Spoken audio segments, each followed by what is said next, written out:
Super-Dimensional Wizard Chapter 1054 to Chapter 1120. The young demon felt very wronged at that moment. It had finally won the struggle and made the owner of the shop change his mind. However, it was stopped by the evil butler before long. "Young Master Gregory, that shop is not simple. If there's no need, it's best you don't go there again." Butler Tanding, who was dressed in a red robe, used the ancient demon language to express his opinion elegantly. "Why should I?" The young demon, Gregory, had not yet switched back to the abyssal language and subconsciously replied in the language. However, he realized that he had been rude and hurriedly said in the ancient demon language, "I want to go." Butler Tanding looked calm and said in a disdainful tone, "As a demon noble, young Master Gregory, how can you use the inferior abyssal language? It's none of your business." "Anyway, I'm going tomorrow," Gregory said unhappily. "Besides, what's so special about that shop? Isn't it just a powerful woman? Anyway, she won't dare to kill me." Butler Tanding said calmly, "According to my observation, that woman is very likely to be an adult abyssal dragon. Her strength is not inferior to Master's. Moreover, that native has a strange aura, especially the mark on his earlobe. That's the mark of a powerful fire demon." There was definitely something wrong with a shop that had such a powerful backer. As a butler, he had to eliminate all danger from Gregory's side. "I don't sense any malicious intent. Anyway, I'm going tomorrow." After Gregory finished speaking, he saw the butler's face turning darker and darker. He recalled his mission in Razudran, and with a tone that even he didn't believe, he said weakly, "Don't worry, it'll be fine. It'll be too late if something happens." Butler Tanding frowned. Seeing that Gregory was not persuaded, he was anxious. At the same time, he was thinking of other ways to persuade Gregory. Suddenly, he seemed to have thought of something as his eyes lit up. He could not do it himself, but that lady definitely could. "Forget it. Let's put this matter aside for now. We've been here for a day and have yet to find the target. Let's go back and contact Lady Olucia and report the situation here," Butler Tanding said. Grievous froze at the mention of Olucia. Grievous was most afraid of Olucia other than its own father. Clearly, they were about the same age, but Olucia was not only terrifyingly powerful, she was also much more shrewd than him. In front of Olucia, Gregory felt like a worthless little charcoal ball. Although Olucia was very good to him and even doted on him, Gregory was still very afraid of her. Because of this, when Olucia decided to send a vanguard to Razudran to investigate the situation and search for the origin fire, Gregory chose to come with Steward Tanding. "Steward Tanding, shall we discuss something?" Gregory, who had a mischievous attitude earlier, suddenly changed his expression. He wagged his little tail and smiled flatteringly at Steward Tanding. "Young Master Gregory, please speak." Although Tanding already knew what Gregory was going to say, he still put on a professional attitude and asked politely. "When you contact Master Olucia later, please don't tell her about me. Is that okay?" Steward Tanding smiled. Just as he was about to answer, he suddenly turned around and looked at a small building that was not too big. Steward Tanding stared at the building with a confused expression. "Steward Tanding, what are you looking at?" Gregory also looked at the building. "Pray hall? Is there something wrong there?" Tanding hesitated. "Earlier, I vaguely sensed a familiar fire element consciousness in the hall. It seems to have the smell of the origin fire. However, it's too suppressed and too thin. It's not as strong as the origin fire. I can sense the origin fire, but I didn't sense the presence of the origin fire in this small hall." "You must have sensed wrongly." Gregory also knew the purpose of his visit, so when Tanding mentioned the origin fire, he carefully sensed it but found nothing. "Maybe I sensed wrongly. However, young Master Gregory, if this pray hall is small, the wooden hut from before is not even 1/30th the size of this hall." Gregory said nonchalantly, "I didn't say that the psychedelic hut was big. So be it if it's small. Anyway, I don't care about its size. What I care about is," when he said the last sentence, Gregory's voice gradually became weak. Obviously, he did not want Tanding to hear him. When Tanding looked over, Gregory quickly changed the topic.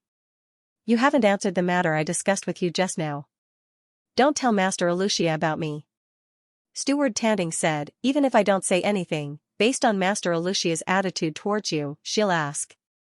Anyway, if she asks, just say that I didn't do anything. Steward Tanding nodded and smiled without saying anything. If he lied in front of Master Alucia, she would definitely see through him. When that time came, he would be forced to tell the truth. After a while, in a burning hall, Gregory's childish voice was heard. Tanding, you're lying. Hearing Gregory's voice, Steward Tanding smiled and said, I didn't lie to young master. Master Alucia discovered it herself. As soon as Tanding finished his sentence, a third sound was heard in the empty hall. The source of the sound was an icy blue flame. It was clearly a fire, but this flame emitted a cold aura that made Gregory a little afraid. Gregory, why do you have to go to that shop that doesn't look simple? This voice was very gentle and elegant, but it had an inexplicable sense of majesty and solemnity. Gregory pursed his lips and glared at Steward Tanding before slowly saying to the icy blue flame, Master Alucia, actually, I only went there to play at first because there were many water-type demon big sisters there. However, later on, I discovered that after experiencing the ocean rhythm, the energy in those big sisters' bodies increased tremendously. I even heard that 2 people had a breakthrough phenomenon in a row yesterday, and one of them was an ocean demon. Even Tanding was unaware of what Gregory had said. Previously, he had been searching for the primordial fire essence outside and had not paid attention to where Gregory had gone. Later on, when he found Gregory, he realized that the shop was not ordinary. As for the experience in that shop, he really did not know what was going on. I'd been in the infancy stage for many years, and there have been no signs of transformation. At this point, Gregory was a little aggrieved. At that time, I felt that this ocean rhythm might be effective on me, so I wanted to try it too. In the end, I was thrown out by that violent dark-skinned woman.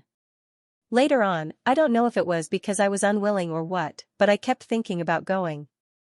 Facing Alucia, who he was afraid of, Gregory told her everything about his experience, including his inner thoughts. After listening to Gregory's explanation, the icy blue flame was silent for a while before continuing to emit a stable frequency. I see.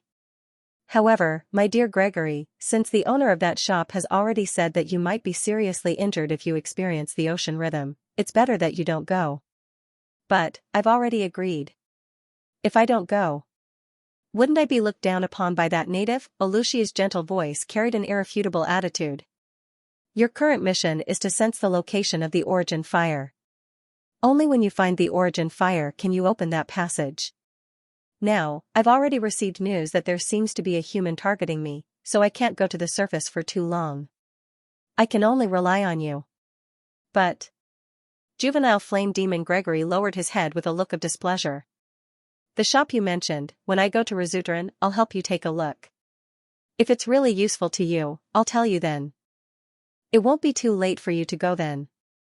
After Alucia finished speaking, the first to react was not Gregory, but Steward Tanding, who originally had the attitude of watching a show. He said anxiously, Lady Alucia, how can you go to that kind of shop? Don't worry, I'm just a little curious as to why the emissary of Fafnir and Adurklas would appear there. After all, I still owe Pina Jonas a debt of gratitude. After Alucia finished speaking, Tanding looked at the icy blue flame and did not say anything in the end. After the conversation ended, the icy blue flame slowly disappeared. Only Greywood and Tanding were left in the empty hall. Gregory was a little unhappy. Although Alucia did not block his path, he would definitely be looked down upon by that native. He might even be mocked and ridiculed by that violent dark-skinned woman. Thinking of this, Gregory felt depressed, and his grievance was obvious. Tanding could not provoke Gregory at this time. After all, he had secretly encouraged Lady Alucia to ask about Gregory. He could only comfort Gregory. Lady Alucia won't go back on her words. When we find the origin fire, she'll cross the boundary and come here. As long as we find it fast enough, Lady Alucia will come here earlier. Once the test is over, won't young master be able to go to the psychedelic hut earlier? Gregory was stunned for a moment. What Steward Tanding said seemed to make sense. If he could find the origin fire today or tomorrow, wouldn't Lady Alucia be able to come here immediately? At that time, he would not have to worry about being looked down upon by that native shop owner, Thinking of this, Gregory's motivation to find the origin fire increased unprecedentedly, and his eyes shone brightly. Inside the attic of the psychedelic hut. Since he no longer needed to collect materials, Angor began to think about other problems besides his survival. For example, Sunder's situation, the construction of the door, and the alien eye. Angor already knew what caused the alien eye to act strangely last time. It was probably because the portal connected to Parmajai Highlands on the other side, which happened to interfere with the plane fusion. After that, the light dot followed the portal and activated the alien eye. Now, Angor was sure that the alien eye was activated by the strange energy generated by the plane fusion. However, he was more curious about the wondrous world that the alien eye had taken him to when it had been opened. After entering that strange world, there were a few obvious characteristics. He didn't enter the place as a physical being. Instead, he entered it as a consciousness. Also, the consciousness only contained memories, experiences, thinking patterns, and logic. There was no emotional module. In other words, he maintained his extreme rationality in that strange world. His extreme rationality was even stronger than his super calculator mode. His super calculator mode allowed him to process data and information at an unprecedented level. However, he still couldn't completely remove his emotions. His thinking process would still be limited because of such concerns. Inside that strange world, however, he wouldn't have to worry about such things. For example, he didn't care about the threat of monsters in the outside world at all once he entered the strange world. Also, he didn't know that time in this strange world was still relative to the wizarding world. He spent a long time learning how to construct a door in the strange world. If he were to compare the flow of time with his mind, it would take him at least 3 or 4 years to learn it. Let alone John, Angor's body in the outside world, without food and water, would have turned into a pile of bones by now. But he didn't care about that since he was in that strange world. His extreme rationality greatly improved his learning ability in that strange world. However, it also scared him a little. It was as if he had turned into a cold piece of data. In addition to the spiritual light of consciousness, the removal of emotions, and the stillness of time, there was another characteristic of that strange world. Although he could not perceive his physical body, or the real material world, he could perceive the mind space, the land of the soul, and the spiritual sea. Mind space, soul space, spirit sea, and so on. Wizards believed that these places were related to themselves. However, they didn't exist in the material world. They existed in a higher plane. Of course, this was only a speculation and not a conclusion. As far as Angor could understand, the mind space was an imaginary place that existed in another dimension. In other words, it was a projection of one's will in another dimension. With that in mind, Angor looked at the alien eye again. He vaguely felt that although the alien eye was a glass bead that was not very smooth, it might just be its current appearance in the material world. Its real body might be in another dimension, huge and boundless. For example, when Angor entered that strange world, he was guided to a special energy core that had the same aura as the alien eye. Maybe that energy core was just a representation of the alien eye. Time passed quietly. Angor carefully observed the alien eye to see if he could find a way to reactivate it. Unfortunately, the alien eye was now completely dead. It wouldn't react to any energy. Perhaps it could only be reactivated by absorbing energy from the plane fusion. Foolish human. I saw you looking at this necklace before I went to sleep. What? Is it important to you? A cold humph came from nearby. Angor looked up and saw Fafnir's face outside the attic window. Fafnir had been sleeping on the roof, and the attic window opened on the roof. Angor frowned and spoke in a nostalgic tone. It was given to me by someone close to me. It means a lot to me. Fafnir pursed her lips. She thought it was something left behind by her parents. But now, she was no longer interested in it. Fafnir didn't mention the necklace again. You promised that young flame demon to come here and experience the rhythm of the ocean. Angor nodded. Wasn't he supposed to do that in front of Fafnir? Why did she bring it up again? Fafnir remained silent for a moment. I saw a fire servant beside the young flame demon. It had an indescribable aura. A fire servant? He did see a figure in a red robe beside the young flame demon. It seemed that the demon was its slave. Was it the fire servant? Fafnir nodded to confirm his guess. Indescribable aura? Do you mean? Angor was confused. Fafnir was in a trance for a moment. When she saw the fire servant demon before, she felt that there seemed to be a strange aura around it. Speaking of which, the young fire demon also had it, but it was very faint. Fafnir didn't care at first, until she was lying on the roof to rest. She was just taking a nap, but in the end, she really fell asleep. In her sleep, she had a dream. That dream was when she was still a young dragon and was brought to the inner layer by her father to participate in the demon festival. In that festival, she saw the greatest existence in the abyss for the first time. She woke up and recalled the terrifying giant silhouette in her dream. Fafnir suddenly remembered the aura of the fire servant. A demon. Fafnir explained that fire servant has a trace of a demon's aura. Maybe it's not the demon itself, but it's still a descendant. The aura didn't dissipate, which means it must have come into contact with a demon recently. Fafnir continued, no matter what, anything that can touch the aura of a demon god is not simple. Try not to receive the young flame demon. Even if you do, don't let it get hurt. After giving Angor a serious warning, Fafnir left with a heavy heart. However, Angor was still in shock. A demon's aura? A descendant of a demon? Angor gulped and suddenly thought of something. That can't be a coincidence, right? He already learned from Sunders that the Moonfrost Union had been preparing in the abyss for a long time. They wanted to hunt down a descendant of a demon so that Mr. Monkey could break through the final barrier and become a legend. Back at the Overwatch base, Angor learned that the Fringe Forest was likely to be a place where a demon's descendant would appear.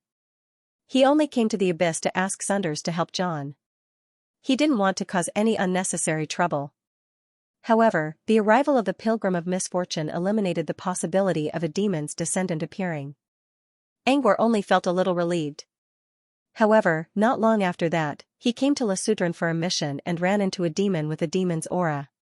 Could it be that the demon's descendant was planning to come to the surface of the abyss from Lesudran?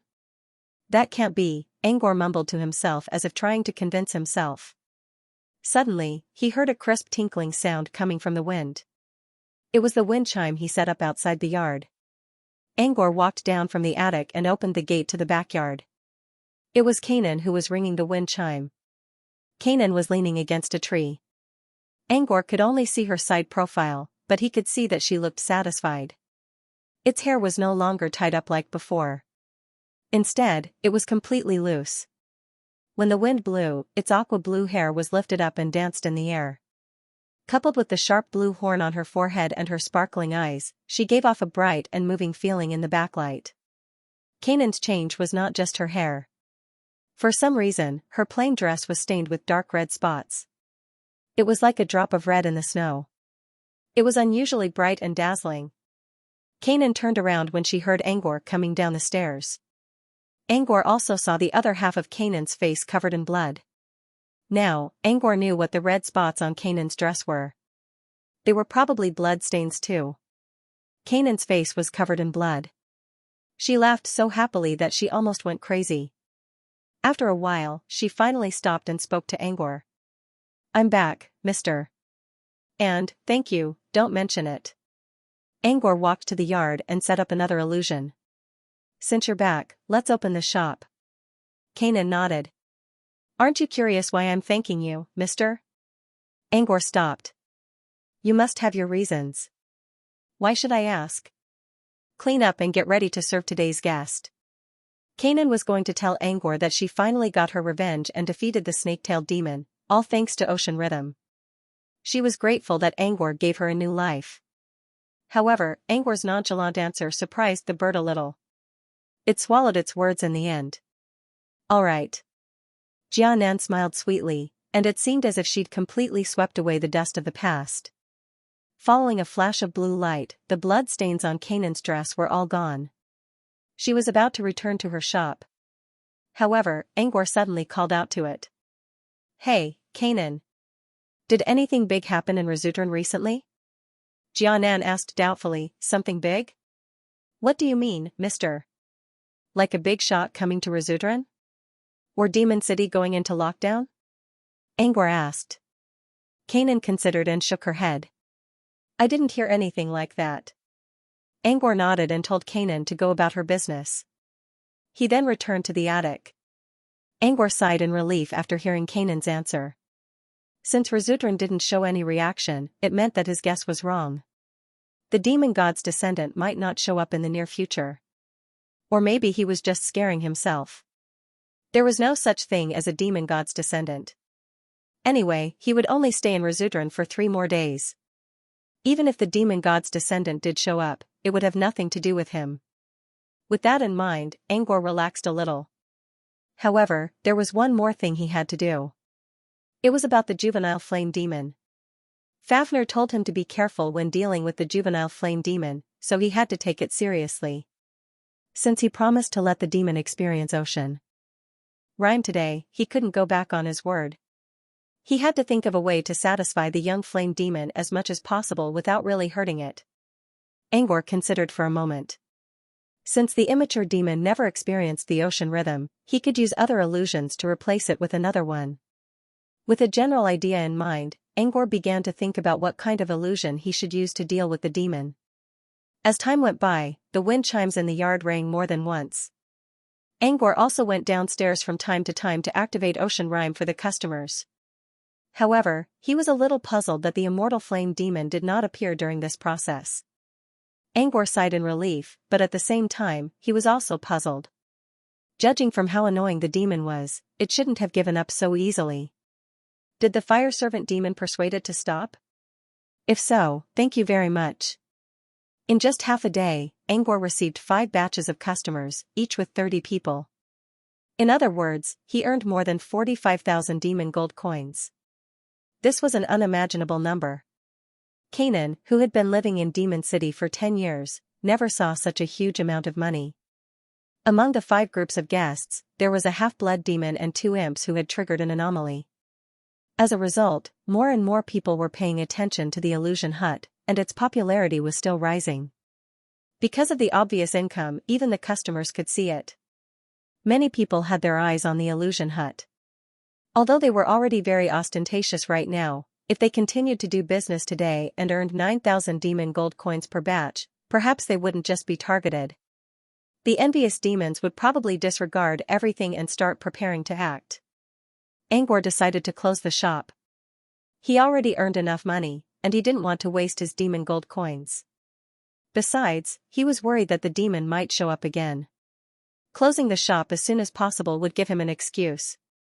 However, even though Angor closed the shop, the aftermath did not stop. The 3rd level of Abyss Plain. Above the inverted waterfalls, Sky Island. The once bustling Sky Island was now a sea of fire and ruins. Dilapidated walls, smoke rising from all directions, withered limbs, and corpses that had fallen into eternal silence amidst the sparks. A braided child who was missing an arm knelt on the ground as tears silently flowed down his face. In front of him was the corpse of an acolyte. It was short and plump, and even though it had lost all signs of life, its face still carried the simple and honest look of a good person. If Angor was here, he would immediately recognize the 2 apprentices who were with Baboda. They were also the ones who told Angor about the silver ring and Toby. The braided child's head slowly drooped down and rested on the belly of the short and fat apprentice, crying silently. Dusky and Baboda were the only ones who supported and cared for him in the abyss of despair, preventing him from sinking into despair. But now, it was all over. Baboda had mysteriously disappeared on his way to the Overwatch Bastion. In the lightless mountains, where demons were everywhere, Baboda's chances of surviving were close to 0. Now that Tasky was also killed by the terrifying evil god, this was the first time the braided child felt despair and endless loneliness. There were many others who shared the same fate. The short and fat apprentice wasn't the only one who died in this strange battle. There were even official magi who had fallen under the attacks of the evil god. What are you looking at? It was an old man with white eyebrows and a triangular wizard hat. He was the current master of Lilith clan, Eventide Cantor. Sunders looked away from the braided child and shook his head. Nothing. I'm just looking at the ruins of Sky Island. I'm sorry I came too late. Cantor also noticed the corpses in the ruins and sighed. Sigh. Some soul warlocks are already collecting souls. Let's see if they can find their way back. The Pilgrim of Misfortune didn't enter the Overwatch Bastion, but we still got tricked, Cantor cursed. Cantor couldn't help but curse. It's all that glutton Brofin's fault. He couldn't wait to steam Olaf's tentacle crab as soon as he got back to Sky Island. Cantor already learned from Sunders that Olaf's tentacle crab was probably tainted by misfortune, which caused Brofin's condition to worsen. It's not just Brofin. Sunders shook his head. More than one wizard died in this battle, so there are many more who ate Olaf's tentacle crab. Who would have thought that Brofin was trying to resurrect a powerful evil god, and he became the source of the disaster? Cantor knew that everyone, including Brofin, was innocent in some way, but he just couldn't stand it. Not only did Brofin survive, but he also did something that made him as thin as a bamboo pole. Not only did he lose all his fat, but he also expelled the curse from his body. Cantor gritted his teeth as he thought about it. He was the one who had caused all this trouble, but he was the one who was living the most carefree life. He was the one who had been seriously injured during the Evil God Rebellion. Before Cantor could complain, a cold wind suddenly came from the sky. Along with the cold wind, snowflakes began to fall from the sky. These snowflakes danced softly in the air, swirling in the wind and landing on the ruins of the beacon, as well as the sorrowful apprentices. The snow washed away the bloodstains on the ground and extinguished the smoke from yesterday's battle. At the same time, it also healed the injuries of the apprentices who were still alive. Clearly, this was not an ordinary snowstorm. 2 diamond-shaped snowflakes landed on Sunders and Cantor's bodies and melted into water. At the same time, they sensed a message being transmitted to their ears. "You received it too?" "Mr. Monkey asked us to go there," Cantor said. Sunders nodded. The traceless snow that covered the entire Sky Island could heal, clean, and transmit messages. Only Mr. Monkey, who was also known as Endless Frost, could do something like this. No one knew whether it was good luck or bad luck. Sky Island was heavily damaged, but Sunders and Rain Mute arrived in time to stabilize the situation. However, the resurrected evil god was too powerful, and there were too many people affected by the curse. It was impossible to completely remove the curse in a short period of time. Meanwhile, Mr. Monkey, who had been missing for a long time, suddenly returned to Sky Island, the headquarters of the Moonfrost Union. Following Monchi's return, he joined forces with Rain Mute and finally managed to suppress the evil god not long ago. Although many people had died this time, at least because of this, it was not to the extent of serious injuries. "Let's go." "They must be planning to rebuild Sky Island," Cantor sighed. Cantor sighed. "We've lost too many apprentices this time. I think we'll have to start the reconstruction plan." On the way to the Central Palace, Cantor suddenly thought of something. "By the way, why did Sir Rhine follow you to Sky Island this time?" Brood Cavern was not like Lilith Clan. Cantor could leave freely because Lilith Clan only had 2 members, him and Keeley. However, a large organization like Brood Cavern would have to worry about many things if its leader left, such as the invasion of enemy organizations or internal strife. Besides, Brood Cavern was in the middle of a troubled period. The fusion of the 2 worlds should have just ended, and Brood Cavern was still in chaos. Why would Rain Mute come to the Abyss Plane at this time? Sunders shook his head helplessly. He did not expect things to turn out this way. Rain Mute only wanted to relax and check on his daughter from afar before returning to Brood Cavern with Angor. However, Angor's condition was still unknown, and something else happened at Sky Island. He did not need to worry about Rain since he had Section Ephemera to help him sneak away whenever he wanted. However, Angor's current situation was very troubling for Sunders. His original plan was to go to Iceberg Valley to look for Angor once he was done here. However, the unforeseen event on Sky Island delayed him for 3 days. More importantly, Sunders had been trying to sense the blood essence in Angor's hand all this time, even though the blood essence in Angor's hand was being affected by a powerful force and could not be sensed easily. Not long ago, Sunders sensed the presence of blood essence for the first time. He could not tell where the blood essence was, but he sensed that it was very close to him. That was only relative to the distance between worlds. However, he could sense that the blood essence was no longer in the 1st level of Abyss Plane. It had returned to the 3rd level of Abyss Plane. What the hell is going on with Angor's condition? Did he really have the blood essence?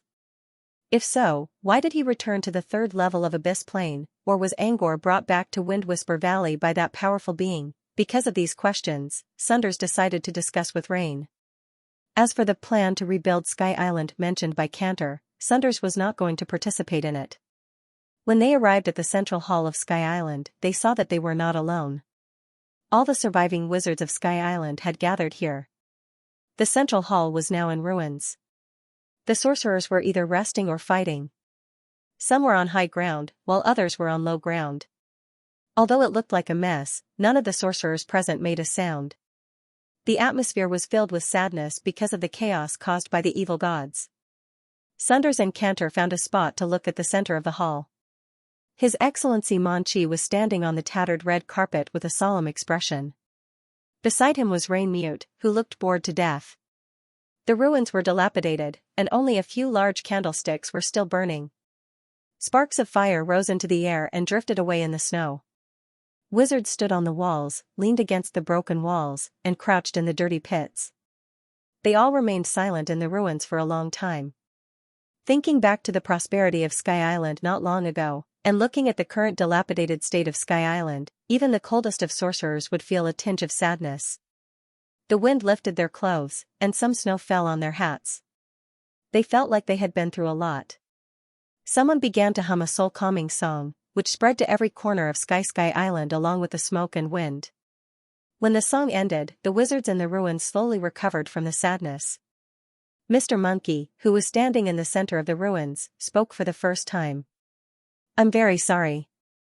Monkey was wearing a frosty robe with crescent moons on both sides of it. His face was covered by a layer of silver mask. This mask was one with the frost moon's silver crown on his head. It was complicated and gorgeous. This unexpected disaster was Xianxia's mistake. "When this matter is over, I will compensate you according to the terms that we signed before." Monkey looked at Sunders, who was hiding in the shadows, and then at Rain Mute. "Thank you for your help. Otherwise, Sky Island would have been destroyed." Sunders nodded with a cold expression. Rain Mute smiled faintly. He couldn't help but look at the side of the ruins. Through the glass wall, he could vaguely see the figure of a woman. "It's just a coincidence," Rain Mute said. "I'll keep my promise. If I succeed, I'll send a copy of the letter to you, Mr. Rain Mute." Monkey's words made Rain Mute's calm expression brighten up a little. After the brief opening, everyone thought that Sir Mon Chi would lay out a plan to rebuild Sky Island, but they didn't expect that Mon Chi would change the topic at this time. "I came back not only because Senifer sent me a distress signal, but also because I received another piece of news. A demon's descendant would come to the surface soon." Hearing Mon Chi's words, all the magi present frowned. Monkey's intention was obvious. He spent so much time in the Abyss Plane just to get information about the demon's descendant. Now that he finally got the answer, he was going to do something about it. They knew this day would come sooner or later, but they still couldn't help but feel conflicted. Everyone began to discuss among themselves. Monkey didn't continue. He simply waited for the noise to die down. He knew very well that even if these people had different opinions, they would still agree with him in the end. The reason why he was able to gain the support of most of the Southern Region sorcerer organizations was because he had signed a tarot confidentiality treaty with the most powerful people in the sorcerer world, including Rain Mute and more than 10 other major figures. If he really broke through the legendary boundary, he would record all his experience, energy changes, perception, and information during the breakthrough in his handbook and copy it for them. The world was a place where the strong preyed on the weak. Sure enough, it didn't take long for the clamor to die down. Everyone's eyes once again gathered on Meng Qi. "Since we've already signed a treaty, we'll abide by it. However, hunting down a descendant of a demon god is a heaven-defying task. Even if we succeed, the aftermath will be unending. It could be a great disaster for the wizarding world. Sir Monkey, or should I say the Moonfrost Union, do you have any ideas on how to deal with this?" The one who spoke was a middle-aged wizard with a hooked nose. His eyes were gloomy, and the cross on his wizard robe showed his identity. He was a wandering wizard. Wandering wizards weren't bound by organizations and were very free. However, without the protection of organizations, once the demon's shadow fell on the south, wandering wizards would be in more danger than other wizards. The wandering sorcerer asked this question for his own safety, but the other sorcerers present agreed with him in their hearts. They might have the protection of sorcerer organizations, and their lives could be guaranteed. However, the southern region was their home after all. Most of the time, they didn't only care about immediate safety. As the saying went, a slight movement in one part would affect the entire situation. Even if they could safely tide over the demon god calamity, they would be greatly implicated in the aftermath. It was like a food chain. If one of the chains went wrong, the whole chain would be affected. For example, market prices, climate, and taxes could all affect fluctuations, let alone a great calamity. Manchi calmly replied to the wandering adept's question, I have already received a message from Lupanai. The shadow of the demon god may be hanging high in the sky, but ever since the rising sun demon god wreaked havoc in the southern region 10,000 years ago, the will of the world has placed certain restrictions on the power of these foreign invaders.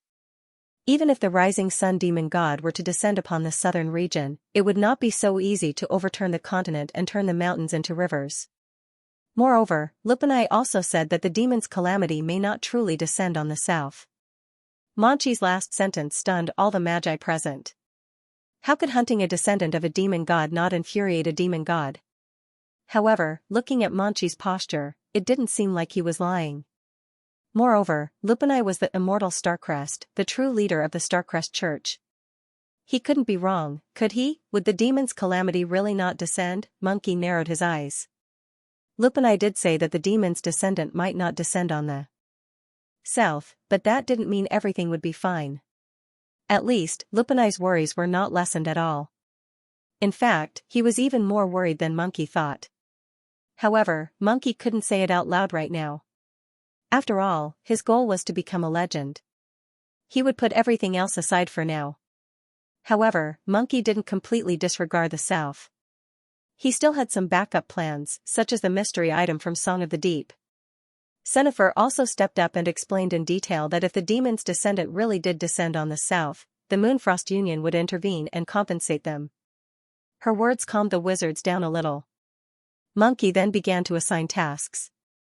The reconstruction of Sky Island was temporarily put on hold. The most important task at the moment was the hunting plan. Monkey had been planning in the abyss for many years. The original plan was almost perfect. Now, he only needed to make the final adjustments based on where the demon's descendant would come from. Mr. Monkey, after all this talk, we still don't know where the demon's descendant will come from. Is it the Machine Gate or the Cave of Evil? This question was also what everyone was concerned about. As soon as he asked this question, everyone's gaze once again gathered on Meng-Chi. Meng-Chi said softly, neither, it's the evil demon citadel. Razudran. In the shadows of the ruins, Sunders listened to Monkey's plan with an expressionless face. Sunders didn't say anything during the discussion. He knew he couldn't change anything by himself. He simply waited for the meeting to end. Monkey's plan was tempting, but Sunders knew that Angor's dream wasteland had more potential than that, and he could see it with his own eyes. As for Monkey, he didn't even know if he could break through in the end. Monkey only wanted to use the descendant's bloodline because there was a similar case recorded in a scroll left behind by an ancient wizard. However, it was hard to say whether the data recorded in the scroll was outdated or not. At least, Sunders wasn't interested in using such a method for now. As soon as the meeting was over, Sunders quickly approached Rain Mute. However, Rain Mute was currently looking at Samantha, who was slowly walking toward them from the blizzard. In Rain's eyes, Samantha was as beautiful as a frosty princess. But in Sunders' eyes, Samantha was nothing more than a broken piece of glass. A broken piece of glass. When Samantha got closer, she glanced at Rain Mute with a sneer on her face. She wanted to say something else, but when she saw Sunders standing beside her, she swallowed her words. She humped and turned to Monkey. Rain sighed helplessly. After complaining for a while, Rain finally turned around and said, you see, Samantha actually wanted to scold me just now, but she held back, which means that she wants to maintain the image of a lady in front of you. Don't you want to consider Samantha? Maybe she'll come back to Brute Cavern as soon as you two get married. No, Sunders replied coldly and decisively. Rain was trying to make things easier for Sunders. So, what should we do about Angor's condition? Sunders cut to the chase. Rain's expression turned serious when he heard Angor's name. After all, Sunders was the one who invited Angor into the core circle, and he valued Angor's potential.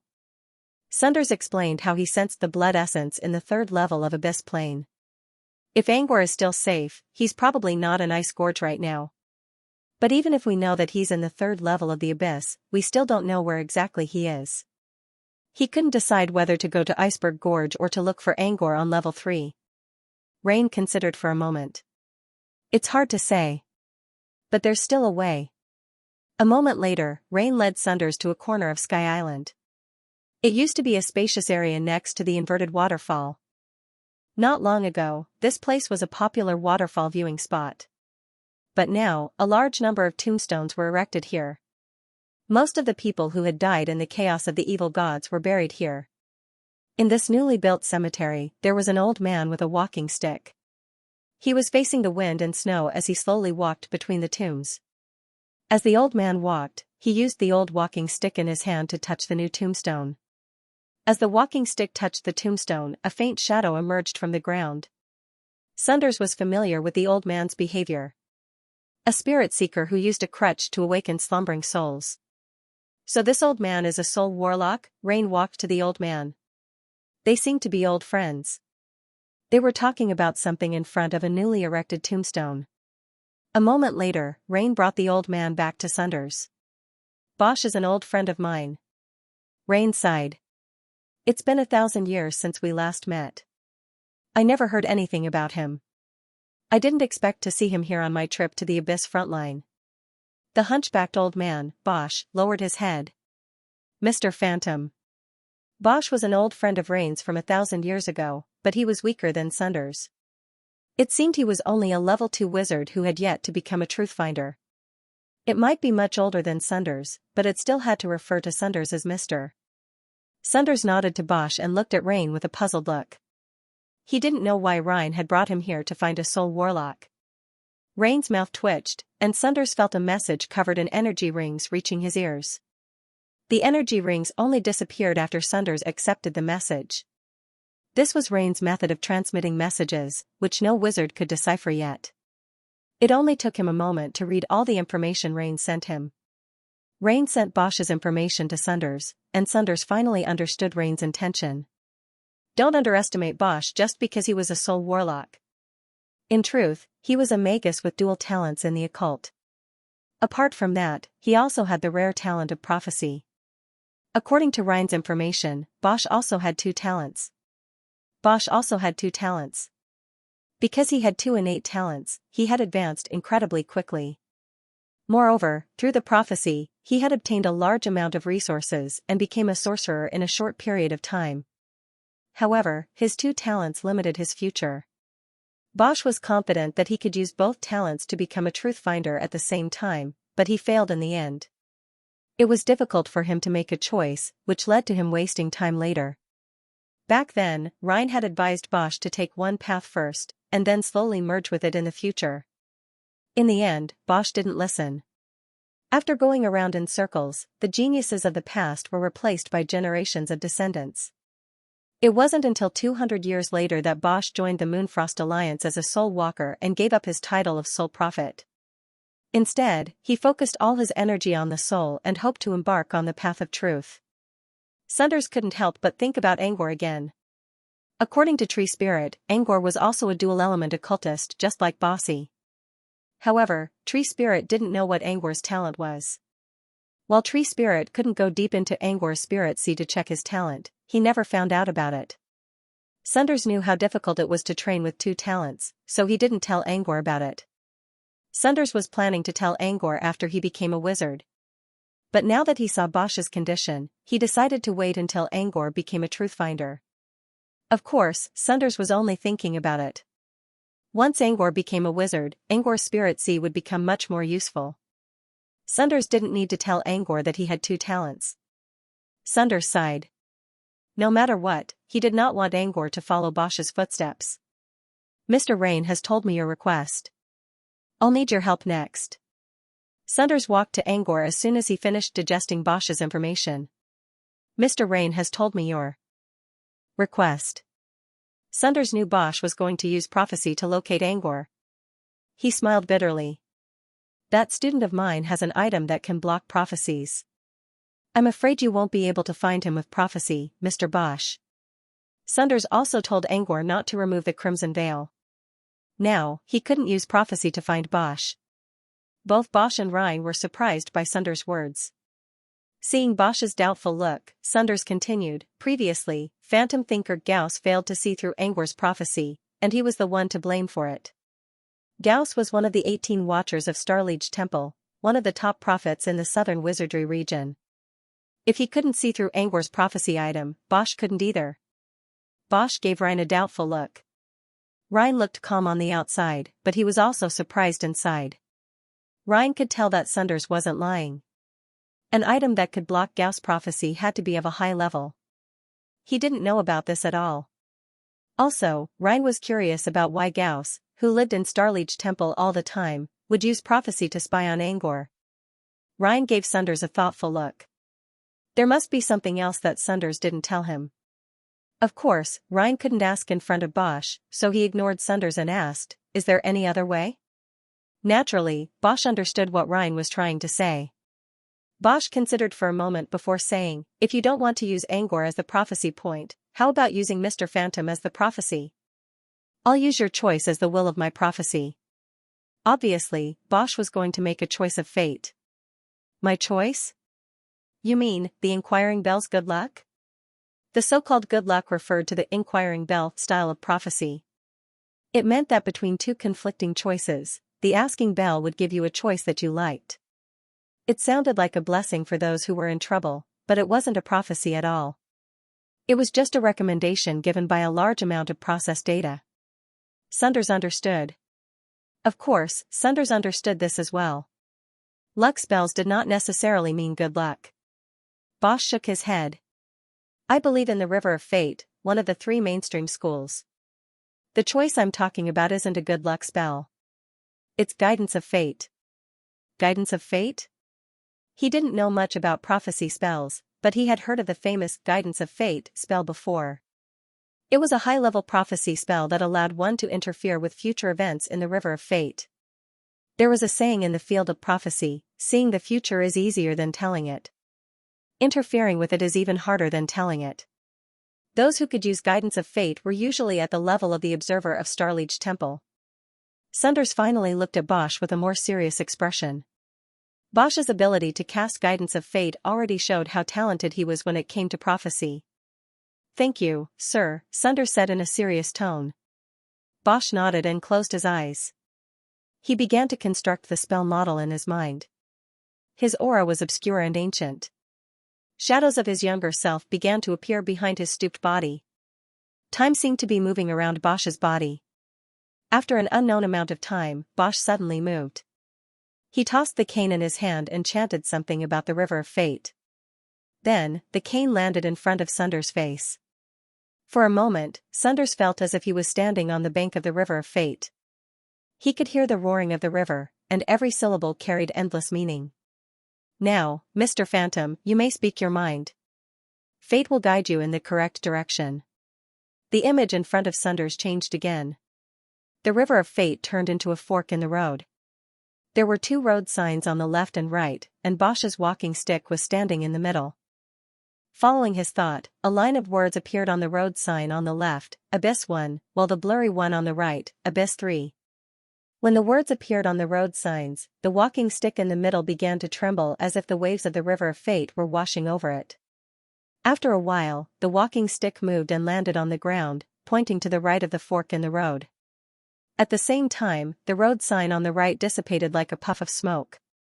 It turned into a faint stream of air and went into Sunders' forehead. A large amount of information came into his mind. When he finished digesting the information, he looked up and wanted to thank Boson. But when he looked up again, Bosch was no longer in front of him. Rhine, who was standing beside him, said calmly, "He has already gone to the next cemetery. You don't have to worry about it. I have already thanked him on your behalf." So, do you know what to do next? Sunders nodded. Fate told him to stay in Abyss 3 and let nature take its course. However, Sunder still needed to wait and see if something unexpected would happen. Rain nodded. He didn't ask Sunders what fate wanted him to do. Instead, he asked something else. By the way, you said Gauss tried to spy on Angor. Is that true?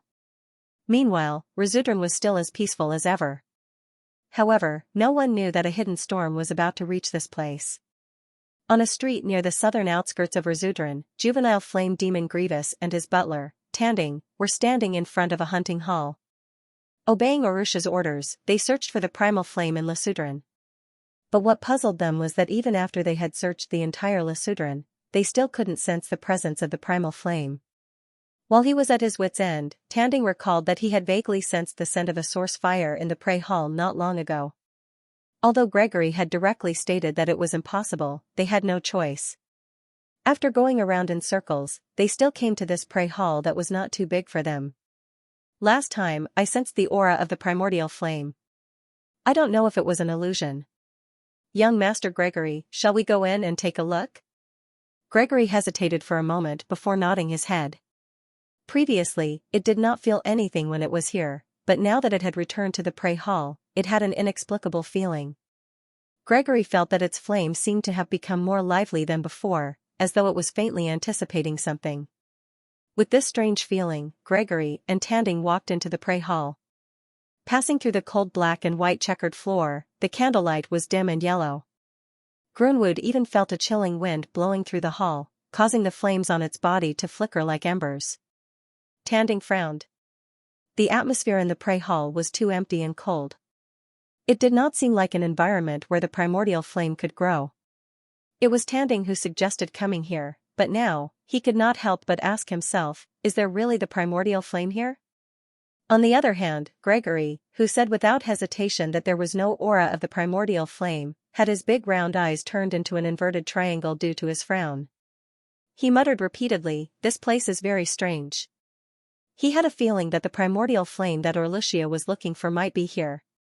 However, as the last descendant of the Firemark tribe, Gregory could not feel the aura of the primordial flame at all. It was as if the feeling in his heart was just a joke. Is there anyone here? Tanding's voice echoed in the empty hall. Apart from his own echo, no one answered him. Let's go to the inner court. Gregory listened carefully and could faintly hear whispers coming from the direction of the inner court. The deeper he went, the more obvious the buzzing sound became. It was as if countless people were talking in his ears. It sounded like crazy shouts, desperate whispers, and vicious curses. Gregory trembled and suddenly did not dare to move forward. Young Master, what's wrong? Tanding looked over. It was Gregory who suggested to move forward. Why did he stop now? Didn't you hear it? Gregory was like a sieve, trembling uncontrollably. The flames that he had shaken off landed on the ground, making hissing sounds. White smoke flashed and was completely extinguished. Can't you hear those voices? What was that sound? Tanding said solemnly, Young Master, I didn't hear anything. If you feel that something is amiss, why don't we leave first? Gregory shook his head but did not say a word. He continued to tremble as he walked forward. However, his footsteps were much smaller. If Angor were here, he would probably sigh at the fact that the kid could be scared. Seeing that his young master had no intention of retreating, Tanding hesitated for a moment before following him. Along the way, Gregory was troubled by the murmurs of misery, despair, and madness. Before it took every step, it felt that a terrifying nightmare might appear before it with a sinister smile. But when they arrived at the exhibition hall of the inner court, it was still calm and tranquil. Standing at the entrance of the exhibition hall, Tanding asked, Young Master Gregory, are you all right? Gregory stared at the pitch-black door of the exhibition hall. It could sense that the whispers that lingered by its ears were coming from inside. Let's go in. Gregory ignored the worry in Tanding's eyes and walked into the exhibition hall. Of course, the specimens in the exhibition hall were not enough to scare the young demon. While Tanding was looking around the exhibition hall to see if there was anything amiss, Gregory walked to a painting alone. With his tail on the ground, Gregory tried his best to push his body up until he was eye level with the burning flame in the painting. Gregory looked at the flame, and for some reason, he felt that it was strangely familiar. After Tanding confirmed that there was no danger in the exhibition hall, he came to Gregory's side. When he stood next to Gregory, he suddenly realized that Gregory's eyes were covered with a layer of mist. He was staring at the painting on the wall without blinking. Tanding did not see anything special about the painting. It observed the painting carefully. It was a very ordinary painting. Only the flame in the dark background was very realistic. "Young master, there's a door over there. Should we go check it out?" Gregory did not answer Tanding's question. Instead, he pointed at the flame in the painting and said, "The murmurs came from the flame, it was filled with sadness, as if the flame was burying a special thought." Tanding stared at the flame and still did not hear any sound. There was nothing strange either. He hesitated for a moment before reaching out his black hand that glowed with embers and touched the flame in the painting. Hiss, white smoke rose and Tanding quickly retracted his finger. As a fire servant, Tanding actually felt a burning sensation when his finger touched the painting. A fire-type demon was burned by fire. If any other demon heard this, they would probably laugh at him. However, it was the truth.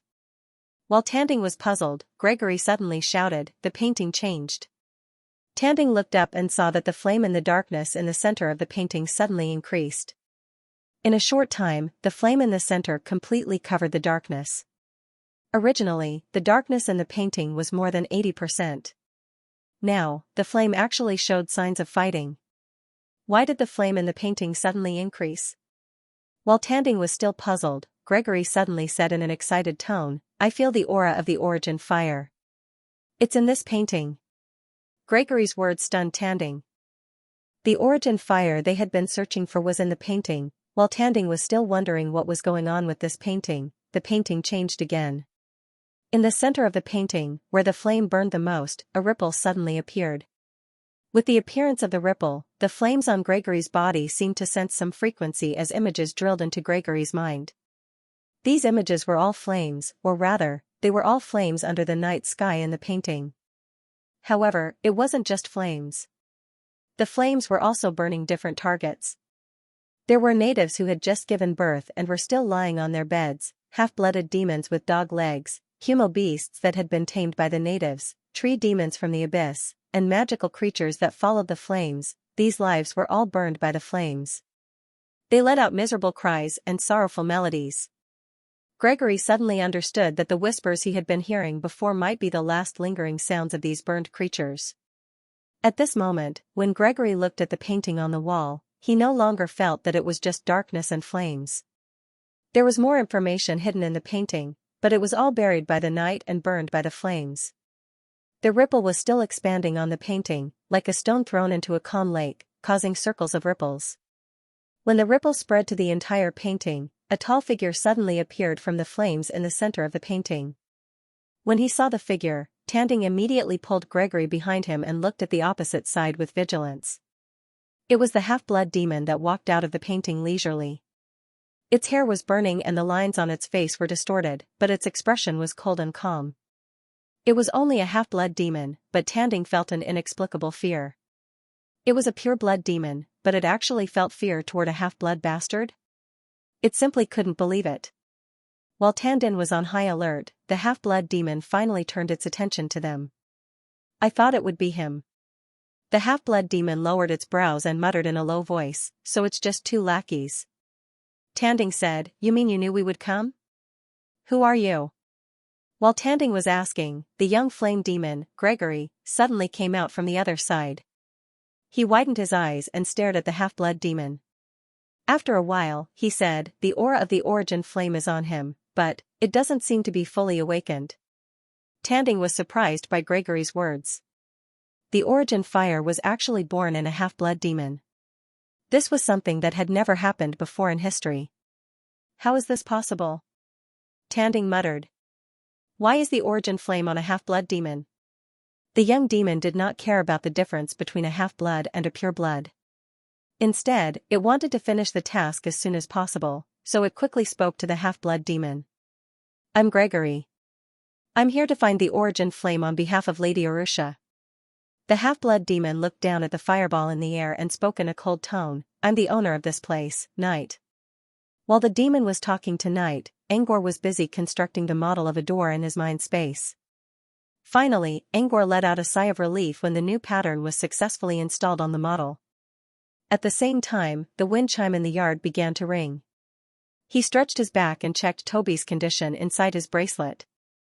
Then, he used his spirit feelers to check the soft larva's nest. After making sure that the Dreamweaver ant and the soft larva were still in a stalemate, he walked down from the attic. He saw Kanan in the yard, who was covering a large pile of monster corpses with water. Kanan looked at Angor and asked in a puzzled tone, "Mister, I did as you asked and bought these corpses. But, what's the use of them? They don't taste good." Angor smiled. "They're useless to you. But they're very useful to me." Earlier, he was planning to earn some demon coins during his stay here, so that he could buy some materials unique to the abyss. He asked Kanan if Kanan went to buy pipes made of special materials. Kanan said no, so Angor was hoping that the owner of the nightclub would help him. However, what he did not expect was that when he received a new batch of guests in the morning, a blood-eyed Naga from the Dark Sea Vortex did not pay with demon gold coins but took out the corpse of a sea monster to repay the debt. Kanan looked at the corpse with disdain and complained that it wouldn't sell. However, Angor accepted the deal without hesitation. The half-emptied corpse belonged to a wizard-level monster. The Blood-Eye Naga took away the most useful materials, but the rest of the corpse, blood, and skin were left behind. These were nothing to a demon with thick skin. They couldn't be sold at a high price. However, to adepts, these things were extremely valuable. Bones could be used to craft weapons, blood could be used to make blood ink, and skin could be used to weave armor. Although they didn't have the most precious materials, just the remains of these corpses were very good materials. A single material could be sold at a high price in an auction, and Angor only paid a small amount of demon coins for it. Kanan looked at Angor as if saying, "You're losing money." However, Angor did some calculations himself. Apart from the extremely special abyss materials that were hard to find in the wizarding world, demon coins might be the best way to maximize his profit. Kanan was unable to purchase special abyssal materials, but Kanan was able to easily obtain the remains of magical creatures that were of little use to demons. Angor checked the pile of monster remains in the yard. There were 23 of them in total, and Kanan only spent less than 6,000 demon coins to buy them. Kanan thought she was losing money, but when she saw the delighted look on the shopkeeper's face, she didn't want to think too much about it. Anyway, the shopkeeper was spending his own money to buy what he liked.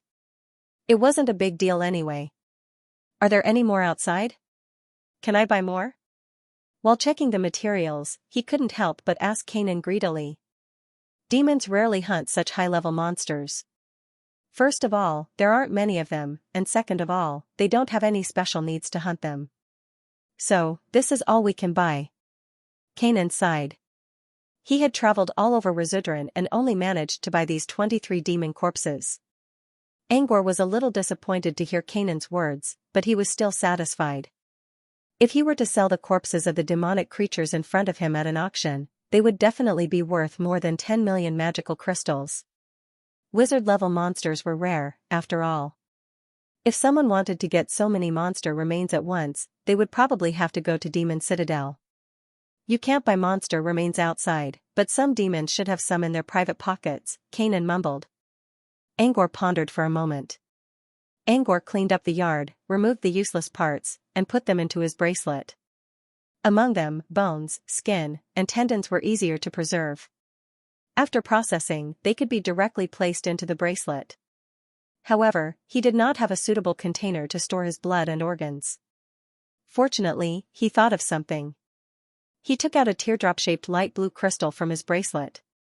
The scientific name of this thing was aggregation of the essence of the water of nether float.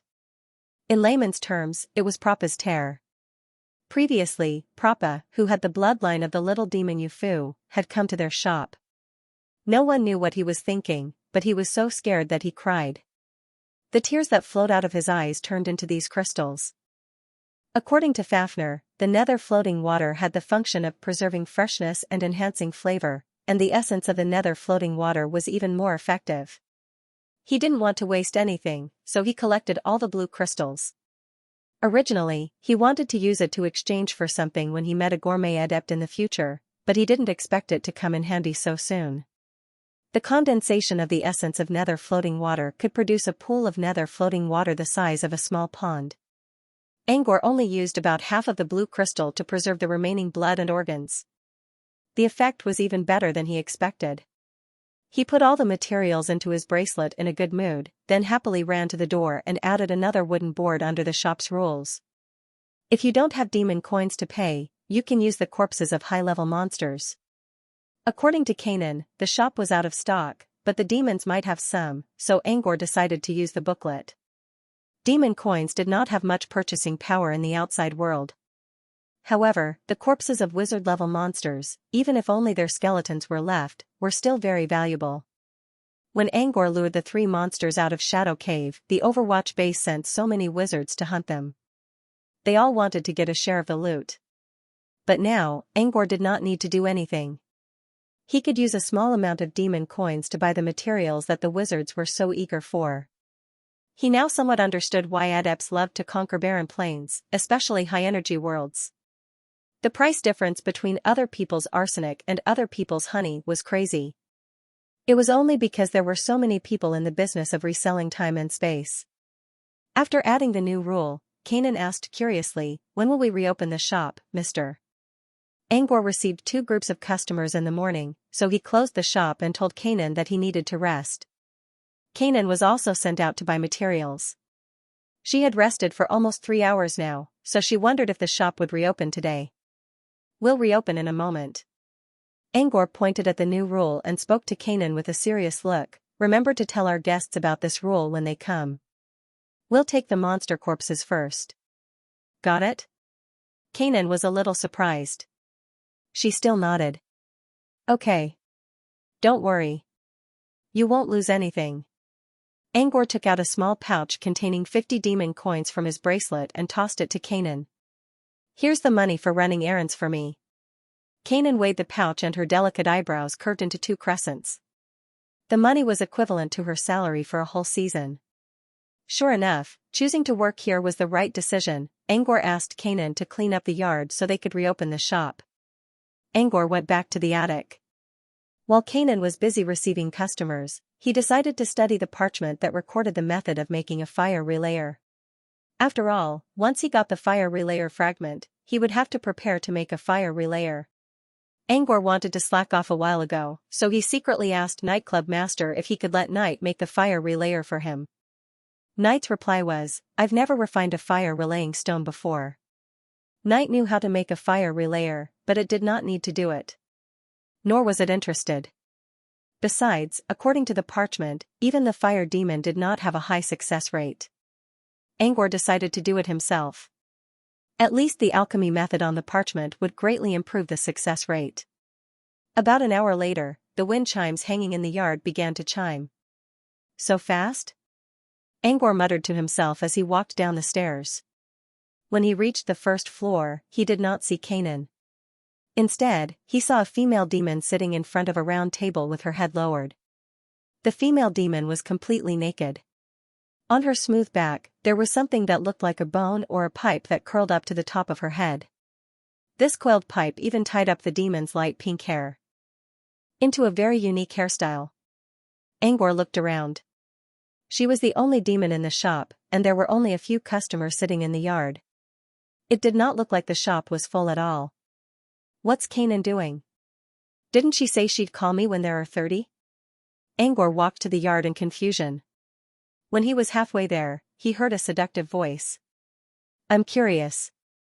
As an emissary of Odurkla's who carries the will of fire, why are you doing business with water-type demons?" Angor was surprised. It was not the voice that stopped him. Instead, he felt a warm, moist breeze on the back of his neck. It was as if someone was breathing on his neck. With a cool fragrance, a smooth and slender hand slowly climbed up from his shoulder. The other hand was like a boneless snake, reaching out from the other side of his waist. A strand of pink hair cascaded down from his shoulder, which told him that it was the female demon he saw earlier. Angor struggled out of instinct, but the woman only tightened her hold on him. "Such a nice body. I like it." A warm breeze with a strange aroma brushed against Angor's earlobe. Angor did not feel anything, but his cheeks began to burn. The female demon giggled and stuck out her tongue as if she wanted to lick Angor's earlobe. Angor, on the other hand, could not move. However, before her soft tongue could touch his earlobe, a cold snort came. Fafnir's angry voice followed. The mark of Odurklas shall not be tarnished by a lowly succubus like you. As soon as he finished his words, he felt someone grabbing him and throwing him away. Angor felt the world spinning around him. When he regained his balance, he found himself on the stairs leading to the yard. Inside the wooden house, Fafnir was staring at the female demon with cold eyes. Angor finally saw the face of the demon who did this to him. If Balalaika from the land of eternal rest was seductive from the inside, this pink-haired female demon was more seductive on the surface. To be honest, he didn't like the demon's facial features at all. There was also a slit in the middle of the demon's forehead, which looked like a mouth with sharp fangs and a soft snake-like tongue sticking out from time to time.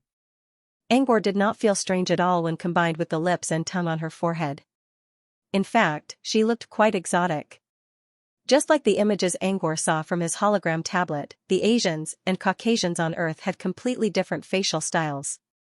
Even if Angor had a different sense of beauty because of John, he could still tell the difference between different races.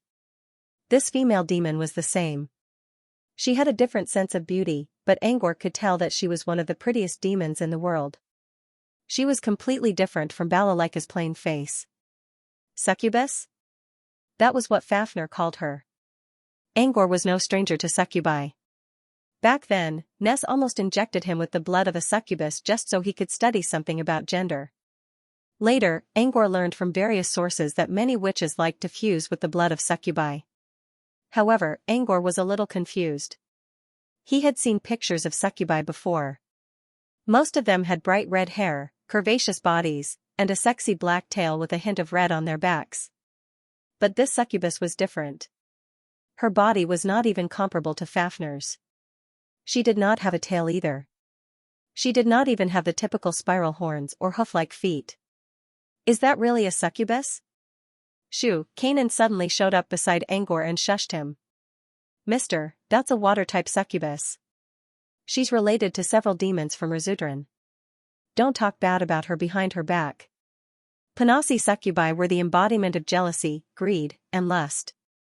In an orderly society, with so many unethical standards, they might become the typical example of being tied to a stake and burned by fire.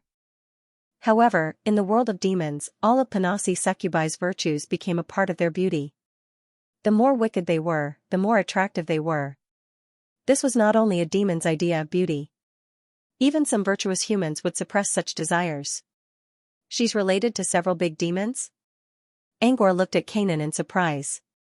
A big demon was at least a level 2 Truthfinder wizard. Even in Demon City, one of them would be considered a core member. Kanan nodded. That's why I pulled the wind chime. It's here. Kanan could easily deal with other demons, even ordinary mid-tier ones, thanks to Fafnir's help. But this Panasi succubus named Chi was too special in Razudran. Although it was only a middle-rank demon, it had more than one great demon mark on it. As long as it was disrespectful to Chi, it would immediately be noticed by the great demon behind it. Angor rubbed his temples in frustration after hearing Kanan's explanation. This was the last thing he wanted to see when opening a shop in Razudran. He only wanted to earn some money from ordinary demons. Demons with big backgrounds were not something he wanted to do. For example, the young flame demon was also a big problem. But now that things had come to this, there had to be a solution. Angor spoke to Kanan, go talk to the other customers. I'll think of something. Kanan wanted to tell Angor that the other customers didn't need to be talked to at all. The demons in the yard were all looking at the shop as if they were waiting for a good show. But Kanan also knew that a half-blood demon like her could not interfere with this. She nodded and stepped aside. While keeping an eye on the shop, Angor began to think of a way to solve the problem. Inside the shop, Chi was still smiling, but its eyes were no longer as frivolous as before. The dark-skinned woman in front of it gave it a strong sense of pressure. If it were to be categorized according to the ranks of demons, this woman who had called it lowly was definitely at the level of a great demon, and she was one of the top great demons. He had heard that there was something strange about this psychedelic little shop. If a native of the abyss dared to open a shop here, then he must have something to rely on.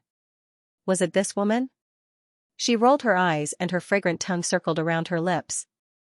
I just wanted to feel Odorclass's soul-stirring aura. Dinglong's eyes moved. Why are you angry? Fafnir humphed. Lowly succubus. Don't talk about Odorclass with that disgusting tone, or I'll kill you right now. Fafnir's words were accompanied by an endless black wind. In Dinglong's eyes, a huge shadow appeared behind the woman in front of him. There was a loud howl from the shadow. Amidst the swirling dust, a pair of green-red eyes similar to the woman's appeared on the head of the shadow. Frightened by this terrifying aura, Yu took a few steps back. He could not be defeated by force. This was a monster that was almost at the level of a lord. Originally, it had planned to rely on its own trump card and the reputation of the few great demons to intimidate the other party. Now that it thought about it, it was simply a joke. Even if those great demons attacked together, they might not be able to do anything to this woman. Fafnir looked at Chi with disdain. Before it could say something more, Angor entered the shop. Both Fafnir and Dusk were now looking at Angor. Angor looked calm, but he knew that he had to force himself to come in. He could see that Fafnir's expression was the precursor to activating the venomous tongue mode.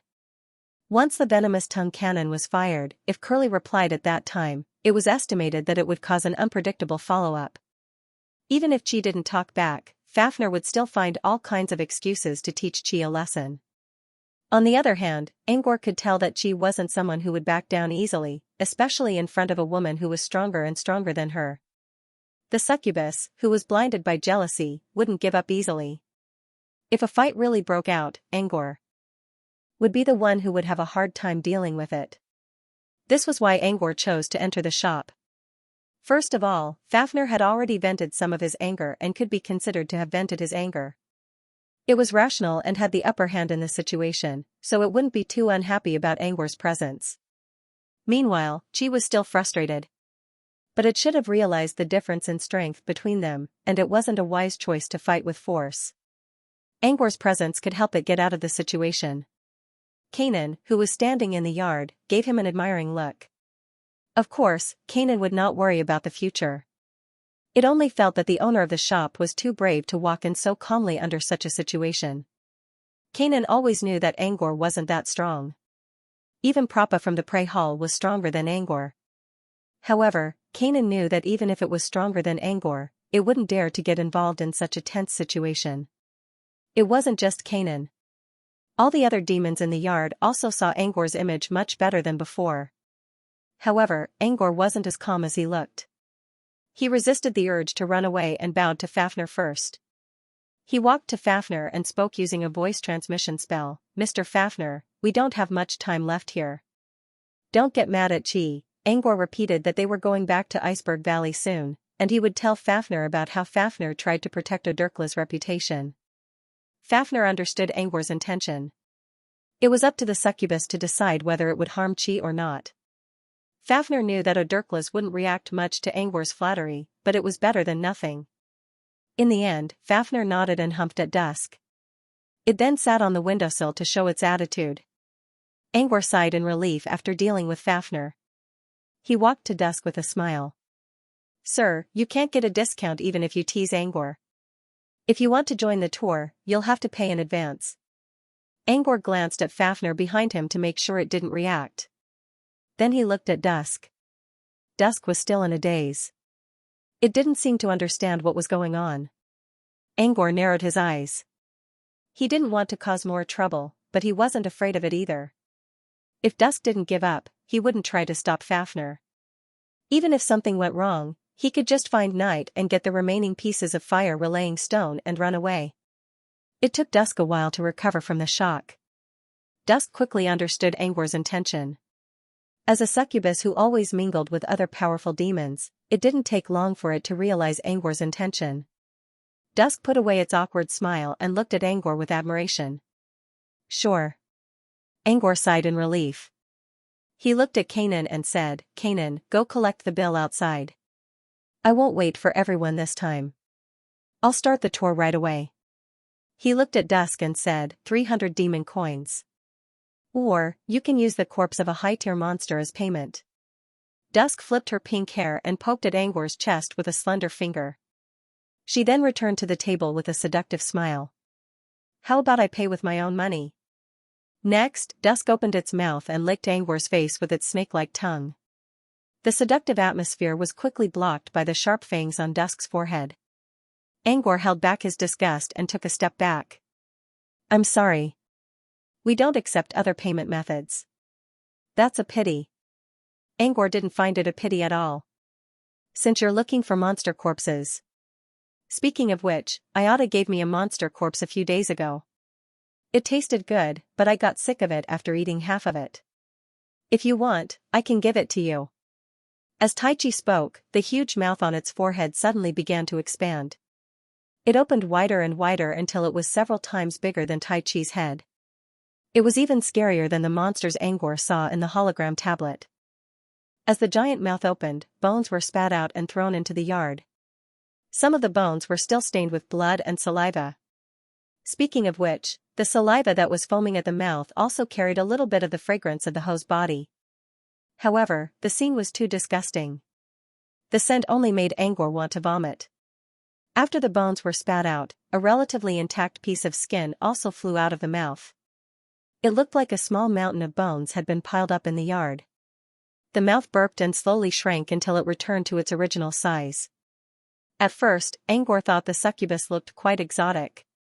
But now, it only looked terrifying. Angor recalled Kanan's words about Dusk's relationship with several powerful demons. Now, he had a better idea of what a demon looked like. I don't know what kind of monster this is. Ayada said it's a fly from the void. Can you take a look? Dusk looked at Angor. Angor took a deep breath and looked at the fragrant bones with disgust. Hold on. Let me check. Angor tried his best not to throw up and quietly constructed Narda's vision in his mind space. Through Narda's vision, Angor looked at the pile of bones covered in saliva and froze on the spot. The feedback from the server made him almost unable to believe his eyes. Step by step, he walked solemnly towards the door. His expression didn't seem strange, but his heart had already been set off by a huge wave. Void Demon Seamus. The pile of bones belonged to Seamus, the so-called Void Demon. Seamus was a rare magical creature that wasn't too big in size and patrolled the endless void. In the wizarding world, Seamus was at least a truth-finder. There were not many truth-finders in the void, but this was the first truth-finder monster Angor ever found. This meant that all of them were truth-finder materials. In all auctions in the wizarding world, truth-finder materials were worth a lot of money. As for Seamus, being a magical creature that possessed the spatial attribute, the most precious parts of his body were his bones and skin. Bones could be used as space-type materials, which were invaluable. As for its skin, even if it was not refined, it could be used as a tool to ward off chaotic space energy. Now, the most valuable part of Seamus' body was right in front of Angor's eyes. How could he not feel excited? Angor walked to the skeleton mountain in the yard. The smell of Panis saliva made Angor's body wobble a little, and he could feel the heat on his face. However, the disgust he felt earlier was completely gone. He wished he could put away the bones that were still covered in blood and flesh. If not for the fact that there were demons watching him and waiting for him to examine them, he would have done so. Angor walked around Seamus' body and pretended to examine it while suppressing his excitement. Halfway through, he picked up a piece of bone. Ignoring the saliva on the bone, Angor carefully sensed the energy on it. Even if Seamus' body was completely gone, the shocking space energy still lingered on the bone. For some reason, Angor felt that the space energy on the bone gave him a strange sense of familiarity. Perhaps Panasi's succubus saliva had a bewitching effect, or perhaps he was hallucinating because his emotions were fluctuating too much. Angor did not mind the strange feeling. Instead, he carefully checked the item again and again. Seeing that Angor was not going to stop, Kanan came to him and said, "Mister, this monster's aura is terrifying. It should be stronger than the ones I bought before." Kanan was clearly reminding Angor that the bone should be worth it. Angor looked up and saw all the demons in the yard staring at him. Inside the shop, Angor could feel Fafnir's cold gaze, which was as sharp as a knife, judging him from head to toe. Fafnir and Fafnir were still fighting each other. Now that Angor was showing such favor, Fafnir felt a little uneasy. Angor quickly put down the bone. He did not even dare to use cleanse because he did not want to expose himself. He only wiped his hands clean with his clothes and returned to the shop. "Can I use this little fly as the fee for this trip?" Fafnir rested her head on the back of her hand and showed a charming look. Angor cleared his throat and nodded. "Of course. I see you like this little fly a lot." Fafnir giggled and winked at Angor. "Actually, I have some other undigested monster bones in my house. If you like, why don't you come back with me later?" Angor was tempted by the obvious hint of an invitation. However, he was not interested in the hint. He was more interested in the undigested bones Fafnir mentioned. Perhaps there were existences similar to Xianxia in these bones.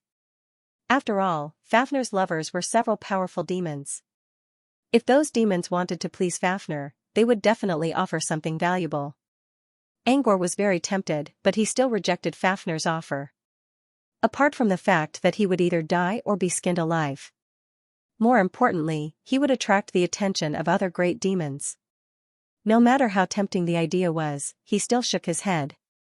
"No need. If you don't mind, we can start the tour now." Angor quickly changed the topic. He did not want to waste too much time on small talk, which might lead to unexpected changes. If Fafnir suddenly changed his mind, it would be a great loss for him. Fafnir hesitated for a moment. His main purpose here was to explore the trip. He wanted to tease this interesting native a little more, but he did not mind spending some time on it. "All right." Fafnir nodded. Angor looked at the yard again. Kanan also gave him a yes gesture. Clearly, the demons in the yard were ready as well. Angor smiled. "Everyone, let your guard down and do not resist. The trip to Ocean Rhythm begins now." As soon as he finished speaking, a strange ripple of energy enveloped the demons. This rhythm had a gentle water aura, causing all the demons to unconsciously loosen the defenses in their hearts. Moreover, these gentle waves led them into a strange illusion of the sea.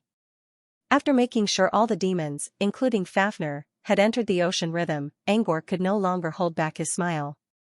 He stared at the monster remains on the ground with glowing eyes and began to collect them without any hesitation. "You're a lowly human who has never seen the world.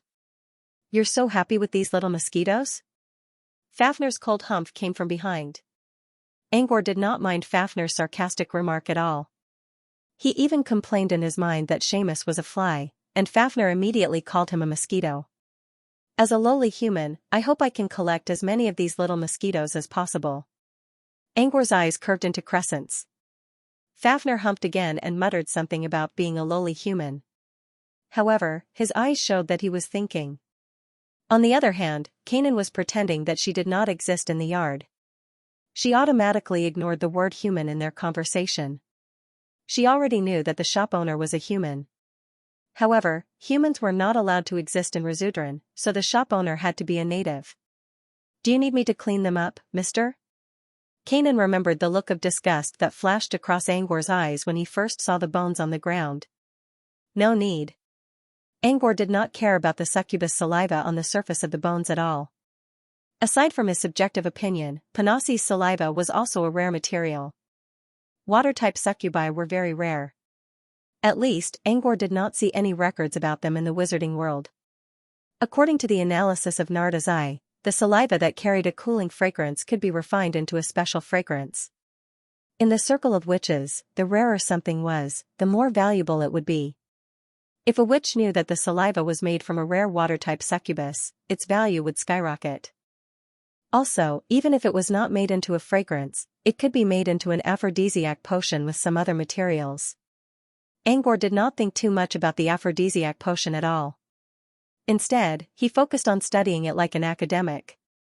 Most of the materials needed to be combined with aphrodisiac potions to get what they wanted. For example, the aphrodisiac of a black deer would only be released when the deer was in heat, which only happened once every few years. Wizards would not wait for the deer to go into heat, so they needed aphrodisiac potions. Angor quickly worked on the skeleton pile. It only took him 2 minutes to separate the Panassi's saliva and the remaining flesh on the bones. He also sorted the bones according to their energy levels and put them all into his bracelet. Angor felt satisfied when he thought about the large number of precious materials in his bracelet. As he was enjoying his work, Dusk's body suddenly changed. A bright blue light suddenly emerged from its body. Angor had seen several strange phenomena in his shop before, including Prappa's and Kanan's breakthroughs. But none of them looked like this. Not only was Chi's body emitting an enchanting azure glow, but it was also undergoing a transformation. Apart from the mouth on its forehead, Dusk looked exactly like a human being, except for its revealing clothes. But now, it was as if Dusk had shed its human clothes and put on a new one. Blue ripples appeared on its skin, and the important parts of its body that were previously exposed were automatically covered with dazzling scales that reflected the light. Dusk's skin color was only the beginning of the transformation. Its body was also expanding at an astonishing speed. In just a few seconds, Dusk had reached the limit of the wooden house. While Angor's expression darkened, the ceiling of the wooden hut exploded with a loud bang. Pieces of wood flew everywhere. Luckily, Kanan controlled the water barrier to stop the falling pieces, or they would have disturbed the customers who were still enjoying the ocean rhythm in the yard. Dusk's transformation wasn't over yet. Its body was still expanding, and the attic couldn't hold it any longer. Its long, snake-like hair completely destroyed the attic. It took less than a minute for Dusk's tiny body to grow to the size of a giant. Angor looked at Kanan with an expressionless face. Is this Panassi's true form? At this moment, Kanan was in a bit of a daze. It had been working here for more than 3 days, and this was the first time it had encountered such a huge change. Even the shop had been destroyed. She shook her head and said, I don't remember Panassi's true form being like this. It's small, just like other succubi. Succubi didn't rely on their bodies to fight. They relied on their spirit power and seduction abilities to survive. Even if Panassi's body was evolving as a living creature, it shouldn't have grown to such a huge size. If this wasn't Dusk's true form, then what was going on? Dusk's appearance was still considered exotic, but now, it couldn't be described as beautiful at all. The swelling of the head caused its facial features to elongate, making it look ferocious and terrifying. The mouth on its forehead was no longer as small as before. It had completely let itself loose, and it was greatly split open like a man-eating flower blooming. Countless tentacles that looked like spider legs also grew out of its back. Together with the scales that flickered under the light, it gave off the illusion that it had grown countless glowing tails. Angor sighed. He thought D was already scary enough when it spat out Seamus bones. But now, it was even scarier. This form seems to be. On the other side, Fafnir suddenly frowned. While waiting for Fafnir's next words, he saw a terrifying figure flying across the sky through the broken roof. This black figure had flown over from the inner city of Razudran, hovering in the air. That's Lord Iades. Kanan took a few steps back in fear. The name of Iada Fortress was mentioned before, but he didn't know who it was. However, he couldn't ask Kanan now because he couldn't move under the suppression of the terrifying aura. It felt like pressure, but it also contained something that came from the bottom of one's heart. Angor's face instantly turned pale as cold sweat poured out of his body. Useless fool. A cold sneer reached Angor's ears. Needless to say, it was Fafnir who was still mocking him. Despite Fafnir's harsh words, Angor felt as if he was protected by a barrier created by a gentle breeze. Under this barrier, he could no longer be affected by the terrifying aura from the outside world. Angor thanked Fafnir, but Fafnir only humped and looked at the figure in the sky with an alarmed look. Angor carefully looked up and saw the terrifying figure hovering in the sky. He couldn't see its face clearly because of the backlight. However, the terrifying skeletal wings that could cover the entire sky were deeply imprinted in his mind. Finally, Angor had time to ask Kanan about the newcomer's identity. Kanan didn't look any better than Angor. She spoke in a trembling voice, a great demon. Lord Iades is a great demon. Angor already knew this, but he still didn't know what to say. Angor recalled that void demon Seamus was given to Kanan as food by Iades. Was this Iades one of the great demons who was related to Wraith? He heard several rustling noises coming from behind. When he looked back, he saw that the demons who were still immersed in their experiences had all woken up. However, they didn't dare to stay here any longer. they all began to run away.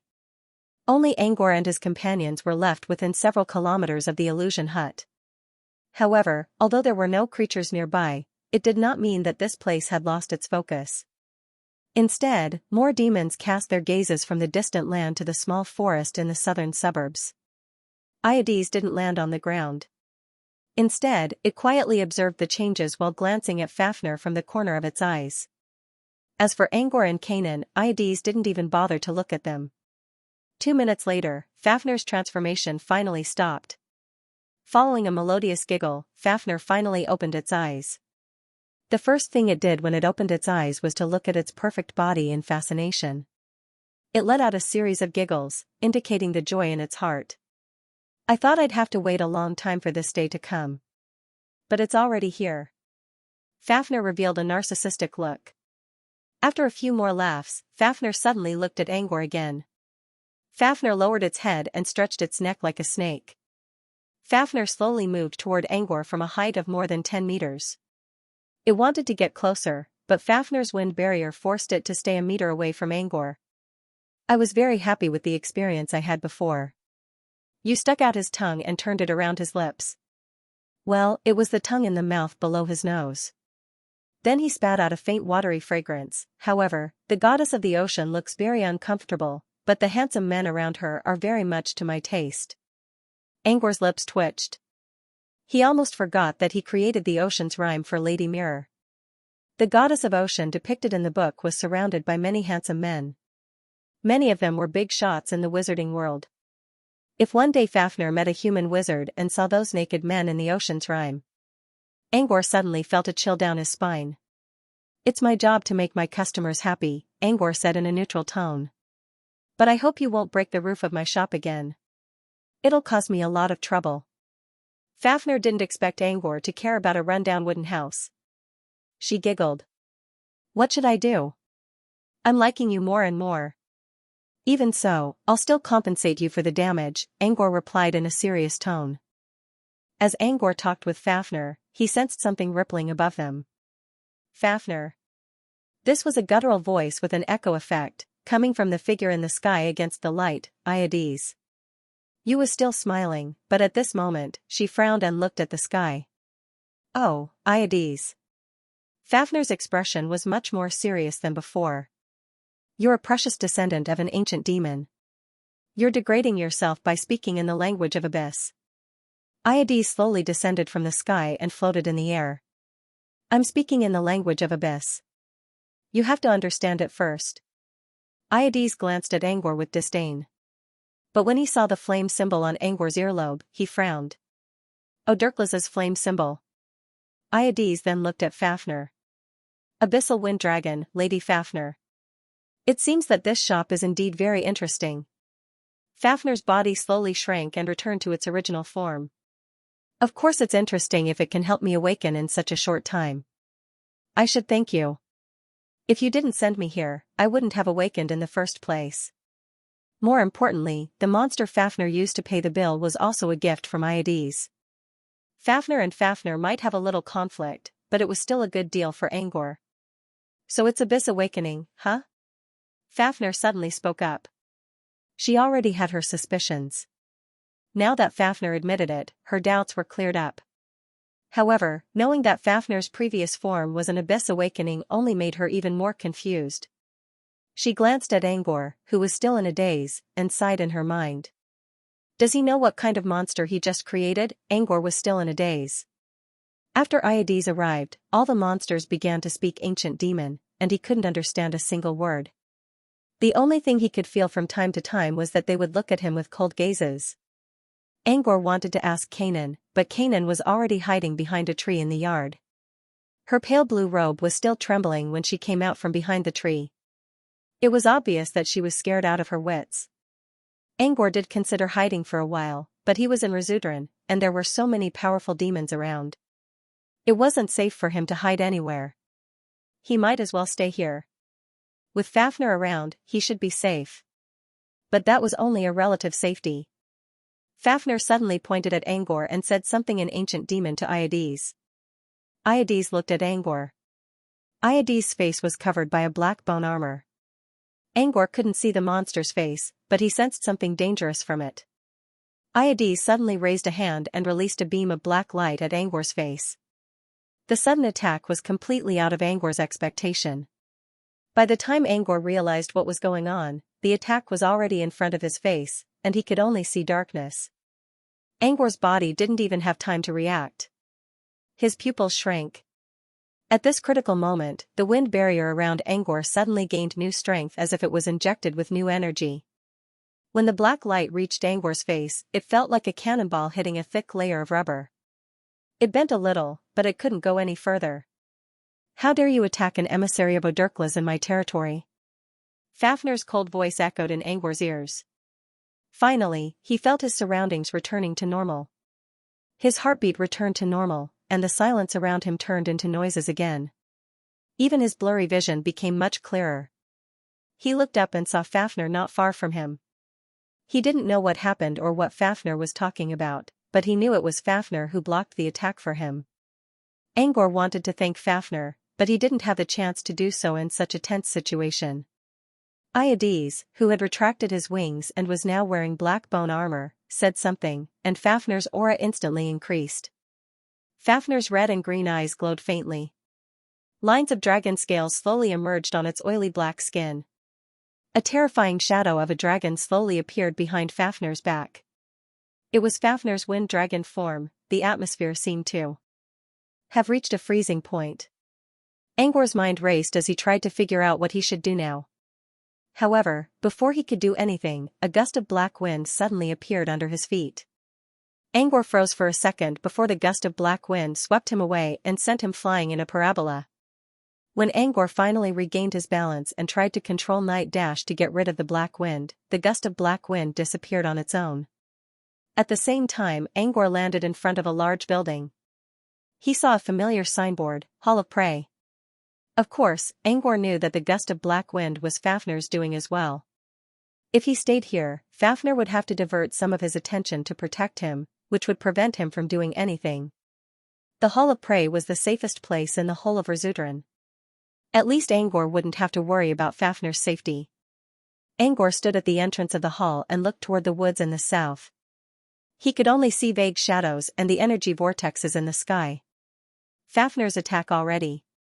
Angor's mind was a little worried, but he knew that going back to kill him. Since Fafnir's mind, Fafnir's back. Fafnir, of course, of the Hall of Fafnir. And as soon as Fafnir After walking into the Prey Pavilion, he was surrounded by a cold silence, and all the disturbances of the outside world seemed to have disappeared. He walked through the cold hall and did not see the owner of the nightclub.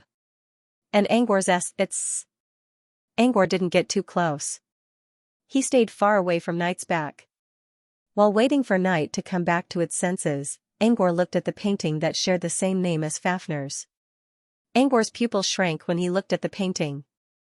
Night once said that when the flame in the painting completely consumed Night, the shackles that bound it would disappear. But now, the ratio between the flame and Night in the painting had completely changed. Before, there was only a thin line of flame in the painting, and most of the painting was filled with Night. But now, Night had been pushed to a corner. Only 20% of the painting was left, while the rest of the painting was filled with raging flames. Angor's eyes widened as he stared at the changed painting. Is Night going to take that step? To Night, that was the path to becoming a lord. In the wizarding world, Monchi, Rhine, Flunza, and the other wizards had been pursuing this step for a long time. When Fafnir's story was told by Fafnir, Angor didn't feel like it was real. But when he looked at the painting that was slowly changing, he had a vague feeling that he was about to witness the birth of a supernatural being. Night, which had been staring at the painting for a long time, finally moved. You're here. Night looked at Angor and spoke in a soft voice. I'm here, Angor replied without thinking. Night nodded. Angor stepped forward and stood side by side with Fafnir. Maybe it was an illusion, but when Angor approached the painting, he felt something burning hot. It was as if the flame in the painting was real, and it was about to break through the plane and reach the real world. Mr. Fafnir, Night in the painting is almost gone. I've said it before. Night has always existed and will never die. When will the flame completely cover night? Angor asked. Not yet, Night said casually. But it won't take long. Night didn't tell Angor what the final step was. Instead, he asked about Angor's intention. Mr. Fafner sent me here. Angor briefly explained what happened in the shop inside. I'm here to ask if you have the fire relayer stone fragments. We'll need another day. But I've already made the ember dissolver with hellfire. Night took out a bottle and tossed it to Angor. It was a finely made red bottle with a sparrow-shaped opening. Strange runes were painted on it, which didn't look like something found in the abyss plane. The body of the bottle was slightly hot, and when it shook slightly, one could hear the sound of liquid flowing inside, accompanied by the crackling sound of flames burning. He opened the bottle and was surprised to see what was inside. Although the bottle was small, it seemed that the space inside the bottle had been expanded in some way. The small bottle was filled with almost an entire aquarium of ash fire dissolving agent. The bright red color of magma and the intense heat of the ash fire dissolving agent spread out in all directions. It's not easy to make something like this, so I made more. I've heard from Feng that if you alchemists use it to refine items, you can add some chaotic dark energy from the abyss. Night said. He quickly put the bottle back into his bracelet with gratitude. This was a good item that was not any less valuable than Seamus Bones. Furthermore, only the flame relay demon could possess the hellfire, which meant that it was almost a unique existence among humans. Angor put them away in his bracelet and thanked Night Meng for his help. Night chuckled but didn't say anything. It didn't take much effort to make ember dissolver. Besides, Angor bought the materials himself. I wonder how the shop is doing. Angor put away the bottle and thought about something else. Fafner saved his life. Can I stay here for a bit longer? Of course. Night nodded. Don't worry about Fafner. Very few people in Resudran can hurt her. There's no one who can keep her. Hearing this, Angor felt a lot better. However, he was still confused when he thought about what happened earlier. He didn't know why Iades suddenly attacked him. Angor's transformation shouldn't have any side effects, right? Iades didn't want to kill Angor, even if Angor didn't want to thank him. Angor shook his head. He couldn't understand a word they were talking in ancient demon language. He would have to wait until he saw Kanan and ask him what had happened. He remembered that Jaeger had pointed at him, and Iades had immediately attacked him. Is Iades jealous? Angor rubbed his temples in confusion. For once, Night looked away from the painting and looked at the place where the energy was gathering in the woods. A moment later, Night looked away and gave Angor a strange look. Panis awakened in your shop? Awakened? What do you mean? Night pointed at the air, and Angor's shadow appeared out of nowhere. Angor nodded. If this is the awakening Mr. Nightclub talked about, then it is. Night glanced at Angor and suddenly realized why Angor could earn so much money so fast. The Abyss awakening required one's willpower, but it was like a fire in a prairie. Without a source of fire, it would never burn. Angor's journey was to find that source of fire. No wonder so many demons were willing to go to the ocean rhythm to awaken Panis Succubus. Angor couldn't help but ask, what do you mean by awakening? Awakening is when a demon's power reaches a new level of evolution. Angor was surprised by Night's words. This was like the difference between a dark gold gargoyle and a gargoyle. They were both gargoyles, but there was a huge difference in strength between them. As Night went on, Angor's expression grew darker and darker. Awakening was also called Abyss Awakening. It was a form of awakening induced by the power of Abyss. Once awakened, it meant not only a new level of evolution, but also the removal of a demon's limit. Why was it so rare for a half-blood demon to reach the level of a high-tier demon? Why was it so difficult for a demon to reach the next level? An imp could train for thousands of years and still remain an imp. It was all because of the bloodline limit. Compared to humans, demons were born stronger and had longer lifespans. However, they had one weakness, which was that they couldn't remove the bloodline limit. This limit meant that once a demon reached its limit, it would be very difficult for them to improve. Further, humans also had their own great barrier, but they had all kinds of ways to break through it. Demons, however, couldn't do that. There were millions of demons, and only one of them could break through the limit. However, nothing was absolute. If a demon wanted to break through the limit, there were ways to do so. Among them, the most difficult but most effective method was to awaken. Once awakened, a demon's limit would increase infinitely. Without the bloodline limit, Angor would no longer be stuck as a mid-tier demon. He might even become a lord. What did a lord mean? At least, there was no wizard in the southern wizarding region who could rival a demon lord. Moreover, the strongest among the overlords could even be comparable to the demon gods. This was the ultimate goal of all demons. Now, Dusk had awakened. Dusk was still a long way away from becoming a lord, but the seed was already planted. When the time came, it would start a fire. Abyssal awakening wasn't limited to just that. After all demons awakened, they would have different abyssal awakening states. Such awakening states would grant different awakening abilities depending on the demon's needs. Dusk's awakening ability was still unknown, but judging from its enormous size, Angor could tell that its physical strength was beyond imagination. As a succubus, all demons relied on their spirit power to influence their enemies. Dusk's biggest weakness was its weak body. But now that the problem of his physical body had been fixed, he no longer needed to be a subordinate of any great demon. After listening to Knight's explanation, Angor finally understood why Iadasai attacked him earlier. The power of the awakening was incredible, and its subsequent effects could extend infinitely. If Angor couldn't use such a key for himself, he had to get rid of it first. When Iadasai made a move against him, it was probably not to kill him, but to capture him. Angor suddenly felt a headache coming on. Half of Rizudaran already knew about Dusk's awakening. Once they confirmed that Dusk's awakening had something to do with the illusion hut, they wouldn't stop. Just like Greya's spell creation. If people found out that the manifestation of mystery played a key role in it, Angor would become their target. Fortunately, he didn't have to stay in Rizudaran for too long. There was only 1 day left. Once he obtained the fire-relaying stone's fragment, no matter how great the commotion here was, it would have nothing to do with him. Angor's expression kept changing like a color palette, and Night saw it all.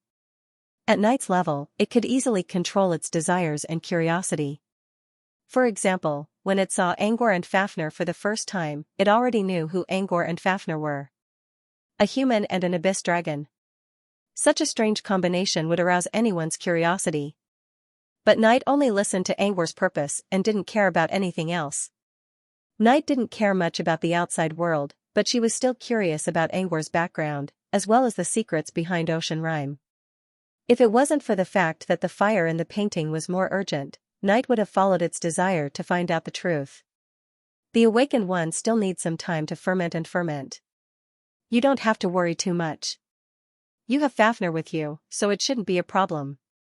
With that, Night ignored her curiosity and headed for the exit. Many demons saw how Fafnir tossed Angor to the entrance of the hunting hall. Now, they needed to deal with these small fries. Angor stayed in the gallery, but his mind was still wandering. Images kept flashing in his mind, from Fafnir's situation to the hallucination hut. Then he thought about Sunders, John's current situation, and missing his family and friends. His mind was in a mess for a long time. When he heard footsteps coming from the gallery again, he finally regained his senses. The newcomer was Prappa with light blue skin. It was carrying the corpse of a prey that was several times larger than its body as it walked in from the outer pavilion. It was going to clean up today's prey in a compartment behind the gallery, but it didn't expect to see a familiar figure inside. Mister? Prappa looked at Angor in surprise. You're here? Angor looked at Prappa's confused face. What do you mean here? Is someone looking for me? Prappa nodded quickly. When I came here today, I saw Kanan walking back and forth in a hurry. It said it was looking for you and asked me if I saw you. I didn't expect you to be here. Is there anyone else looking for me? Angor wasn't surprised that Kanan came looking for him.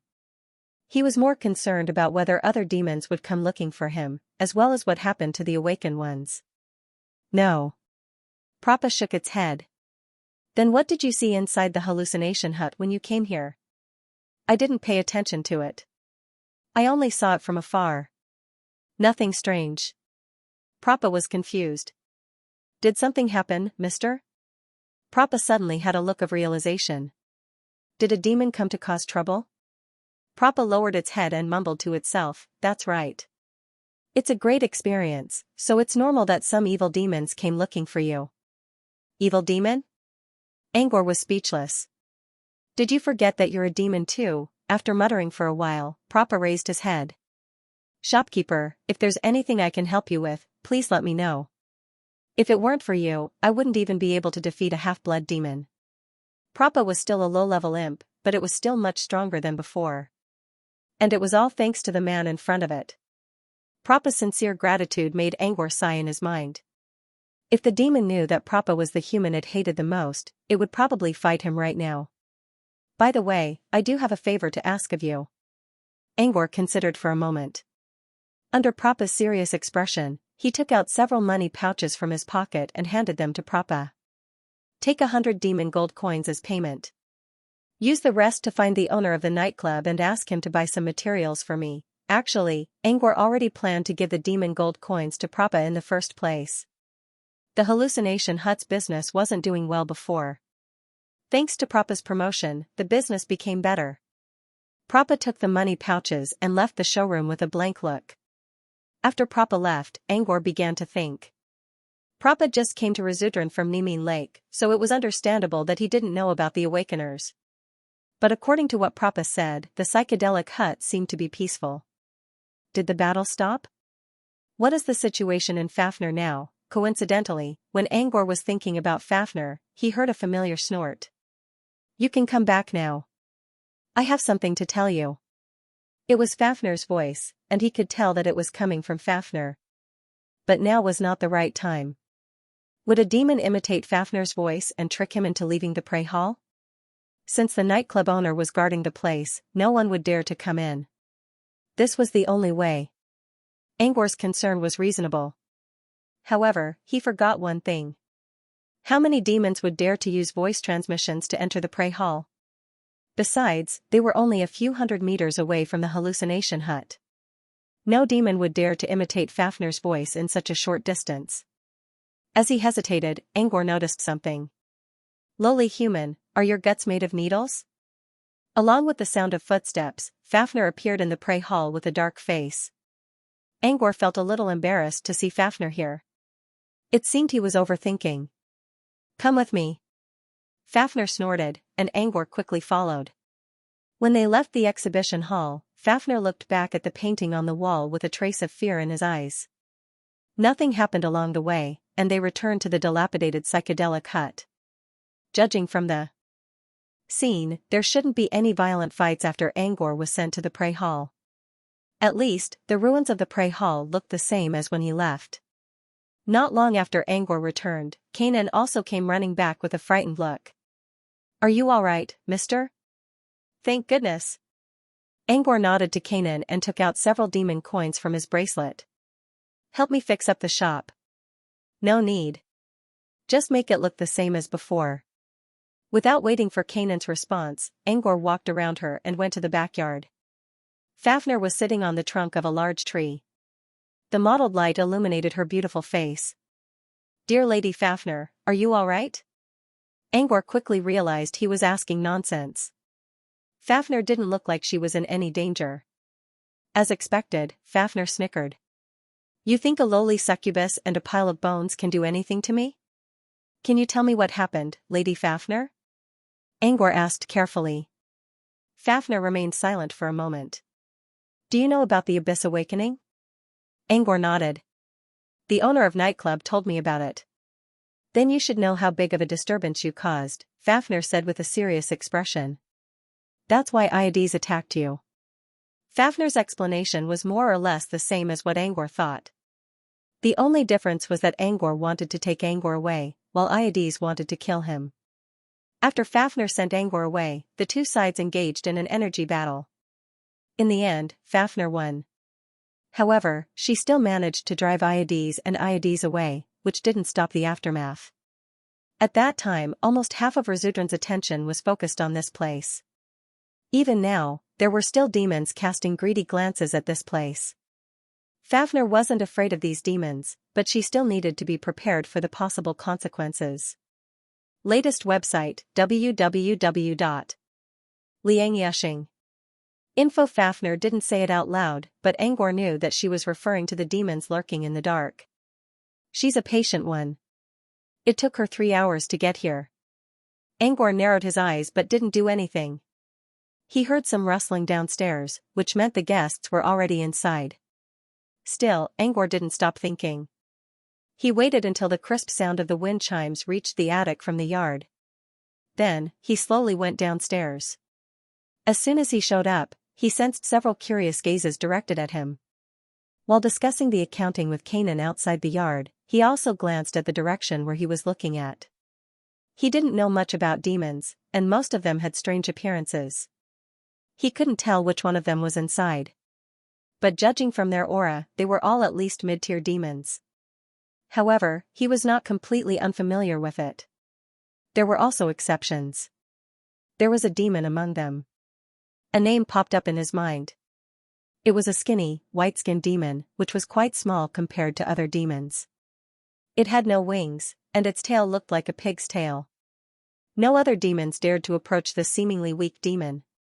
It was sitting under the shade of a mother tree in the yard, looking quite relaxed.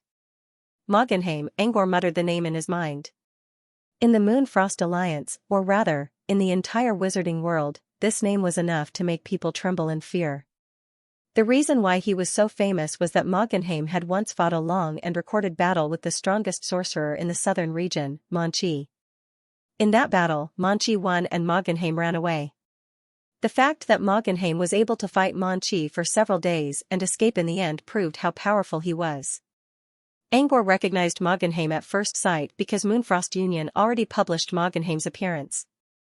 When Moggenheim escaped, he lost his left eye. It didn't mean that Moggenheim lost his left eye. If that was the case, Moggenheim had a million ways to recover it. Its left eye was missing because it had been completely sealed by Meng-Chi. He could clearly see that Moggenheim's left eye was right in the center of a hexagram. There were also some moving tadpole-like patterns on the hexagram. It was a typical sealing spell. Mister? Mister? Kanan called his name several times and finally pulled him out of his thoughts. What happened? Kanan took out a bag and shook it. The money has been collected. It's all paid with demon coins. Angor nodded. I see. Let's get ready then. Angor took a deep breath and forced himself to calm down. The journey is about to begin. Please let down your guard and do not resist. Also, I hope you will cherish this opportunity. This is your only chance, and it will not be repeated. When the ocean rhythm covered the demons, some of them entered the illusion right away, while others only entered after making sure it was safe, such as the disgusting demons Fafnir mentioned. Angor noticed that Moggenheim didn't resist at all when the ocean rhythm covered its body.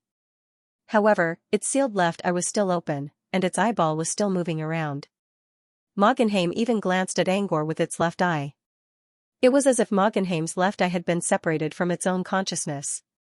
Instead of looking at Moggenheim, Angor walked to Fafnir's side. As soon as he approached Fafnir, Angor felt a gentle breeze blowing away all the filth on the demon's body. Those who were watching him from afar also disappeared. You seem to be interested in that boar demon. Fafnir opened his eyes and looked in Moggenheim's direction. His eyes happened to meet with Moggenheim's moving left eye. But unlike Angor, Moggenheim's left eye was startled when it saw Fafnir. It rolled its eyes and closed them again, pretending that nothing happened. So it was a boar demon. Human wizards always had their guesses about what kind of demon Moggenheim was, but none of them had a definite answer. The most popular answer was that it was a boar demon. However, Moggenheim was obviously different from other boars. For example, it had white skin, no horns, and a slender body. Angor didn't expect Fafnir to confirm that Moggenheim was indeed a boar demon. Moggenheim is a very famous demon among humans, Angor said. Its left eye was left behind by a human. Oh, is that so? Fafnir was a little surprised. She didn't pay much attention to the boar demon and assumed that it was just a normal customer. She didn't expect Angor to be interested in the boar demon instead of those who were spying on him. Fafnir carefully looked at Moggenheim.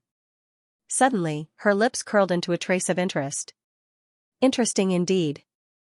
Angor looked back and saw Moggenheim's left eye staring at Kanan. Kanan didn't know what was going on. She shook her head at Moggenheim's left eye and walked away. This experience ended very quickly and did not produce any strange phenomena. However, Angor noticed that the demons all had strange expressions on their faces as if they thought of something and left the shops one after another.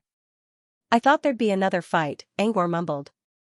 So many demons just left without saying anything. Fafnir humphed and put on a proud look as if she was saying, "Who dares to do anything while I'm here?" After everyone left, Angor summoned Kanan and asked her what happened between her and Moggenheim. "Oh, that customer." Kanan suddenly chuckled. "He's quite interesting. His left eye can change colors like ink. Just now, he was using his left eye to create words in demon language." "What did he create?" Angor asked. "I didn't pay attention. I think he said something about digging something out," Fafnir's voice cut in. "That line of demon language was, 'dig out his eye.'" Kanan nodded. "Yeah, that's what he wanted me to dig out his left eye. It seems like he's already on the tour. But for some reason, his left eye can still express itself." "Interesting. Dig out his eye?" Angor was a little confused. Did the left eye really have its own consciousness? At the same time, outside of Lightless Mountain, a large group of dark shadows was flying toward them from the sky. They looked like dark clouds that blotted out the sky and covered the entire mountain range. If one took a closer look, they would see that the dark shadows were not clouds at all. Instead, they were a giant floating block of ice surrounded by gray mist. The floating block of ice was actually a platform on which about 100 people were standing. Among them, the figure standing at the front was wearing a pure white frosty robe. On the front and back of the robe, there was a crescent moon imprint. His face was covered by a layer of silver mask. This mask was one with the frost moon's silver crown on his head. It was complicated and gorgeous. He was Monkey, the leader of Moonfrost Union and one of the most powerful wizards in the southern wizarding region. Sennifer was standing beside Monkey. The curse on her had been lifted by Monkey 2 days ago. The conflicting energies in her body made her look both like an unreachable iceberg and a ball of fire under the blazing sun. Sennifer looked at the lightless mountain range that was getting closer and closer. Behind the mountain range was their destination. "Mr. Monkey, how's Razudran doing?" Sennifer asked. Monkey remained silent for a moment. Through his silver mask, he seemed to be looking into the endless distance. After a while, Mangchi said, "The target hasn't arrived yet." Sennifer did a quick calculation. They still had enough time. However, the strange thing is that even though the target has yet to arrive, the atmosphere in Razudran is already a little strange. Monkey was puzzled. According to the information he received, Razudran was different from before. His words attracted the attention of the wizards nearby, including Samantha, Cantor, and Sunders. "The eye I left in Razudran is now inside the central vortex." Monkey carefully analyzed the information he received. Energy turbulence, abyss awakening, and a mysterious shop located in the depths of the abyss. Monkey's information was fragmented, and he still couldn't make sense of it. Energy turbulence was understandable. Abyss awakening was something that many wizards didn't know about. However, Monkey had been traveling in the inner layer for many years, including when he entered Demon City under a disguise. Monkey briefly explained what Abyss Awakening meant to the wizards. "You mean, once the Abyss awakens, we'll have a smooth path to becoming a lord? Isn't that the same as our legendary rank?" One of the Magi exclaimed. "No. Abyss Awakening gives demons the ability to break through their limits. It only means that we have the potential to become lords. We don't know what will happen in the future. So it's similar to the Mark of the Time Thief? And it's not as powerful as the Mark of the Time Thief. The Mark of the Time Thief meant that one had the potential to reach the truth. The so-called truth was a concept, or rather, an ideal pursued by wizards. In the depths of eternity, above the clouds that never fell. Compared to the potential of becoming a lord, the Mark of the Time Thief was much more powerful. At the mention of the Time Thief's mark, a wizard suddenly said, "I remember that Sir Phantom and Sir Monkey were both marked by the Time Thief." Everyone quickly looked at Sunders and Monkey. However, Sunders remained expressionless. However, Manqi, who was standing on the other side, frowned deeply behind his mask. Everyone was still discussing noisily. Due to Mengqi's mask, not many people noticed his strange behavior. Only Sunders gave Monkey a disdainful glance. Sunders seemed to be trying to stay away from the discussion, but he was actually observing the others, especially Mr. Monkey. The others might not know, but as someone who was also marked by the time thief, Sunders knew what Monkey was thinking. In fact, most of the seeds marked by the time thief had the same standpoint in the beginning when they faced the time thief. Sunders didn't want to be shackled by the time thief. In fact, he hated the time thief. At first, Monkey was like this too. As a prodigy, his goal was naturally lofty. The truth was the other shore that he pursued. How could he be willing to let the time thief steal his choice? Even if he didn't want to use it. But when did Manqi's thoughts start to change? Was it when he couldn't make any progress even after using all the resources of Moonfrost Union? Was it when he saw a higher world but couldn't reach it? Or could it be that, when he made that choice during one of his training sessions, the time thief with a sinister smile showed a satisfied expression to him and never appeared again? Yes, Manqi had not seen the time thief since a certain cultivation session. During that training session, the time thief stole another choice and gave him a lot of compensation, which helped him reach the top of the southern wizarding region. But because of this, he seemed to be unable to advance any further. At the same time, he never saw the time thief again. Even though he took the initiative to make many life-changing choices, the time thief did not appear again. He knew that the time thief had given up on him. There were only two reasons why the time thief gave up on a seed. Either the seed didn't want to improve, or the time thief stole the truth choice. Monkey knew that he was the latter. Since that day, Monkey no longer hated the time thief. Instead, he looked forward to meeting the time thief again. But it was all for naught. Later, he decided to sacrifice the bloodline of a demon god to break through to legendary because he hadn't seen the time thief for a long time. When his path was hopeless, he chose to take a different path. This was why Monkey felt so conflicted when he heard the time thief's name. Sunders could tell what was going on in Monkey's mind, but he didn't really care about Monkey's morbid mind. Mengqi had never thought that his choice back then might not have been wrong. The time thief no longer appeared. Perhaps it was just leading him to make a mistake. After all, the time thief was a complete bastard. He said that it was fair to take the choice you gave up, but in fact, he was constantly giving you psychological hints, guiding you to make the choice you wanted. That was why Sunders was so angry when he heard that Angor was marked by the time thief. However, Sir Manqi seems to be completely obsessed. Even if you tell him that you didn't make the wrong choice and that it was that bastard time thief who was wrong, he probably won't listen. Obsessions and inner demons had always been obstacles on the road to becoming a legend. Sunders frowned. His eyes were gloomy. When he heard the discussion about the time thief getting louder and louder, he finally opened his mouth and said, "The matter of the time thief is hard to predict. The more we speculate, the crazier it gets. Besides, is this the time to talk about these irrelevant things?" Sunders looked up. "Mr. Manqi, you mentioned something about a mysterious shop apart from energy disturbance and abyss awakening. What do you mean by that?"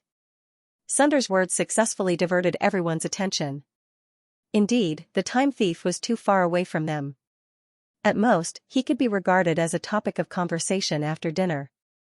What was more important was Le Soudrin's situation. After all, their lives were tied together with the fate of the entire Moonfrost Union. Mysterious shop? Is it Balalaika from the Land of Repose? Senifer muttered in a low voice.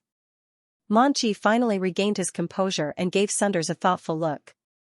He knew what Sunders was trying to say, but it was too late now. Manqi shook his head. The resuscitation witch's shop isn't that mysterious in the demon world. I don't know the details of the mysterious store I'm talking about.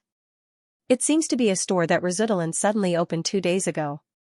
In a short period of time, this store has stirred up a storm and attracted the attention of countless great demons. Manqi's words attracted the attention of the other wizards. There's a shop like that in Demon City? Mysterious shop? That sounds really mysterious. Maybe it's because of some mystery item? Maybe this shop has something to do with the abyss awakening that Mr. Manqi mentioned? Everyone began to talk about the shop. However, they had no way to find out more about Lesutren's situation. In the end, everyone's eyes gathered on Mengqi. Manqi didn't know much about Lesutren either. His eye in Lesutren was Mogiam, the demon he once fought against. To be more precise, it was Mogiam's left eye. Mogiam was only a mid-tier demon. How could he fight against Manqi for so long? Manqi was just setting up a trap. Mogiam's left eye was Manqi's hidden chess piece. It would only appear when Mogiam's main body was in hibernation or unconscious. But now, Mogiam didn't seem to be resting at all. He didn't have enough information. However, it wasn't that there weren't any. There's one more thing. Manqi hesitated for a moment. The mysterious shop mentioned in the rumors is called Psychedelic. Psychedelic? Everyone pondered. They didn't have any clues, but they were still confused. For some reason, Sunder's heart skipped a beat when he heard the name. On the other side, Angwar's heart was racing as well. He rubbed his eyes and raised his eyebrows again to look at the fiery red figure that was gradually disappearing on the distant street. That's right. This feels familiar. Angwar muttered to himself. He was currently on the roof of Psychedelic shop. Tall tree branches not far away provided him with some shade and cast mottled shadows on his face. Fafnir was resting on a branch of a nearby tree. The reason why he chose this place was actually because he coveted Fafnir's aura. In this wind domain, no great fiend's line of sight could pry inside. While he was thinking, he suddenly saw a red figure moving on the street from the corner of his eyes. It was just a flash, but he sensed a familiar energy wave. That must be the chain I made. Angwar was confused. But didn't I give it to Baboda? Plus, Baboda used blood soul sacrifice. It shouldn't be in someone else's hands. That fiery red figure also looked like a demon, not a human. Was it just his imagination? Angwar rubbed his temples in confusion. Even if it was really Baboda, he shouldn't be in Resutern right now. Maybe it's just my imagination. With this thought in mind, Angwar lay down on the roof again and tried to sleep like Fafnir. About half an hour later, Kanan's voice suddenly reached Angwar's ears from the yard. Hey, mister. I found it outside. It's that boar demon. He opened his half-opened eyes and looked down in confusion. Kanan was standing at the entrance of the yard, pointing at the thin demon lying on the ground. Upon closer inspection, it was Moggenheim who had participated in the experience trip in the shop. Why is it here? Angwar was confused. Kanan shook her head. I don't know what happened. It fell from the sky and landed here. I think it's unconscious. What should we do now, mister? Angwar frowned. He was about to leave Resutern, and he didn't want to get involved with a demon here. Especially when Mogiam was a powerful demon who fought against Monkey for a long time. But he didn't want to leave Mogiam lying on the ground in front of his shop. Angwar considered. Move it aside. It's not our business as long as it doesn't block the customer's way. Kanan nodded. Normally, the locals of Resutern would rob all the unconscious demons and sell them for money. However, they didn't know why this boar demon was unconscious, and it was very strong. Kanan didn't mind Angwar's suggestion. She created 2 arms made of water and carried Mogiam to a big tree on the other side of the woods. Kanan prepared to return. But at this time, the left pupil of the unconscious Moggenheim began to show strange signs. The black pupil turned into runes. Kanan didn't go back since there weren't any customers yet. Instead, she observed the runes carefully. Gouge out your eye. No way. Kanan shrugged. Are your left eye and your body 2 separate consciousnesses? The left eye didn't answer Kanan's question. Instead, it created more runes. This time, the runes didn't ask Kanan to gouge out its eye. Instead, it asked, what's wrong with your shop? Didn't you already experience it? Oh, right, it wasn't you who experienced it. It was your body that experienced it. Kanan chuckled. So the left eye was really separate from the boar demon's consciousness. Was it some kind of parasite? Or was it born on its own? Either way, Kanan found it interesting. What does your shop do? The runes changed again. Experience, of course. What do you want to experience? The rhythm of water, the rhythm of the ocean. You only have one eye, so you can't experience it. Why ask so many questions? While the runes were still changing, footsteps came from the woods. More customers were coming. Kanan waved a hand. I'll be going.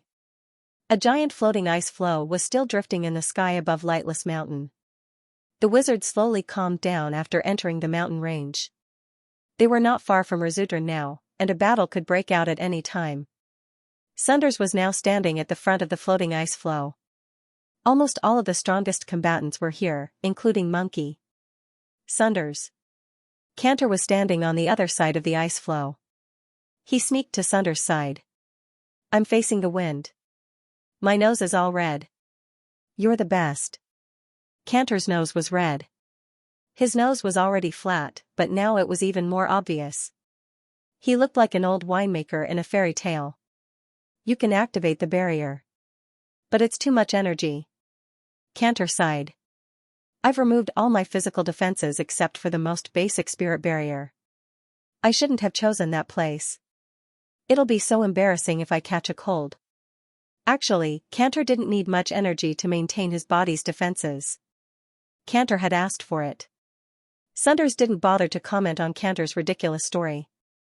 He only laughed it off. Cantor rested for a while and asked in a low voice, I forgot to ask you. Where's Mr. Rain? Why didn't he come with us? Mr. Rain made his own decision. I'm not in the position to ask. Sunders did not know the truth. Bosley was the dual-element wizard Rain met at Sky Island who had the talent for both soul and prophecy. Rain had left Brute Cavern for several days, and Brute Cavern was still in a tense situation. Without Bosley as the mastermind, things might go south. Therefore, Rain went to Bosley and gave him a prophecy. Sunders did not know what the prophecy was because Rain had left the Abyss Plane in a hurry. If Mr. Rain is here, we'll be much safer. Cantor sighed. After all, we're going to face Razudran, the eternal demon city in the void. There were bound to be many powerful demons stationed in Razudran. It would not be easy for them to take away the demon god's descendant from their territory. Cantor couldn't help but feel his heart palpitate as he thought about the possible situations they might encounter. When the ice floe reached the middle part of the mountain range, Senifer's voice suddenly reached everyone's ears. Get ready. We're going to dive into the void once we pass the middle part of the mountain range. For the demons, they entered Razudran through the island of Lake Niming. However, they were going to hunt down the descendants of the demon god. Naturally, they could not openly go to Niming Lake. Instead, they chose to enter the void in the distant land and then use the spacetime path to locate Razudran. Soon, they passed the middle section of the snow mountain. Senifer, Samantha, and the rest of the Moonfrost wizards gathered their power and created a vortex in front of them. Behind the vortex was pitch black. That was the inner void of the Abyss world. If there was a beacon, it could even connect to the inner depths. Although the void was completely dark, it did not mean that there were no living things in it. Many demons liked to stay in the void, such as the void demon, Seamus. There were also demons who often wandered in the inner void of the Abyss world. There were even many demon gods who slept in the deepest part of the Abyss world. They were so powerful that they could easily break the laws of the world if they were not careful. Only the void could accommodate them. When the ice floe entered the void, it meant that there was no turning back. The only thing left to do was to win or lose. After Canty entered the void, his originally nervous heart slowly calmed down. For others, the void represented darkness, loneliness, and the unknown. But for Cantor, who had the bloodline of night, his strength was greatly weakened in the third level of the Abyss world. However, in the darkness of the void, his strength was greatly increased. With strength by his side, Canty naturally had fewer thoughts in his mind. Huh? Cantor calmed himself down and looked at Sunders. Sunders' expression suddenly changed as he frowned. It took him a while to recover from his shock with a confused look on his face. What's wrong? Cantor asked curiously. As an old friend, he rarely saw such an expression on Sunders' face. Sunders remained silent as if he was organizing his thoughts. I don't know why, but I had a strange feeling as soon as I entered the void. But when I tried to catch it, it just disappeared. Cantor frowned. Is it some kind of omen? Sunders shook his head.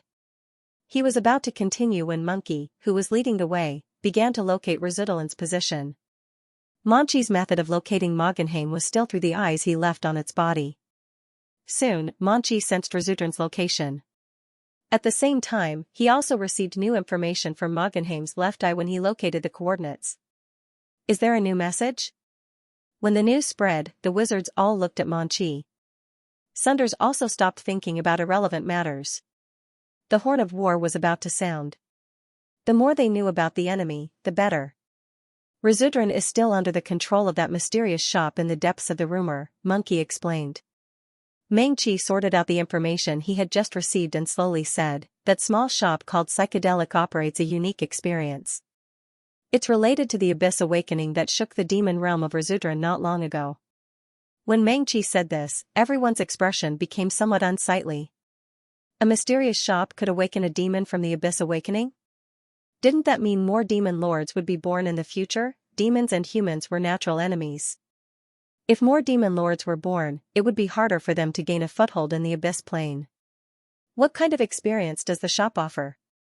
Do we have a chance to destroy it on our way to Resudlin? Sennefer asked worriedly. It won't be easy. According to the information we received, even a powerful demon wouldn't dare to do anything to the shop. This time, when we go to Resudlin, we have to plunder the target as quickly as possible. That's the best plan.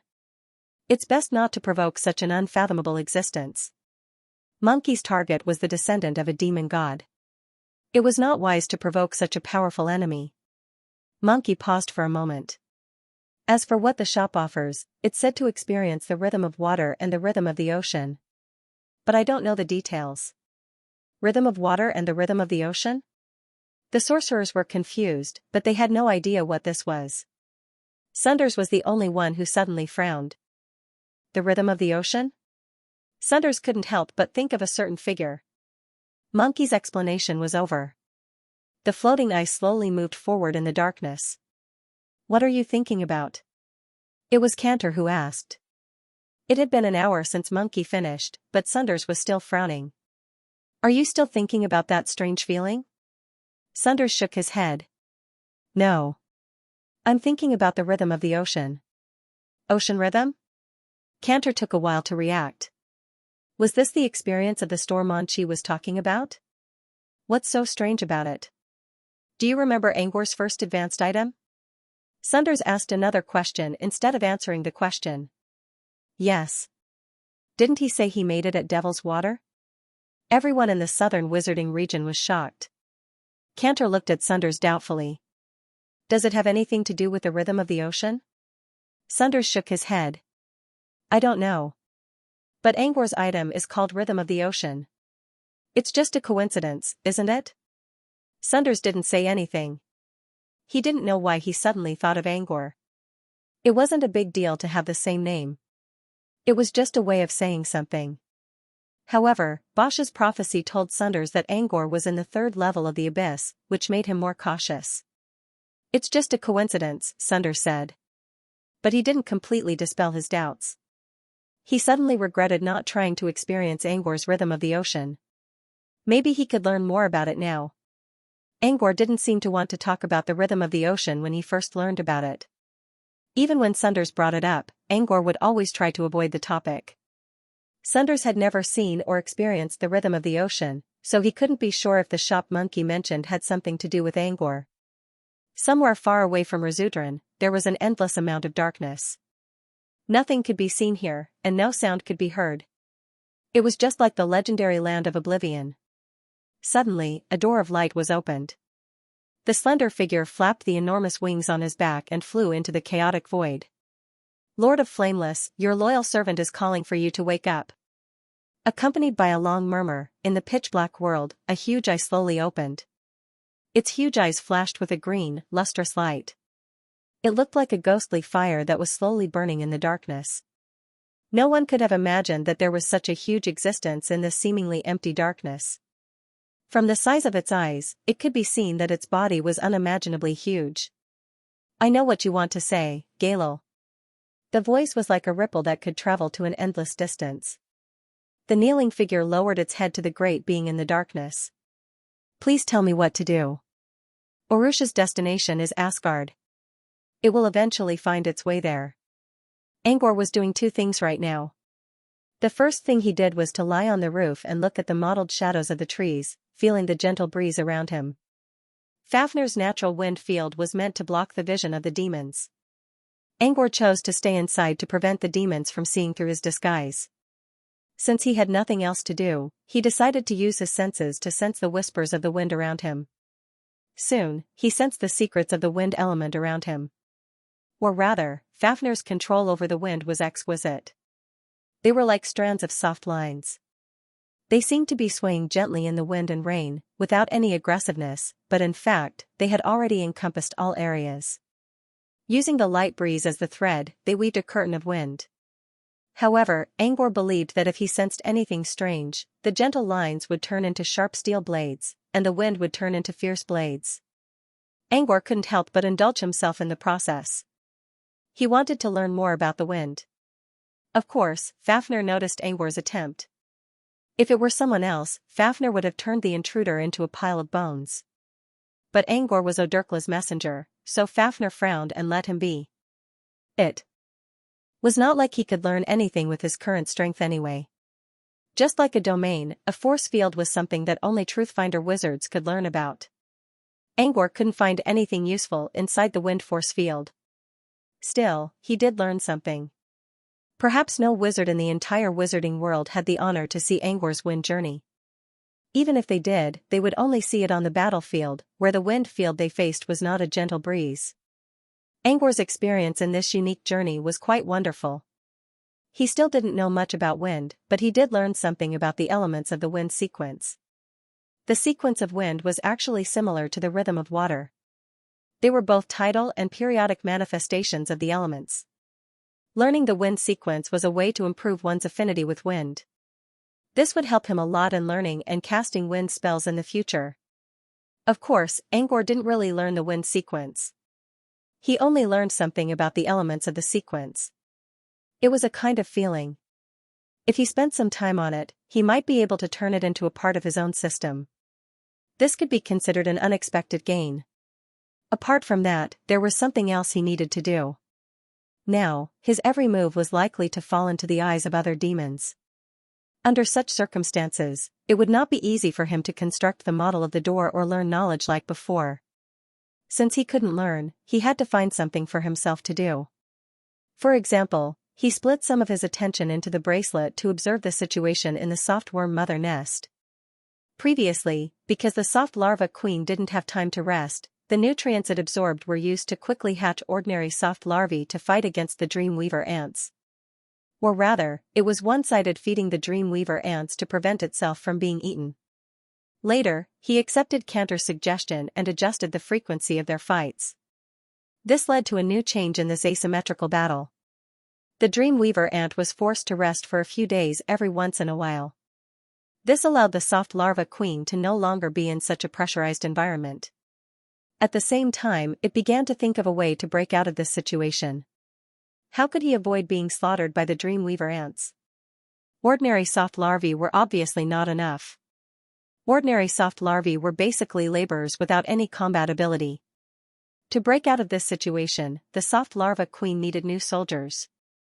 Thus, the soft larva queen began to think of all kinds of ideas. A few days ago, Angor noticed that the soft larva queen laid a white egg with a red tinge, as well as 3 other eggs with a metallic luster. Clearly, this was the result of the soft larva queen's change of mind. Perhaps they were the new soldiers of the soft larva queen. Angor had been keeping an eye on the 4 eggs for the past few days whenever he had the time. Just a few minutes ago, he sensed that one of the eggs with a metallic luster suddenly moved. Angor looked at the egg as well. After shaking for a while, a crack appeared on the top of the egg, which meant a new life was about to be born. Angor's anticipation reached its highest point. Of course, he hoped that the new soldier would be a shape-shifting larva. However, when a pale yellow worm crawled out of the egg, Angor was disappointed. This one was bigger than the others and had a bronze luster, but it wasn't the shape-shifting larva queen he was looking for. This was a bronze-armored soft bug. It was one of the soft bug's combat units and was responsible for defense.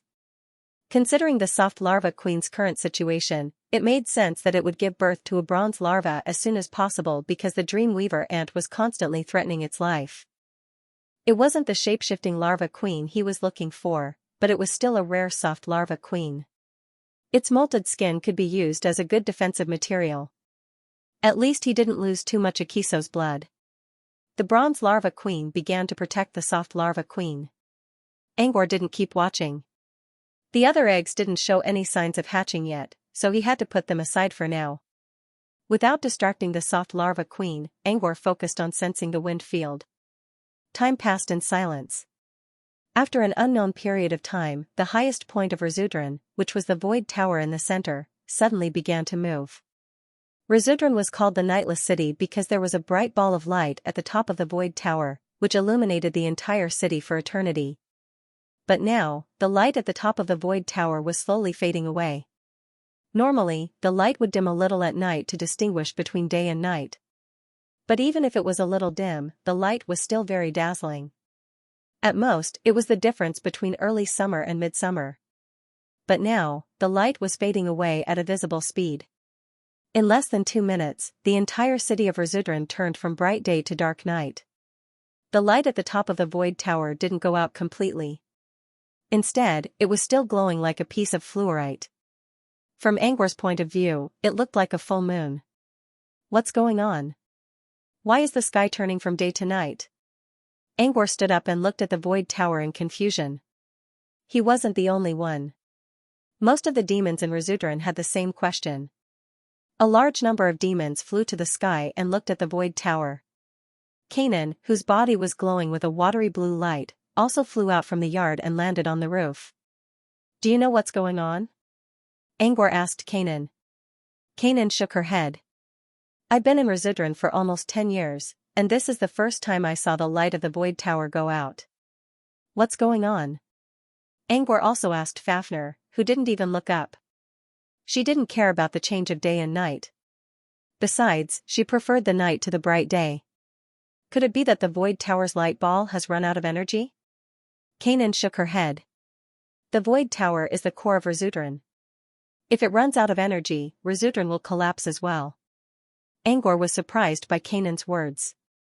This was the first time he heard that the void tower was the core of Rizudran. He only knew the name of the void tower, but he never asked about its function. He never thought that he would one day step into the inner city of Rizudran. The void tower is the core of Rizudran? So it's a source of energy? Angor asked curiously. Actually, I'm not too sure myself, but I've heard from other half-blood demons that the void tower was set up by a demon god in ancient times. It can absorb the energy drifting in the void to maintain Rizudran's eternal light and prevent it from falling. Kanan paused and continued, apart from that, the void tower also contains some unknown secrets. I think it has a feature similar to a portal. But I've only heard about it. I've never seen it before. Only demons can enter the void tower. Angor nodded. He didn't ask about the void tower's function. He was more curious about the change of day and night. However, he didn't get an answer in the end. The night was still not over. The demons returned to their respective territories and began to adapt to life after the change of day and night. Night is nice. It's hard to see something like this. Kanan looked at Rizudran in the distance.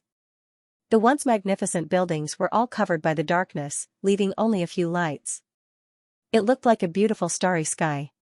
Our shop is dark too. We need to set up some lights. Kanan suddenly felt a strange sense of excitement. He jumped down from the roof and started decorating the narrow wooden house with a bunch of shiny things that came out of nowhere. Angor chuckled, but he didn't stop Kanan. He looked at the lights in the distance and fell into a trance. At the same time, Night opened the door and walked out of the prey hall's balcony. The fire patterns on its face were much thinner than before. Without the flamboyant and ferocious fire patterns, its handsome face was gradually revealed. Night raised his head and looked in the direction of the void pagoda. His calm eyes suddenly flashed with a shocking light. They're finally here. Inside the void tower, several demons with different appearances were gathered together in a spacious circular hall. If Angor were here, he would have noticed that Iades, who attacked him before, was among them. They were all demons who lived in Razudran for a very long time. The usually insufferably arrogant great demons had solemn expressions at this moment. In the middle of them, there was a burning flame floating in the air. The flame was very ordinary, but what was unusual was that within the flame, there was a strange green mark faintly appearing. It was the mark of Lord Flameless. Outside the Void Tower, in an alley covered by the darkness of the night. At this moment, there was a purgatory flame slave whose entire body was burning with flames. It was caressing the moving scarlet chain in its hand. It looked at the Void Tower that looked like a giant fortress, its eyes flashing with excitement. It's almost time. Ahahaha. The flame of provenance shall burn until the end of time. The Inferno slave covered its face with its hands and laughed out loud. Its eyes were filled with madness. The chain in its hand suddenly ignited with a strange flame. The flame looked strange, as if it was real, but also illusory. Soon, the flame went into the chain, and the Inferno slave's figure slowly melted into the darkness around it. Angor once read some legends about abyss dragons. According to them, abyss dragons were known to be powerful, evil, and lazy. Also, abyss dragons were known to like shiny objects. However, legends were just legends. Angor looked at Fafnir, who was still dozing off. Dragons were powerful and lazy, but they were not supposed to like shiny objects. Kanan, on the other hand, had a strange obsession with shiny things. Angor lowered his head and looked down from the roof. After Razudran's reversal of day and night, Kanan was acting completely different from before. It was humming a pleasant song and hopping around like a butterfly dancing among the flowers, leisurely shuttling around the psychedelic hut. Every few steps, Kanan would take out glowing blue gems and place them around the hut. In just a few minutes, the psychedelic hut was surrounded by a blue light. From afar, it looked like a peaceful crystal palace at the bottom of the sea. It looked dreamy and dreamy. Kanan gave Angor a proud look after completing the setup. Angor spoke in a small voice, "This is similar to the psychedelic hut on the signboard. But I don't think the psychedelic hut will stay open for long. It's a bit of a waste to do this." "Stay open for long?" Kanan was confused. "Why? Is it because of those big demons?" Angor did not know how to explain it to Kanan. He could not tell Kanan that he did not plan to stay open for long. Besides, Angor had seen Kanan's dedication these days. Leaving so suddenly seemed a little cruel. Or is it because of the owner's identity? Although Kanan did not say it explicitly, he knew very well that the owner was actually a human. If that was the reason, Kanan could understand. "There's no problem with my identity." Even if Kanan already knew, he couldn't point it out. "It won't take long because the time is up." "Time's up?" Kanan didn't understand. Opportunities can be encountered and missed, and a journey can have a beginning and an end. Between the two is the time. He said something he did not even know what he was talking about and ended the topic in a mysterious way. In any case, he had already said what he needed to say. At that time, even if he left without saying goodbye, there would already be a sign. What he didn't know was that Kanan didn't understand what he meant either.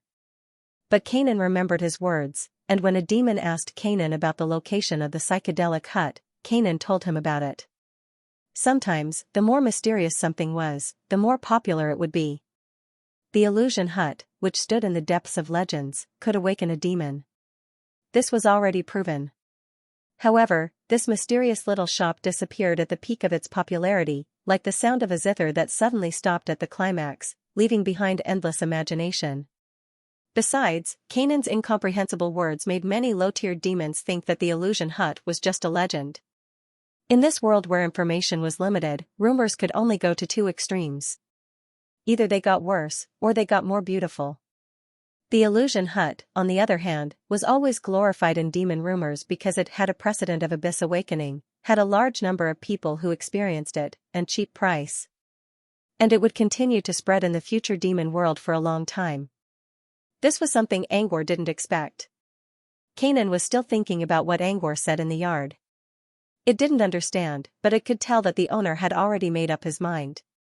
Kanan was a little depressed, but it had earned more than it had in the past 10 years. Plus, it didn't lose anything even if it left the illusion hut. However, it might not have a chance to repay the owner's kindness. Just as Kanan was feeling a little depressed, a series of footsteps suddenly rang out from outside the courtyard. Day and night were reversed in Resudran, and all demons were trying to adapt and find the source of the change. It had been a while since anyone came to the illusion hut. Under such circumstances, Kanan was rather curious as to who would come to visit at such a time. She opened the door and walked outside. As soon as she stepped out, she felt a pair of burning eyes staring at her.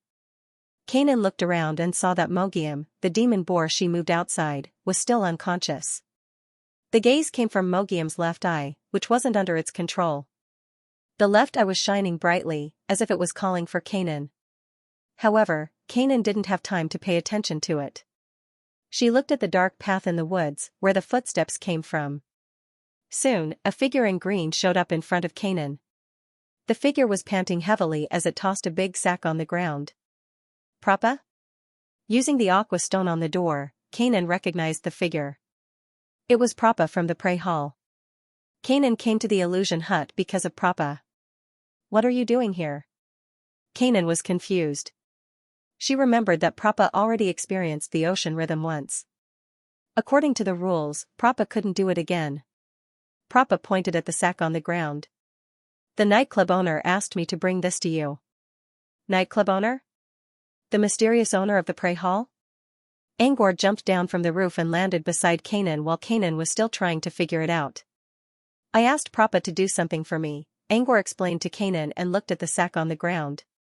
The sack was large, filled with boxes and pouches of various sizes, all of which contained special materials found in the abyss. Angor asked Prapa to buy them for him. And now, Prapa delivered them to him. The more he checked, the happier Angor became. The special materials included magic plants, ores, meat, blood food. Many of them were rarely seen in the wizarding world. Some of them didn't even exist in the wizarding world. There were also some items that looked like finished products. Angor didn't know what they were used for yet, so he needed more time to test them out. What surprised him the most was that nearly 2,000 pieces of fire-relaying stone were also stored in a pocket with a space property. Satisfied, Angor put all the materials into his bracelet. His business in Resudran was done. He only needed to return to Ice Valley and craft a fire relayer stone to lift Toby's curse. The thought of it made him excited. His life in Resudran wasn't as horrible as he thought. But he still felt a little scared when he thought about the terrifying demons who could take his life at any time. He couldn't wait to leave Resudran. But just as he smiled happily, he heard Prapa continue. By the way, the nightclub owner also asked me to pass a message to you. Angor looked at Prapa and waited for more.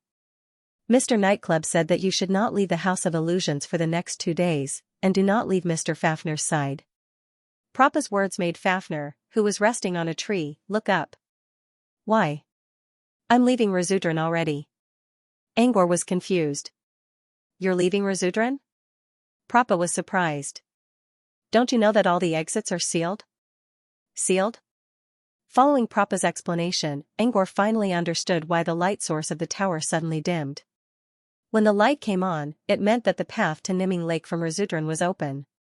But when the light went dark, it meant that the path was cut off.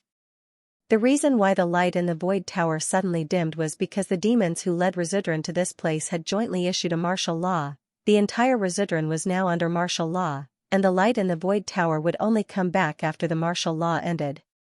In other words, Angor would be trapped in Resudran for as long as the darkness remained. Angor's eyes dimmed as soon as he heard the news. His lips, which were already curled up, drooped down. Why is it sealed? How long will it last? Angor did a quick calculation. There were still 2 days until the ice sphere was unsealed.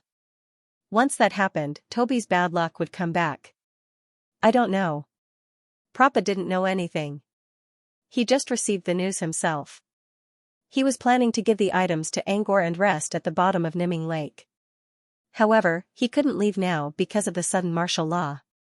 Angor considered for a moment. Is there any other way to leave Resudran?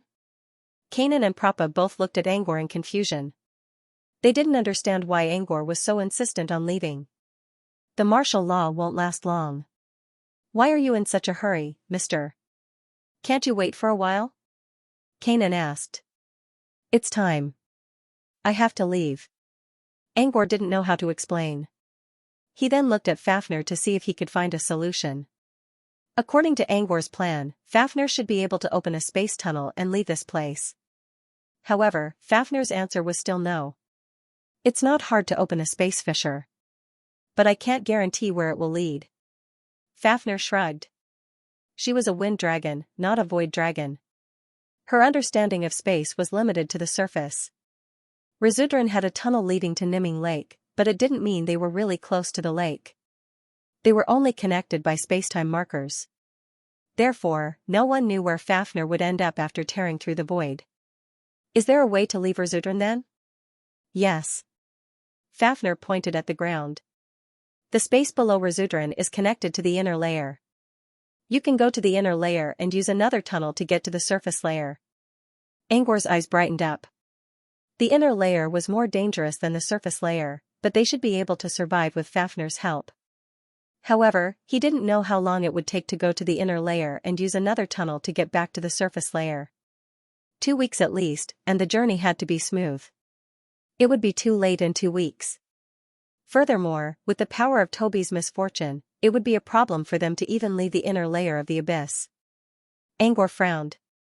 Why did the seal have to come now of all times? Did Toby's misfortune break through the ice seal? He returned to the door and saw Prappa looking at Angor's dazed expression. Are you all right, mister? I'm fine for now. But if we don't leave Rizudran soon, something will happen to me. Is it that bad? Prappa muttered, I heard from nightclub mister that the lockdown won't last long. Angor remembered Prappa saying that nightclub mister told him not to leave the illusion hut for 2 days. Did this mean the lockdown would only last for 2 days? Mr. Nightclub. Angor suddenly remembered something and looked at Prappa. Can you go back and ask Mr. Nightclub mister if there's a way to leave Rizudran as soon as possible? Also, how long will the lockdown last? Seeing the serious look on Angor's face, Prappa knew that this was very important. Prappa nodded. All right. Prappa turned around and left. Angor leaned against the door, trying to come up with a solution. As a matter of fact, Odurklas did not set a time limit for Angor. Angor was in such a hurry to leave because Toby's curse would not wait for him. If he really couldn't leave, then he had to find a way to delay the dissipation of the curse on Toby. How could there be such a talented demon in the vast Rizudran? He didn't really expect to get rid of the curse. He just needed to buy some time. He still had tens of thousands of demon coins, which were useless in the wizarding world anyway, so he wouldn't mind spending them all. He looked up and saw Kanan walking out of a small grove on the other side. There's something strange about Moggenheim's left eye. Kanan whispered into Angor's ear, it was staring at me, so I went to take a look. Then it asked me why it's so dark. I didn't tell it, but it seemed to know everything. It asked me if Rizudran was under lockdown. It's been asking you about something? Kanan nodded. Something doesn't feel right. It's completely different from Moggenheim's consciousness. Like Mr. Nightclub said, it's being possessed by another creature. Angor looked at Moggenheim in the distance. Coincidentally, Moggenheim's left eye was also looking at them. Its black pupils turned into a black mist, and a few characters appeared in its pupils one by one. It was the language of demons. Angor couldn't understand what it meant. Did it come or not? Kanan read out the words one by one. After he finished reading them, he was completely confused. Who's coming? Who's it talking about? Angor shook his head. He didn't know what was wrong with the eye either. Forget it. Just ignore it. It's dangerous to get close to a powerful demon that's being possessed by another creature. Just then, Prappa's voice came from the path in the woods. Prappa brought a message from Night. The tavern owner said that dawn is coming soon. That's it? I told you to ask if there's a way to leave this place? Angor frowned. That's all. I asked, but the owner didn't tell me anything. Angor pondered. If that was the case, nightclub owner must have his or her reasons. The moment of dawn would soon arrive. Dawn meant the first ray of light that pierced through the darkness. The arrival of dawn meant that light was coming soon. So nightclub owner meant that the light source of the void colossus would soon be illuminated, but Angor still didn't feel relieved. The very soon that night said was a general concept. 10 minutes and 10 days were both soon for a demon. Who knew if night was referring to the former or the latter? Angor considered and asked Prappa, "Can you do me another favor?" Angor returned to the roof and looked at the figure sleeping on the tree trunk. "Mr. Fafnir, is there a demon in Resudran that can deal with the curse of misfortune?" Fafnir opened his eyes.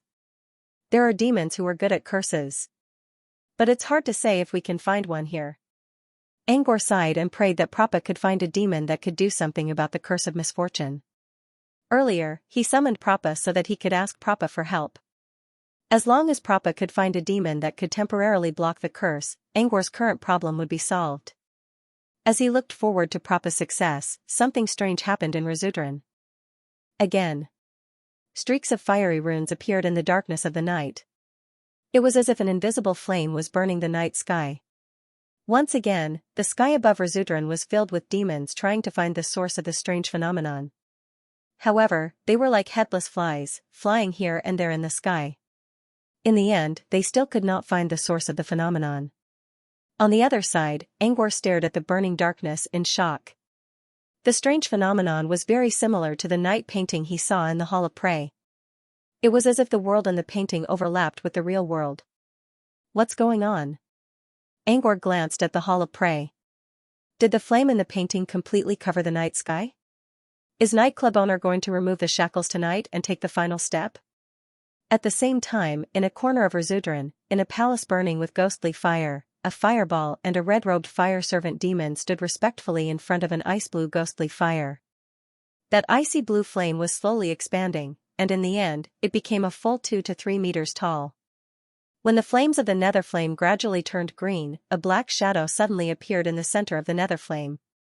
Crack, a pair of shiny silver boots stepped out of the flame and landed on the smooth ground with a crisp sound. Very quickly, the owner of this pair of boots also walked out of the flames. When the boots fully revealed themselves, the blue flame behind them slowly disappeared and turned into a beam of blue light that fell into the eyes of the newcomer. Lady Olucia. As the newcomer stood still, the flame ball and the fire servant demon lowered their heads at the same time. The figure called Olucia was still covered in flames, so they couldn't see her face clearly. Olucia nodded but didn't answer them right away. Instead, she headed to the side door of the palace. When Olucia pushed open the side door, she immediately saw the pitch-black night outside, and the blazing flames in the sky. After staring blankly for a while, Olucia's lips curled up slightly. The primordial flame has finally appeared. The flame servant behind Olucia said respectfully, "Lady Olucia, the primordial flame was born in the body of a hall master. Should we go now?" Olucia looked at the flickering flame in the sky and said indifferently, "There's no rush. It's not time yet. Right now, the primordial flame is still in the nurturing stage. Let's wait for a while." Since Olucia said so, they naturally had no objections. After a long time, Olucia turned to look at the fireball behind the flame servant. "Gregory, you don't look happy?" The fireball was the young flame demon Gregory. He turned his head and mumbled, "No." Olucia looked at the awkward Gregory and smiled. "Since there's still some time before the primordial flame is born, I'll go take a look at the shop you mentioned." Gregory instantly turned his head, his dim eyes widening. "Really?" Olucia nodded. Gregory immediately laughed, and the flame that was originally listless began to swell at this moment. Flame servant Tanding said worriedly, "Lady Olucia, you came alone this time. It's best if we don't cause any trouble." "Don't worry," Olucia said, "I'm just curious why the emissaries of Fafnir and Oderklas would open a shop in Lesudran." As she spoke, a frosty white dragon scale appeared in front of Olucia. Olucia looked at the dragon scale and said softly, "Plus, I owe Pina Jonas a favor. I also want to know how Pina Jonas is doing right now." Then, Olucia reached out and grabbed the dragon scale back into her palm. "Let's go. I want to see what kind of magic that shop has that Gregory can't forget. It's here." This voice shook the void, and all of the magi, whether they were meditating or doing something else, stopped and looked at Monchi. "It has already arrived at Resudran," Monchi emphasized once more. The eye left in Razudran has already sensed its presence. Everyone knew who the Mengqi was talking about was. The demon god's descendant was their target this time. On the floating ice, everyone's mood changed. They became more cautious and tense than before. Although everyone knew that their journey had begun the moment they stepped into the void, they were still in a daze. However, before the demon god's descendant showed up, everything was still unknown. Now that the demon god's descendant had arrived at Razudran, there was no turning back. Regardless of success or failure, they would stand on the opposite side of the demon god. Sir Manchi, I've always been curious. Why would a demon god's descendant come to the surface? Generally speaking, powerful existences in the abyss would not come to the surface without a special reason. Because the surface layer was weak, the inner layer could give demons a greater boost. It was the same reason why wizards did not want to leave the Fey continent. Even mid-order demons rarely came to the surface layer. Why would a demon god's descendant come here? Manchi only had a rough idea.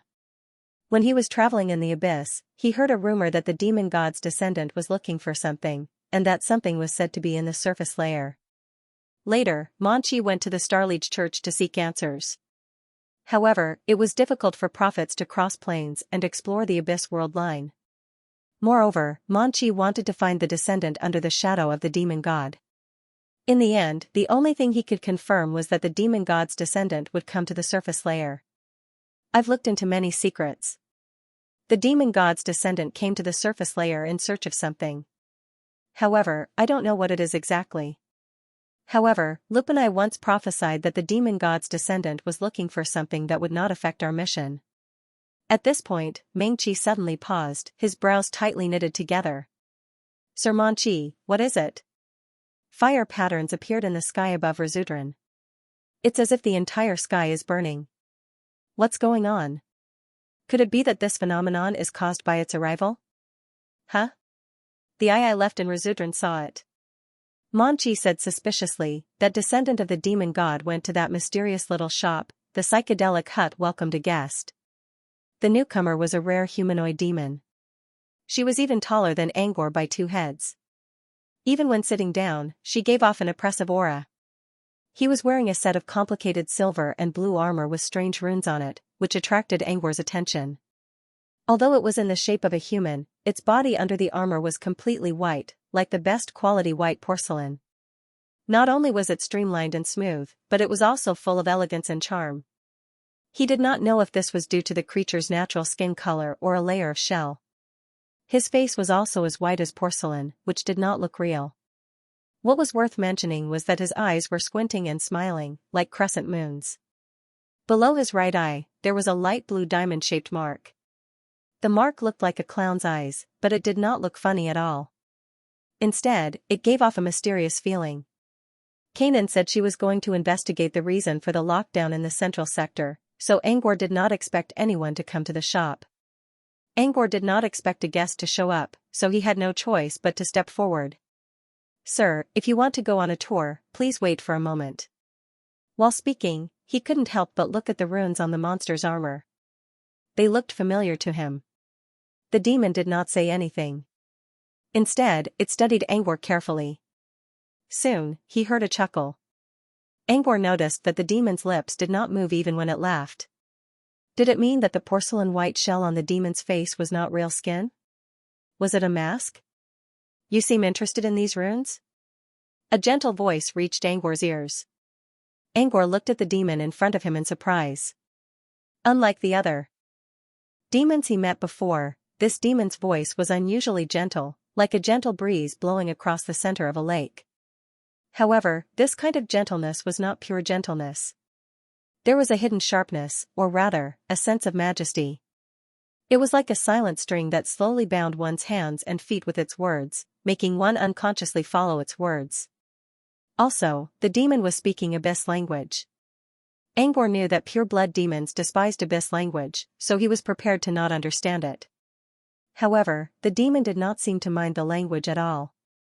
I'm just curious because it's so rare, Angor said. Rare? The chuckle came from under the white mask. But haven't humans been studying Abyss inscriptions? Even the scholar of cruelty praised your pioneering spirit. Angor widened his eyes and looked at the white demon in front of him. The patterns on the demon's armor were abyss inscriptions, which surprised Angor a little. However, what surprised him more was that the demon vaguely pointed out his identity. During his time in Razudran, no other demon apart from nightclub master noticed that Angor was a human. Not even the great demon, Iades. But this white demon knew who he was? Was it because Odurkla's fire mark was no longer working? Or was it strong enough to see through Odurkla's fire mark? Angor tried his best to calm himself down. I don't quite understand what you're saying, sir. So this is abyss inscriptions? You've really opened my eyes. The demon chuckled and lifted its head. Angor saw a hint of mockery in those crescent moon-like eyes. I'm curious. Why is a human opening a shop in Demon City? The demon's voice was still as gentle as before, but Angor no longer felt as if he had fallen into an ice cave. It was as if he was trapped inside a bottle, and a giant white demon was peeking at him from the mouth of the bottle with an eerie grin. The evil grin kept flashing in front of Angor's eyes. Fear rose from his heart and made him tremble uncontrollably. Just as Angor was about to fall into a bottomless abyss, a pair of hands suddenly pressed on his shoulders. A gentle breeze brushed past Angor's trembling body and blew away his fear. His uneasy and chaotic heart slowly returned to its original state. I'm curious as well. As the last descendant of a god, why did you disguise yourself as a demon and come to this shop? A cold voice came from beside Angor. Fafnir had somehow moved to Angor's side and put her hand on Angor's shoulder. She was staring at the demon in front of her with a pair of ferocious red eyes. Angor quickly recalled Fafnir's words. It wasn't the white demon he thought it was. It was the last descendant of a god? The last descendant of a god. Angor gulped as a horrifying thought came to his mind. Could this be the descendant of the demon god? The last descendant of a god stood up and nodded to Fafnir. My name is Xianxia. Xianxia? Fafnir muttered this name and suddenly seemed to remember something. His eyes flashed with disgust. So you are a descendant of the Flameless Lord. No wonder you have a disgusting smell. Xianxia didn't mind Fafnir's sarcasm. She chuckled. Compared to the descendant of the Lord of Flameless, I prefer to be called Xianxia. I've heard a lot about you, Mr. Fafnir. When I was little, Pina Jonas told me a lot about you. While they were talking, in the woods outside the psychedelic hut, juvenile demon Gravu was staring at the door of the psychedelic hut with glowing eyes as if he already saw the scene in his mind. Lady Xianxia walked out of the hut and spoke to Gravu. Don't worry, go on the adventure. It'll be your coming-of-age ceremony. Gravu had been a juvenile demon for many years. What it wanted the most was to reach adulthood. Steward Tanding, why isn't Lady Xianxia out yet? Tanding asked helplessly. Young Master Gravu, she went in less than 2 minutes ago. But, young master, even if she wants to go on the adventure, it won't end so soon. Besides, she still needs to check if the adventure is safe. Yesterday, a succubus awakened because of the adventure. It should be fine. Gravu's eyes glowed. If I awaken too, will I become a Flamespring demon? Flamespring demon is only your mature form. Every demon has a different awakening form, Tanding said. Gravu knew that the awakening form was different from the mature form. However, Gravu wanted to reach the mature form so much that he would add all possibilities into his imagination. Even so, it should be possible for me to reach maturity, right? Gravu was looking forward to it. Since the door of the psychedelic hut hadn't opened, Gravu's gaze started to wander. Suddenly, Gravu saw a devil boar under a tree. Strangely enough, this devil boar seemed to be unconscious. However, its left eye was wide open as it stared in the direction of the psychedelic hut in shock. Gravu walked toward the devil boar with suspicion. When Arusha mentioned Pina's name, Fafnir's expression changed. After that, she changed her conversation with Xianxia from the Abyss language to the ancient Abyss language. Obviously, Fafnir didn't want Angor to know what they were talking about. Angor didn't know what they were talking about, but he could tell from their expressions that Fafnir was feeling both resentful and nostalgic, while Arusha was looking a little sad. Speaking of which, the conversation between the Abyss Wind Dragon and the demon god's descendant gave Angor some time to calm down. Being a descendant of a demon god wasn't a big deal, but he wasn't interested in the bloodline of a demon god. Besides, Fafnir and Arusha were having a peaceful conversation, so it was unlikely that they would fight each other. Angor believed that he should be safe under Fafnir's protection. Under such circumstances, Angor finally regained control of his emotions. Their conversation ended with Arusha sighing. Angor didn't know what she was talking about.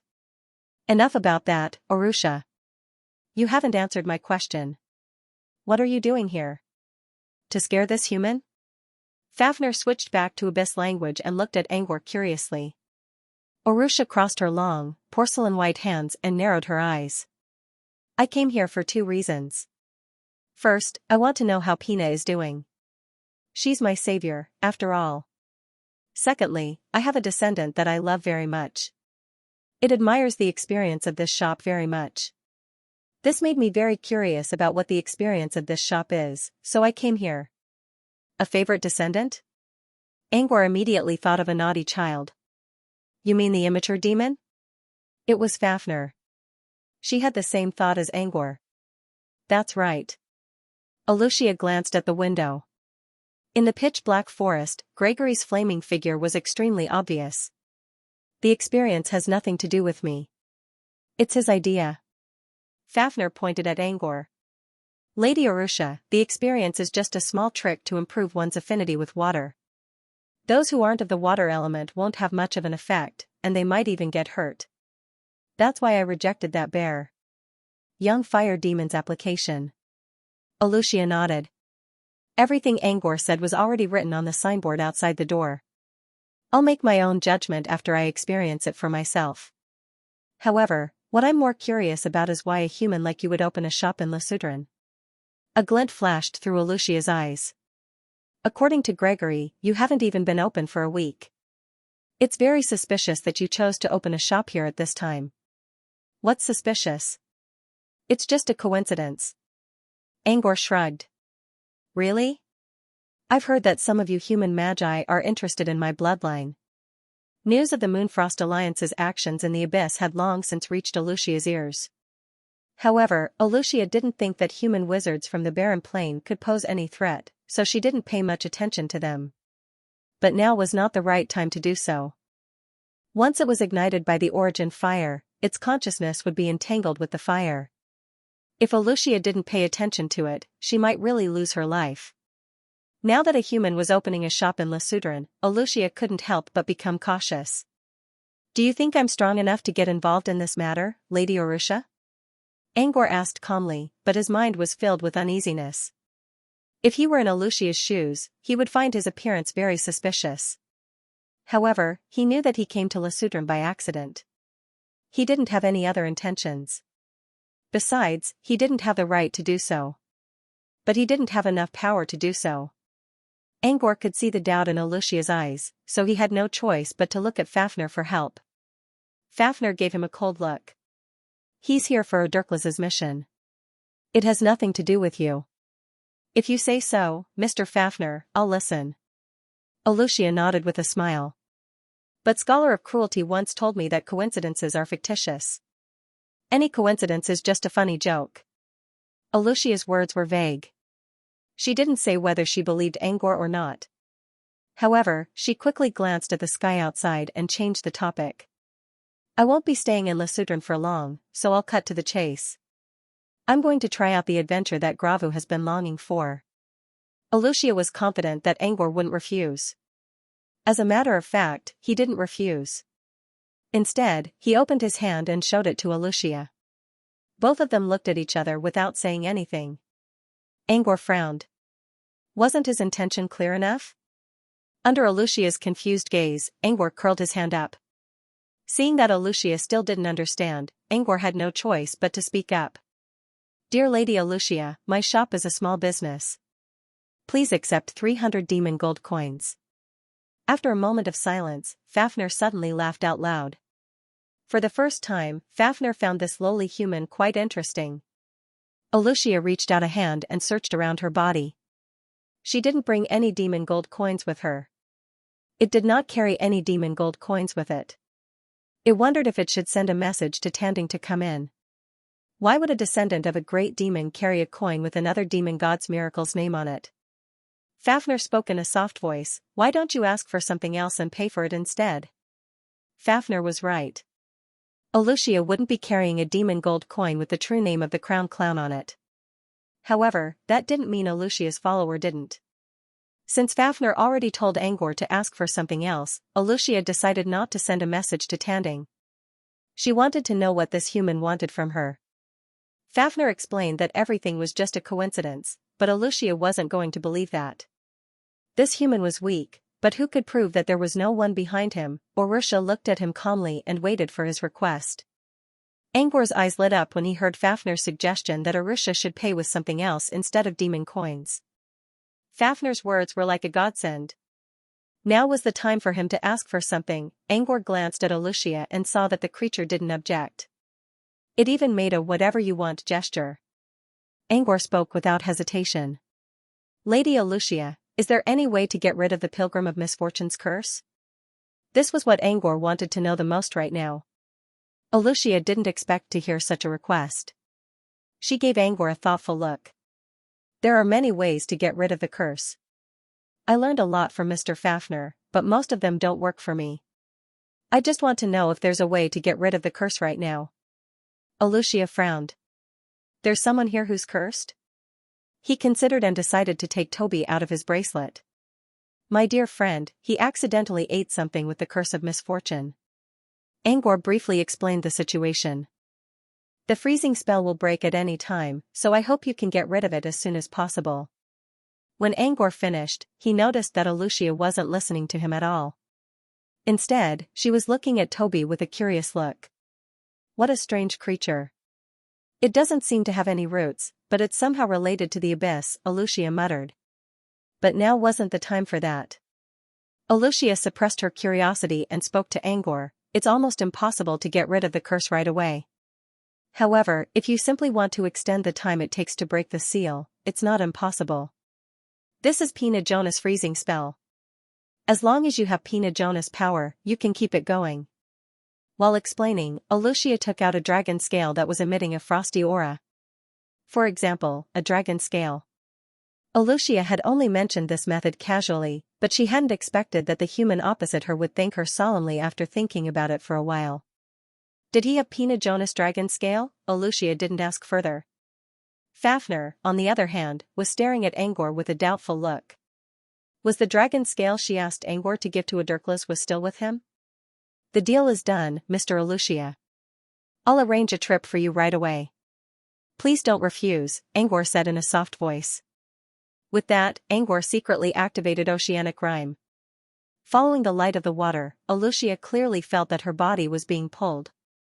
It was as if her consciousness was being brought to an unknown place by the ripples of the water. Olucia didn't feel threatened, but she still left some of her consciousness inside her body. She only allowed her weak consciousness to follow the ripples into the stormy sea. While Olucia was immersed in the Oceanic Rhyme, Fafnir kept glancing at Angor. "You didn't give Pina Jonas' dragon scale to Adurklas? Or, did he give it back to you?" Angor had a feeling that Fafnir was waiting for a second answer. "Neither." Angor took out a dragon scale from his bracelet. "I got this from Miss Balalaika." "It's her?" Fafnir muttered to himself. Why did Balalaika give Pina's dragon scale to this human? Was it because he had Adurklas's fire mark? Or was she just trying to annoy Angor? Many people in the Abyss Plane knew about Angor's relationship with Adurklas and Pina. Since Balalaika and Pina were friends, it was possible that Balalaika wanted to annoy Angor. Fafnir sneered. Of course, the fact that she asked Angor to return Pina's dragon scale to Adurklas had already made her stance clear. The dragon scale didn't mean anything. Angor sighed in relief when Fafnir stopped talking. When Balalaika gave him the dragon scale, she told him to keep it a secret from Fafnir if he wanted to give it back to Adurklas. Angor was a little worried that he had to take it out now. But it seemed that Fafnir didn't care about it as much as Balalaika said. Angor was relieved. Seeing that Arusha was still immersed in the ocean rhythm, Angor put Toby down and held Pina's dragon scale in his other hand. He was going to use Arusha's method to continue the free spell. When Pina Jonas's dragon scales were placed on the ice ball, the smooth surface of the dragon scales started to emit a white mist. The mist extended directly from the dragon's scales to the ice ball. With the appearance of a strange power, the ice ball, which was originally a little dull, suddenly began to frost again. It works. Angor's eyes lit up. But soon, he noticed something wrong. The ice sphere was starting to freeze again, but at a surprisingly slow speed. It took him several minutes to confirm that the ice sphere was still forming. But it was hard to see it with the naked eye. According to Arusha, the freeze spell would continue once the entire sphere was covered in frost. But it took a lot longer than Angor expected. According to his calculations, it would take at least 1.5 days for the ice sphere to fully form. Fortunately, the speed of the frost should be able to be completed before the end of the previous ice seal spell. Angor reached out his hand to put the ice ball into his bracelet. However, when Angor's hand approached the ice ball, he sensed a strange energy around it. Before he could figure out what was going on, a water-colored gem on the roof suddenly cracked. Debris from the explosion drifted down from the roof. This aqua-colored gem was used by Kanan to decorate his shop. Previously, it had been emitting a sparkling blue light. Now that it had been shattered into powder, the powder shone as it fell to the ground. At first glance, it looked rather dreamy and beautiful. However, Angor was not in the mood to enjoy the scene. He quickly created an ice wall to block the falling debris. After making sure there was no more debris, he looked at Arusha. Luckily, the commotion from before didn't wake her up from her experience. Angor sighed in relief since he did not disturb the guests. However, he was still wondering why the gemstones suddenly exploded. He recalled carefully. It seemed that when he was about to grab the ice ball that sealed Toby, a mysterious force came out and caused the gem above his head to shatter. What was going on? A spillover effect caused by energy convergence? A complete dragon scale without any energy loss? Fafnir's voice reached Angor's ears. Mr. Fafnir, I think there's a strange power outside the freeze spell. What's that? Xianxia is the strongest frost dragon ever recorded in the history of abyss dragons. She can easily freeze space. When Fafnir said this, he couldn't help but recall the huge white figure. Xianxia's strength was unquestionable. She even suppressed the entire generation. No abyssal dragon dared to challenge Xianxia until Odorclass appeared. Fafnir paused for a long time, recalling those past scenes in his mind. There was jealousy, nostalgia, and sadness. It took her a while to collect her thoughts. This dragon scale didn't consume any energy at all. Balalaika must have preserved it well. When it's fully charged, the power inside the scale can't freeze space, but it's enough to affect the surrounding space. In short, the mysterious power that lingered outside the icebound spell was actually the unstable spatial energy under the influence of the powerful frost power. Angor was too weak to notice it, but Fafnir could clearly see the twisting light and shadow outside the spell. It was similar to the unnatural spatial mirror image at the edge of a burning flame. Will it affect the freeze spell? Angor was still worried about Toby. Not really, Fafnir said. Fafnir said indifferently, there are many unstable spaces in the abyss. For example, the dim light mountain range outside is mostly unstable. Only the Wind Whisper Valley I am in is slightly more stable.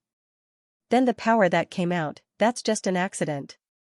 If you're worried, you can use stable energy to affect it. By stable energy, Fafnir was referring to something like spirit power.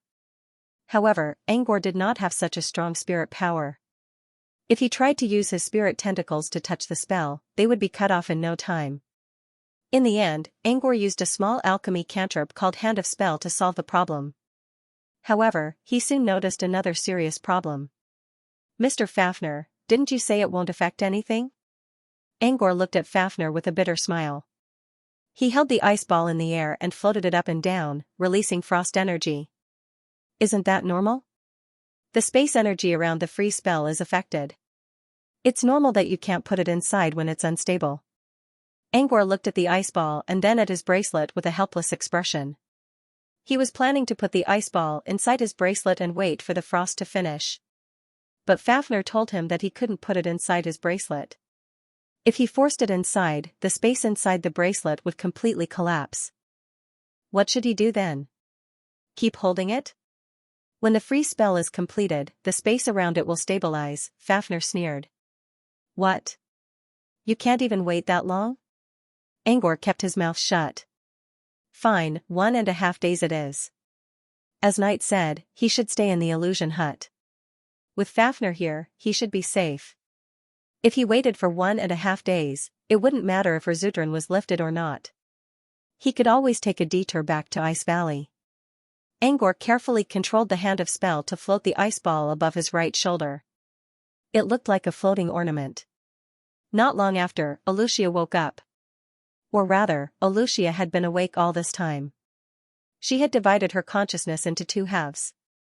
The surface part of her consciousness was immersed in the sea, while the subconscious part remained outside so that she could react in time. But when she woke up, Alucia realized that she had done something stupid. Alucia wasn't a demon, so she wasn't restricted by a single attribute. She was a fire elemental, but her fire also contained some frost properties. In other words, Alucia had a part of the power of water, so the ocean rhythm could help her.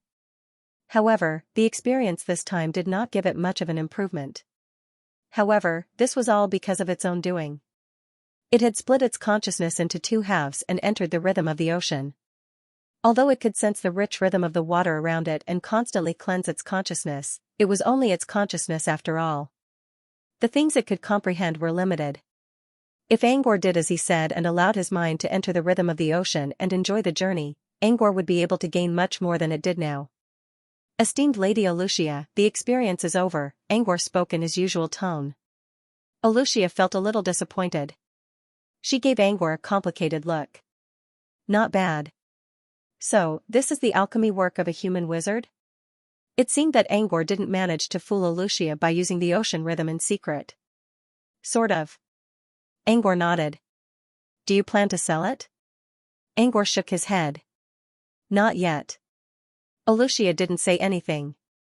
She glanced at Fafnir who was sitting beside Angor and nodded. Angor knew that if Fafnir didn't help him, Alucia would have tried to rob him already. If that's the case, then forget it. Alucia stood up and looked outside the window. The fire patterns in the sky were getting more and more obvious, which meant the birth of the origin flame was approaching. Looking away from the sky, Alucia glanced at the small forest outside the shop. The shadow of the young fire demon was very obvious. I'll be going now, Mr. Fafnir. If Pina Jonas wakes up one day, I'll follow her trail and find her. Alucia looked at Angor again. Angor didn't expect Alucia to say goodbye to him as well. You're Angor, right? I'll remember your name. Alucia removed half of Angor's porcelain mask. I hope we'll meet again. I hope you'll change your mind then. While Alucia left, Angor recalled the half of Alucia's face he saw when she was leaving. Actually, he still couldn't make out its appearance from the side of its face. Only those dark green flaming eyes were deeply engraved in his memory. While leaving the hallucination hut, Alucia was still thinking about what she had learned from the short trip. Fafnir had always been wary of her, and Alucia could understand why. After all, Fafnir was the one who forced Fafnir to flee from the inner layer of the abyss to the outer layer. Fafnir had a lot to do with the Lord of Flameless. However, Alucia also received some good news from Fafnir. Pina Jonas, whom Alucia was indebted to, had yet to awaken from her slumber. This news made him sigh with emotion. He had always had a good impression of the Abyss Dragon race because of Pina Xianxia. However, Pina Xianxia's current situation made him sigh. Alucia was also satisfied with her trip. Unfortunately, she couldn't get the ocean's rhyme from Angor. When they arrived at the forest, Alucia thought that with Gregory's personality, he would immediately come forward to ask about the experience. However, that was not the case. Gregory was standing beside an unconscious demon boar and talking to it. Tanding, on the other hand, was looking at the demon boar suspiciously. When Alucia first came to the hallucination hut, she saw the demon boar leaning against a tree.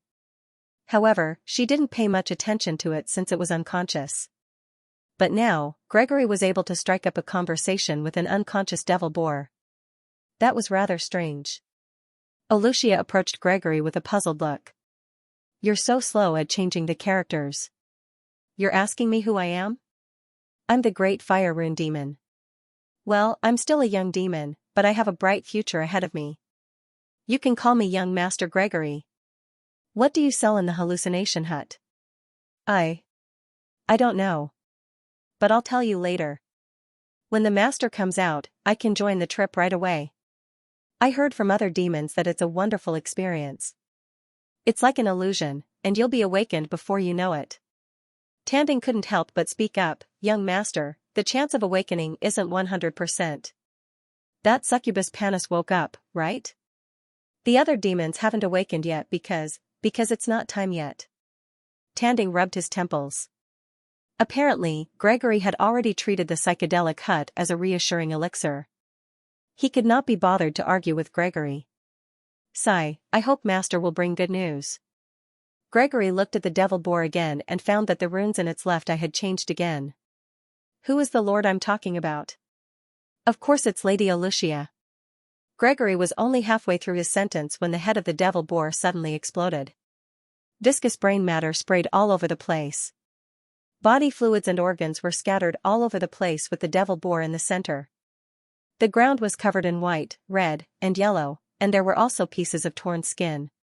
The filth also landed on Gregory's body, but all the filth was burned away by the flames on Gregory's body. Gregory was stunned. It was clearly chatting happily with the devil boar before, so why did it suddenly die? Lady Xianxia. Steward Tanding's respectful voice came from beside him. Gregory turned around abruptly and saw Xianxia, who was wearing an inscription armor, standing behind it. Oh, Lady Xianxia. You're out. Gregory's eyes lit up and he immediately forgot about the bloody scene from before. To him, the death of a devil boar was no big deal. He was more interested in the experience trip now. Lady, the experience trip? Gregory asked excitedly, but halfway through his sentence, he saw Xianxia make a should gesture at him. At this moment, a black shadow fell from the sky. Xianxia opened her arms and caught it. After a few bounces, Gregory saw the true face of the black shadow. It was an eyeball covered in black mist. This eyeball? Gregory looked at it in confusion. The black mist in the eyeball kept changing. Obviously, it was the left eye of the devil boar that he had communicated with before. Tell me, who are you? Xianxia's voice came from under the mask. Gregory looked over in surprise. Xianxia was speaking a language that he had never come into contact with before. This is the common language of humans, Steward Tanding explained to Gregory in a low voice. However, Tanding's eyes were filled with surprise as well. Why would Lady Xianxia speak the human language with a devil boar's eyeball? Soon, Tanding understood the reason. The black mist in the eyeball kept changing and finally formed characters in the human language. I've finally found you. Xianxia sneered. It really is you. You're like a parasite. I can't get rid of you. After saying that, Xianxia crushed the eyeball into pieces. As the eyeball shattered, a black mist drifted out and twisted in the air, finally forming a row of words. You will succeed me in the end. Wait, I will come to you soon. The smoke slowly dispersed, but Xianxia's face slowly became gloomy. After witnessing this scene, Tanding immediately understood what had happened. It knelt on the ground and said, Lady Xianxia, this is my negligence. I didn't expect it to be a spy for the humans. Please punish me, my lady.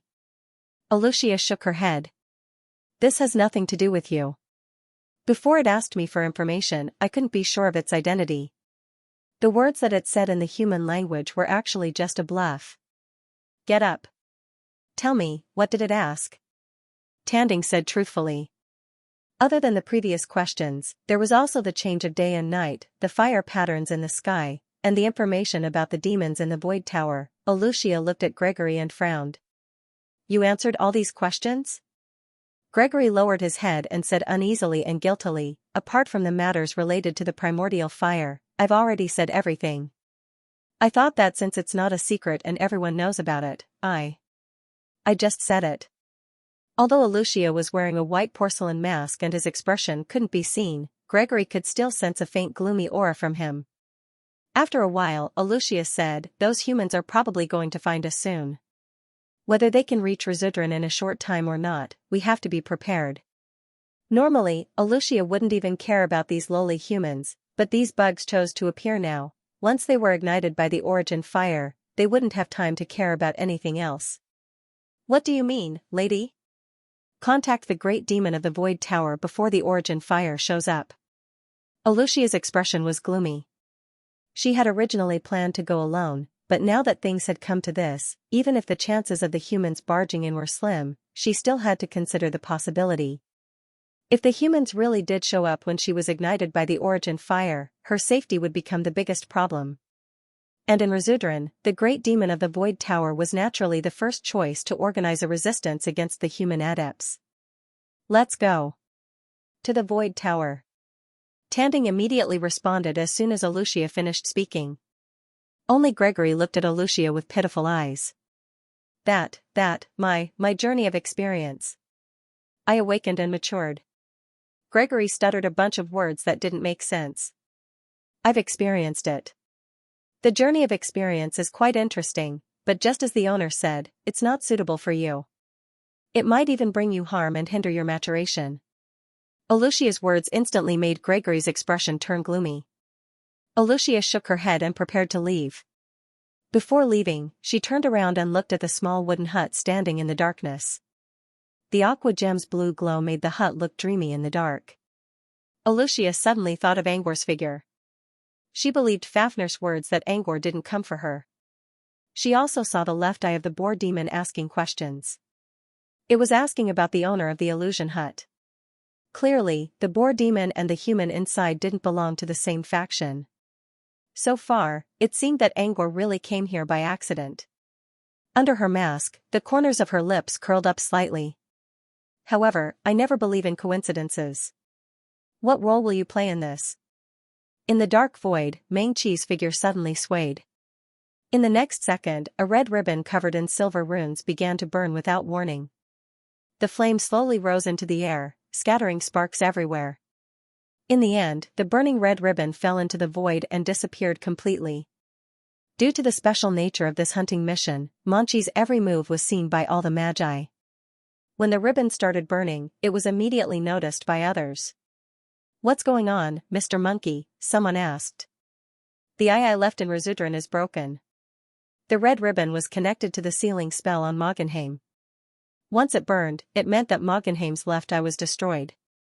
Everyone's expression froze when they heard Monkey's words. Without a spy, they could easily make mistakes. But that's enough. Monkey let out a rare laugh. I learned a lot from the demon's descendant. Everyone's eyes lit up. Mr. Monkey, what's going on in Resudran now? Senifer asked. Monchi told him all the information he had obtained when his left eye communicated with the young fire demon. After everyone heard this, someone immediately asked, Alucia. Which demon god's descendant is she? I once snuck into Demon City and did some research. Alucia should be the descendant of the Lord of Flameless, Samantha answered. Now that Alucia's identity was exposed, everyone's attention was focused on her. After all, Alucia was the final target of their hunting mission. Sunders was the only one who didn't frown. Monkey didn't just mention Alucia. He also mentioned a shop called Illusion, which sold Ocean Rhythm, which was similar to an illusion. Illusion. Sunders had a bad feeling about this. Under the dark sky, the fiery runes floated in the air as if there was lava behind them that was about to explode. Angor stood on the roof and looked at the fiery runes with a troubled mind. Many things happened in such a short time, which confused Angor. The sky above seemed to be a sign that night was about to take the final step. But now, Resudran was under lockdown, and Aurelia, the descendant of the Grand Demon, showed up. It was as if everything had gathered together, and this demon castle floating in the void was both a stage and a battlefield. It was covered with layers of fog that made it hard for people to see clearly. As Angor pondered, he heard some noises coming from the distance. It was the sound of someone stepping on fallen leaves and branches, which sounded particularly harsh in the quiet night. Angor looked at the source of the noise and saw Prappa and Kanan walking toward him through a winding path in the forest. Prappa looked a bit haggard. His head was hanging low, and his face was filled with disappointment. Mister, I did what you asked me to do. But when they heard that we're looking for a way to dispel the curse of misfortune, they all ran away. There was a demon who thought I was cursed and almost killed me. It took me a lot of effort to escape. Curses of misfortune were the source of all fear in the abyss plane. It was normal that Prapa's words caused such a huge reaction. Luckily, Prapa's strength had improved. Otherwise, it would have been impossible for Prapa to escape. It's my fault, Angor said apologetically. He took out a small bag of demon coins and handed it to Prapa. You don't have to ask anymore. I found a solution. Prapa opened its mouth and wanted to ask who was the one who was cursed, but when it looked at the heavy money pouch in its hand, it swallowed its words. Then, I'll go back to the pray hall first, shopkeeper. Angor looked at Kanan again. Kanan looked like she wanted to say something when Prapa was talking to her. What do you want to say? Angor asked. Nothing. Kanan replied reflexively. However, after she finished speaking, she seemed to feel that she had overreacted. So, as if she was trying to hide something, she added, Shopkeeper, I really don't have anything to say. I went to the core area to ask around, but I didn't find anything. As soon as he finished speaking, Jianan said, I'm going to pack up, and then turned around and went into the courtyard. Angor looked at Kanan in confusion. He remembered that Kanan went to ask about the reason for the curfew. Was this necessary? He already knew that Arusha had something to do with this when she showed up. He was about to tell Kanan about this, but he didn't expect it to run away in such a vague manner. What happened? Angor shook his head and ignored Kanan. He sat down on the roof again and stared at the night sky. He had a feeling that the night sky would soon be completely burned by flames, just like Fenghua's night. However, not long after he sat down, Kanan came out of the shop again in a shy manner. Shopkeeper. Actually, I did find something when I went to the core area. But they're all rumors, and they're not very reliable. Kanan paused and carefully asked, Do you want to hear more, shopkeeper? Go ahead. I'm listening. Kanan hesitated for a while before she spoke slowly. I heard that the curfew is caused by the arrival of a VIP. And this VIP is very likely to be a descendant of a demon god. After Jianan finished speaking, it was as if he had vented all the heavy burden in his heart. He let out a deep breath of turbid air. At this moment, Kanan had a feeling that she had betrayed the demons and become a traitor. Demons living in the abyss plane all knew that human wizards were interested in the descendant of a demon god. This was why Kanan was in a daze when she heard that the descendant had come to Razudran. She knew that the shopkeeper was a human. Kanan never asked why he came to Razudran. However, due to the coincidental timing, Kanan assumed that Angor was here for the descendant. On her way back, Kanan had been wondering if she should tell Angor about the descendant's visit to Razudran. Not telling Kanan wasn't a good idea either. After all, she did tell Angor where she was going when she left. But if she told the shopkeeper, who was a spy for a human wizard, she would become a typical traitor. Kanan was in a dilemma. She thought about how generous the shopkeeper was to her these days. She also thought about how she was bullied by the snake-tailed demon, and how she was saved by the experience. She owed everything to the shopkeeper. After weighing the pros and cons, Kanan finally decided to tell Angor. However, Jianan's words that he thought to be impassioned received only, "Oh, I see." Kanan didn't give up. "Aren't you surprised, shopkeeper? Don't you want to try telling your human friends?" "Friends? Who are you talking about?" Angor gave Kanan a puzzled look. "And why should I be surprised? That descendant was just sitting in my shop not long ago." "What?" Kanan couldn't believe her ears. He briefly told Kanan about the demon god's descendant. "By the way, it said it's called Xianxia. Do you know anything about it?"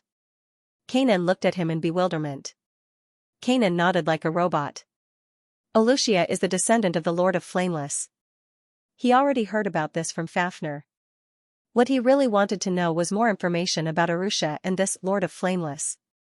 How many demon gods were there in the Abyss Plane?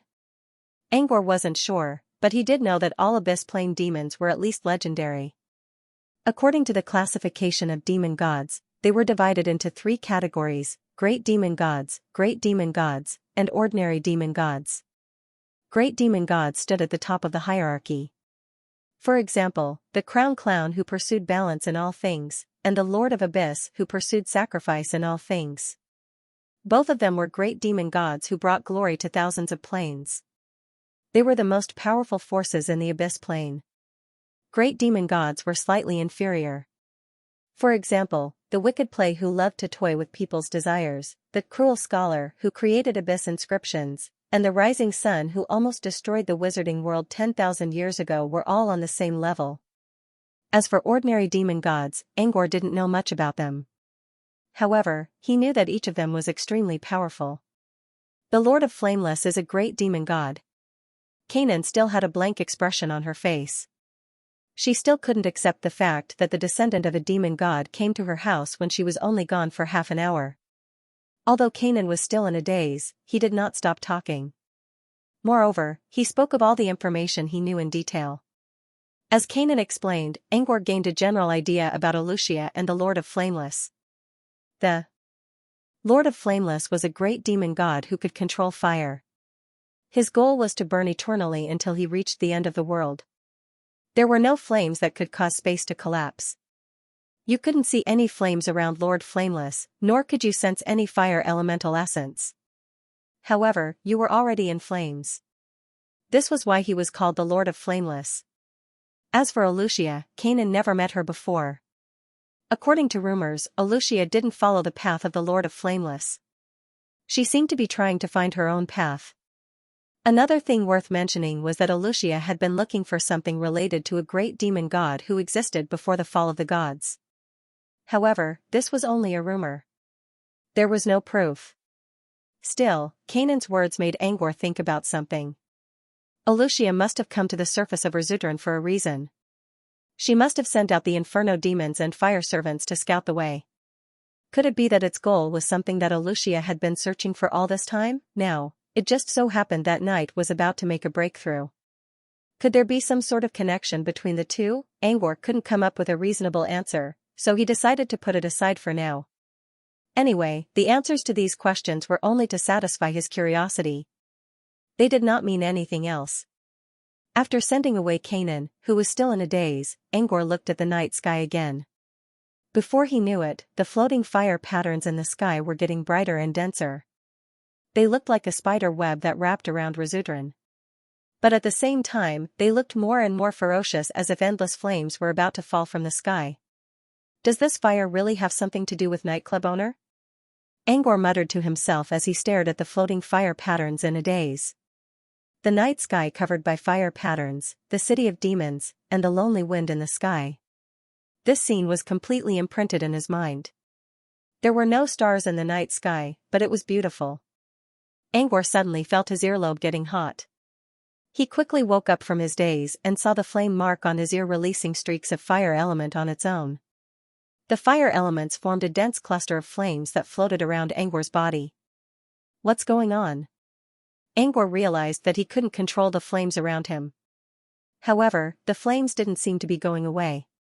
They only danced around him as if they were expressing joy or worship. Angor's strange behavior attracted Fafnir's attention. Since the flames came from Xianxia's mark, she paid more attention to them. Fafnir jumped from the tree and landed beside Angor. She frowned and looked at the dancing flames with a puzzled expression. A gentle breeze entered the area where the flames were dancing. It seemed to be checking the situation, but it also seemed to be dancing with the flames. A moment later, Fafnir suddenly thought of something and looked up at the sky filled with fire patterns. Is this origin fire? Angor wasn't the only one. At this moment, the entire Rzutran was affected by this strange power. Flames of different colors rose from all over the place. The entire Rzutran instantly changed from a dark and silent night to a vibrant and colorful light. The flames turned from dots to lines, and finally formed a dense net. If one looked down from the sky, they would think that the entire Rzutran was on fire. The demons that didn't know what was going on were the ones who didn't have fire affinity, such as Kanan and Prappa. They flew to the sky and observed the changes in Rzutran. As for the real fire-type demons, although they didn't know the specific situation, the flames on their bodies were already telling them that a monarch of fire, an existence far above their level, was about to arrive. In a dark alleyway, a fire elemental half-blood demon was fighting with its enemy. Suddenly, its entire body trembled, from its body to its mind. Then, it knelt on the ground, flames rising from its body one after another. The enemies around it were confused by the sudden change. They thought that the demon was playing some trick. They hesitated for a moment, but nothing happened. They thought that they were fooled and yelled, "You're just playing tricks." They flapped their wings again and tried to kill the demon. However, just as their attacks were about to land on the fire-type half-blood demon, the flames surrounding its body seemed to have been offended. In an instant, they turned from a small flame into a sea of flames, swallowing up all of their enemies. The half-blood fire demon stared at the scene in a daze. It was about to be killed by these demons a moment ago. But in the blink of an eye, all of them were killed. Slowly, it raised its head. It looked at the dancing fire patterns in the sky with a fascinated look, as if it saw a ruthless fire monarch casting a disdainful look at its enemies who were already burned to ashes. The majesty of fire was inviolable. This wasn't the only thing that happened to the half-blood fire demon. All kinds of strange scenes appeared in Rizutran. The fire demons all knelt on the ground and shouted at the fire patterns in the sky. Even the young fire demon outside the void tower couldn't help but look at the sky. It was a feeling of anticipation, as if every inch of flame on his body was leaping, waiting for the final dawn. Is this the primordial flame essence that is about to mature? It is filled with the power of new life. This was not the first time Gravis had seen primordial fire. Its elders had also possessed primordial fire, and it had inherited some of the primordial fire's characteristics. That was why Olucia had sent it to Rizutran to investigate the location of the primordial fire. However, the primordial fire that Gregory had sensed in the past was the primordial fire of his elders, which had a deathly stillness to it. It was the first time it had felt such a vigorous origin flame, and this feeling made it deeply fascinated. A few kilometers away from the imp flame demons, many purgatory flame slaves raised their heads in a lava pool that was used to forge demonic weapons. The flames on their bodies flew into the air and danced with the flames of the other purgatory flame slaves. This is the arrival of the fire monarch. The oldest purgatory flame slave shouted excitedly. As soon as he finished his sentence, the lava pool was filled with jubilation. Every purgatory flame slave had their own demonic weapon. They were either giant hammers, flying axes, or broadswords. At this moment, all the purgatory flame slaves raised their demonic weapons high and sang their clan's battle song towards the fire patterns in the sky. Contrary to the group of purgatory flame slaves who seemed to be on steroids, on the other side of the lava pool, there was a skinny purgatory flame slave hiding in the shadow behind the gigantic furnace. He did not dance with the other purgatory flame slaves, but looked at the sky with a greedy gaze. There was a scarlet chain on his body that was moving slowly like a snake. Moreover, unlike the other purgatory flame slaves or the other fire-type demons, there were flames burning on his body as well, but all the flames were calm as usual, and none of them were abnormal. "Hua KK. You're hiding here." A buzzing voice was heard from the side. He turned around and saw a purgatory flame slave with flames floating around his body and a giant axe in his hand walking towards him. "Oh, it's Master Kaido." Huaquic's lips curled into a smile, and there was a strange glint in his eyes. "Why aren't you outside to welcome the arrival of the Fire Monarch? Why are you hiding here?" Kaido exhaled a few puffs of black smoke from his nose, and said angrily with an "I've finally caught you" expression on his face. Hua KK was Master Kaido's underling, but he had been appearing and disappearing mysteriously during this period of time. Kaido did not even have the chance to show his majestic side, and this made him very angry. Kaido thought of Hua KK when he was participating in the welcoming ceremony. He remembered seeing Huaquic's figure nearby, so he secretly came out to look for him, and wanted to take the opportunity to teach him the rules. Kaido approached Hua KK proudly, and when he got closer, he realized that Hua KK was hiding in the shadows, and was smiling at him strangely. Kaido did not notice it at first, but when he realized that something was wrong, it was because he saw that there were no flames floating around Hua KK, and the flames on his body were unusually quiet. The Fire Monarch was about to arrive, and all the flames in Rizutran were jumping up and down, so why was Hua KK so different? "What's with the flames on your body?" Kaido stopped and looked at Hua KK in confusion. Kaido stopped moving forward, but Hua KK walked forward step by step. He smiled as he walked in front of Kaido, and his eyes were filled with excitement and ambition. You asked about the flames on my body, and I can tell you, in the next second, Kaido only saw a red light flash in front of his eyes, and a burning scarlet chain was inserted into his chest. Kaido looked at Huakeke in disbelief, and a trace of blood flowed from the corner of his mouth. Are you wondering why the flames on your body did not resist?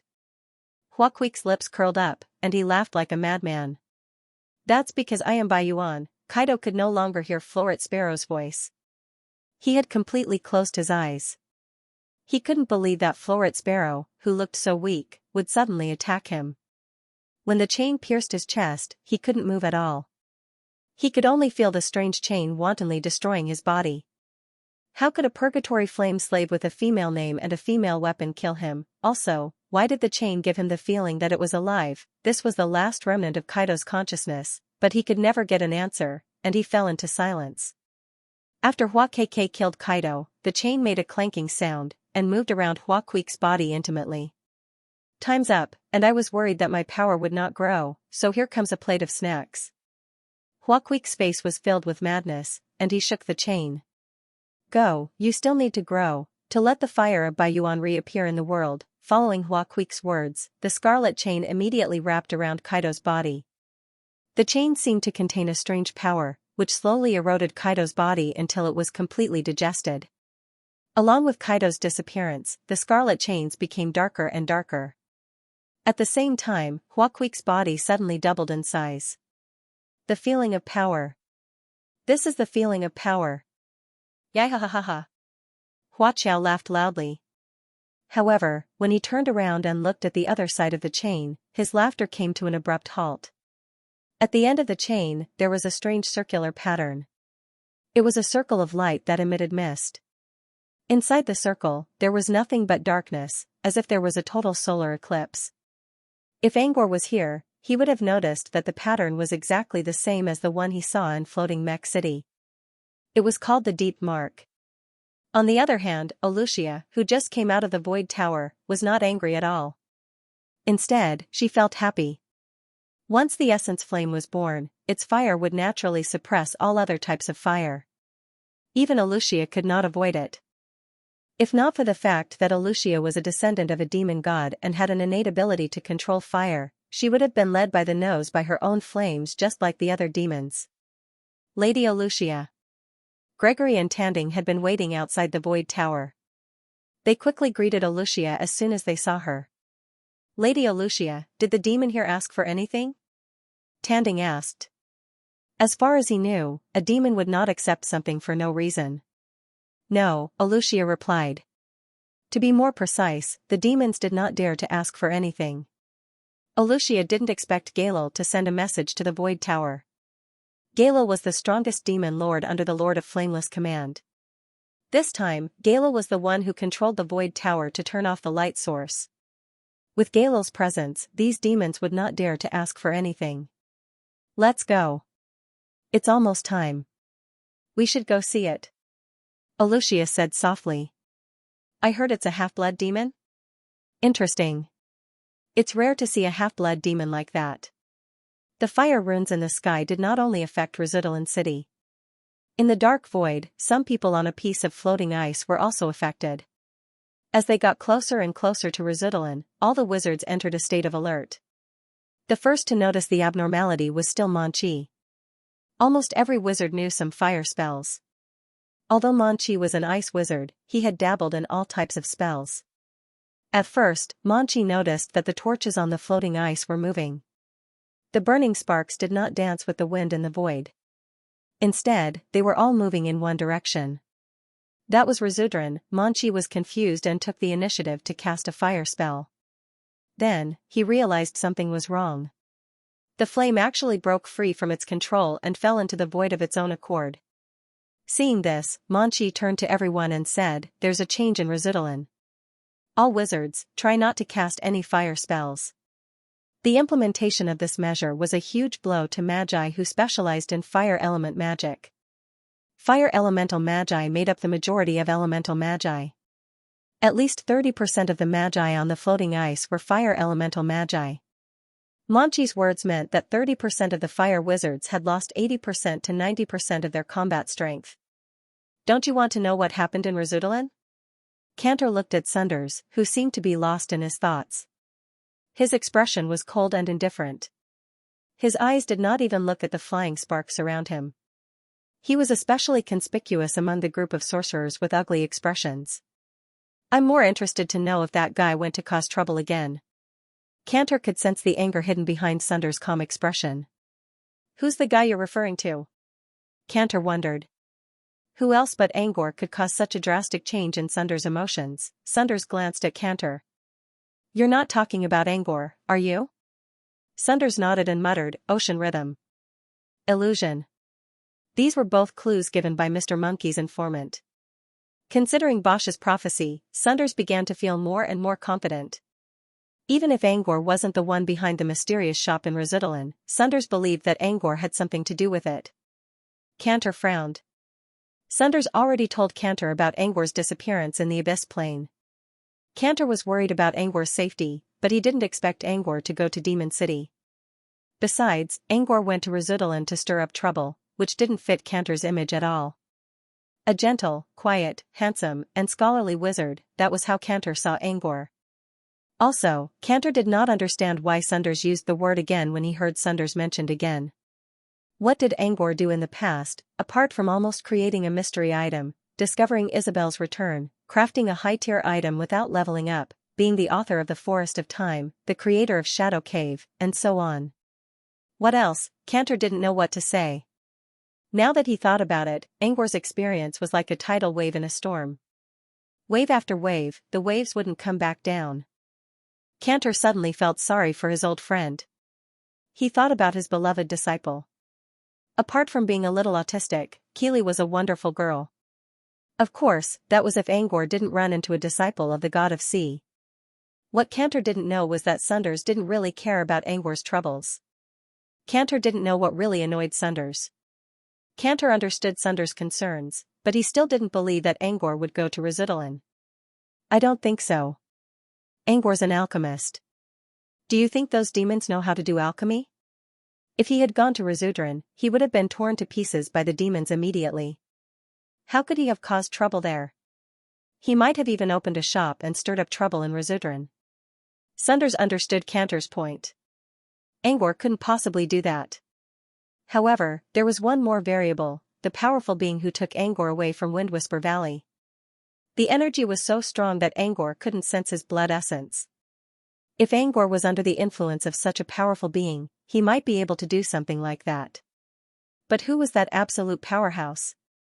Sunders didn't know. It's unlikely, but you can't deny the possibility, said Sunders. You're right. Cantor chuckled. If Angor is really behind all this, it's not a bad thing. He's so young, and he left such a magnificent record in such an important battle. It's a good thing for him. It would be boring if one's life was always the same. I'll be glad if he's here as a wizard. But he's just an apprentice, Sunders spoke in a plain tone. He knew how many shocking secrets Angor had hidden on him. Dream wasteland, projected bloodline, manifestation of mystery. Which one of them could be easily revealed? Or should I say, as an apprentice, tell everyone about it? Cantor shook his head. He knew what Sunders meant. But did Sunders forget that Angor had just joined the wizarding world a few years ago? If Sunders thought Angor was too slow, then no one in the wizarding world was as fast as him. Before Cantor could argue, Sennefer, who was standing at the front of the group, suddenly turned to him. Mr. Eventide, we're not far from Rizudalan now. I hope you can use Eventide to check the situation. They were still some distance away from Rizudalan, but they could already see the red dot in the distance. They already knew about the fire patterns in the sky above Rizudalan, but they didn't expect to see them from such a distance. All right. Cantor nodded and walked to Monkey and Sennefer. When he passed by Sunders, Cantor winked at Sunders and whispered, Is the boy in Rizudalan? I'll check for you when we go to Ronyi. Sunders nodded solemnly. Keep an eye on him. If Angor was really in Rizudalan, then he must be close by.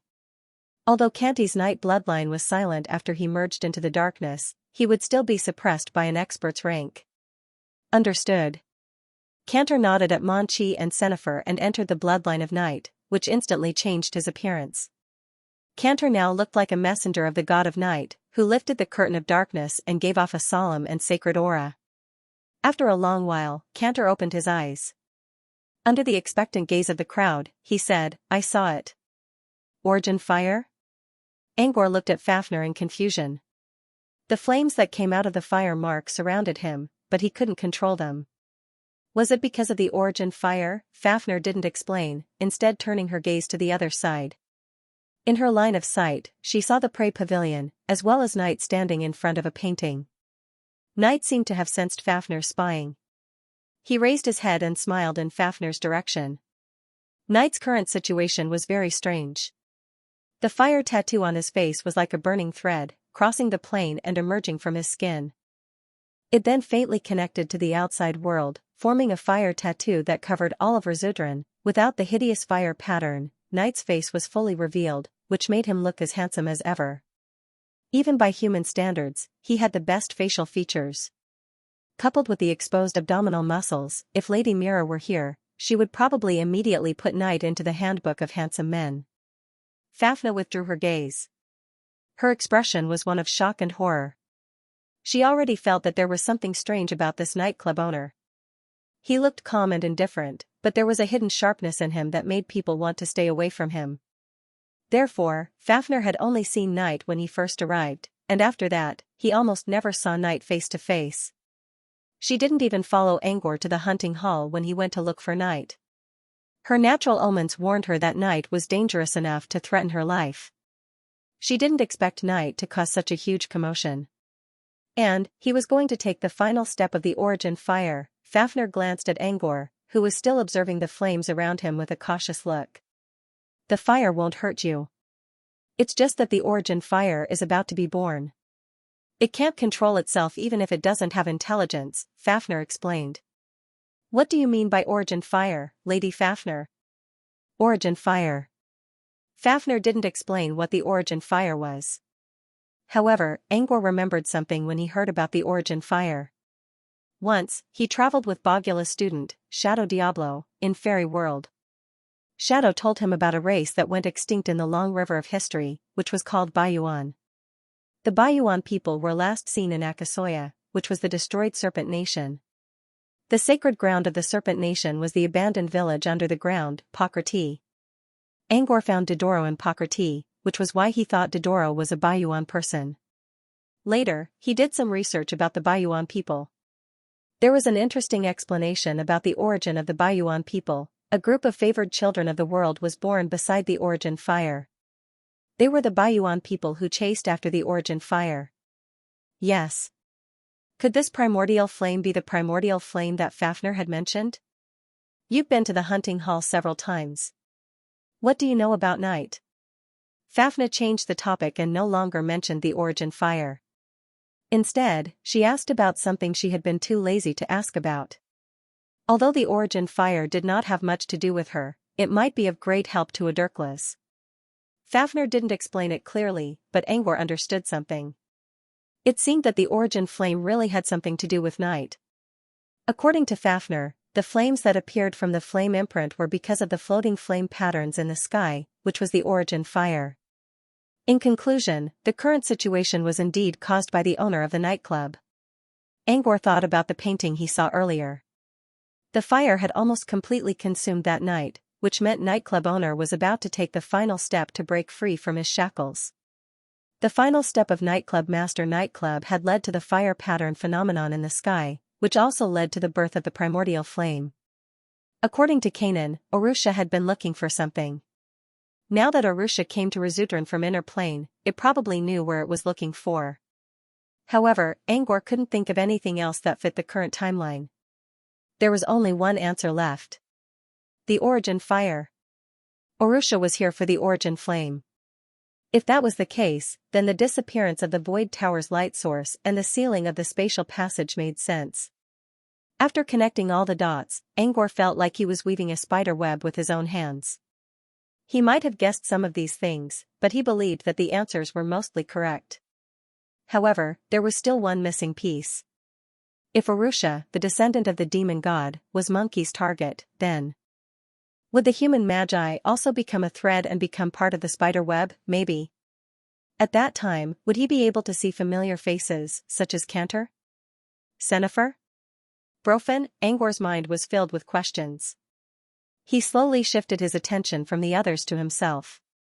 If all his guesses were correct, what role did he play in all this? Fang's prophecy told Nightcrawler that Angor would be the one to break Nightcrawler's shackles. Was it really a coincidence that he showed up here? Could it be that he had played a role in this and was unaware of it? While thinking about this, Angor told Fafnir about his encounter with Nightcrawler. Fafnir quickly realized that there was someone important in Nightcrawler's story. Feng. The painting in the gallery was drawn by Feng himself, and it was Fang's prophecy that made Angor the one to break Nightcrawler's shackles. This was very similar to what happened to Odurklas. Odurklas chose Angor because of Fang's influence. Feng played an important role in the story of Night and Odurklas, and he was also one of the key figures in the current situation. So who was he? And what did he have to do with Angor? As far as I know, this Feng is the legendary painter-wizard, Mirafil Feng. Angor shrugged. As for me, I have nothing to do with the painter-wizard. Adept magic painter had left the world of adepts many years ago and had never returned. As for me, I was born in a mortal noble family and became a wizard less than 5 years ago. I have nothing to do with the painter-wizard. Despite his words, Angor was also wondering if Feng really saw him coming here. Fafnir gave Angor a meaningful look. It's not up to you to decide whether we're related or not. Now I understand why Aurelia thought that it wasn't a coincidence. Let's continue watching. The stage has already been set up, and the atmosphere has already been set. The characters will definitely fight to get on stage. Fafnir's words seemed to have a hidden meaning, but Angor had no time to think about it. The fire patterns in the sky were changing again. What was Lu Hua? When countless fire patterns gathered at one point, there was no longer any possibility for the node to grow, and the situation of flowing fire would appear. A hole appeared out of nowhere at the place where the fire patterns converged. Streams of bright magma-like fire fell from the sky. It was like a pillar of fire, or a waterfall of flames, shocking and terrifying. All the demons within the range of the land of fire were vaporized into ashes. Even the ground of Razudran had been roasted into a deep pit. How similar was this scene to the end of the world? There were quite a few holes like this. When the fire patterns could no longer gather, they would appear again. In a short time, at least 4 such holes appeared above Razudran. What's going on? Angor asked in surprise. The overflow of fire energy means that the essence flame has reached its limit. It won't be long before the essence flame completely breaks through its shackles and arrives here from an unknown place, huh? When Fafnir was halfway through his words, he suddenly exclaimed in surprise. The energy in his body suddenly reached its peak. Who is it? Who dares to spy on me? You're asking for death. As soon as Fafnir finished speaking, the shadow of a terrifying dragon appeared behind him. It was Fafnir's true form, with the illusion cabin as the center. Shadows of wind began to swirl within a radius of several dozen meters. Angor was still in a daze. He had no idea what was going on. Listening to Fafnir's tone, did someone come to spy on them? Angor tried to recall what happened earlier. Someone did pay attention to him. When the shadows around him disappeared, Angor looked at Fafnir. What happened, sir? He got away. Fafnir's expression darkened. But I destroyed his remaining spirit shards. He's going to pay for it. Who's here to spy on us? Is it Lady Arusha? Or a demon from the Void Tower? Angor didn't understand. Razudran was in a very dangerous situation. Why would someone spy on them? That's not from Razudran. It's from outside. Fafnir looked up at the fire patterns in the sky. Or maybe he was looking at the endless void behind him through the fire patterns. It seemed that a new force had come knocking on their door. On the other side of the floating ice, all the wizards were looking at Cantor. Cantor's bloodline was called the Night Bloodline, which was similar to the Azure bloodline that Xylem insisted on injecting into his body. Similar didn't refer to its effect. Instead, it referred to its rarity and familiarity in the wizarding world. In the wizarding world, Cantor was the only one who successfully fused with the Night bloodline. Therefore, Cantor was the only one who knew how to fuse with the Night bloodline. This was one of the secrets of Lilith's clan. The Night bloodline's effect was to blend into the darkness of night and investigate. It was a silent method that wouldn't cause any energy ripples or disturb the material world. Every place covered by the night would become Cantor's eyes and ears. This was why he was called Cantor of the Night. Even Monkey had to admit that Cantor was far better than he was when it came to scouting. I saw it. Cantor shouted as soon as he opened his eyes. Everyone waited for Cantor to bring them good news. They needed to know what happened when the fire went out of control. But in the next second, Cantor's body trembled. His face paled, and blood gushed out of his mouth. Mr. Eventide? Sennefer's eyes glowed. His spiritual power is severely damaged. Mar, go check if there's any lawless rhyme left in the potion storage. Aura of Lawlessness was a potion created by the innovators. It could heal a certain amount of spirit damage. When Mar went to check on Aura of Lawlessness, the other wizards' faces darkened. Even Cantor was injured when he blended into the darkness. This could only mean two things. First, they had been discovered. Second, there were powerful beings in Resudran. However, they knew it was only a matter of time before they were found out. How many powerful beings there were in Resudran, and how powerful were they? That was what they wanted to know. Mar, the captain of the Moonfrost Guards, came back with a grim expression. Brofin took away the Aura of Lawlessness for his experiments. Everyone was reminded of the tragedy that befell Sky Island. Brofin's experiment was to revive the ancient evil god of Loft, which led to the evil god rebellion. I didn't expect his misfortune to reach us after being locked up in the exile dimension. Brofin, the follower of Black Sugar, was the source of the curse on Sky Island. He didn't die in the end, but the curse was too powerful for him to handle and he was exiled by Monkey. Now, he was still alive in the exile dimension. Does anyone have potions that can heal spirit injuries? Sennefer turned to the others. No one dared to ask. Potions were a necessity on the battlefield, and no one wanted to use them. It's not a serious injury. Let's hold on for a while. We need to wake Mr. Eventide up and tell him about Resudran, someone suggested. This was the common opinion of most of the people present. I have Chikado witch soup. Give Cantor to me. Everyone knew about the relationship between Lilith's clan and Phantom Island. Sennefer nodded and handed Cantor to Sunders. Chikado witch soup was also used to heal spirit injuries. Cantor only regained his consciousness after drinking a bowl of it. The first thing he saw was Sunders. Cantor's lips twitched, and Sunders' pupils shrank. Sennefer approached Cantor and asked about Resudran's condition. Sunders stepped back as well. Sunders looked calm on the outside, but his mind was already in a mess. When Cantor opened his eyes, the first thing he did was to tell Sunders that he was right. There was no doubt about it. Angor was really in Resudran. Sunders already had this idea, but he still couldn't believe it. While the other wizards were still waiting to go to Resudran, Angor had already arrived at the center of the vortex. What happened in the middle of all this? Tell me first. What's going on in Resudran? Why did the fire suddenly go out of control? Have we been discovered? A wizard asked Cantor impatiently. I don't know why the fire went out of control. However, it's not just us. The whole of Resudran is in a strange state.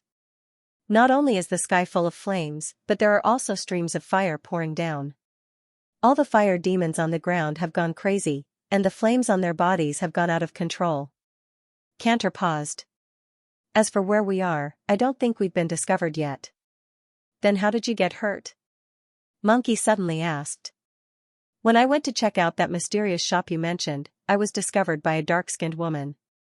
She's the strongest person I've ever sensed in Resudran. She sensed me, but I was one step ahead of her and crushed her spirit tentacles to escape. Everyone was in a daze. Sure enough, there was definitely a powerful existence behind that mysterious store. Even a great demon would go there. When you opened your eyes, you said you've discovered something. What did you discover?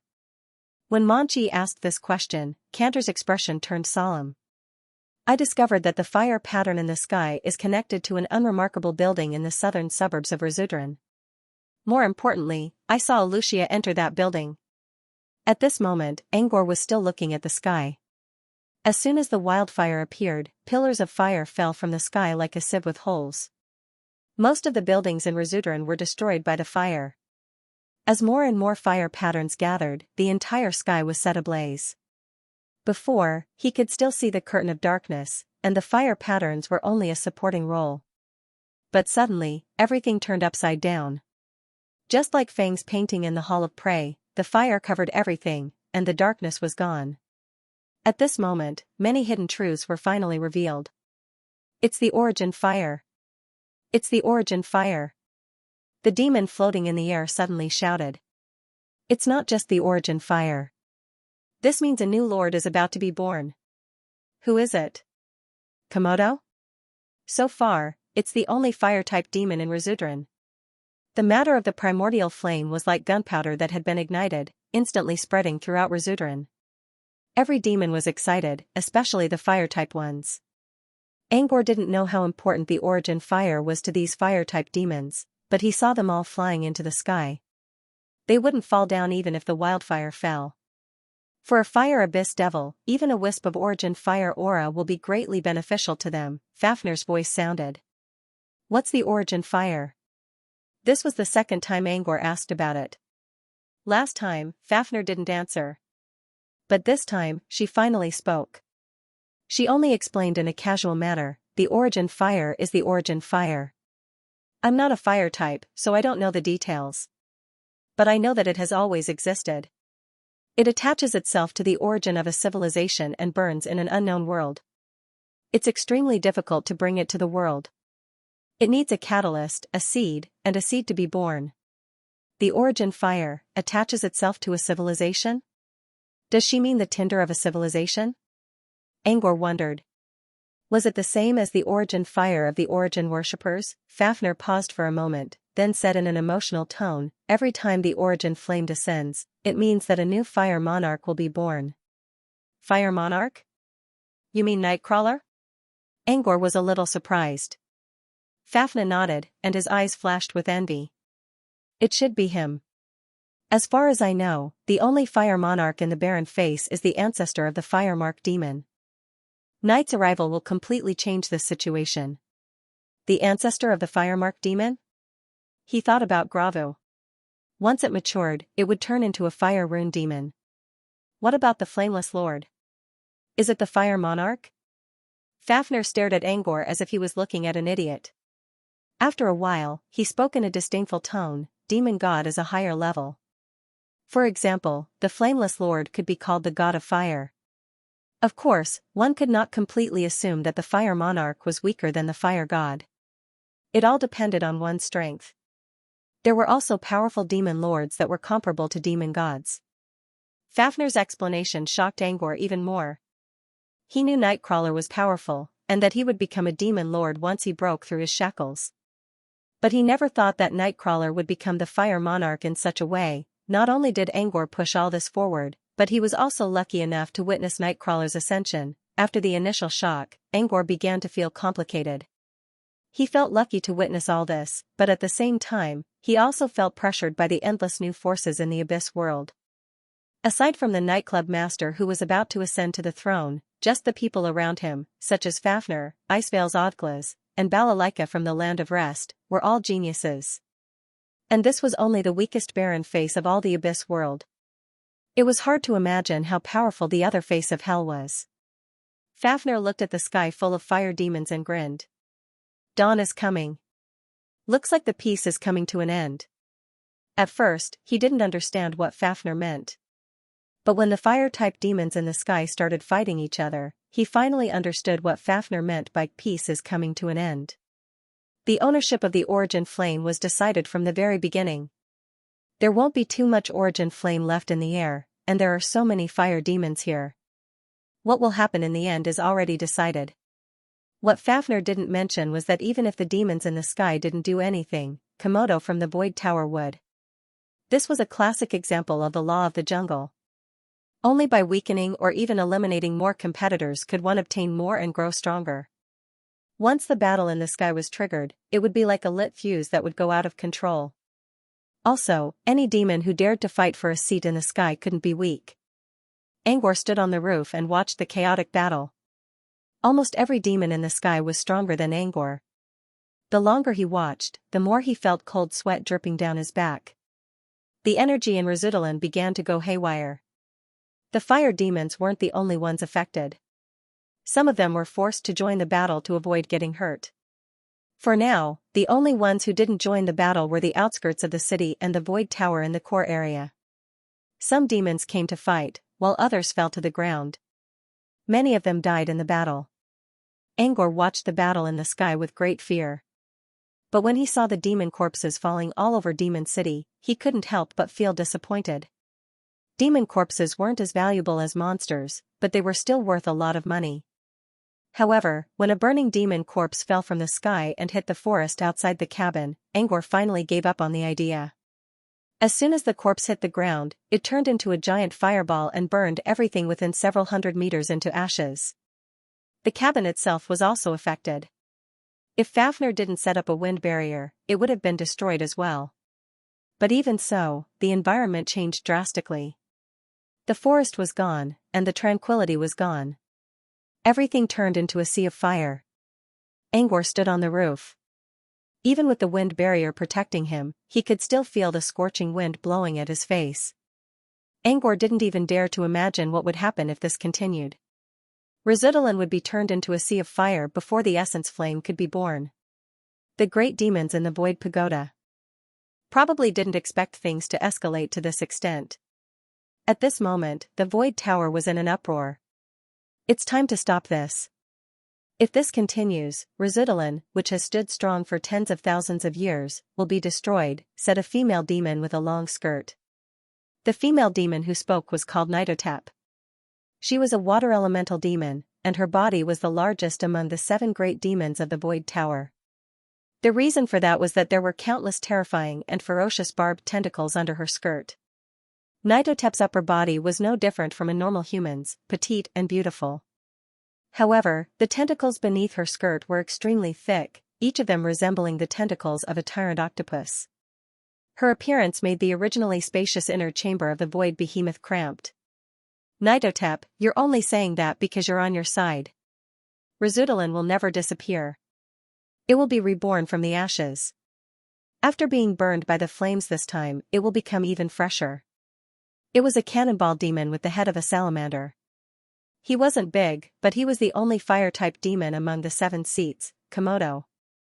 Nitotep snickered. Everyone knows what you're thinking, Komodo.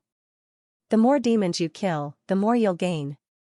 But don't forget what kind of disaster will happen to Resudolin if so many demons die. If there is an external enemy, the damage Resudolin suffered will never heal. Of course, the enemies were the human wizards. They didn't believe that the human wizards would dare to attack Resudolin. However, with Alucia's appearance, no one could say for sure that the wizards wouldn't go all out. The Fire Monarch is about to descend. Even if there are enemies, do you think they can withstand a single glance from the Fire Monarch? Komodo's slender eyes glowed with admiration as he spoke. And why do you think that the owner of the Hall of Prey is willing to deal with enemies? Nitotep mocked. It's not one of the 7 seats, and it doesn't have a sense of belonging to Resudolin. Why would it interfere with what's happening here? The Fire Monarch will burn everything. Komodo immediately retorted. For a moment, the hall was filled with the sounds of Nitotep and Komodo arguing. Apart from them, the other 5 seats didn't say a word. They were all watching this battle as if they were watching a show. Nitotep said, "Humph. I'll ask you 2 questions. You should know very well why Alucia came to Resudolin. She's here for the Origin Fire. Why do you think you can snatch the Origin Fire from her hands? Also, if Resudolin completely turns into a sea of fire, even if it's really as you said, do you think there will be demons of other elements willing to continue living here?" Komodo didn't think that these 2 questions were a problem. After all, as long as he didn't attack Alucia, he wouldn't necessarily lose if he relied on strength alone. Moreover, if there were no other leaders of other elements in Resudolin, Komodo would feel that it was a good thing. However, no matter what Komodo thought, Nitotep's words caused the other 5 great demons to react. If Razudran was truly reduced to a sea of flames, Komodo would be the only one benefiting, and they would probably be forced to leave. Thinking of this, Iades, who had been silent all this while, spoke. Since Lord Galil has set his sights on Razudran from the abyss, we can't let him look down on us. How can Razudran turn into a sea of fire? Just as Nitotep said, it's time to stop it. Actually, other than Komodo, the other demons had similar thoughts. However, Iades was the first to speak. I think what Komodo said makes sense. Not only will Razudran be reborn in the flames, but the demon souls will also be tempered in the flames. When they return to the abyss under Korendo's guidance, their foundation will be even better. The one who spoke was the muscular Odessinos. He was a curly-horned demon, also known as a lion-horned demon. He held a trident in his hand, and a golden bell was tied to his demon tail. His words immediately put him in opposition to Nitotep. However, no one present believed that Odessinos would be willing to support Razudran turning into a sea of fire. He did not have the fire attribute, and the reason why he said so was because it was Iades who spoke. Did Iades have a grudge against Odessinos? Not at all. The only connection between them was that they once shared a bed partner, the one who was about to transform. In the past, Odessinos would not have cared who Kai was related to. After all, Kai was a Panis succubus, and her nature was flirtatious. However, after Kai awakened, things took a turn for the better. Kai had the potential to become a lord in the future. Only such a succubus met Odessinos' criteria for a partner. Moreover, Kai's awakened form was a gigantic body, which matched Odessinos' true form. This made him even more satisfied with Odessinos. However, from the current situation, Kai's feelings seemed to be more towards Iades.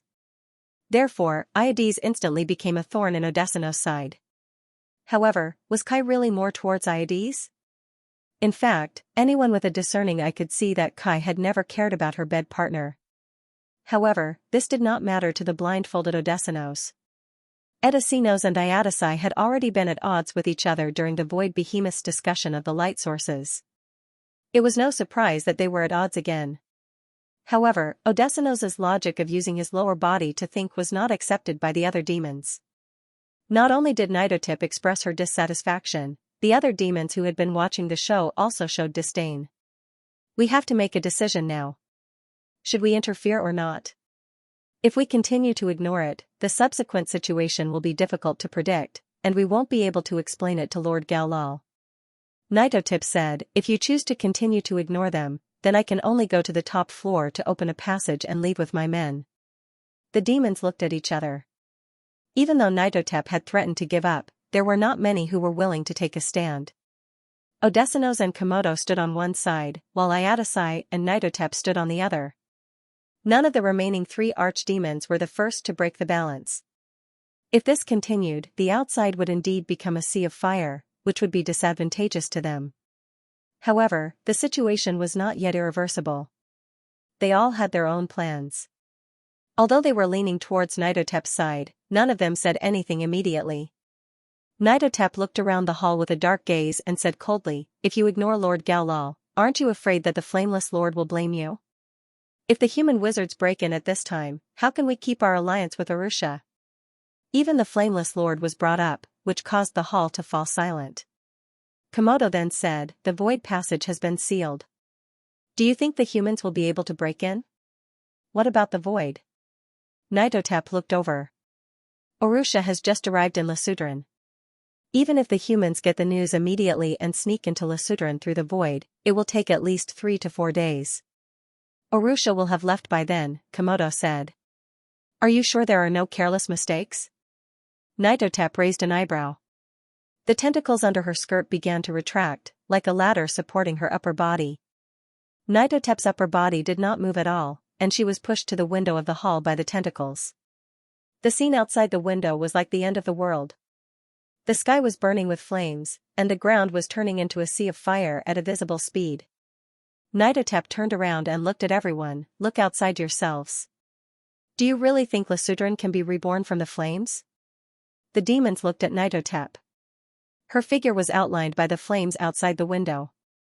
Under the backlight, if one ignored the terrifying tentacles under her body, Nitotep's appearance was actually very beautiful. Looking at the scene outside, the demons all had different thoughts. At this moment, suddenly, a white light appeared outside. The intense white light made Nitotep's figure flicker in front of the window. For a moment, none of the demons knew what was happening outside. Why would there be such a strong white light? Even Nitotep was dumbfounded. When she turned around, all she saw was the boundless, dazzling light. When the white light slowly dimmed, Nitotep's pupils shrank. The flames were still there, but there was now a third party in the sky outside. Humans. A large number of human wizards had appeared on the battlefield. Nitotep suppressed the raging flames in her eyes and turned to look at the demons in the meeting hall, coldly saying each word. Who was the one who said that it was impossible for humans to reach? Komodo did not care about Nitotep's sarcasm. Its eyes were filled with shock. Why? Why did the humans arrive at Lasutran so quickly? As soon as the humans appeared, they immediately started harvesting the injured demons on a large scale. In a short period of time, hundreds of evil demons fell from the sky like meteors, crashing into the already damaged city. Komodo was panicking. He could not care less about the aura of the origin fire. After all, Lord Galil's eyes were always on this place. The humans' goal was clear. They wanted to capture Xianxia. If something happened to Xianxia, none of them would be able to escape responsibility. Komodo immediately turned around and shouted, "The humans' appearance was an accident, but we must prepare to intercept them." Now you're worried? You're going to intercept them? Remember, it was your hesitation that led to this situation. Nitotep sneered and allowed the tentacles to take her away from the meeting hall. Nitotep. The voice did not stop Nitotep. Instead, she slowly moved toward the top floor of the Void Tower. The situation was not as bad as it seemed, but she had to be prepared for the worst. If something went wrong, she had to find a way to escape. Right now, the only way to leave Lasutran was through the passage at the top of the tower. When Nitotep finished setting everything up and closed the door to the top floor, she did not notice that a scarlet chain had emerged from the void above the Void Tower. He already guessed that when Arusha showed up on the surface, human wizards would also show up and join Lasutran's stage. He had imagined many scenarios. When, in what way, and under what circumstances would the human adepts appear? He had thought of many answers, but he never thought that they would come so quickly and abruptly. Also, the giant ice flow from the human camp passed through the last corner of the night sky when the fire patterns in the sky were completely covered. When the ice flow entered Lasutran, the darkness in the sky finally disappeared, and the flames completely enveloped Lasutran. It looked like a dome of fire had enveloped Lasutran. No one could escape from this cage created by the flames. Humans, as expected. Fafnir looked at the ice flow in the sky and was not surprised. She already sensed that there might be a new faction appearing outside the void, and she already had a guess. And it turned out that she was right. However, the timing of the humans' appearance was quite interesting. It happened when the origin flame was about to be born and the dome of fire enveloped Lasutran. In the following period of time, before the primordial flame was completely nurtured, Lasutran would be completely sealed off. On such a stage, what kind of show would the humans, the demons, the descendants of the demon gods, and the new lords put on? Fafnir was planning to take Angor to the abyss below Lasutran before the dome of fire came down. But now, as she looked at the chaos in front of her, she suddenly wanted to see what would happen in the end. She raised a hand and summoned a gust of wind to cover the fire around her and completely cover the psychedelic hut. After doing all this, Fafnir calmly waited on the only remaining treetop in the courtyard and started to watch the show. Angor was also looking at the floating ice flow in the sky, but he was more interested in seeing the people on it. The ice flow was an iconic flying object that belonged to Moonfrost Union. Would there be any familiar faces among the wizards who came? If Mr. Cantor was here, maybe he could ask him about Sunder's whereabouts.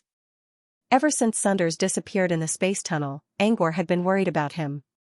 If not for the fact that the essence blood left by Sunders was still there, Angor would think that Sunders was already dead.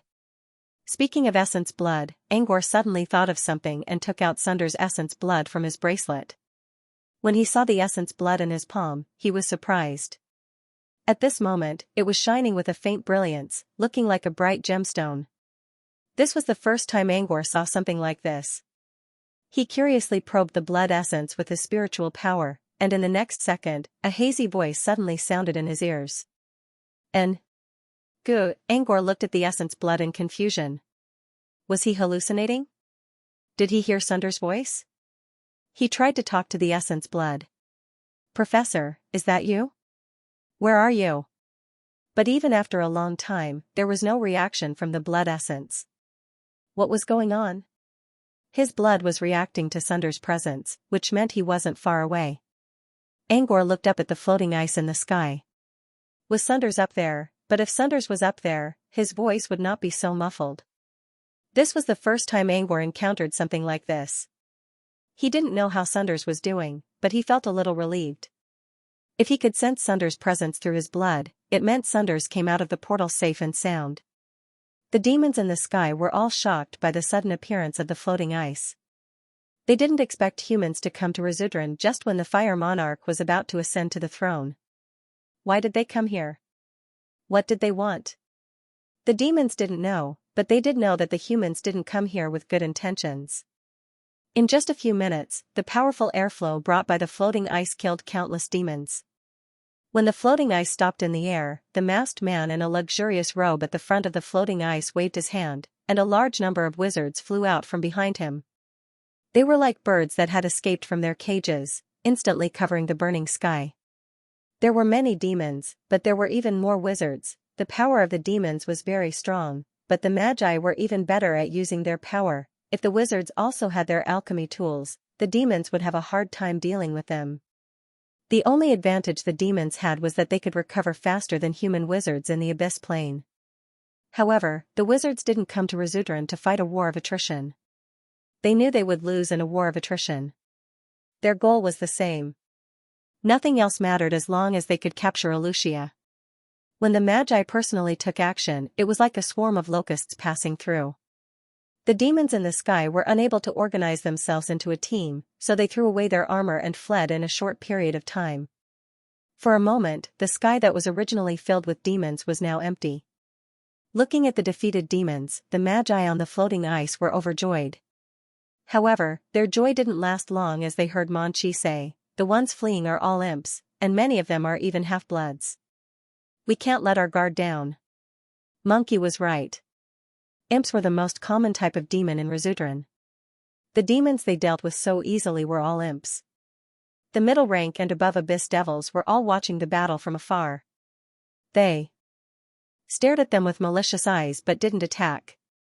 The truly troublesome opponents were the backbone of the demon city. Mangchi pondered whether it was a prolonged tug-of-war or a lightning attack. It would not have much effect on these middle-level demons, so the best choice now was to take advantage of the fact that the high-end combat power of the demon city had yet to react and complete this goal first. Mangchi raised his head and looked at the sky. He could faintly feel that behind the fire mark, there seemed to be a powerful force being nurtured. Manchi didn't know what the flames in the sky meant for the time being, but he did know that the place where the fire pattern connected to was the location of Xianxia that Cantor had mentioned.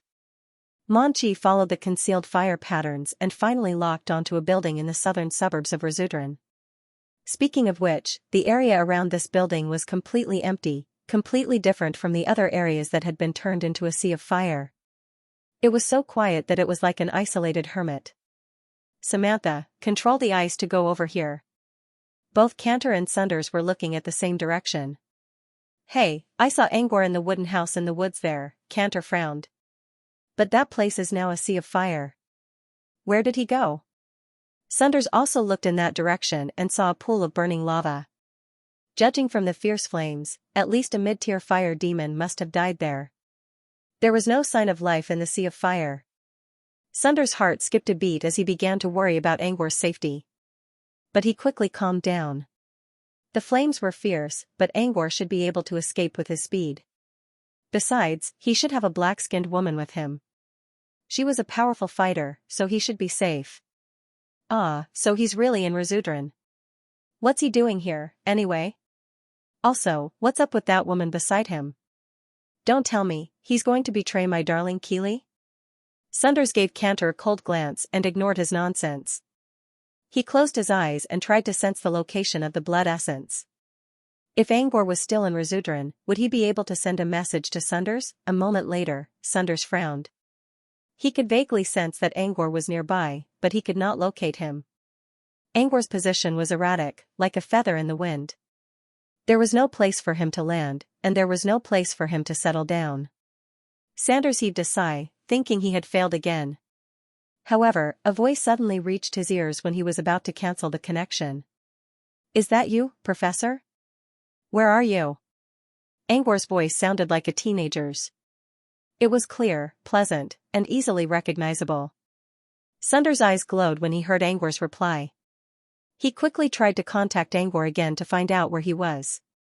But no matter what Sunders said, there was no reply. "Huh? Can't you hear me? Or did I hear it wrong?" Angor mumbled to himself.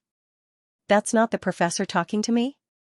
Sunders tried to reach out to Angor again, but he couldn't. Sunders didn't know how Angor was doing, but judging from Angor's muttering, he didn't think Angor was in a bad situation. Maybe Angor was safer than everyone else here. Since that was the case, Sunders relaxed a little. He couldn't find Angor right now. Sunders looked around and saw a horde of strange-looking mid-tier demons showing up around the floating ice and surrounding them. The strength of a normal mid-rank abyss demon was at least at the truth-knowing level. A top-tier mid-tier demon was at least a level 2 truth-finder level. More than 20 mid-tier demons showed up around the floating ice and were glaring at Sunders with vicious expressions. They didn't attack yet, but it was clear that they were here to stop them. They couldn't keep going until they dealt with the demons. Humans. Despicable humans. Eat them. Hee hee hee hee. Human brains are the best. I can't forget it after I sucked them last time. What color will human flesh produce when it's burned? Vague syllables came out of the demon's mouth, and the threatening words entered the ears of the Magi. Come to think of it, perhaps it was a bad habit inherited from some distant demon ancestor. Demons love to talk nonsense before a battle. It was even more frequent than many wandering adepts. It might cause some psychological pressure to those who weren't strong enough, but it meant nothing to the wizards. Break through the encirclement and fight. The dance music in the sky never stopped. Fafnir wasn't the only one who was paying attention to Razudran. Many powerful beings in the Abyss Plane were also paying attention.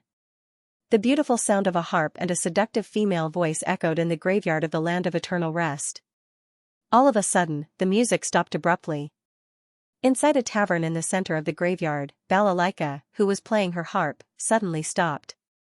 She looked up at the sky and pondered. The new fire monarch is actually born from a half-blood demon. Interesting. Soon, Balalaika retracted her gaze and placed her slender, fair fingers on the strings of the crystal harp. The snakebite ring on her pinky emitted a faint glow. As she moved her fingers, melodious music flowed out again. But unlike the serenade from before, this time, Balalaika played an epic hymn. In the bottomless abyss, in an indescribable world. Night spread out in the sky, and the gentle moonlight shone on the earth. It was hard to imagine that in the abyss, where there was no day or night, there would be such a world with a gentle night and a bright starry sky. Unfortunately, no matter how beautiful the night was, there was no life to appreciate it. The land shown under the moonlight was barren. Apart from the dry soil, there was no greenery here. This was an abandoned world. No creature could survive here for a long time. However, in this desolate and uninhabited world, there was a building that did not fit in with the surrounding atmosphere. This building gave off a solemn and dignified feeling. It seemed to be built in the center of a bustling human society, and shouldn't have appeared here. The steepled tower flashed with dazzling lights. The painted glass windows gave off a religious sense of solemnity. In addition, there were various statues of gods outside the building, giving the building a strange sense of solemnity. This was a library. Although it looked like a church, the interior was filled with bookshelves filled with books under the gorgeous and exquisite chandelier. Although there were countless books here, the entire library was empty. There was only one life in it. It was a petite-tailed demon sitting in front of a large desk. It held a pen in its hand and was writing rapidly on a piece of parchment, making rustling sounds. The lamp on the desk was slowly burning, and the dim yellow light shone on the quiet study. Suddenly, the tip of the tailed demon's pen broke when it was writing a word. It was stunned for a moment and looked at the word it had only written halfway. Ass. A burst of strange laughter came from its mouth. After laughing, it suddenly turned its head and looked at a certain place in the void. It saw the sky where flames gathered, and also saw the battle between demons and humans. However, these didn't arouse its interest. Its gaze was focused on a tall figure wearing a porcelain white mask. There was an undetectable glint in its eyes. After a while, it withdrew its gaze, lowered its head, and took out a quill pen from the desk. Using a brand new bottle of ink that glowed with a faint light, it recorded a passage on the parchment. The origin fire is the key to lead the boundless void to the old times. The glory buried in Asgard will finally be opened. After this passage was recorded, it casually inserted the parchment into its tail. At this time, its hook-like tail not only had parchment, but also books with various covers. These books were written in various languages.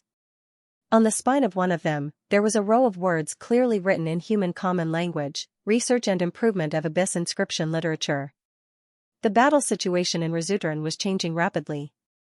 Just as the 20 or so intermediate demons had been dealt with, the fire energy in the air suddenly became extremely active. Under such circumstances, the power of all fire spells was greatly increased. However, no magus or demon dared to use fire spells. This was because when the power of fire was increased, it would also cause them to go completely out of control. Setting oneself on fire might not happen, but using fire spells to injure one's own people was a constant occurrence. Not only could they not use fire spells, but under the corrosion of the violent power of fire in the air, all other elemental spells were also suppressed. Such a change caused many elemental magi to be unable to cope with the demons. This is terrible. Ashmagus gave up on his own fire spells and used dark mist, which he was not familiar with, to assist his companions. Just as he finished speaking, there was a change in the flowing fire in the sky. Previously, the situation where the flowing fire formed a waterfall only appeared at the convergence of the nodes of the fire patterns. Now, even places that were not nodes would occasionally have flowing fire. From time to time, there would be meteorite-like flames falling from the sky. There was no way to determine where they would come from, and there was no way to know where they would land. The Ashmagus who had spoken had just cast dark mist when he was smashed to the ground by the falling flowing fire. With a rumble, a huge hole appeared on the ground, and the flames ignited the hole in an instant. After a while, the Ashmagus crawled out. Fortunately, he was a fire magus and had a strong resistance to fire. He only suffered some superficial injuries. However, this did not mean that he was safe. He had been in the middle of casting a dark spell, and had been interrupted midway, causing him to suffer the backlash of the spell. Fresh blood flowed from the corner of his mouth, representing the impact of his internal organs. Fortunately, he was an official magus.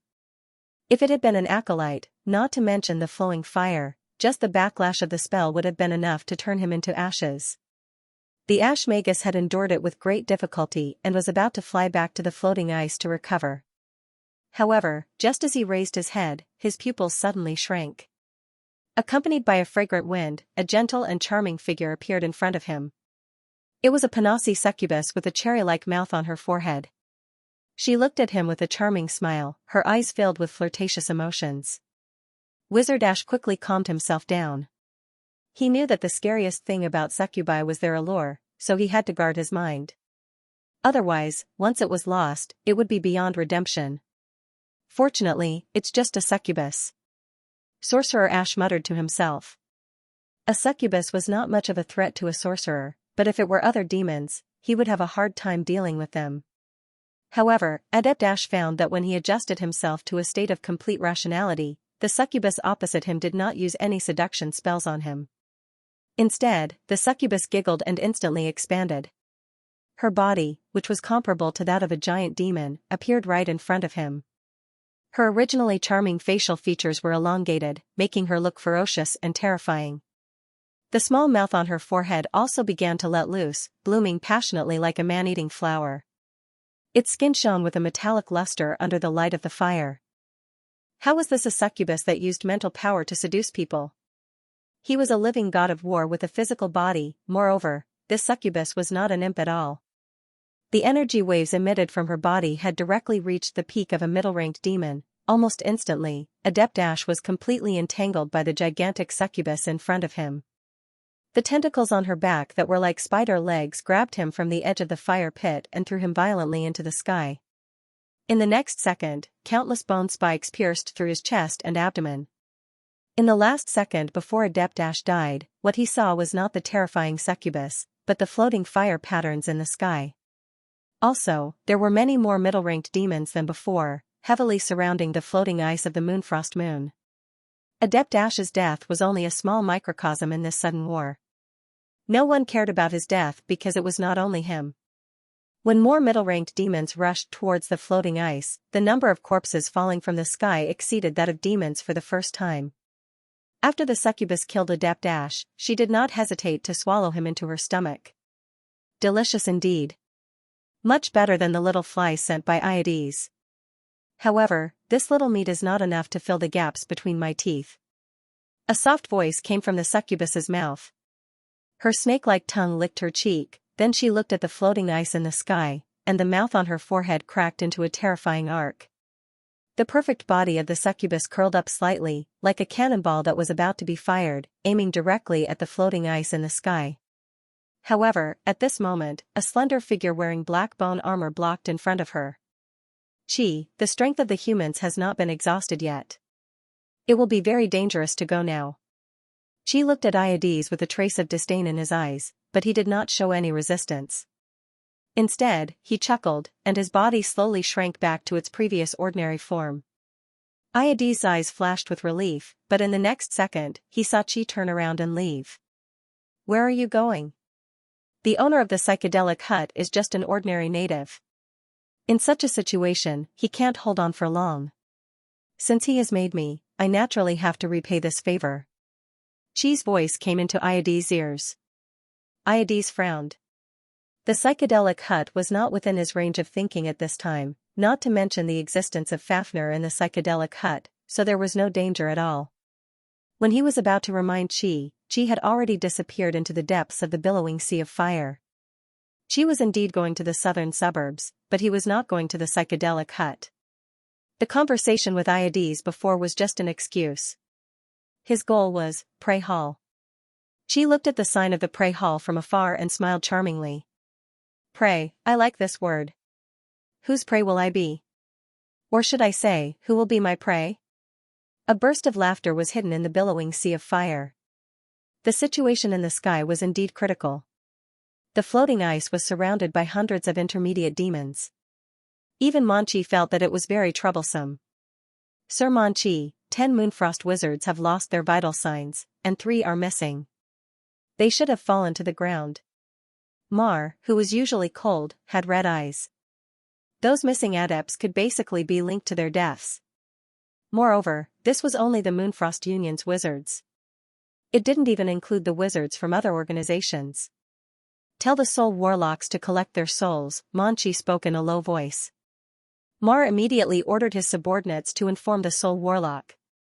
After he was done, Mar turned his head and said after a moment of silence, Sir Monkey, if this continues, the losses will be unimaginable, I know what you mean. But now is not the time for me to act. What we need to do now is to protect the floating ice. This is our last line of defense. Then, we'll figure out a way to break out of here.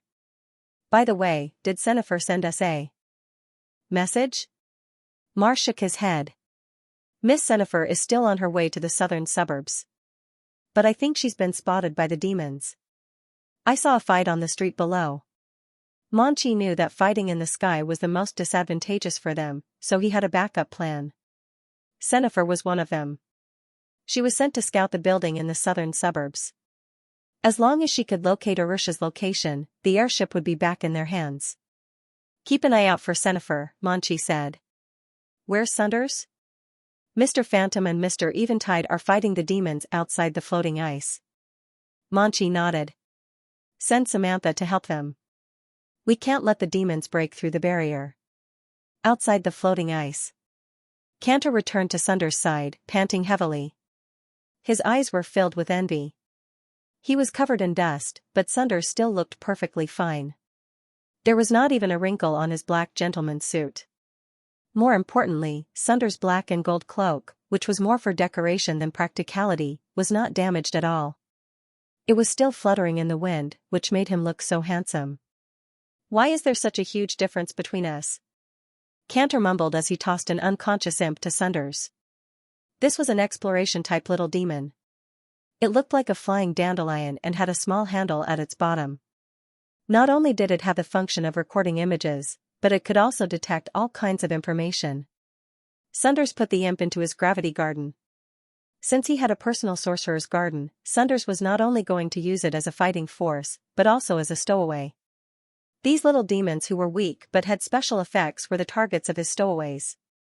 Sunders glanced at Cantor. "Don't use too much strength.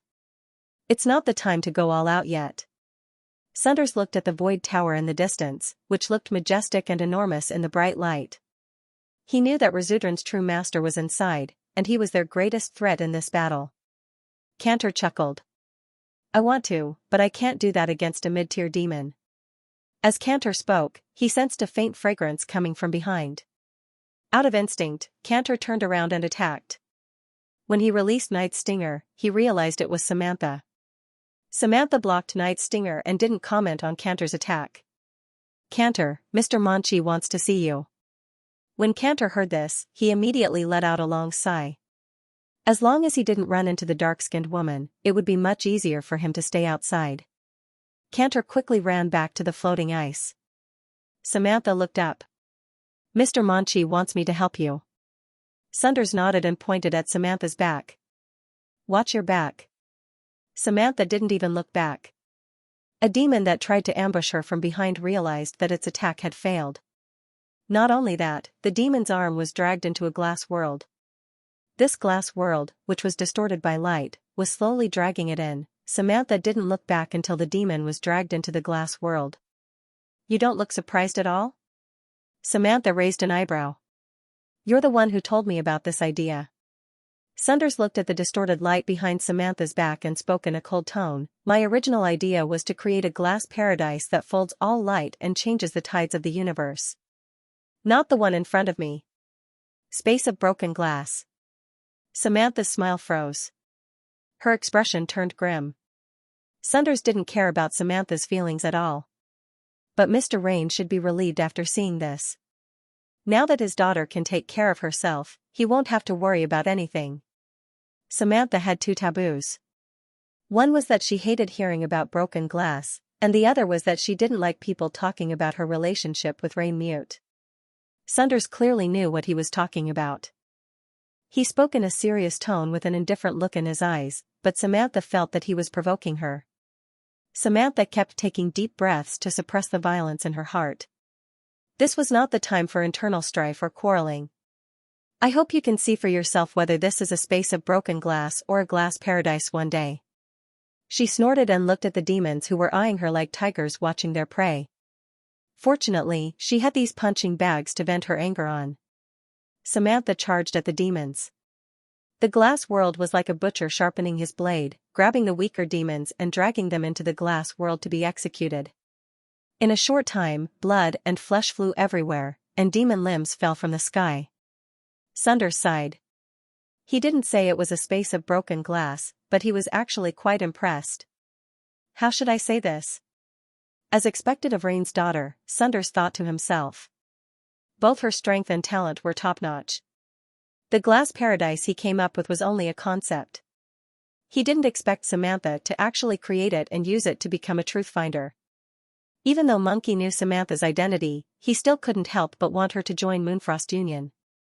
Sunders wasn't someone who was stingy with compliments. He had his reasons for treating Samantha like this. Firstly, he didn't want to give Samantha wrong impression. Secondly, Samantha did a good job, but the framework of her creation was still influenced by Sunders, which was detrimental to her future. He hoped that Samantha would realize this as well. Sunders couldn't help but think about Angor. While Angor was also a talented genius, his mind was truly unrestrained and unrestrained. Instead of being restricted by illusions, he chose to walk his own path and make his own choices. It was normal for someone like him to be marked by the time thief. Sanders sighed softly. He was just too good at causing trouble. It wasn't a bad thing to cause trouble, but it wasn't good if one didn't have enough strength. Let's hope Angor can settle down after we go back. It's best if he doesn't try to cause trouble and focus on improving his strength first. Sunders didn't stop attacking while he was thinking. There were several demons in front of him. Several little demons were surrounding and protecting a long-boned demon. Sunders moved back and forth in the air as if he was taking a stroll in his garden. None of the attacks could even touch him, let alone land on him. His black cloak with golden patterns fluttered in the wind as if mocking Sunders for overestimating himself. The long-boned demon, which was much stronger than the imps, finally made its move. Sunders moved swiftly in the face of a powerful foe. He flicked several illusionary airballs and hit the imps who were eager to ambush him. When they fell into the illusion, Sunders looked at the bone demon. The long-boned demon's appearance was actually very similar to a sheep demon. It had curved horns, a ferocious face, and legs.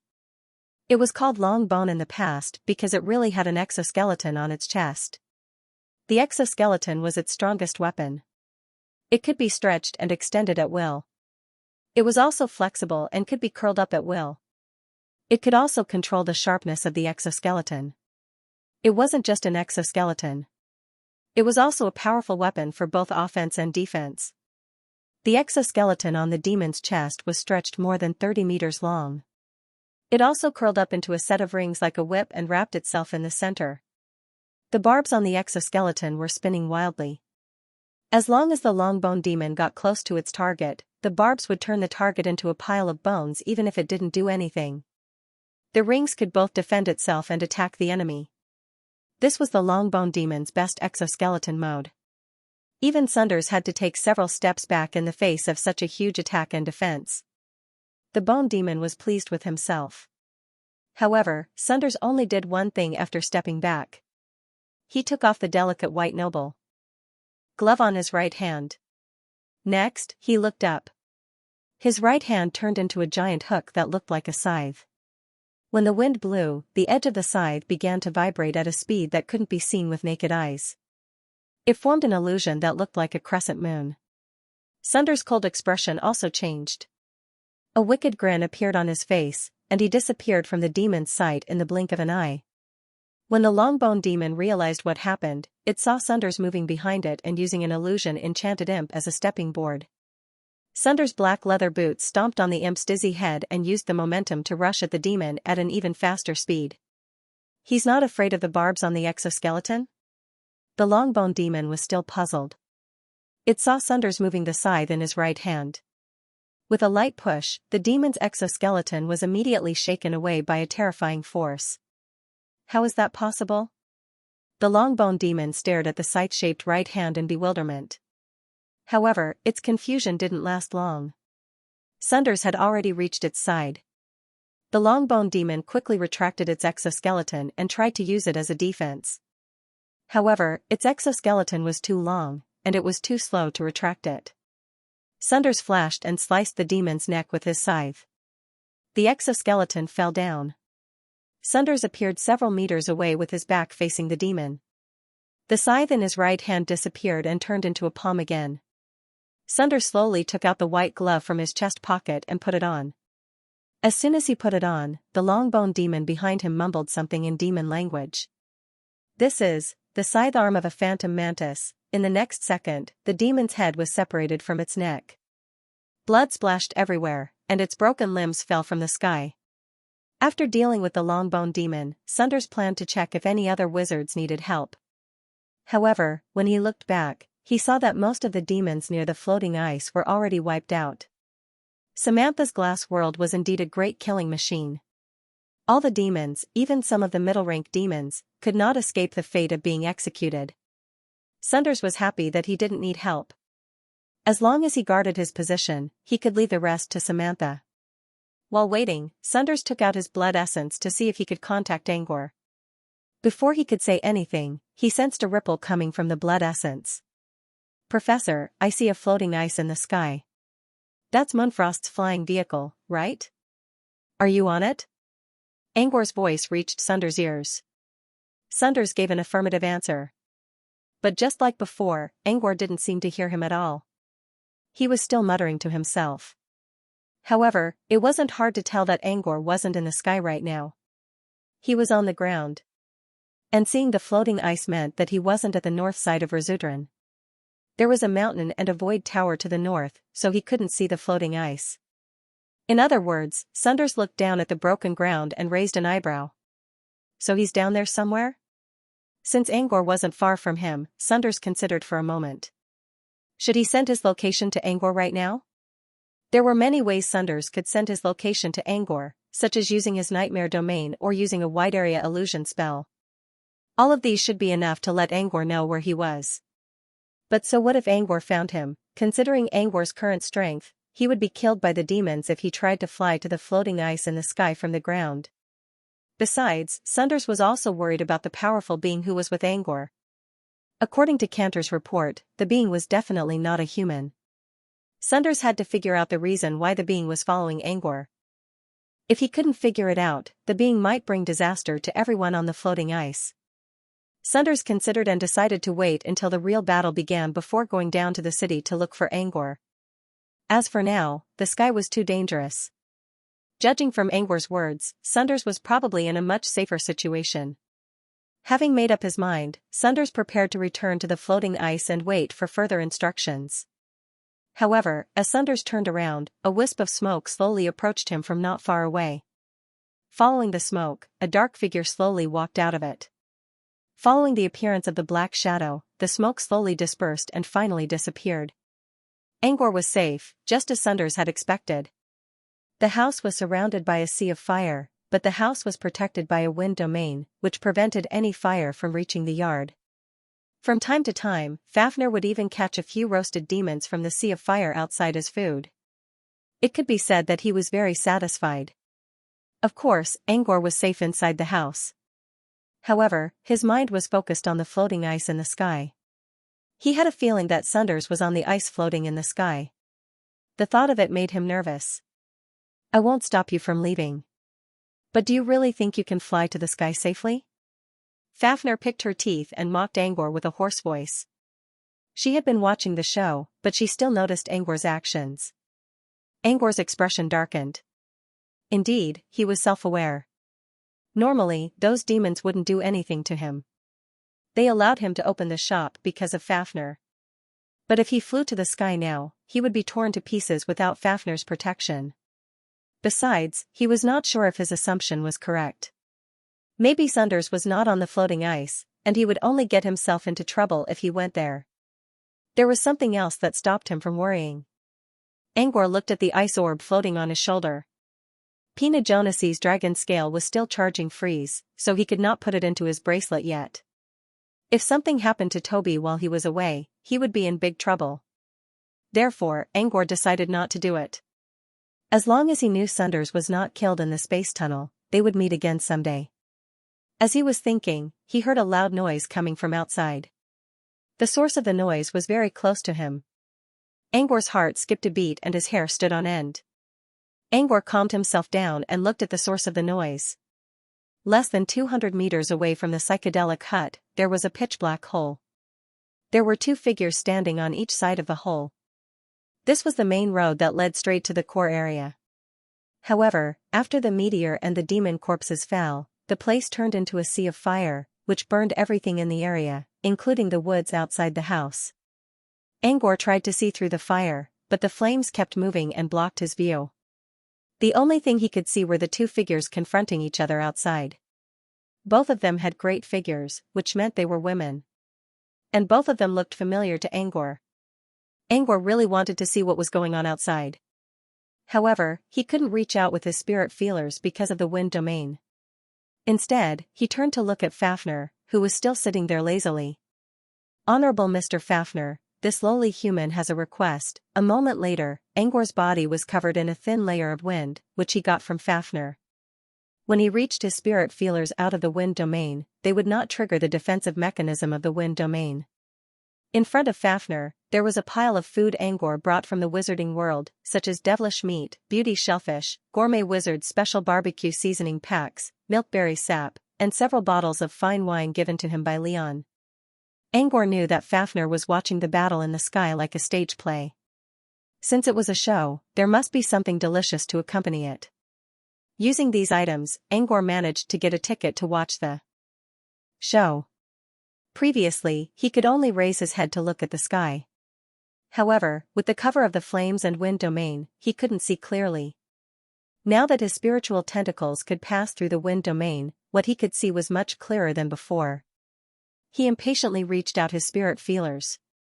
This time, the edge of the spiritual tentacle was surrounded by a gentle breeze.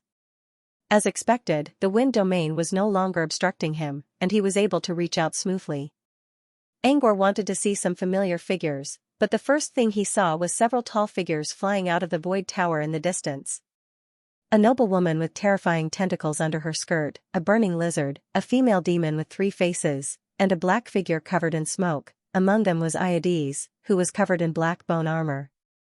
Seeing Iades and the void tower, Angor easily guessed the identities of the other figures. They must be the demons who stood at the top of Razudran's pyramid. Angor did not expect them to come out so soon. Angor looked at the demons again. He thought they were going to stop the floating ice. But to his surprise, they split up after leaving the void tower. Apart from the one covered in smoke who went to the floating ice, the others remained a mystery. Angor frowned. He wasn't on the floating ice right now, but if he put himself in the shoes of the humans, he would at least have a clear idea of what to do. But if they split up and went off in different directions, it would be even more stressful, if not more stressful. Because Razudran was the territory of the demons, no one knew what these great demons were doing and what impact their actions would have on the human camp. It was hard to say.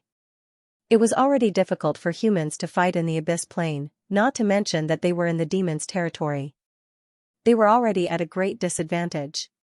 Perhaps the only way to avoid the greatest loss was to end the battle as soon as possible. But if they wanted to end the battle quickly, they would be stuck in another quagmire. How should they hunt down Xianxia? How should they escape? And how should they deal with the nightclub owner? These were all questions the humans needed to consider. No matter what, after this battle, the losses of the human race would be extremely tragic. Angor felt a little sad. Every time a wizard wanted to maximize their own benefits, they would still do it even though they knew it would be like moths to a flame. For example, Floating Mech City sacrificed many apprentices to help the Garden of Purification. Only the best of the best survived and benefited from the process. Angor did not know whether it was right or wrong. He could only sigh at the inevitable cruel outcome. Angor shook his head and looked away. The black figure in the smoke might be fighting against the moon in the sky. However, he was too far away from the floating ice. He could not see it clearly even if he tried. It was better for him to pay attention to the battle around him, such as the 2 figures who were confronting each other. Angor turned around and looked at the battlefield nearby. When he clearly saw the 2 figures confronting each other, his expression suddenly became strange. His intuition wasn't wrong. He recognized these 2 figures. So it's the Minotaur who went after the humans first. I've always wanted to spend a passionate night with it. Too bad it's a fool who only cares about fighting. The one who spoke was a succubus. Her coquettish laughter was accompanied by her seductive words. However, the voice was spoken through the mouth under her nose, while the laughter came from the mouth on her forehead. Angor immediately recognized it as Panis, the succubus who visited the psychedelic hut not long ago, Dusk. Dusk's opponent was also a woman. She did not get distracted by Dusk's words. She also noticed the black figure floating in the sky, but compared to the distant battle, the battle at hand was more important. Enough with your nonsense. And don't try your lousy seduction spell. I'm not interested in you at all. Her long white hair danced in the air as she spoke, and her glass-like eyes glowed brightly. She was a woman with an unstoppable aura. Angor felt as if he was looking at an unshakable iceberg. Most men did not have such a terrifying aura, but she did. Witch of the Wasteland, Sennefer, Angor muttered her name in a low voice. He didn't expect to see Sennefer first after parting ways with his teacher. Judging from Sennefer's aura, the curse she suffered in Iceberg Valley had been lifted. Fafnir once told him that Dusk was one step away from becoming a supreme demon, which meant Dusk should be a level 2 truthfinder. Now that Sennefer's power had returned to its peak, she should be a bit stronger than Dusk. Also, Sennefer's spell was the opposite of Dusk's. If they were to fight, Sennefer would have a much better chance of winning. However, they did not fight for real yet. Although they looked calm on the surface, their auras were constantly clashing against each other. Using his spirit feelers, Angor could clearly see the shadows above their heads fighting against each other. Angor couldn't see much of a high-level battle like this. His thoughts were not focused on the clash of their auras, but on another matter. Why did Sennefer show up here, or rather, why was Sennefer here alone? Angor had no interest in guessing Dusk's whereabouts. But Sennefer must be here for some other reason. As the second in command of the Moonfrost Union, Sennefer's every move must have a purpose. What was it that Sennefer was interested in this area, the illusion hut? Previously, Fafnir had said that humans were spying on them, so it was normal for the psychedelic hut to be exposed to the human camp. However, the psychedelic hut was now covered by a sea of fire, and there was also the domain of wind acting as a barrier. It was obviously not worth exploring by humans. If it wasn't the illusion hut, then there was only one place in the southern outskirts of Razutran that was worth the Moonfrost Union's attention. Inside the prey hall, Sennefer stared at the succubus in front of her. As far as she knew, succubi were the easiest demons to deal with among all the demons in the Abyss Plane. As a wizard's life progressed, he or she would learn to control his or her desires better. Against a succubus who used charm as a weapon, a wizard with a strong spirit would have an absolute advantage. Besides, Sennefer was a witch herself. She didn't even care about male succubi, let alone a weak female one. Actually, Sennefer didn't really care about the enemy in front of her. However, the reason why she hadn't made a move yet was because of a dangerous premonition unique to Magi. It was warning her that danger was approaching. Sennefer didn't think it was coming from the succubus. She was only a few hundred meters away from her destination. If the descendant of a demon named Arusha was nearby, he or she must be surrounded by powerful guards. Perhaps the omen of danger in her spiritual perception came from this hidden danger. Is there a demon hiding in the dark? Or is there some kind of trap? Sennefer kept her eyes on the succubus while glancing around. Huh? Sennefer looked at the sea of fire nearby. She vaguely felt that someone was sizing her up from the other side. Was it the demon hiding in the dark? But why didn't she feel any malice in that gaze? Was it the ability to control her emotions? Was it the phantom demon? Oh my. You're not paying attention in the middle of a fight. Are you trying to give me a chance? Well, I guess I won't hold back.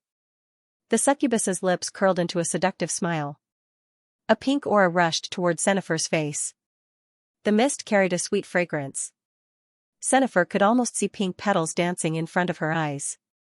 Low-level illusions. You're not even as good as Sunder's apprentices. Sennefer snorted and unleashed a gust of icy wind from her palm. The pink energy was blown away by the white frost. Sennefer purposely blew the pink smoke into the fire nearby. She wanted to see who was spying on them. Angor didn't know what to say. Fortunately, he was quick enough to pull his spirit feelers back into his wind domain as soon as he saw the strange mist coming at him. The pink mist disappeared as soon as it touched Angor's wind domain. After making sure the mist was gone, Angor sent his spirit feelers out again. He couldn't see the pink aura with his naked eyes, but he could still sense something strange when he tried to look at the outside world again. He felt dizzy just by touching it. Luckily, there was only a small amount of the aura left, so it did not affect him too much. On the other hand, Sennefer and Panis both noticed that the pink aura in the fire had disappeared. Sennefer began to analyze what she saw. It seemed simple, but there was something frightening about it. Panasi, on the other hand, was still smiling. She knew exactly what was inside the sea of fire. So, that's your overview? Sennefer sneered and said to the succubus. Why do you need to hide in the dark? Let those bastards show themselves. Of course. Panasi didn't explain the illusion hut. Instead, she retorted, of course he won't show up so easily. He will only stab you in the dark when you are weak. Panasi giggled while Sennefer watched her quietly. She was trying to figure out the right time to strike. At a certain moment, the wind was blowing toward the east. Sparks rose from the sea of fire and blocked their vision. Panasi's head was slightly raised as she giggled. This is the time. Xianxia made her move. She disappeared in a blink of an eye. Her speed was so fast that she broke the sound barrier and appeared in front of the succubus, leaving behind a trail of sparks. Xianxia didn't care who the spy was, and she didn't care if the spy was going to ambush her. She decided to kill Panis first, who was always talking nonsense. Xianxia was already right in front of the succubus. She leaped into the air and turned her hands into sharp blades. One of them was burning with fire, and the other was covered with frost. Her hair was flying in the air, and her eyes were glowing with an intimidating light. Using his hand as a blade, cross-slash, the fusion of ice and fire revealed its terrifying aura at this moment. Blood droplets were floating in the air because of time freeze. Xianxia landed on the ground in a half-crouch. Her clothes and white hair were fluttering in the wind. It was a beautiful killing scene. At least, Angor thought it was beautiful as a bystander.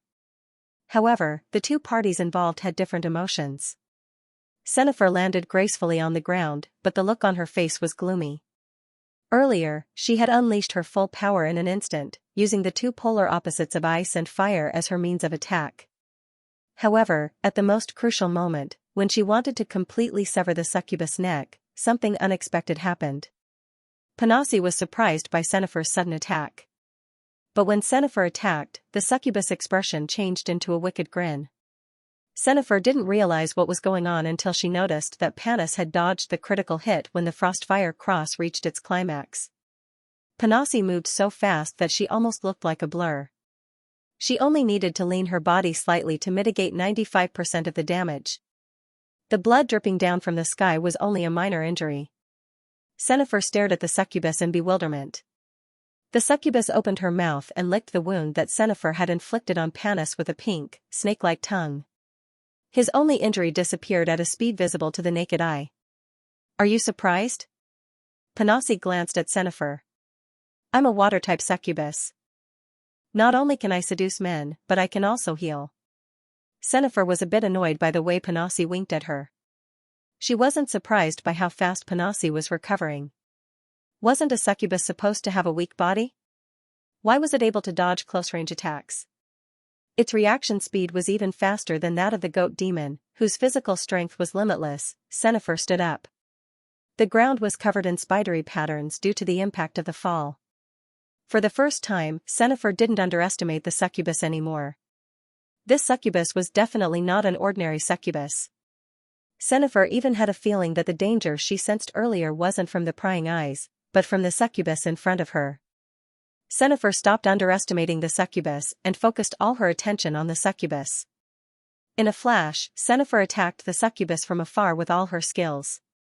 The succubus seemed to be dodging, but every strike was full of power. Xianxia's expression became more and more serious. Her eyes grew darker and darker. She didn't hold back at all. She attacked the succubus with all her might. But to her surprise, the succubus actually made it through. Moreover, the succubus had been very calm from the beginning to the end. Even when it was a close combat, it did not retreat. In fact, Xianxia felt even more excited when she fought the succubus in close combat. What kind of strange succubus was this? Xianxia hovered in the air and stared at the succubus, whose clothes were a bit messy. Her eyes flickered. Finally, Xianxia made a decision. I can't go all out in the abyss, Xianxia whispered.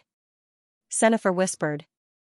Due to the slow recovery of her energy and the fact that the abyss was suppressing her energy, Xianxia had been holding back. But now, she had to use everything she had. Xianxia looked at the succubus in front of her. She didn't expect the succubus to be her first target after coming to the abyss plane. I'm going to get serious now. Xianxia didn't show any sign of regret. Xianxia's aura skyrocketed. Boundless fire, boundless frost, boundless light, deep darkness. All kinds of extreme and contradictory forces appeared behind Xianxia and rose into the air. Angor watched from afar as the illusions behind Xianxia kept changing. There was a frozen mountain, a volcano spewing lava, a dark forest filled with foul wind, a sacred shrine filled with holy music, an island floating in the sky, a land sinking into the sea, a river flowing downstream, and a waterfall flowing against the current. There were all kinds of strange and bizarre things. At the same time, Xenifer's body also underwent a drastic change. A pair of wings grew out from her back. One was a pair of black bat wings, while the other was a pair of white goose feathers. Her feet turned into the hooves of a deer, her hands turned into blades, and her body was covered in shiny silver scales. Its complicated form was completely different from before. Angor knew that this was Xenifer's battle form. But he couldn't tell which was the result of her bloodline and which were her organs. However, he knew that it would not be long before the outcome of the battle was decided. Xenifer's transformation only lasted for a split second. Panis had the chance to interrupt her, but she didn't. Instead, she smiled and said, "You're serious now. You've become serious. Actually, I prefer the way you were before. However, since you've become serious, then I should also reveal my true form. I'll let you know even if you die." As soon as Angor spoke, Panasi's body began to change drastically. Her body began to expand rapidly as if she was being pumped full of air. Due to the rapid expansion, the space around her began to distort. When it finally stopped, its appearance was comparable to that of a great demon. Not only that, its appearance had changed from a human to an insect that resembled a praying mantis. Its appearance was smooth, streamlined, and filled with power. Behind her back, the tentacles that looked like spider legs slowly stretched out. Under the illumination of the firelight, they looked like tails of light. But the most terrifying part was her head. The small cherry-like mouth on her forehead instantly exploded into a terrifying man-eating flower. Her huge scarlet mouth was filled with circles of sharp teeth. She had completely transformed into an alien form. She no longer looked as charming as before. Angor had seen Dusk's awakened form before, but this time, he still felt a chill down his spine. The surprise in Xenifer's eyes was even more indescribable. She could sense that the spirit of the succubus in front of her was in a stable state. However, from the metallic luster of her scales and the terrifying pressure of her flesh, it was obvious that the strength of this succubus's body had increased by several times. Xenifer had a feeling that she wasn't facing a succubus at all. Instead, she was facing an abyssal dragon. Xenifer had never fought an abyssal dragon before, but she could still feel the intimidating aura emanating from the succubus body. Even a bloodline wizard like Xenifer felt intimidated by it. As expected, this form is the happiest. However, after awakening my form, I desire flesh and blood even more. I want to eat you. Become one with me. The succubus's ravings had two voices, and they came out from two mouths at the same time. It was very strange. Screech, Xenifer was already in the middle of her transformation when she launched an attack. Again, she used her frostfire blades to attack the succubus, who was still immersed in her own thoughts. This time, due to the size of the succubus's body, it was impossible for her to dodge the attack by teleporting in a small area. In fact, the succubus didn't move at all.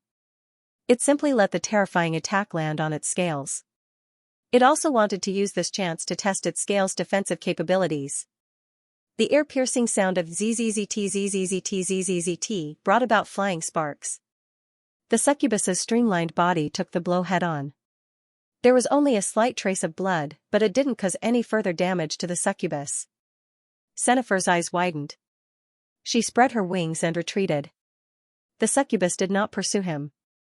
Instead, she continued to talk to herself. My mother, who had sunk into the face of sin, once told me that I should let the food move before eating. After the blood flow is unblocked, the taste will become even better. Xenifer ignored the succubus' provocation and kept attacking. She did not know why the succubus had become like this, but since she had not reached the level of a great demon, what was there to be afraid of? Even if Xenifer was facing a demon, she still had a fighting chance. Without hesitation, Xenifer launched a second wave of attacks.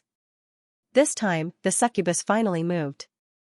The succubus's speed wasn't any slower than when she was in human form. In fact, she was even faster. The succubus was able to dodge Xenifer's attacks, whether they were energy attacks or physical attacks. Even if she had to take them head-on, most of the force would be reduced. It was obvious that the succubus deliberately took Xenifer's attack. Xenifer, on the other hand, was having a hard time taking the succubus's attacks. Xenifer had to use more energy to control her reaction speed. The succubus could take her attacks head-on, but Sennefer couldn't. Even the slightest bit of damage from the succubus would cause unimaginable consequences. The more she didn't want something to happen, the more likely it was to happen. While Sennefer was thinking about that, she saw a tentacle coming at her from behind. Shit. I can't dodge it. Sennefer's eyes flashed with mixed emotions.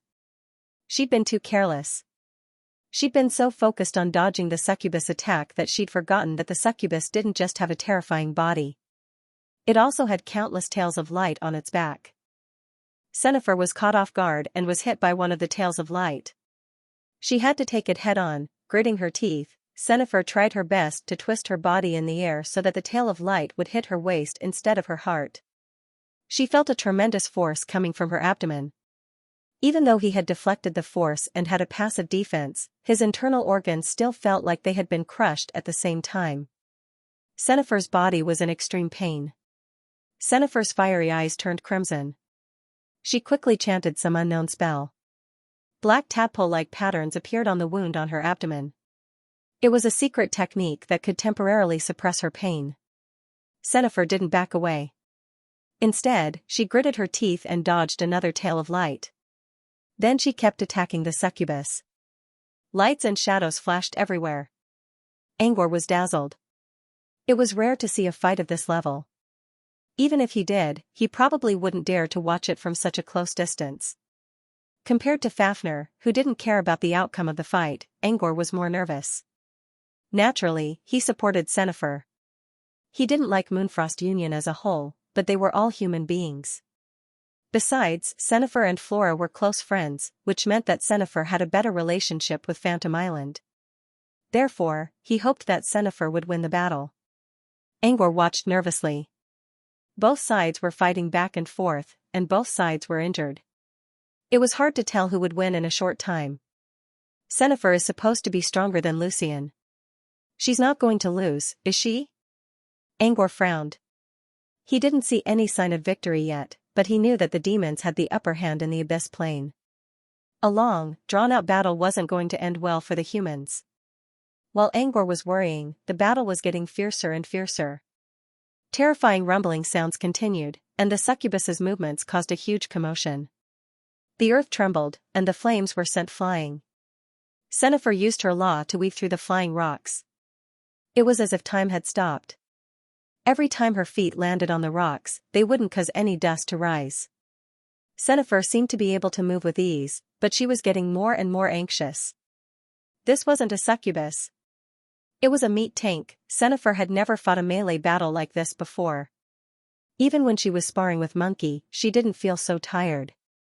After dodging for a while, Sennefer gritted her teeth and decided to launch another sneak attack. She spread her wings and unleashed her black domain and white light at the same time. The black domain covered the ground while the white light illuminated the world. The two opposing forces were somehow fusing together. The world was turning upside down. It was as if time and space were being stripped away. Everything was in black and white. The succubus's eyes widened. Here's my chance. Sennefer thought. She knew very well how strong the succubus's physical defense was, so she didn't choose to slash at the succubus's body. Instead, she flew into the air without hesitation and combined the two blades in her hands into one. Dense black gas and white light suddenly appeared, and she slashed at the succubus's mouth on its forehead. Whoosh! Caught off guard, the succubus's head was chopped into two halves from the huge mouth on its forehead to the incisive horn. Surprise flashed through her eyes as she exerted all of her strength to push down on the blade. Arg! Sennefer screamed. The succubus was more than 10 meters tall, and it was cut in half from the top down. Blood gushed out like a fountain. Sennefer jumped and landed on the ground. She was panting heavily, but her eyes were filled with joy. It was tough, but it was worth it as long as the result was good. Sennefer took a few deep breaths. Suddenly, she lost her balance and fell to the ground. Her brows were tightly knitted together, and large amounts of sweat seeped out of her skin. Blood and pieces of her internal organs flowed out from the corner of her mouth. The pain and injuries that she had forcefully suppressed earlier came back with a vengeance the moment she relaxed. Furthermore, because she had used a secret technique to suppress them, the pain that came back was even worse than before. Xianxia writhed on the ground. The pain was so intense that she groaned in pain. Angor sighed in relief. But at the same time, he was worried about Xianxia's condition. Xianxia was completely defenseless. The only good thing was that Angor killed Jaeger. There shouldn't be any other demons nearby. While he was thinking, he saw something behind Xianxia and his pupils shrank. Shit, Xianxia also heard Jaeger's voice even though she was in great pain. Xianxia guessed that it was the spy she was looking for. Xianxia, of course, was prepared for this. As a truth-finder wizard, Xianxia forced herself to stay alert despite the excruciating pain. There's still a tough fight to come. Now's not the time to rest. Xianxia stood up with this thought in mind. However, when she stood up again, she realized that the spy she heard wasn't the spy in the fire. It's really painful. Panis, whose body was split in half, was slowly coming back together. This is the first time I've ever felt so much pain. But I love the feeling of pain. It makes me shiver all over. I made the right choice. Hee hee hee. With another burst of laughter, the succubus swayed back and forth. Its flesh and blood seemed to have a mind of its own as it wriggled, fused, and reborn.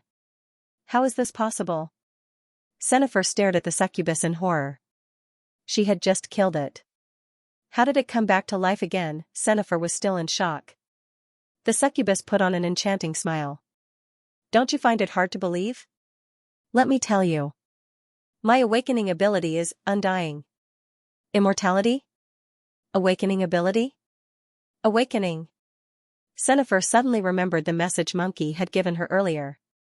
Not long ago, there was an awakened demon in Rizutran. Was it Panis the succubus? Xianxia was shocked. What did an awakened demon mean? Not only was the path to becoming a lord in the future smooth, but its rarity and power were also the keywords that would inevitably be related to the awakening of a lord. She was probably the only awakened demon in the entire Rizutran. Xianxia didn't know that Knight, who had awakened early and was about to become a lord, was hiding in the prey hall not far away from her. Knight aside, Panis was indeed the only awakened demon in Rizutran. Not to mention the power of its awakening, its awakened ability was actually the ultimate pursuit of a fleshly body demon, immortality. Xianxia's expression darkened. Facing a succubus like this, even her strongest defense was beginning to crumble. Xianxia forced herself to calm down. Unless you're immortal, all immortality is relative. This succubus was not truly immortal. There had to be a limit. For example, the Bloody Night Butcher from 2,000 years ago also claimed to be immortal. No one, not even legendary wizards, could kill him. However, a wizard who was good at hiding sneaked into his lab and obtained some research data. It turned out that the Bloody Night Butcher was not truly immortal. As long as his heart and brain were destroyed, he would still die. However, the Bloody Night Butcher kept his heart and brain in the black box of eternal sleep. Even if everyone knew his weakness, it was not easy to find the box. This succubus was similar to the Bloody Night Butcher in some ways, but also different in some ways. The similarity lay in the fact that their undying abilities were limited. The difference was that it had only been a short period of time since the succubus awakened. She didn't have a thorough understanding of her own abilities. Xianxia thought the succubus was trying to provoke her to show off her defense. But the truth was, the succubus only wanted to test her defense. Xianxia didn't know much about her awakening form and wanted to test her defense. According to this logic, even if the succubus knew that its awakened ability was immortality, it would not have so much time to hide the restriction of immortality. As long as they could find the restriction that prevented it from dying, they would be able to win, but what was the limit of the succubi's immortality? Time limit? Tolerance limit? Blocking mechanism? Or perhaps, like the Bloody Night Butcher, a succubus's organ was their weakness? It had only been a few seconds, but Xianxia already had a plan in mind to test the succubus immortality. Let's test the blocking mechanism first. Xianxia dashed toward the succubus without hesitation. Now, the succubus was still recovering her body. Most of the two halves of her body had fused together, leaving only her head. What Xianxia wanted to do was to interrupt the head's immortality before it recovered. Xianxia was right. The succubi were at their weakest right now. They had to spend their energy to heal themselves. However, Xianxia had forgotten one thing, the succubi's talent. Xianxia's body was strong because of the Abyss Awakening. However, before the Abyss Awakening, the succubus was able to climb to the peak of the middle-rank demon level all by herself, not by physical strength. Xianxia's ambush failed in the end. The tail of light behind the succubus could attack as well as defend. Also, the succubus's spiritual power was too terrifying.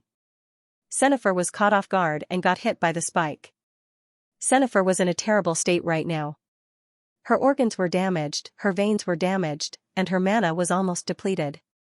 She was almost defenseless against the spike. Xianxia's entire body was in excruciating pain. The world suddenly turned black and white. Xianxia held her head and staggered. It was only her willpower that kept her from collapsing.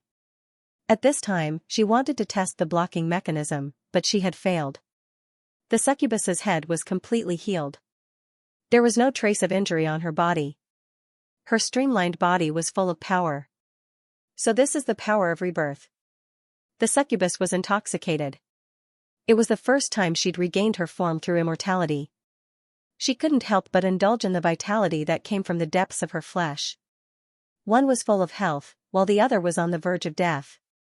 The scales of victory had unknowingly tilted towards the succubus.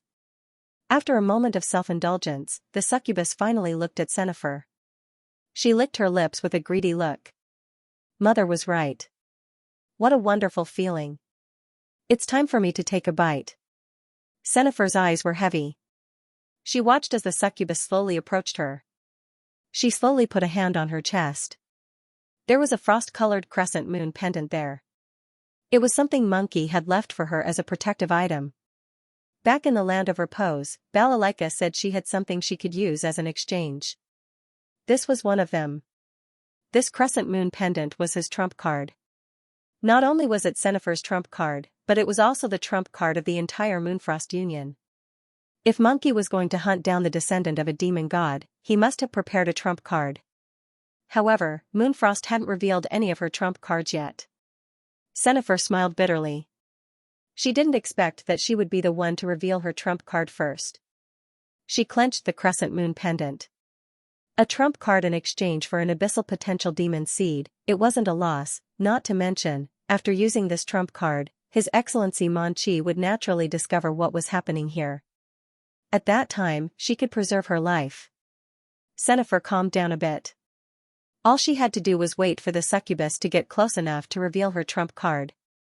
As the succubus got closer and closer, Xianxia's eyes darkened. The crescent moon pendant in his hand also began to emit a faint frosty aura. Even if you don't die, I don't think you can survive being frozen for eternity. However, at this moment, the succubus suddenly stopped and looked at the sea of fire in the distance with a puzzled expression. Xianxia looked at the succubus in confusion. She didn't understand why the succubus suddenly paused at this critical moment. If the succubus took 2 more steps, Xianxia would use her trump card. It took Xianxia a while to realize that the succubus was talking to someone else. Is she talking to her spy? Xianxia wondered. Her spirit was damaged, so she couldn't sense anything around her. A while later, the succubus raised her head and stared at Xianxia with a strange look. If the owner wants me to let you go, then so be it. The succubus said in a coquettish and helpless tone, although I really want to eat you, it's the owner's request after all. I have to obey. Isn't that right, owner? The succubus whispered in a seductive tone. Meanwhile, Angor sighed in relief inside his wind domain. When Xianxia was about to be killed by Dusk, he hesitated for a moment and decided to send a message to Dusk. He did it not only because he was a human like Xianxia, but also because he felt guilty about it. He was the one who caused Dusk's awakening. Earlier, when Prappa, who hated humans, became much stronger, Angor didn't want to fight him. He once told himself that it would be best not to run into them on the battlefield. After all, he was the one who created them for his own benefit. It was just a thought back then, but now, it became a reality. Would Panis be able to defeat Xianxia a few days ago? The answer was no. But now, it was able to force Xianxia into a corner by relying on its powerful body and terrifying awakening ability. It was all thanks to Angor. Angor didn't have to fight Dusk directly, but he still felt guilty about it. Guided by his guilty conscience, Angor sent a message to Dusk. Of course, he didn't know if he could persuade Dusk to stop in the end. If he couldn't, there was nothing he could do. After all, he didn't feel guilty enough to save Xianxia. Fortunately, Dusk agreed. Dusk knew that Angor was watching the fight, so it didn't reject his request. However, Dusk was still a little confused about Angor's request. To Dusk, Xianxia was nothing more than a delicious snack that could be used to test its awakening ability. It didn't mind letting her go. There were plenty of snacks like this anyway. Despite its confusion, Bai agreed to Angor's request. After all, Angor helped Dusk a lot. Of course, when it came to the so-called kindness, Zhao had a scale in his heart. Since Angor's request wasn't important, Dusk was willing to let Angor go. With that, Dusk winked at the direction of the fire and disappeared. Xianxia stared at the scene in bewilderment. Why did the succubus stop trying to kill her all of a sudden? Moreover, he left as soon as he said so. It was very straightforward. Xianxia couldn't help but wonder. She remembered the succubus saying that a shopkeeper asked Dusk to let her go. But who was the shopkeeper? Xianxia sat up and looked around. She couldn't see anyone except for the sea of fire. Due to her damaged spirit, she didn't even know if the spy was nearby. She tried to suppress the pain in her body and spoke in standard demon language. Who are you? A moment later, Xianxia received a voice transmission. Instead of using demon language, the speaker spoke in human language with a noble accent. To Xianxia's surprise, the stranger used a respectful tone. Lady Xianxia. Xianxia paused for a second. The voice sounded familiar. It was as if a figure flashed across Xianxia's mind. Wait, no way. Xianxia shook her head. Didn't Sunders leave Twilight Mountain with him? Why was he here? Xianxia couldn't believe her ears. Perhaps it was because her spiritual power had been damaged, and her ability to capture information from the outside world had plummeted, causing her to misunderstand when she heard other people's voice transmissions. You're the shop owner the succubus talked about? Xianxia muttered. She didn't know where the man was, but he could hear her. He must be right next to her with his spirit perception. The stranger remained silent for a long time. Xianxia almost thought she was hallucinating when she heard the voice again. Her previously calm voice suddenly became evasive, as if she was trying to cover up something that only made it more conspicuous. How is that possible? Miss Xianxia must have misheard me. He chuckled awkwardly. Xianxia didn't think too much about the stranger's words. Instead, she was stunned by the way the stranger addressed her. She thought she misheard him, but now, she couldn't believe it. Could it be that her previous guess was right? You're Angor? Xianxia muttered to herself. Yes, Xianxia replied without hesitation, yes. It's really you? Xianxia was still not convinced. Didn't you leave Shadowlight Mountain with Phantom? She asked. You left Shadowlight Mountain with Phantom, right? Why are you here? Are you the one who made the succubus let you go? Where are you? Xianxia's questions reached Angor's ears. Before Angor could answer, his spirit feelers suddenly twitched. He saw a dark shadow emerging from the sea of fire behind Xianxia. The shadowy figure walked out of the hall and headed straight for Xianxia. I'll answer your questions next time, Lady Xianxia. A demon is coming for you. You need to get out of here as soon as possible. By the way, is my professor on the floating ice in the sky? Xianxia looked over her shoulder and saw a shadow approaching her from the sea of fire. The speed was very slow, but the pressure was very strong. If she wasn't injured, Xianxia might be able to put up a fight. But now, there was no need to think about it. If you're talking about Phantom, he's on the ice floe. Xianxia stood up and prepared to leave. At the same time, she planned to get some information from this Angor. However, she heard Angor's voice again. Lady Xianxia, run. It's one of Arusha's demons. It was the fire servant covered in a fiery red robe. You know Arusha? Xianxia tried her best to suppress the discomfort in her body. Xianxia was getting closer and closer to her. I've seen it before. I know what you're going to ask. But it's a long story. I'll tell you when I have the chance. Sennefer was getting more and more doubtful. Was it really Angor who she was talking to? How did he know about Arusha? But as Angor said, Sennefer didn't have time to think about it. She had to get out of here as soon as possible. When Sennefer was about to leave, she heard a new voice transmission in her ears. Don't go to the Hall of Prey. The one who's about to reach the throne. Sennefer didn't have time to think about what Angor said. She quickly ran away as fast as she could. While running away, she looked back and saw that the demon Angor mentioned as Alushia's bodyguard did not chase after her. It seemed like he was worried about something. The fire servant stood at the place where Sennefer and Dusk fought for a long time. Its eyes under its head seemed to be thinking about something. A moment later, the fire servant looked at the House of Illusions. Angor had already retracted his spirit feelers. However, he could clearly sense that the fire servant was looking at him. If Angor was able to watch the fight from a distance, the fire servant in the building must have seen it as well. Dusk's last words must have reached the fire servant's ears as well. Perhaps both Dusk and the fire servant were suspicious of his identity. Angor sighed. He didn't care if his identity was exposed. He already got all the materials he needed, as well as many rare materials he couldn't find in the wizarding world. The fire servant stared at the House of Illusions for a while, but it couldn't see what was going on because of Angor's wind domain. In the end, the fire servant gave Sennefer a final glance and returned to the Hall of Prey. No matter what happened outside, the Lord's throne was about to take shape. Besides, this was the most important moment for Lady Arusha. Protecting her was the most important thing. As for the other questions, he would deal with them later. With the fire servant gone, Angor sighed in relief. At least for now, Sennefer managed to escape. She also told him that Sunders was on the floating ice in the sky. It was a pity that he didn't ask Sennefer to deliver a message to Sunders. Meanwhile, Sennefer was hiding behind a ruined building. This building should have been destroyed by the meteor not too long ago. There was a huge crater in the middle of the building with lava flowing inside. This should be the crater created by the meteor. Sennefer made sure there were no other living beings nearby and laid down on a hot rock. She curled up on the ground and endured the pain for a while. When she felt the pain subsiding a little, she took out a potion from her storage and waited for her wounds to heal. It was a long and painful process, but Sennefer managed to endure it.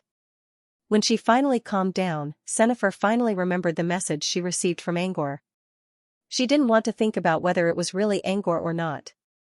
She just needed to find Sunders to confirm it. What she needed to think about now was Angor's message. First of all, Angor was the one who persuaded Panis to let her go. Even if he wasn't the owner, she was sure that Angor had something to do with it. Second of all, Angor seemed to know more information than the Moonfrost Union. He also admitted that he met Alushia before. Thirdly, there was too much information contained in the last words he had transmitted to her. Prey Hall? Sennefer's eyes were gloomy. When she was fighting Panis, she kept looking at the building. She vaguely saw the name of the building. It seemed to be Prey Hall. And Angor just told her that someone was about to become a sovereign? Sennefer gulped. If this was true, it would be like a bolt from the blue. Of course, Sennefer knew what sovereign meant. It referred to a demon lord in the abyss plane. And the adept rank corresponding to a demon lord was legend. A demon from Razutran was about to become a sovereign? Sennefer couldn't help but think of the possibility.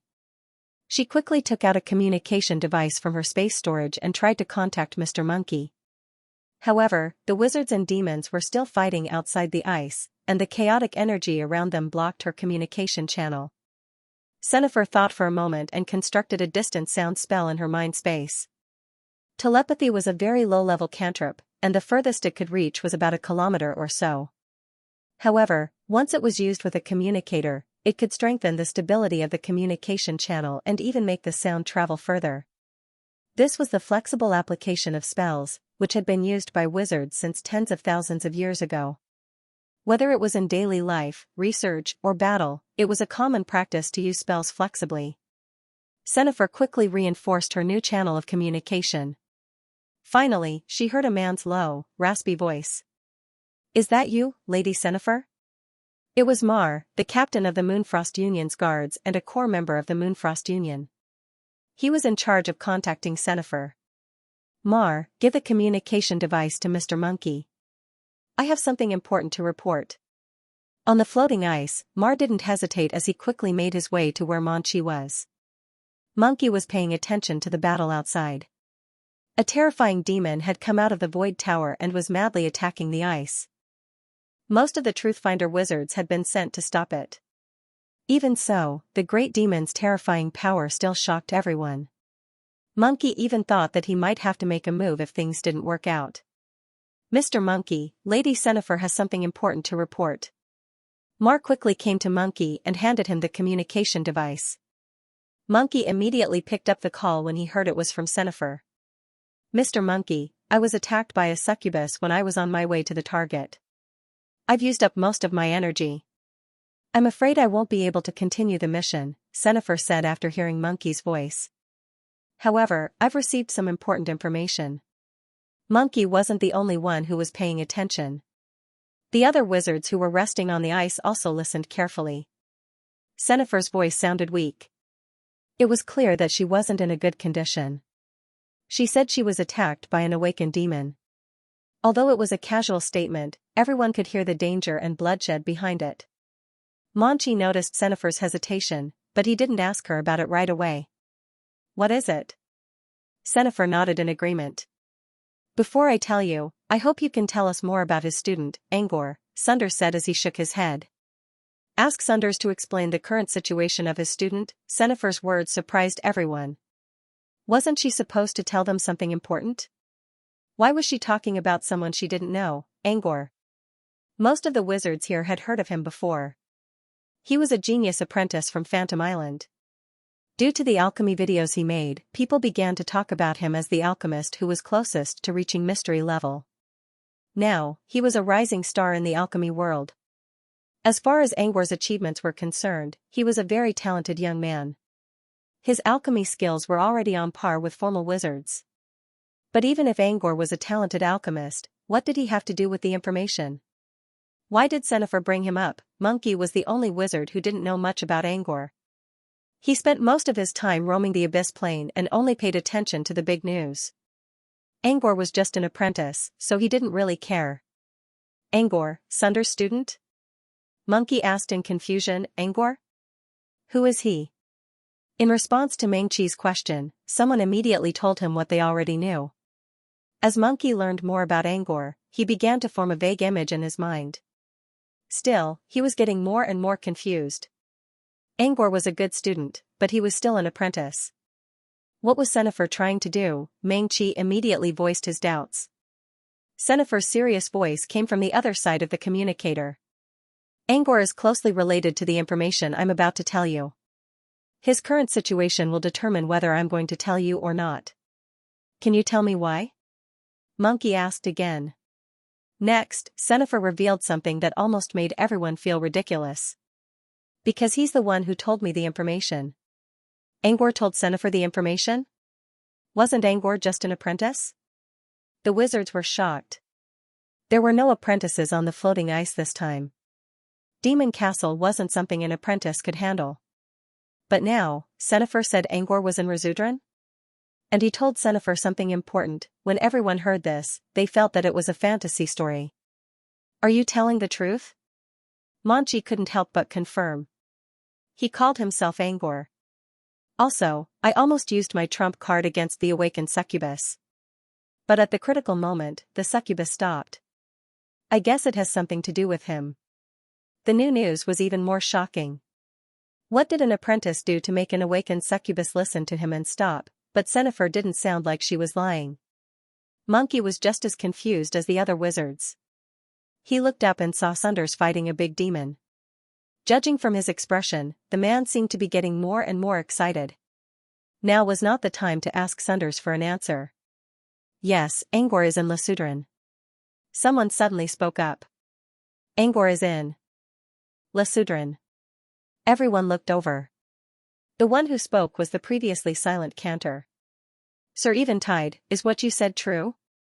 Before Monchi could ask, the other adepts had already asked. Cantor sighed. He didn't want to talk about this since it was too strange for Angor to show up in such a dangerous place like Demon Citadel, which might cause other people to overthink.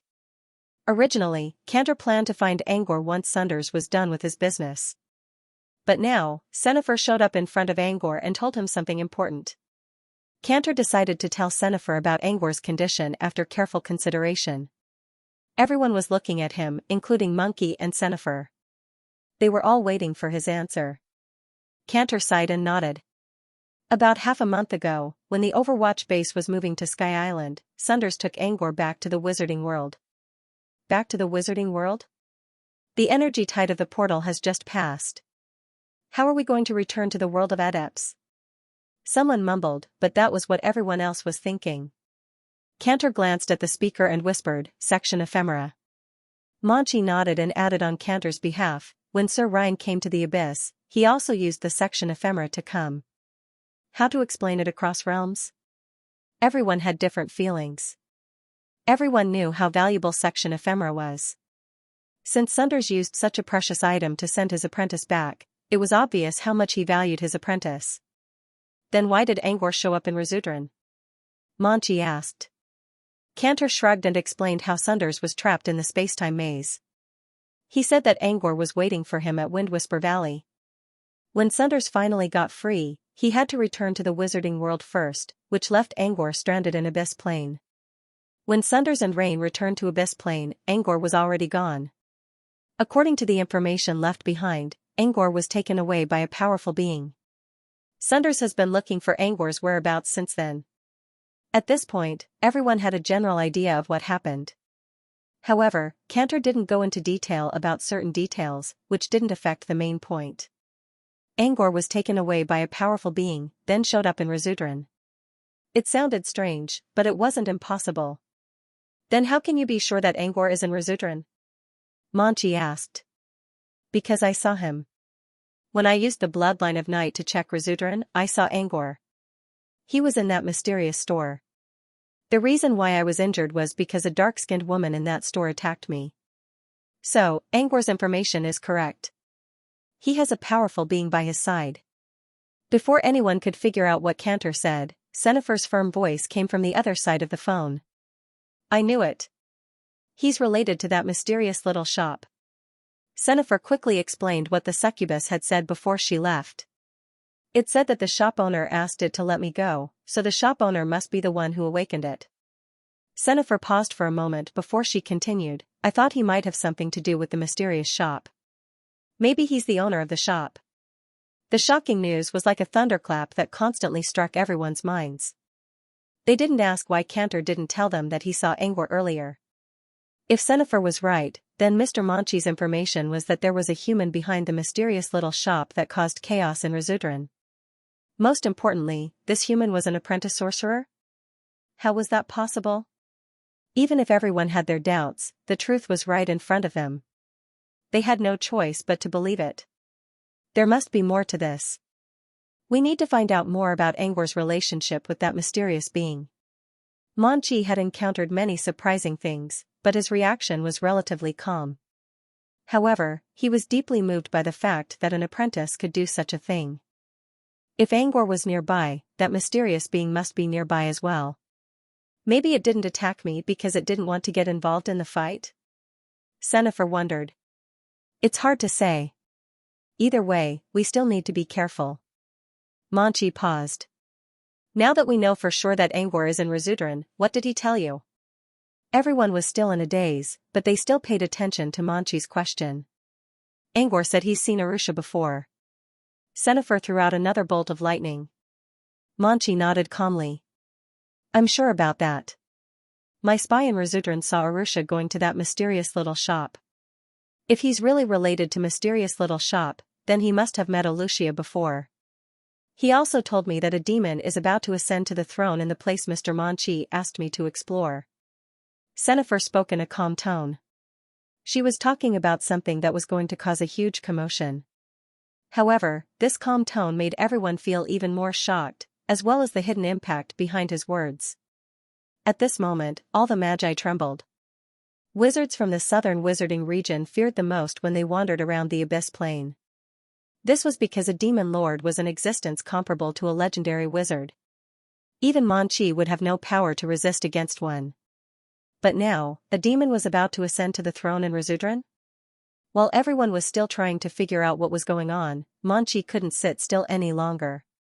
Before this, Manchi didn't care about anything he heard because he didn't use any of his trump cards yet. With his confidence and foundation, even if he was surrounded by a group of great demons, Manchi still had some confidence in escaping unscathed. But now, a new demon lord was about to be born. Manchi began to panic. Even a newly ascended demon lord could easily crush all of them. Even if they had trump cards, they couldn't do anything in front of absolute power. Did he really say that?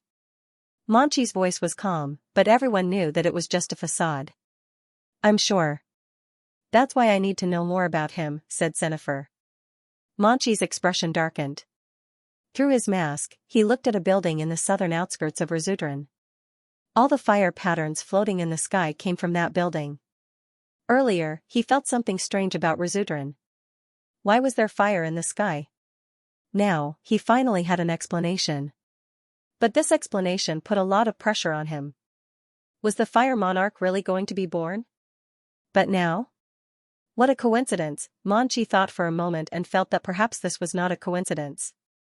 Perhaps Xianxia had come here from the inner layer of the abyss to wait for the birth of the fire monarch. If that was the case, they had to face the demon lord no matter what. Monkey closed his eyes for a long time before he opened them again. Find a way to contact Angor. I need more information. At this point, it was impossible to make Mangchi give up on his plan. Besides, they already lost a lot of wizards in the battle against the demons. Monkey couldn't accept the fact that they didn't get anything out of it. But if they kept going, they wouldn't know how to deal with the demon lord who was about to ascend to the throne, let alone the other demons in the tower. This was something they had to deal with. Angor was the only one who knew what was going on. They had to get in touch with Angor no matter what. But how to get in touch with Angor was another problem. Angor is probably inside mysterious little shop, Xianxia said. Xianxia's voice came from the communicator. Mysterious little shop is surrounded by a sea of fire, but when I was fighting the succubus earlier, I could sense some movement from the sea of fire. Maybe mysterious little shop didn't burn down. Instead, it's using the fire as a cover. Everyone agreed with Xianxia. Angor was an illusionist after all.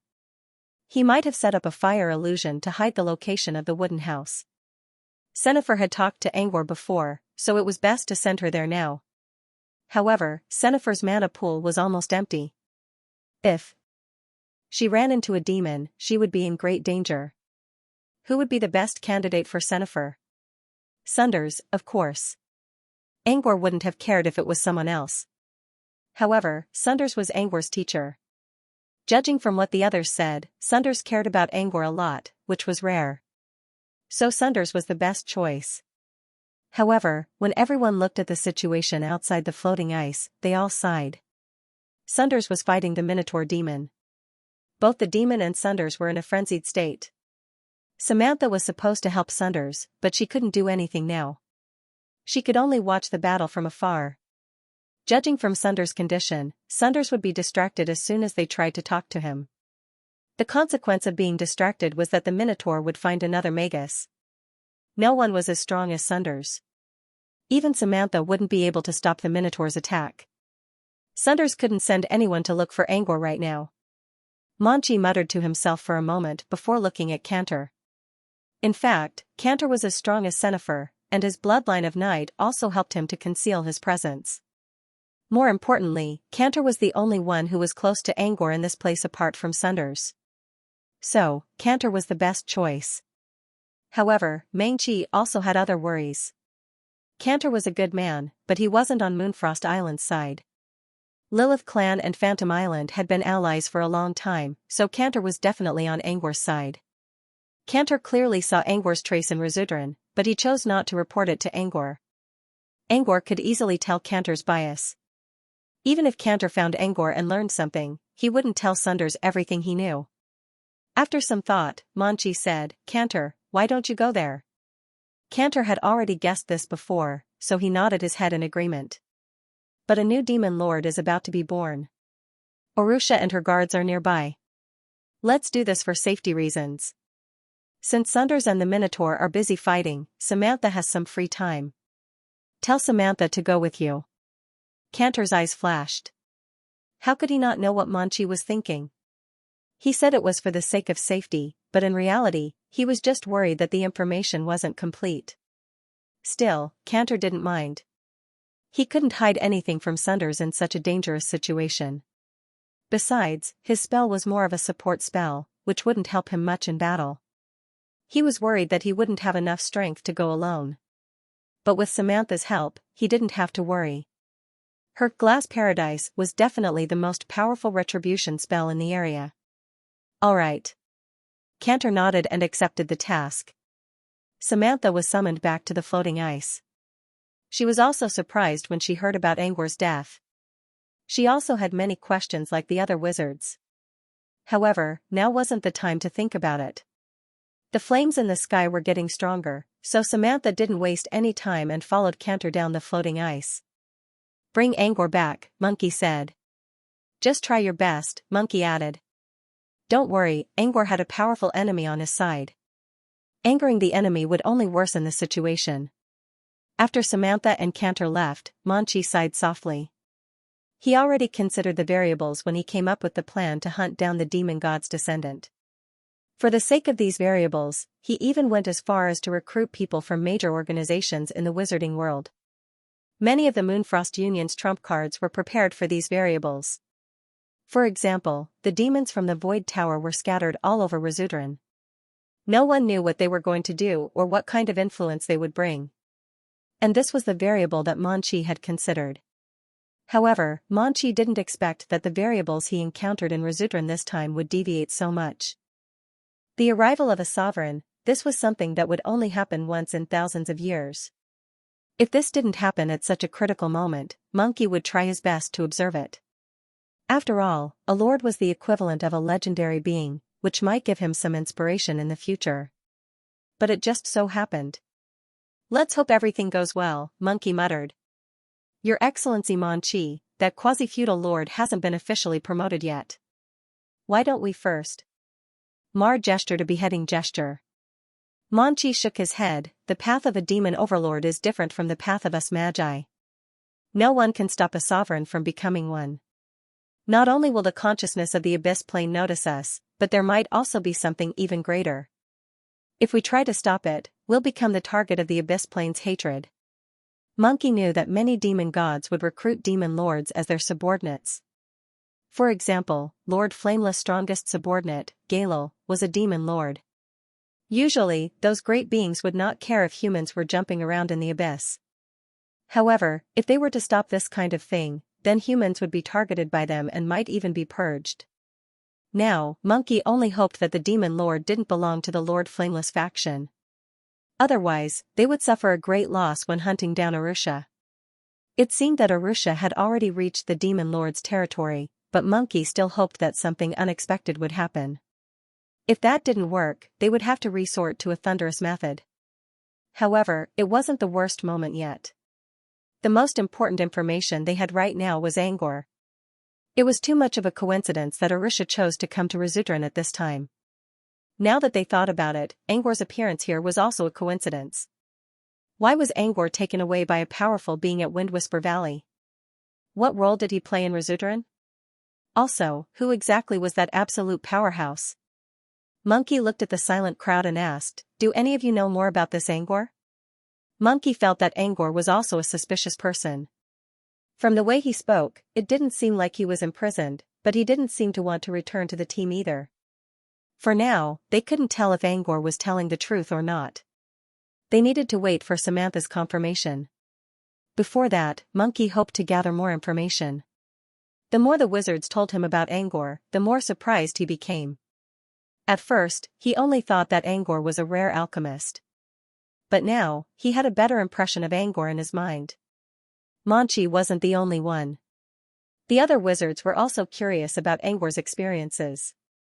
It took Angor less than 5 years to become a top-level apprentice from a mortal. It wasn't enough to set a new record, but it was enough to make Angor a genius. More importantly, Angor was not only improving his strength at an alarming rate, but he also never slacked off in his alchemy skills. The biggest reason why he was able to become famous was not because of his cultivation, but because his alchemy skills were shockingly strong. In his third year in the wizarding world, he had almost touched upon the realm of the mysterious alchemists. In the fourth year, Angor made his first high-tier alchemy item. Many famous master alchemists would spend years preparing just one alchemy item. Angor, on the other hand, made several shocking alchemy items in such a short time. Apart from that, his alchemy items were also sold at auction in the southern wizarding region. Even a simple music box was sold for 200,000 magic crystals, which made many wizards greedy.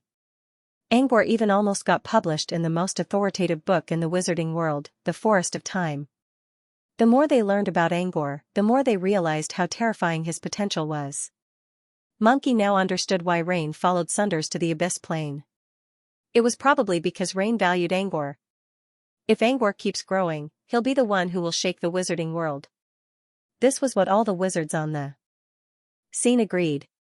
Some of them sighed because they did not like the current situation, while others who were not on good terms with Sunders or Brute Cavern looked at Angor with jealousy in their eyes. While everyone was admiring Angor's potential, another piece of news suddenly exploded in the crowd like a bomb. It was a hunchback old man with a fat gerbil standing in front of him. He spoke in a slow voice, "I know something else about Angor. If I'm not mistaken, he's already been marked by the Time Thief." "Are you telling the truth, Vifit?" The one who spoke was Vifit, the light of twilight from Moxa Westland. His words caught everyone's attention. Vifit nodded. Yes. Vifit wasn't the most powerful wizard in the room, but his character was recognized by all of the wizards present. Vifit wasn't a liar. He didn't mean to lie, but it was just his style. Angor was marked by the Time Thief? Everyone was surprised, but they felt that it was reasonable.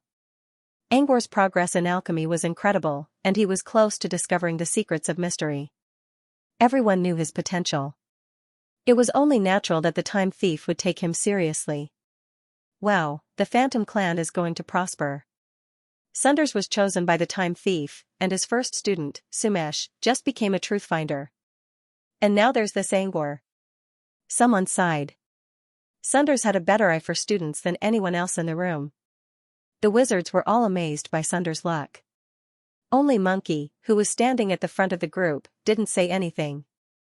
His expression under his mask was obviously gloomy. Before this, he admired Angor's talent. But now, he was looking at Angor with jealousy. Apart from some people, no one knew that Sunders had been abandoned by the Time Thief. No matter what he did, the Time Thief would never show up again. This was why Monkey decided to hunt down the last descendant of a demon so that he could break through to the next stage. But now, an unknown sorcerer apprentice had been marked by the Time Thief. This made him lose his balance in an instant. It was understandable that Sunders was marked by the Time Thief. But why couldn't he compare to an apprentice? What did the Time Thief want to see in this apprentice? Monkey closed his eyes. He knew he needed to adjust his emotions. But every time he thought about the Time Thief, he couldn't stop his resentment. This was already an obsession, and it had even become his inner demon. "What do you think about Angor's future, Mr. Monkey?" It was Vifit who asked this question. He seemed to be implying something. Suppressing the resentment in his heart, Manchi said in a calm tone, "Being marked by the Time Thief has its advantages and disadvantages. In my opinion, the disadvantages far outweigh the advantages. The pursuit of the path of truth is an indelible belief of all wizards, and it is also a belief that has been renewed over the years. Everyone who interferes with us on this path is an obstacle, and so is the Time Thief." Mangchi's words caused everyone to be stunned. For them, their view of the Time Thief was more positive. Previously, they felt that Sir Manchi was the same, but they didn't expect him to have such thoughts. Vifit smiled and said, "I think so too. Sir Monkey is right. Only the path of truth cannot be tainted." After Vifit finished speaking, he slowly slipped into the darkness and blended into the crowd. Manchi took a deep look at Vifit and put away his restless thoughts. Time passed, and everyone slowly quieted down. They didn't talk about Angor, and their expressions had returned to normal. However, their minds were still in turmoil. What Angor brought to them was simply too shocking. The silence was only a temporary silence. They believed that the storm that was still brewing would bring an unimaginable impact to the wizarding world in the near future. Angor, who didn't know that he had already caused a storm, was currently trying to control the floating ice orb around him. Speaking of which, the fire was getting more and more restless as the arrival of the throne drew nearer. Earlier, the flame mark on Angor's right ear released a large amount of fire around him. He couldn't control it, nor could he take it back. He could only let it run wild. The only good thing was that although the flames were circling around him, they were all in a fixed trajectory. Therefore, when he placed Toby's ice orb on his shoulder, they wouldn't interfere with each other. However, not long ago, the fire suddenly became much more lively and no longer followed a fixed path. Instead, it was randomly moving around Angor's body. The ice orb was almost burned by the fire. The freeze spell was still charging. If it was disturbed by the fire, there was no telling what would happen. Angor quickly tried to hold the ice orb in his arms. However, the dancing fire kept bothering him, which caused him to panic a little. Finally, Angor managed to hold the ice orb in his arms and cast a frost spell to isolate it from the fire. However, after doing all this, the flames around him suddenly disappeared. It didn't mean that the fire was returning to the mark. Instead, it was disappearing into an unknown world. Angor reached out a hand to check his surroundings. Apart from some lingering warmth, he couldn't sense any fire element. He looked outside and saw the flames in the sea of fire were also disappearing at a speed visible to the naked eye. What's going on? Angor turned around to ask Fafnir. However, he noticed that the woman's eyes were a little empty. It seemed she was looking at the sky, or maybe she was looking at a distant world through the sky. The fire throne has reached the construction stage. It needs thousands of flames to build the throne, Fafnir suddenly spoke. That's why the fire is disappearing? Fafnir didn't say anything else. Instead, she looked at the unknown space with a yearning look. The sea of fire was gone, but the smoke and burning smell in the air didn't go away. At this moment, in the smoke and ruins of Resudran, two figures were slowly moving forward. One of them was a white-haired old man wearing a wizard hat. His eyebrows reached his chest, and his beard was curly. He looked kind, but his eyes and clothes made him look like an old kid. The other was a cold woman in a long skirt. Her body looked like a piece of glass. They were Cantor and Samantha, who were sent to Resudran by Monkey. The two walked in the smoke, and the smell of gunpowder in the air was very strong, which made Samantha's brows knit tightly. Why did the fire suddenly disappear? Samantha asked in a low voice. If Angor is right, Cantor said, the fire might have something to do with the new lord. Judging from the current environment of Resudran, the new lord was probably a fire element demon. Therefore, they could only think of this new lord when it came to the abnormal movements of flames. Samantha already had the same idea, but she needed to find Angor to confirm the details. What kind of person is Angor? Samantha asked. She didn't have a chance to ask Angor on the floating ice, but she was just as curious as the others. He's a talented illusionist apprentice, Cantor answered casually while looking around. Suddenly, his eyes lit up, and he quickly ran into a ruined building. Then, in less than a few seconds, he rushed out again without stopping. Cantor was holding some strange materials in his hand. He was also dragging the body of an imp. These materials were all unique to the Abyss Plane, and they were hard to find in the wizarding world. Since Cantor rarely came to Demon City, he wanted to find as much as he could. As for the body of the imp, it wasn't worth much, but it could still be sold for some money. Cantor quickly dealt with the items in his hands. He skinned and deboned the imp's body and packed all the useful materials before he continued to follow Samantha. Samantha wasn't happy about this, but she didn't blame Cantor for anything. After all, Cantor wasn't a member of the Moonfrost Union. He came to Resudran for his own personal gain. Many of these ruins belonged to Resudran's shops, and there were too many rare items in them. It was reasonable for Cantor to take advantage of this opportunity to seek personal benefits. Samantha wasn't happy about Cantor's half-hearted answer. If Angor is just a talented apprentice, why do we care so much about him? Samantha sneered. You just want to know what's so special about him. I'm not Sunders. How am I supposed to know? Cantor rolled his eyes. The only thing I know is that Sunders values Angor a lot. Again, Cantor's answer was perfunctory. But this time, Samantha didn't ask any more questions. Sunders values Angor a lot. This was a good answer for her. As Rain's daughter, Samantha used to live in Brood Cavern before that incident happened.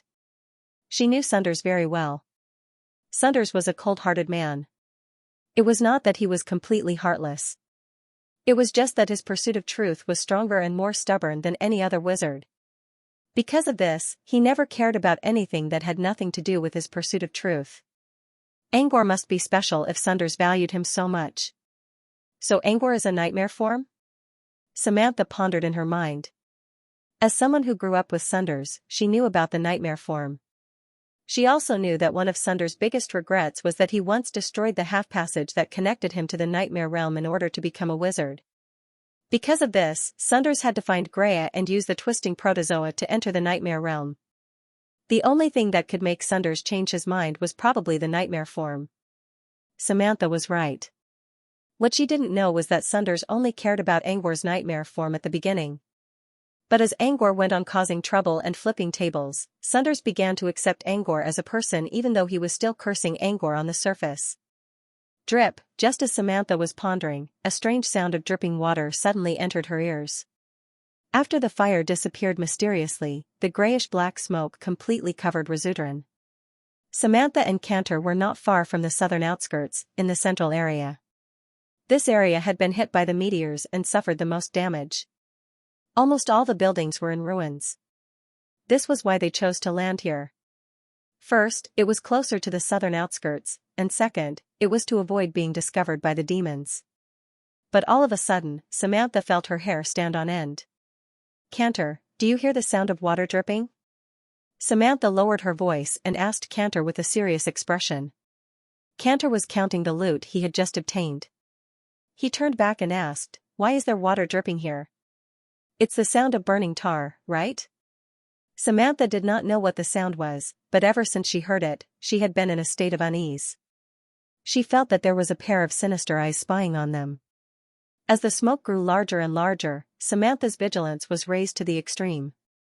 Cantor saw Samantha's serious expression and calmed down a little. Samantha didn't seem to be acting. Was there really something wrong with her? "I'll take a look at the night." Cantor also had a serious expression. But just as Cantor was about to activate his night bloodline, drip, the sound of water dripping rang out again. This time, it was not only Samantha who heard it, but Cantor too. It is indeed the sound of water dripping. But it seems to be coming from beside us? Cantor turned his head and looked around. Smoke filled the air, and the ruins of the buildings were faintly discernible in the thick smoke. The buildings in Demon City were shockingly large, and it looked like there was a terrifying monster in the thick smoke. The wind blew, and the smoke surged. Cantor and Samantha moved at almost the same time, back to back, looking around vigilantly. Drip, another drop of water fell. This time, Cantor and Samantha both caught the location of the drop, because it landed on Samantha's skirt. Translucent water droplets rolled down her glass-like dress and melted into the steaming hot ground that was covered in smoke. Since the water droplets landed on Samantha's skirt, then the source. They immediately looked up at the sky. "What's that?" Samantha pointed at the dark mist above her head. "Clouds?" Cantor's pupils constricted. "Rain clouds?" They did not know when, but a layer of low clouds had floated over their heads. The low clouds covered the burning sky. Coupled with the thick smoke around them, it was as if they were trapped in a dark world of smoke and clouds. Drip, drip, drip, drip. This time, it wasn't just a few drops of water that fell, but a continuous drizzle that poured down like rain. The heavy rain seemed to be washing away the filthy city. The first intimate contact between the rainwater and the scorching ground was accompanied by the hissing sound of steam. A large amount of mist was generated from the soles of their feet. The already dark smoke, coupled with the water vapor, completely blocked their vision. Pitter-patter-patter. This was a soft and seductive female voice that pierced through the dense sound of falling rain. Samantha and Cantor raised their heads at the same time and looked in the direction of the sound, but they could not see anything because of the thick smoke. Drip. The female voice came again, but this time, it was not in the same place, but in the opposite direction. Samantha did not see the figure, but Cantor saw it. Although it was just a glimpse, he vaguely saw a woman holding a white umbrella, flashing in the rain and fog. The dripping sound came again. I see it. It's in the northeast, Samantha said softly. It's a woman holding an umbrella. Southwest? She went to the southeast? In the thick smoke, the strange woman holding an umbrella was everywhere. Every time she appeared, she would leave a shadow and then disappear. She muttered drip as if she was imitating the sound of the rain, but also mocking the people in the rain. Deliberately mystifying. Samantha snorted coldly. When she was training in the past, she had encountered many ghosts that occupied castles. This kind of ghost liked to play the same trick as the woman with the umbrella in front of her. Shadows were everywhere, accompanied by eerie voices, and the owner of the castle was so scared that he didn't dare to take a step forward. But Samantha knew very well that the ghosts who were playing tricks were mostly undead who were not strong individually. If they were strong enough to move the material world, they would not need to scare people at all. Wouldn't it be easier to just kill them? Samantha's eyes flashed with cold light. When she heard the dripping sound again, she decisively reached out her hand. A terrifying energy cannon shot through the curtain of rain and blasted towards the figure that flashed past in an instant. However, the attack did not hit. The woman with the umbrella hid in the thick smoke again. Using the rain to clear the pheromones, the sound of the rain to cover the sound of footsteps, and the smoke to cut off the vision. You're still too naive to use such tricks against wizards. Samantha's eyes flashed with mockery. Her hands faintly glowed and turned into crystal clear glass.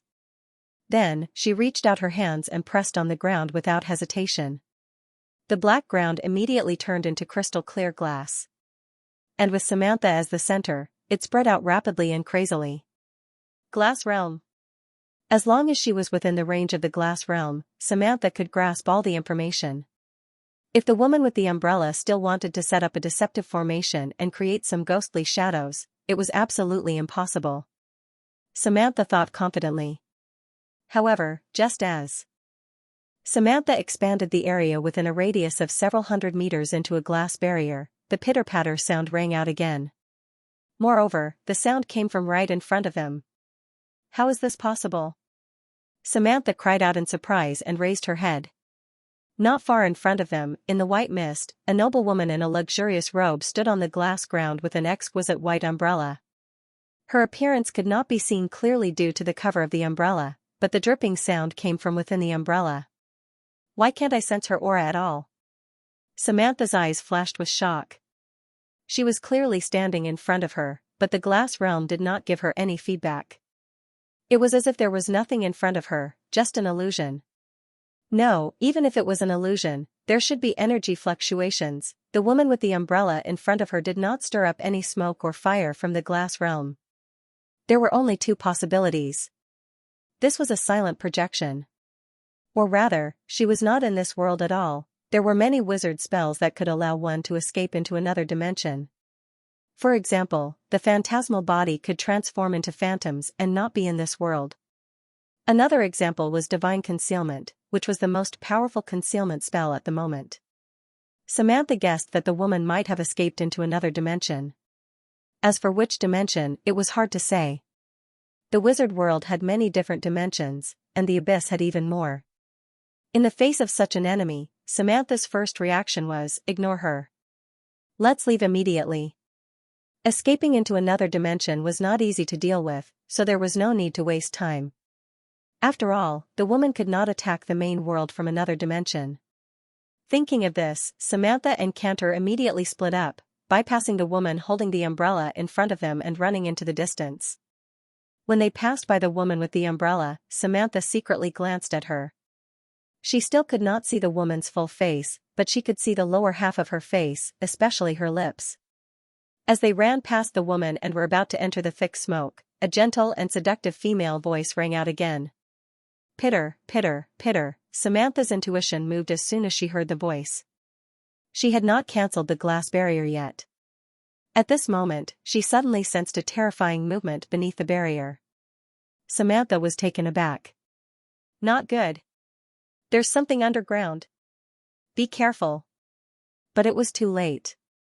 Two giant tentacles broke through the glass on the ground and directly appeared behind them.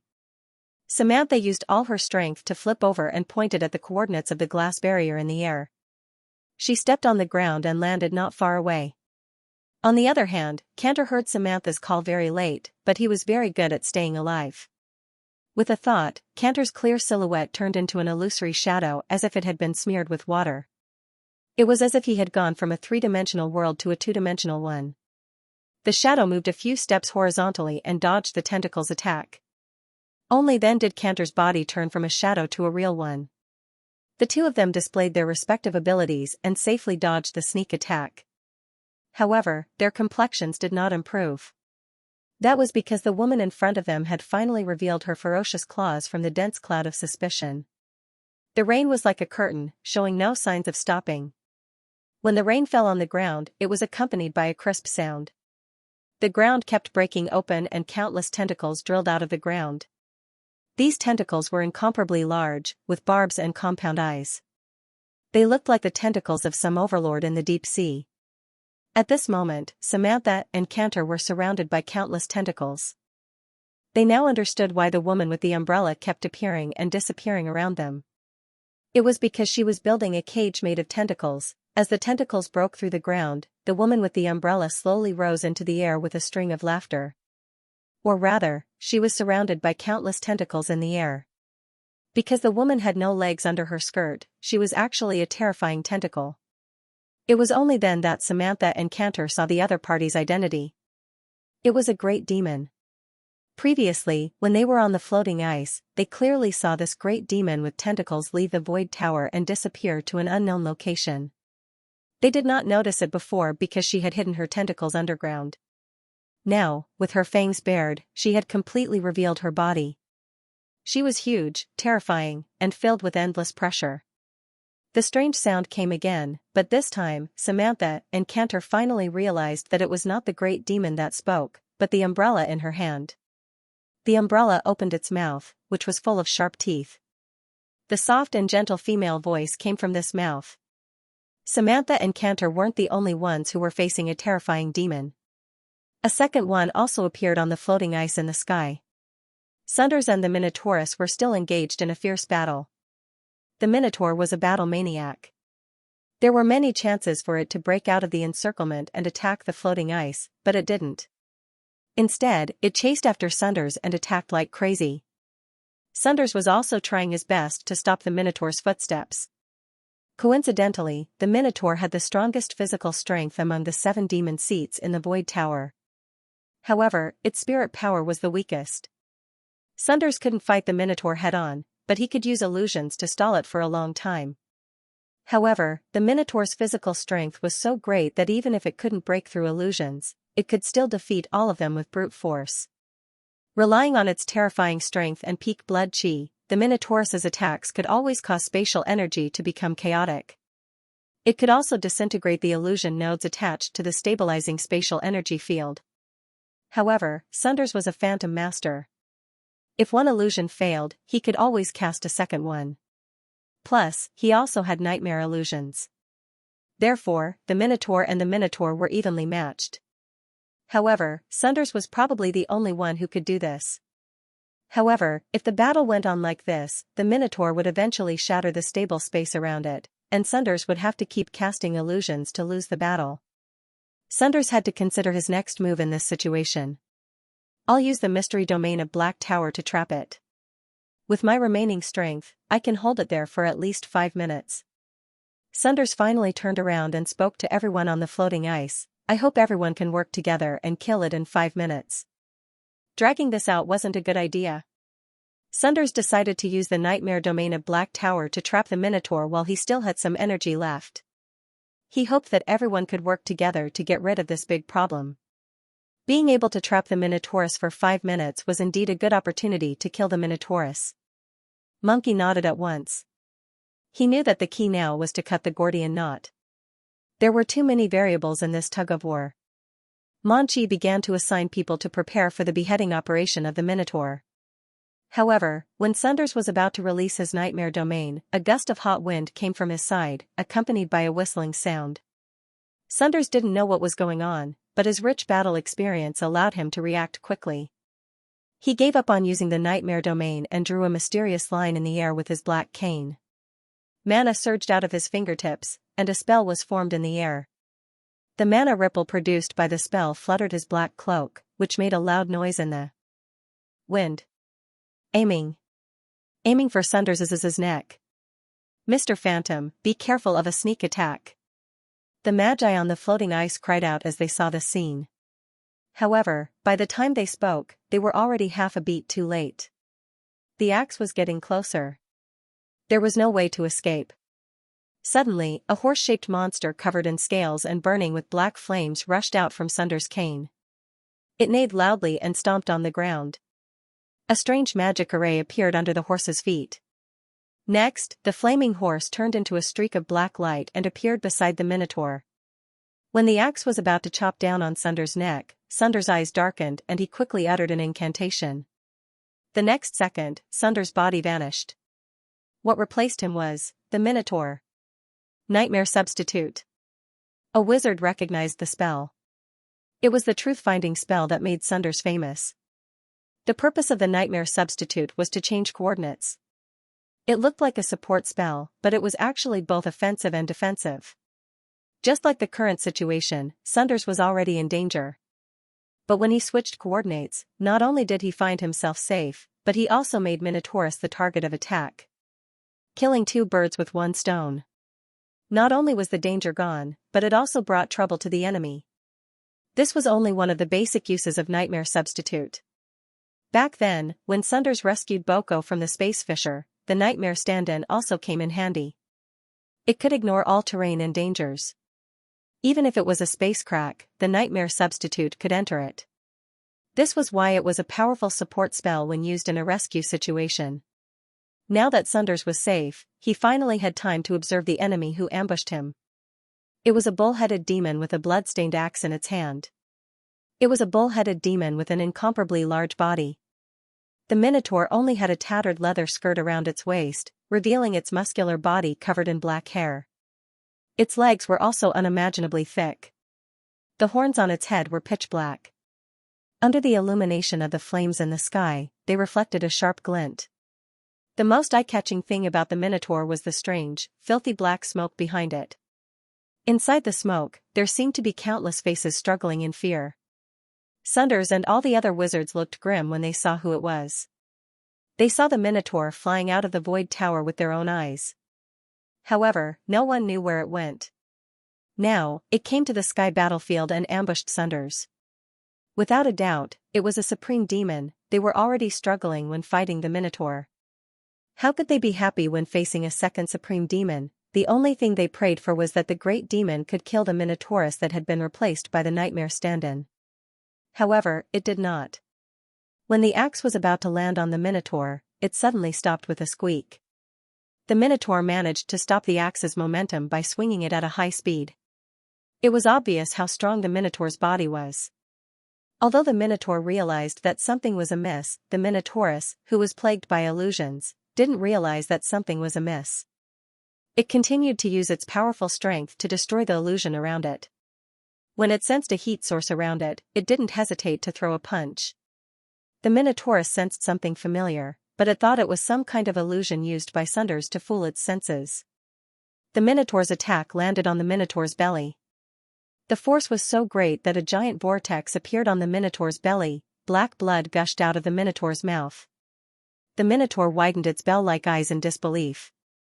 As its body was sent flying, it cursed, "What are you doing, Minotaur?" A furious voice entered the Minotaurus' ears. The illusion around it had also been broken by the tremendous force from before. Only then did it see the Minotaur demon that it had injured. A trace of doubt flashed in its eyes. "Buffett? Why are you here? Is this another illusion created by that despicable human adept? My job is done. I'm here to help you." Buffett still had blood dripping from his mouth. "It's really not an illusion?" The Minotaur was clearly confused by Sunders' endless illusions. Sunders' hoarse voice came from behind. He spoke in standard demon language, it wasn't an illusion before. But this is the real one. With a rustle, a streak of black light spread out from Sunder's body and changed the surrounding scenery like water ripples. Mana leaked out like crazy, and the fluctuating energy waves created the shadow of a black tower behind Sunder's. Bats were flying around, and a full moon was hanging high in the sky. It was the nightmare domain of Black Tower. It took Sunder's 200 years to combine the 3 nightmare domains into a single entity. The nightmare domain of the Black Tower was extremely wide. Not only did it cover the Minotaur, but it also included the ox-headed demon Buffet. Every wizard on the floating ice was inside the nightmare domain. However, they were arranged to stay at the outer edge of the domain, while the 2 most important enemies were trapped in the core of the domain. Sunder's face turned pale after he trapped the 2 demons inside the nightmare domain. Black Tower's nightmare domain did not cost him much energy. However, when the Minotaur realized that it was trapped again, it swung its fists at the space around it. Each of its punches was powerful enough to break through space, which did a lot of damage to Sunder's. If Buffet also joined the fight. Sunder's expression darkened. He quickly flew to Monkey's side. So this is the Black Tower mystery domain? Monkey was puzzled. He felt that the Black Tower mystery domain looked a bit like the Nightmare Realm? Yes. This is the Black Tower mystery domain, Sunders explained. He continued, I can trap them for now, but any damage they do here will be reflected back to me. I can only hold on for 2 minutes at most. Ugh. While speaking, Sunder's mind suddenly went blank as if he was stabbed by something. Blood flowed out of his nose and mouth. The nightmare domain in Black Tower began to tremble as Sunders was injured. It was obvious that the Minotaur and Buffet were attacking the nightmare domain. Sunders quickly recovered from his daze. His nightmare domain changed again with a thought. Inside the nightmare domain of the Black Tower, Buffet was facing a Minotaur that looked exactly like him. The Minotaur was standing in front of the Black Tower, raising its giant axe and roaring madly at it. The Minotaur did the same. It was flying in the air with a bright moon as its background. A demon that looked exactly like it was grinning at it. The situation on the ground was completely different from the fierce battle on the floating ice. When the fire was gone, the outside world was scorched and filled with thick smoke. Amidst the smoke, Angor suddenly saw a bright spot. If someone took a closer look, they would see that it was a small metal sphere that looked like an eye with a pair of small wings. The small ball floated up and down in the thick smoke. As its eyelids opened and closed, there seemed to be a flash of light. Inside his wind domain, Angor closed his eyes and sensed his surroundings by following the position of the sphere. The sphere was a scout puppet, which could be used as an extension of the wizard's eye. It could see everything as far as the eye could see. In fact, the effect was exactly the same as the level 2 cantrip, Wizard Eye. However, Wizard Eye could cover a wide range. Even with Angor's modification, the scout puppet could only see as far as 5 kilometers away. However, the scout puppet had another advantage. If the sorcerer's eye was destroyed, the sorcerer's body would also be damaged. However, even if the scouting puppet was destroyed, the sorcerer would at most feel a stab with his spirit, but the damage to the sorcerer's body was minimal. Due to the interference of the wind domain and the flames, he couldn't send his scout puppets back to him in real time. But now that the fire was gone and Fafnir gave him permission, he could do a lot more things. Originally, he wanted to have the scouting puppet fly up and get closer to the floating ice to see what was going on. However, it didn't fly more than 100 meters before it was caught by a bone-winged demon that appeared out of nowhere. After a moment of confusion, it mumbled some unknown words and crushed the scouting puppet into pieces. After that, he sent out 2 more scouting puppets. Both of them ended up as scrap metal in the air. In the end, Angor decided not to fly to the floating ice and let the scout puppet wander around Razudran. Under the cover of the thick smoke, the scouting puppets roamed the city, but it was much safer than flying high up in the sky. There was almost no obstacle along the way. Unfortunately, there was a limit to how far the scout puppet could go. Angor could only wander around the southern suburbs. Speaking of which, Angor didn't dare to go out when Razudran was still peaceful. Unexpectedly, it was only after Razudran fell into the flames of war that he was fortunate enough to have a taste of this demon citadel that had stood tall in the void for so long. While observing Razudran's condition, he also began searching for any signs of human activity. If possible, it would be best to find Xianxia. To his surprise, Razudran was completely deserted. Even the demons were nowhere to be found. It was as if the entire city had been purged. It was silent and filled with a strange atmosphere. Strange. Demons always show up in the sky. But I've been on the ground for a long time and I haven't seen a single one. Where did they go? He controlled the puppet to fly toward the main city. They flew for a while. Apart from the scorched earth, the occasional meteor craters, and the thick smoke everywhere, they did not find any other life forms. Just as he was about to change directions, he saw a cloud floating in the sky not far away. The low cloud that appeared out of nowhere shrouded an area of thick smoke. From afar, Angor couldn't see anything clearly. It looked like a natural cage surrounded by smoke and clouds. As he got closer, he could hear the sound of rain falling. At the same time, he also heard the sounds of explosions and fighting coming from the smoke. It sounded like someone was fighting inside. It was a pity that as long as the scouting puppet was covered by energy, the sounds and images it heard would be distorted. He could hear the sounds inside, but because the energy inside was too chaotic, he couldn't distinguish the specific situation. Since there was a fight going on, it couldn't be between demons at this time. It had to be between humans and demons. Could it be that Xianxia ran into other demons after she left the city? He wanted to go inside to check out the situation, but before he could do so, he saw a ruined building nearby from the corner of his eye. He saw a red light flashing in that direction. Angor wasn't worried about exposing himself. He still had more of his scout puppet. He considered for a moment and slowly moved toward the red light. As for the area under the rain, he planned to send another scout puppet there. The scouting puppet flashed through the thick smoke and followed the red light into the ruins. However, he didn't see the red light again. Apart from a large pile of ruins and an alley covered in thick smoke, there was nothing else here. It was almost as if the red light was just an illusion. After wandering around the ruins for a while, he only saw the corpse of a demon that might have been smashed to death by a meteor. There was nothing else. He thought for a moment and looked at the alley covered in smoke.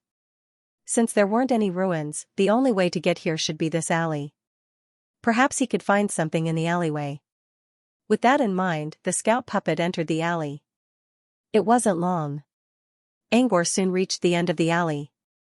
There was still no trace of the red light. However, he saw an open door. The door was installed on the ground. Inside, he saw a dark staircase that led to an unknown underground. It was a long and dark tunnel. At first, Angor noticed that the tunnel was going downwards. But as the scout puppet went deeper, the tunnel slowly moved upward. Angor could see footprints on the stairs all along the way. The footprints weren't covered by dust, which meant someone must have passed by here not long ago. Angor guessed that this was the red light he saw from the corner of his eye. Angor kept moving forward. It didn't take long for him to see the exit. As soon as the puppet came out of the exit, the image it transmitted to Angor was distorted for a brief moment. Angor checked carefully and realized that the puppet's image was damaged to a certain extent due to the extreme heat. The source of the intense heat was the extremely wide lava pool behind the exit. The scout puppet was now near a pool of lava that was emitting a bright red light. The intense heat caused the air to change its shape. It was obvious that the lava pool wasn't created by wildfire. It must have been here before Razudran's incident happened. Through the scout puppet's eyes, Angor could clearly see that the lava pool was divided into blocks. There was a large furnace near each block. Near the furnace, there were piles of various metal materials, as well as tools needed for calcining. Is this Razudran's smithy? Angor wondered in a low voice. This place was obviously a place to forge weapons and armor. Due to the extreme heat, the image kept getting distorted. Angor had to let the scout puppet fly higher. But when the scout puppet flew higher, Angor noticed that the lava pool was filled with all kinds of strange-looking weapons. There were giant axes, spikes, spears, and even giant machetes. These extremely wild-looking weapons were piled up everywhere. As an alchemist, Angor could easily tell that the weapons were all tiered at the very least. Some of them were even comparable to mid-tier alchemy items. More importantly, he could tell that these weapons were not newly crafted. Instead, they looked like weapons that had been polished thousands of times and were cherished by their owners. But they were all lying on the ground, and their owners were nowhere to be seen. Huh? Angor raised an eyebrow. He saw something. He ordered the scout puppet to lower and looked at a giant butcher's knife. To be more precise, he saw something black on the ground near the butcher's knife. He couldn't smell it or feel it, but his instinct told him that it was a pool of blood. Next, he saw the same thing next to the other weapons. If his guess was correct, these could be the blood of the weapon's owner. But if the weapon was left here, where did its owner go? Did they get killed? But even if they did, why were their bones gone? Only a pool of blood was left behind. Demon corpses weren't worth much, but they were still valuable. Usually, human wizards would collect the corpses of demons after a battle. If they had a chance to sell them later, they could earn some money. But if humans did this, these weapons wouldn't be left here. Even if the Magi looked down on the value of these weapons, the materials used to forge them were all extremely rare abyssal metals. So it was possible that humans didn't do this. But if it wasn't done by humans, then what was going on at the scene? Don't tell me he was eaten by some monster? Angor mumbled. Suddenly, he heard a series of cracking noises coming from behind the furnace. Along with the noise, he heard someone speaking in the language of demons in a mocking tone. So I was right. There's a fish that escaped the net. No wonder that greedy. Old bastard didn't let me eat other demon corpses. It's all because of you. Then he heard another voice speaking in the language of demons. This time, the voice was filled with fear and anxiety. Don't come any closer. Ah. Let me go. Please let me go. At first, it sounded like begging. But as the cracking noises continued, the begging turned into screams of agony. Flower Sparrow, why did you do this? Kaido saved you. How could you kill him? And you killed all my people. I'll never forgive you. Inferno slaves will be reborn in the fire. I'll kill you. I'll kill you. LN? J greater than T, L, P7? And H? L? EY. Angor was surprised. The speaker was speaking in the demon language, but he suddenly thought of a tiny figure whose face he couldn't see clearly. But it was just a fleeting thought. When he tried to think about it again, he couldn't remember anything. Was it a name or was it an exclamation? Angor put aside his doubts for now and controlled the puppet to slowly move toward the furnace. He wanted to see what was going on. It sounded like he wasn't right. This wasn't a fight between humans and demons, but an internal conflict between demons. Did one of the demons kill another one of their kind? Puzzled, Angor looked at the source of the voice. Rebirth? You were devoured by that greedy old bastard, and you want to be reborn? No way. Ahahaha. Be a good boy and become the new flame of our race. The first thing Angor saw was a demon covering his face with his hand and laughing at the sky. The demon was covered in flames, and there seemed to be a red shadow flashing on his hand, which looked like a snake. After the red light flashed, the other devil behind the furnace immediately let out a painful shriek. He couldn't see the other demon, so he had no idea what was going on. He tried to adjust his position and move to the other side to see what was going on. As he moved, he was able to see more and more things around him. He looked at the demon who was still laughing arrogantly beside the furnace. For some reason, the more he looked, the more familiar he felt this figure was. Why do I feel like I've seen this figure somewhere before? Angor frowned and opened his memory box.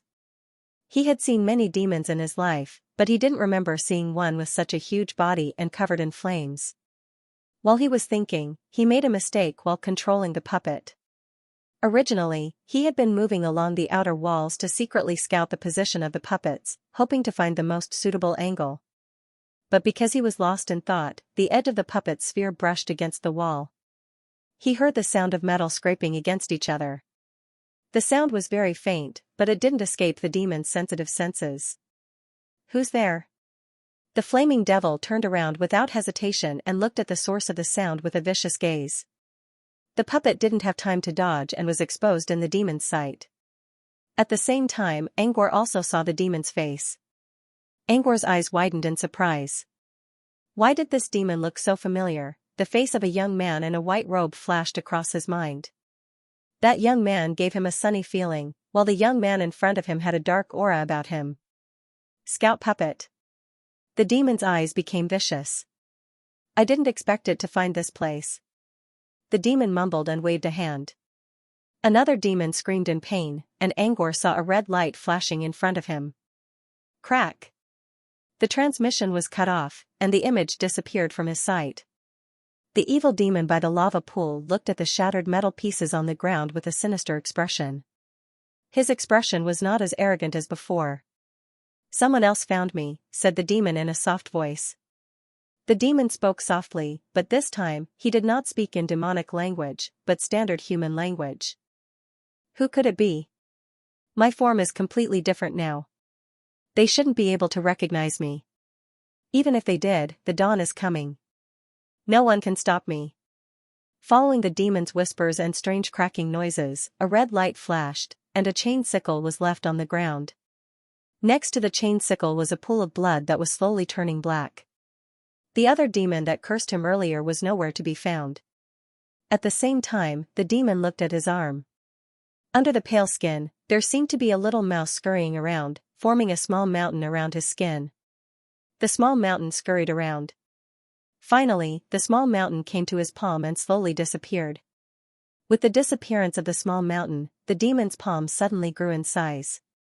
The originally white and shiny hand began to be covered with a layer of black shadow. Even the nails became as sharp as blades, reflecting a cold light. I need to hurry. There are so many delicious corpses out there. I need to get stronger before the throne arrives. The demon mumbled and disappeared into the darkness. Angor, who was forced to stop watching the video, stood in the yard with a complicated expression. He was surprised because the scout puppet sent him a video before it was destroyed. It allowed him to see many details that he didn't see before. The information contained in those details made him feel even more complicated. The Abyss Devil had used a red light to break the scouting puppet. To be more precise, it was a red chain that emitted a strong blood-red light and kept burning. At the end of the chain was a half-digested demon. Only the upper part of the demon's chest and head were left behind. As the chain tightened, the demon was still being digested. In the end, nothing would be left behind. At most, there would be a pool of blood. If Angor wasn't mistaken, the weapons he saw on the ground earlier were all digested in this way. It all looked like an internal fight between demons. At most, the method used was a little scary. But what was even more ridiculous was that he was the one who crafted the chain. Back when he became an apprentice alchemist, the first alchemy item he made for someone was this chain. The chain had undergone a drastic change. There were strange patterns on it, and it was still being burned by fire. But as the creator of the chain, Angor definitely recognized his own creation. Back when Resudran was still peaceful, Angor already sensed the ripples of the chain. He also saw a red shadow, but he didn't think too much about it and thought it was just an illusion. After all, the chain was made for Baboda, and Baboda even sacrificed his soul. Considering Baboda's strength, it was almost impossible for him to show up in Resudran. So Angor didn't think too much about it. But now, when he saw the familiar face of the demon, Angor was almost certain that he was the one who crafted the chain. At the same time, that demon was most likely Baboda. The demon looked ferocious, but its face still looked like Baboda's. Perhaps it was Baboda who had pretended to be like that. Thinking about Baboda, Angor remembered seeing him in the Overwatch base not too long ago. Back then, Baboda was with a short, fat apprentice named Dusky and a braided child. They were the ones who told him about Toby's whereabouts. Angor never saw Baboda again after that. But Angor remembered something. When the Overwatch base was being transferred to another place, there was a small accident that happened when they passed by the lightless mountain. Angor had just woken up from Toby's dream. When he opened his eyes, he saw someone crying on a flying vehicle in the distance, which attracted the attention of the Moonfrost guards. At that time, Dusky and the braided kid were the ones who cried anxiously. According to Sunders, someone went missing during a fight against a demon. Angor didn't think too much about it at the time. Now that he thought about it, Dusky and the braided child were both Baboda's friends. If they were crying at the same time, then the one who went missing was Babota. The lightless mountain wasn't far from Niming Lake, which was the main entrance to Rizutran. So it wasn't impossible for Babota to show up in Rizutran. However, Angor still found it strange and puzzling. If that demon was really Babota in disguise, why would a human like him come to Rizutran? Also, that chain. Back in Brute Cavern, Babota asked him to make a simple chain for him. In fact, he could even say that the chain was crude. However, Babota had sacrificed such a simple chain to the Blood Soul altar. Blood Soul sacrifice was created by the Lord of Deep, a powerful demon god from the Abyss Plane. Through Blood Soul sacrifice, a wizard could merge himself with a weapon. From then on, the weapon could be used at will, and no one would be able to take it away from them. Moreover, he could also obtain special effects, and his combat strength would also be greatly improved. However, Blood Soul sacrifice had its drawbacks. A wizard could only use it a limited number of times in his or her life. Also, once he or she used Blood Soul sacrifice, he or she would be bound to the Lord of Deep. That was equivalent to putting one's name in front of the Deep Lord.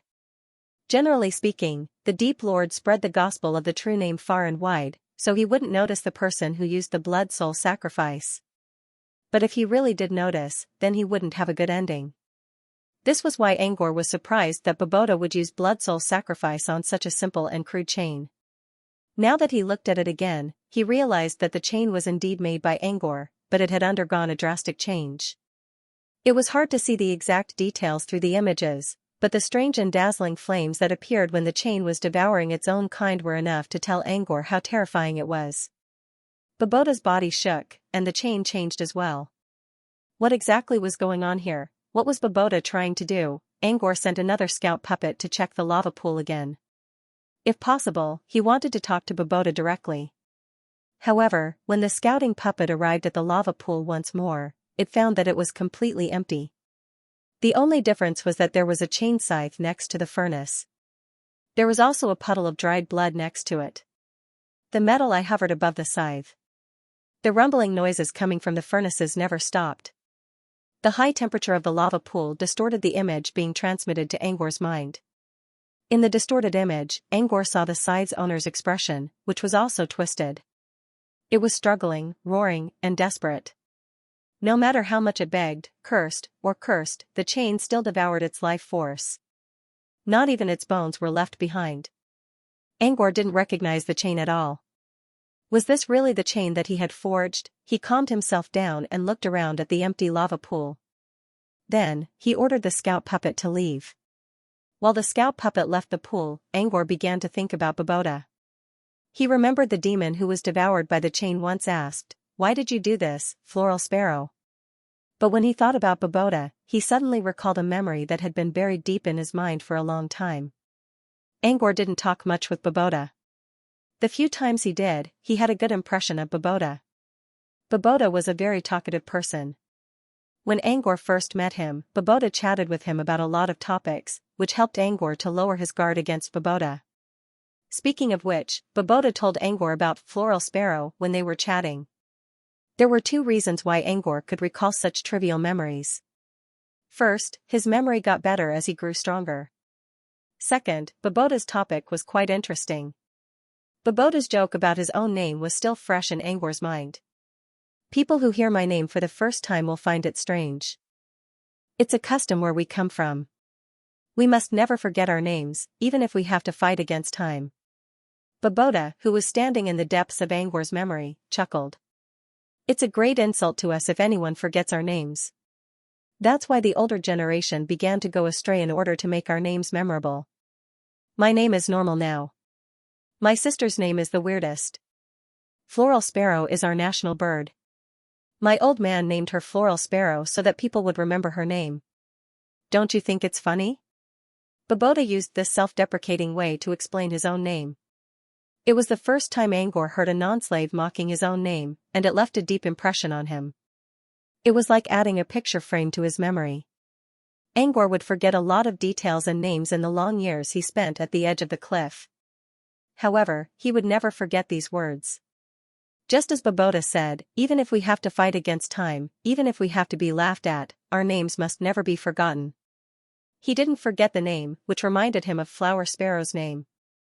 Since Baboda admitted that Floral Sparrow was his sister, Angor could not help but wonder.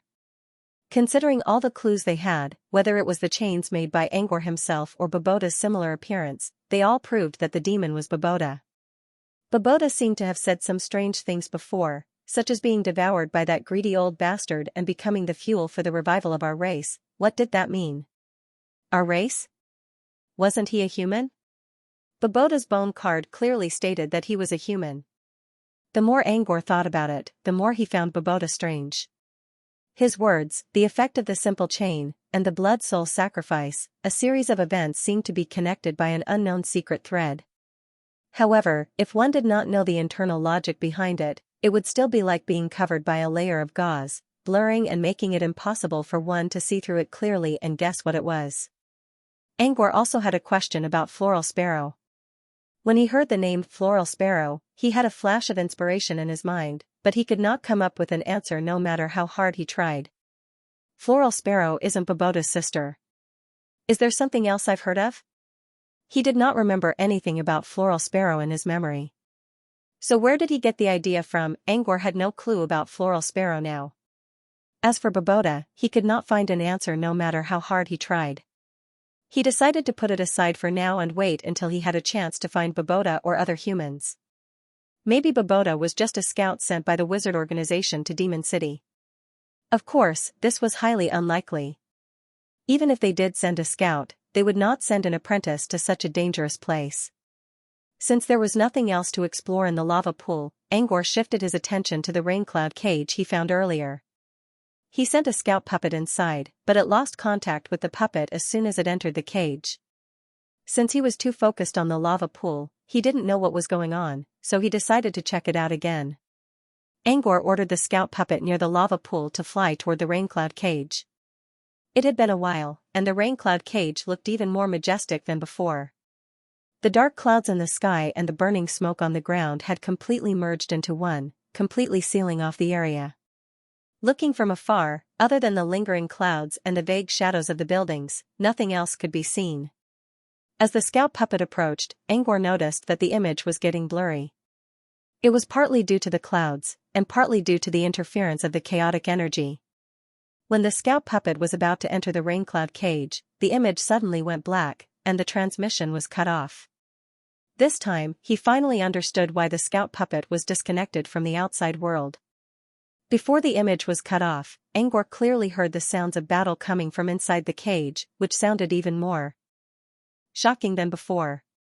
It seemed the battle had reached its climax. It was definitely a battle between wizards.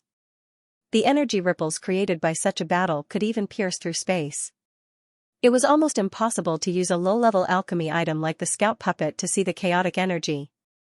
Unless Angor had enough materials to make a mid-tier scout puppet.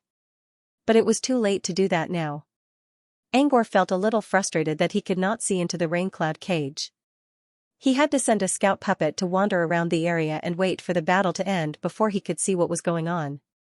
While Angor was feeling a little disappointed about his scout puppet's failure, another scout puppet that was flying toward the city center brought him a message. Angor saw Kanan.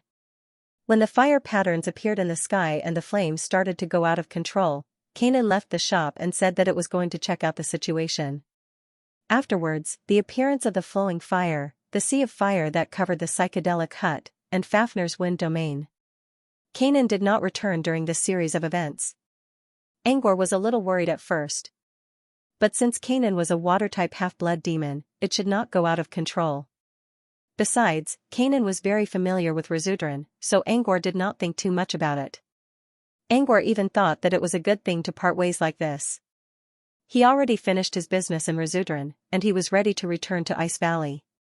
However, he did not expect to see Kanan again through the scout puppet. Kanan did not seem to be in good condition. It was lying at the bottom of an undulating cliff with a large rock covering its body. The reason why they were able to discover Kanan was because a large amount of smoke was emitting from where Kanan was. That was why the scouting puppet had noticed him. When Angor used the scout puppet to check Kanan's condition, he realized that the smoke came from Kanan's blood, which was evaporated by the scorched earth. Yes, blood. Kanan was bleeding so much that it almost looked like it was soaked in blood. There was a dark, penetrating hole in its chest and abdomen. A large amount of blood flowed out from the bloody hole. The only thing worth rejoicing over was that Kanan had not completely lost consciousness. A thin layer of watery light surrounded the bloody hole. It seemed to have a healing effect. However, the healing effect was not ideal. Blood was still flowing out from the wound. Kanan's face was pale, and its eyes were wide open. It kept mumbling something. Through the scout puppet, Angor heard Kanan saying, "I can't sleep. If I sleep, I can't maintain the healing effect. I'll die. I don't want to die. I can't sleep." Kanan's strong will to live allowed it to maintain the watery light around its wound. However, the price for that was endless pain. Angor could clearly see Kanan's forehead covered in sweat. All the veins and tendons on its body were bulging and twitching. The pain was persistent and intense. Anyone with a weak will would have given up already. After all, they were in the middle of nowhere, and there was a war between humans and demons. Who would care about a demon trying to survive in a corner? Kanan managed to hold on for so long because of its desire to live, as well as its will. However, willpower alone was not enough. Kanan would eventually die in pain and despair unless someone could help it. Angor was probably the only one who could save Kanan right now. Then, should he save it? 8G, GN. 1%? P7R? Backslash? L? I? 8? M? Z? It could feel its life draining away. But it had no way to save it. It could only widen its eyes and try its best not to fall asleep. Once it fell asleep, it might never wake up again. It did not want to die. Even if there was only a glimmer of hope, it wanted to hold on to it. But was there really hope, in this remote wilderness, at this moment when humans and demons were fighting endlessly? Would anyone remember it? Many shadows flashed through Kanan's mind. Everything that had affected it in its life slowly appeared like a picture scroll. Its mother who had been discriminated against because of it but had never complained. Its father who wanted to take revenge but also wanted to be close to it. The snake-tailed demon who had humiliated it. Prappa who had secretly observed it. And the shopkeeper who had brought it out of the mud at the bottom. These shadows intertwined. Some turned into nothingness, some hid in the darkness, and some were buried in the depths of its memories. The only shining ones were Prappa and the shopkeeper. Because only they were still in Lesudran. Only they might remember it. Perhaps they would come to save it. Even if Kanan knew that the possibility was very small. That plan was about to be implemented. Now that the demons had gone into hiding, who would take the initiative to leave their comfort zone and look for trouble? As for the shopkeeper, Kanan knew very well that he was not very powerful. It was impossible for him to leave the psychedelic hut in such a dangerous time. So, in the end, no one would remember it. Kanan still did not give up. Even if the pain made its entire body twitch, it did not want to give up on itself. It wanted to live. Even if it was destined to fall into darkness, as long as it could take one more look at this world, it would be enough. Kanan opened its eyes and looked at the floating flames in the sky. It looked at the floating ice in the sky. It quietly waited for the last moment to arrive. But at this moment, Kanan heard a buzzing sound. It was close by. Kanan's heart skipped a beat. Did the buzzing sound mean that there was life around it? It tried its best to turn its head. Its expression was pleading. It did not matter if it was a human or a demon. As long as it could save it, as long as it could save it. Kanan turned its head and saw the source of the buzzing sound. However, it was disappointed. It was just a metal ball flying in the air. It didn't know what the metal ball was for, but it obviously couldn't save itself. However, Kanan thought about it. This metal ball might be the last variable that would appear in this place. No matter what, it wanted to try. When he thought of this, Kanan opened his mouth that reeked of blood and spoke with a voice that was as soft as a mosquito's. Save me. Should he save Kanan? Kanan was a demon, after all. She was different from a human. Moreover, Jianan's will to live was extremely shocking. This kind of tenacious perseverance, coupled with the powerful ocean demon bloodline, had great talent and potential. If it didn't die, it would definitely grow into a powerful demon in the future. If he saved Kanan as well, he would be creating another powerful enemy for the future of mankind. He hesitated for a while and decided to save the bird. Kanan was not the only one who had taken the initiative to ask him for help. At the same time, he also felt that he had overestimated himself. The strength of demons was integrated, and it was the same for humans. Demons would improve, and so would humans. Unless a demon reached the level of a demon god, an individual's strength would not affect the overall situation. Besides, Kanan was also very dedicated when working in Illusion Hut. Without Kanan's help, Angor wouldn't be able to gather enough money to buy materials so quickly. For this reason, Angor was willing to save Kanan. Save me. Kanan first spoke in demon language, which then became the common language of humans. It didn't matter who it was, even if it was an enemy asking for help, Kanan would do it. The metal ball didn't respond for a long time. Just as Kanan was about to give up, the metal ball suddenly moved. It moved up and down in the air. At first, Kanan didn't understand what it meant. Later, she realized that the metal ball was moving and writing words in the air. Hold on. The demon language written by the metal ball was a little strange, but Kanan still understood it. It's telling me to hold on? So, it's going to save me? Hope suddenly appeared in Kanan's eyes. But soon, the light in her eyes dimmed again. The metal ball was hovering in the air. Could it really save her, Kanan? At this moment, the metal ball moved again. What surprised it was that the metal ball had written its name in the air. Kanan was confused. The metal ball knew who she was, many people in Razudran knew her name. But now, the metal ball wrote its name, as if it was telling Kanan, I know your name, and I'm coming to save you. Kanan's heart, which had sunk to the bottom of the valley, slowly rose at this moment. After writing its name in the air, the metal ball stopped moving. After a long while, just when Kanan was wondering if his previous understanding was wrong, and all of this was just his own imagination, a buzzing sound suddenly came from afar. Jianan was stunned and turned his head to look. Not far away in the sky, another metal ball flew over. However, this one didn't come alone. There was a small pouch tied to its round body. The metal ball slowly landed in front of Kanan. When the pouch opened, a small, light blue bottle rolled out and landed on Kanan. Kanan struggled to reach out her hand and picked up the bottle. She saw some words on the bottle.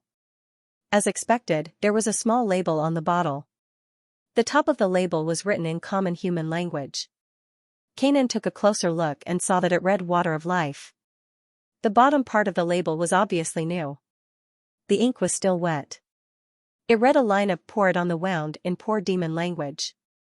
Kanan had been wondering who this metal ball belonged to. Was the owner really here to save her?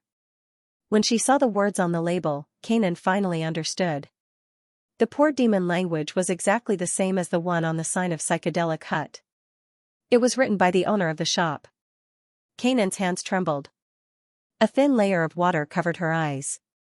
At least someone in Razudran still remembered it. Kanan lowered her eyebrows and calmed herself down. She thanked the owner in a soft voice. Half an hour later, when Angor was still searching for people with his scout puppets, he heard footsteps coming from outside his wind domain. The footsteps sounded weak and unsteady. Angor looked back at Fafnir, who was still eating and drinking. Fafnir also looked outside the wind domain. When she saw who it was, she didn't say anything and simply waved a hand. A gap appeared in the wind domain. Through the gap, they could clearly see the thick smoke that almost covered the sky. Amidst the rolling smoke, a figure stumbled into the room. As the figure entered the courtyard, the gap in the wind domain was sealed again. The newcomer leaned against a big tree and panted heavily. After a while, she looked up and said, Mr. Fafnir, Mr. Fafnir. I'm back. You're asking for trouble. Fafnir glanced at the wound on the newcomer's chest and sneered. Angor walked to the newcomer with a smile. Are you feeling better? It was Kanan. After being treated by the Water of Life, her wounds were slowly closing up. However, she still needed to rest for a long time before she could fully recover. Much better. Kanan nodded. Thank you for the medicine, Mr. Fafner. Without it, I would have died outside. You wouldn't have survived until the scout puppets showed up if you didn't have the will to live. Angor's answer meant that he was the one who gave the medicine to Kanan. This moved Kanan even more. If it wasn't for Angor's help, she would have died already. Kanan didn't know how to express her gratitude. She could only thank Angor repeatedly. No need to thank me. Just consider it an employee benefit before we part ways, Angor said casually. Hold on while I check your wounds. Angor crouched down and checked Kanan's wounds. Earlier, he saw through the scout puppet's vision that Kanan's wounds were penetrated. Kanan's wounds were already healing. However, this was only enough to keep her alive. Kanan still needed to figure out a way to fully heal herself. Of course, Angor also had potions that could instantly heal Kanan's wounds. For example, the water of life given by Iron Granny had such an effect. However, even Angor himself didn't have enough of such precious potions. Besides, as a demon, Kanan would recover sooner or later as long as she didn't do anything stupid. After checking Kanan's wounds, Angor was a little confused. There were no other wounds on Kanan's body apart from a puncture wound. He wondered if Kanan fought someone before, but it did not seem to be the case. How did you get this injury? Angor asked curiously. Kanan remained silent. She didn't seem to want to talk about it. Angor didn't want to force her, so he decided to skip the question. But Kanan, who had been silent for a long time, suddenly spoke. I was penetrated by one of Nitotep's tentacles. Nitotep? Angor frowned. Who was that? Nitotep is one of the 7 seats of the Void Tower, said Fafna. While munching on her food, she spoke casually, her true form is an octopus. Speaking of which, I've always wanted to see how her tentacles taste like. At this point, Fafner used a silver knife to cut off a small piece of mosey meat, took out a fork, and put it in his mouth. She licked her lips with her pink tongue, which looked quite intimidating. Angor was surprised. Since Nitotep was one of the 7 seats of the Void Tower, she must be one of the most powerful demons in Resudran's pyramid. Since Fafna said that her true form was an octopus, Angor recalled that one of the demons who flew out of the Void Tower seemed to fit Fafna's description. Spas? NP? HF equals? G? G, P7? Degree? D? Gamma? KS? 2? While Dusk and Cenifer were fighting nearby, the great demon flew away from the Void Tower and disappeared. Angor saw them from afar. One of them had the upper body of a noble lady, while the lower half of her body was covered with countless terrifying tentacles. Was that Nitotep? He planned to use his illusion to recreate the scene, but before he could do so, Kanan gave him an affirmative answer. Yes, that's Nitotep. Kanan nodded. But I heard that Nitotep's true form isn't an octopus. It's an ocean demon. Fafner quickly added, that doesn't mean it's not an octopus. Kanan remained silent. Ocean demons had different appearances. Nitotep looked like an octopus, while Kanan herself looked like a jellyfish. Well, it wasn't surprising since Kanan was a jellyfish. But Kanan didn't dare to argue with Fafner. It was Nitotep anyway. So Nitotep is an ocean demon? Then why did it attack you? Angor looked at Kanan. Don't tell me it thinks you're a disgrace to an ocean demon because you're a half-blood. Not all abyss devils were like the little nether float abyss devils. They were very close to the descendants of half-blood abyss devils. Most abyss devils despised half-blood abyss devils. If the half-blood abyss devil had the same bloodline inheritance as them, they would be even more disgusted. For example, Angor heard that there were quite a number of half-bloods in the Undying Brigade. One of them was a graveyard knight who had the blood of a bone-winged demon. However, the graveyard knight was hunted by countless bone-winged demons because the bone-winged demons claimed to be pure-blooded, while the graveyard knight had the blood of a native. That was why Angor thought Kanan was attacked. After all, half of Kanan's blood came from an ocean demon. Kanan shook her head. No, I was actually accidentally injured.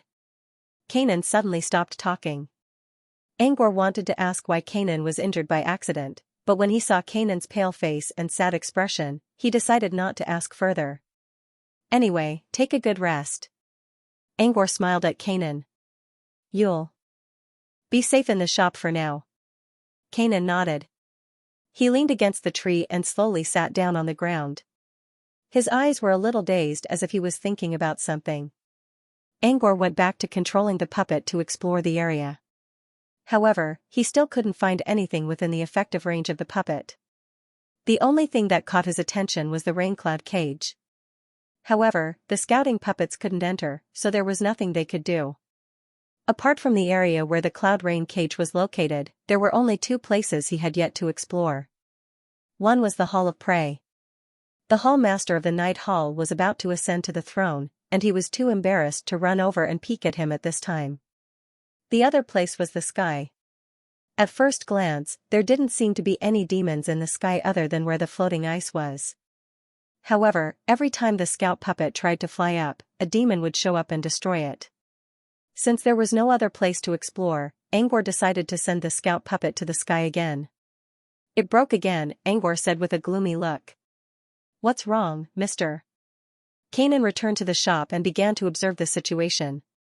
Fafnir was eating and drinking while looking into the distance. Angor was sitting in the yard, doing something with his eyes closed. Sometimes he sighed, sometimes he was surprised, and sometimes he didn't move at all. Angor opened his eyes when he heard Kanan's voice. It's nothing. My scout puppet is useless again. A demon came out of nowhere and crushed it. I didn't see a single demon when I was on the ground. Why are there so many of them in the sky? Scout puppets? Kanan quickly realized that it must be those small metal balls. Kanan hesitated for a moment before explaining, the weaker abyss devils all hide underground. Mid-tier demons and stronger ones hide in another dimension. That's why you can't find any demons on the ground. Another dimension. Angor pondered for a moment. Maybe it's similar to the wizard space of exile. Angor didn't know what to say. Fine. But why did my scout puppet come out when I sent it up? Kanan thought for a long time before she answered in a tiny voice, because I need to make sure the plan doesn't go wrong. Angor didn't expect Kanan to answer. He was only complaining to vent his frustration after losing so many scout puppets. But Kanan seemed to know something. Make sure the plan doesn't go wrong? What plan? What do you mean? Angor looked at Kanan in confusion. You said the other demons are hiding. Why didn't you? Kanan lowered her head so Angor couldn't see her expression. I got hurt before the plan was carried out. So Kanan's plan caused the entire Residulan to change? And caused all the demons to go into hiding? Angor had a feeling that this plan was very important. Kanan hesitated for a moment before she answered, the plan to shake the void and eliminate all humans. Kanan never admitted it, but Kanan knew that the owner was a human. And he might have something to do with the humans in the sky. Kanan had been wondering if she should tell Angor about it. Once this plan was revealed and reached the ears of the human camp, the demons would definitely suffer a setback. And Kanan would become a traitor among the demons. Kanan didn't know whether she should tell Angor or not. However, when it really came down to it, Kanan realized that she had no qualms about telling him the plan she had heard. In fact, Kanan did not feel too guilty after saying it out loud. Instead, she felt as if a heavy burden had been lifted off her shoulders. Kanan was different from Prappa. Prappa hated humans, while Kanan didn't. In fact, Kanan hated demons of her own kind more. Angor was a human, but he used ocean rhyme to change his own future and save the bird's life. Just these two favors alone were difficult for Jianan to repay. Kanan chose to tell Angor the plan to repay his kindness. But now, she realized that she didn't feel burdened at all. She thought about it carefully and realized something. Demons were different from humans and aboriginals of the abyss. The world of demons was not bound by moral standards, nor did it have any so-called laws or orders. In this completely disqualified world of demons, even the demons themselves only cared about benefits and not righteousness. As a half-blood demon, he actually used righteousness to bind himself. Kanan felt more and more relieved. While Kanan was telling the story in a relaxed manner, Angor was getting more and more nervous. Following Kanan's explanation, Angor slowly understood the whole story. This was why Kanan was hurt. Back then, Nidotep had just left the Void Tower and landed on a remote street. Kanan happened to overhear the plan when she was talking to the phantom demon beside her. As a matter of fact, Kanan didn't care whether she heard the plan or not.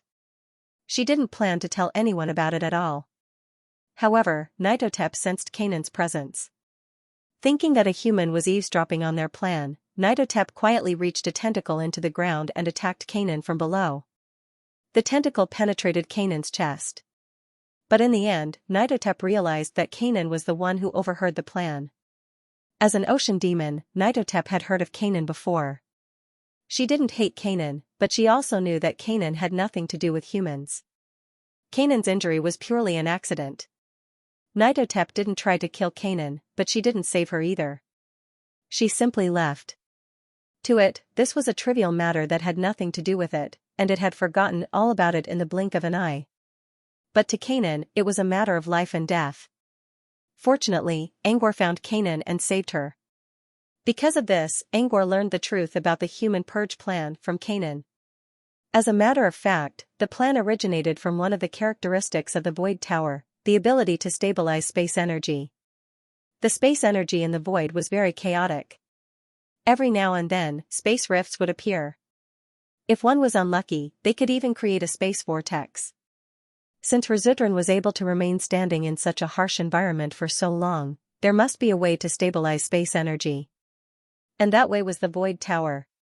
According to legend, the creation of Razudran was related to an ancient, peerless demon god known as the Demon Eye of Abyss. According to Kanan, the portal to the outside world was also built by this demon god. In order to make Razudran the hub between the outer and inner worlds, the Demon Eye of Abyss already planned to build a Void Tower when it was first built. In order to build the Void Tower, the Demon Eye invited the Scholar of Cruelty to design it. As an ancient demon god known for his impeccable knowledge in the abyss, the Scholar of Cruelty designed a series of projects for the Void Tower, including a facility to stabilize space energy. Stabilizing space energy was the main purpose of the facility. However, if it was operated in the opposite direction, a large area of chaotic space energy would be created, which would cause space tremors. If the design and operation were done correctly, the floating ice in the air could easily be used as an area of space tremors. Basically, all human wizards were on the floating ice. If they were caught in such a situation, they would suffer devastating damage. This was the core of the human purge plan. Of course, it wasn't easy to carry out such a plan. There might be many uncertainties. To minimize the risk, the demon did everything it could. For example, it set up a no-fly zone in the sky as a precaution. Angor did not know what to say. According to Kanan, Void Quake was as powerful as a full power strike from a demon lord. Such a powerful area of effect attack could easily destroy the wizards on the floating ice. After the initial shock, Angor began to panic. It was fine if he didn't know about this, but once he found out about this purge plan, he felt a little uneasy. He felt that he had to do something. Angor didn't care about the wizards of Moonfrost Union. However, he couldn't ignore Sunder's and Cantor's safety. He didn't know what would happen to them if they were caught in Void Quake. No, I can't let this happen, Angor thought to himself. I have to find a way to spread the news. After the initial panic, Angor slowly calmed down. Even if he wanted to spread the news, he had to at least know the details of the plan. Angor looked at Kanan. Kanan walked to the side quietly as if she understood Angor's thoughts. She gave Angor some private space to think about it. What do I need to do to carry out the plan? Also, when will it be carried out? Kanan already knew what Angor was thinking about. First of all, it will take some time for the device to run in the opposite direction. Furthermore, in order to not injure Razudran, void oscillation had to strike at a precise location, which was the high altitude of the floating ice. This also required a process of adjustment. I don't know exactly when it will be carried out, but... Kanan raised his head and looked at the floating ice in the fiery red sky.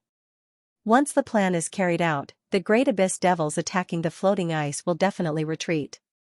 As Kanan spoke, Angor looked up and saw a streak of golden light streaking across the sky like a meteor crashing into the ice flow. That's Odessinos. Kanan pointed at the light. He's also one of the 7 seats of the Void Tower. The new demon joined the battle in the sky, which meant there were now 3 demons attacking the floating ice. This would increase the pressure on the Magi who were in the midst of battle, but at the same time, it also represented a message.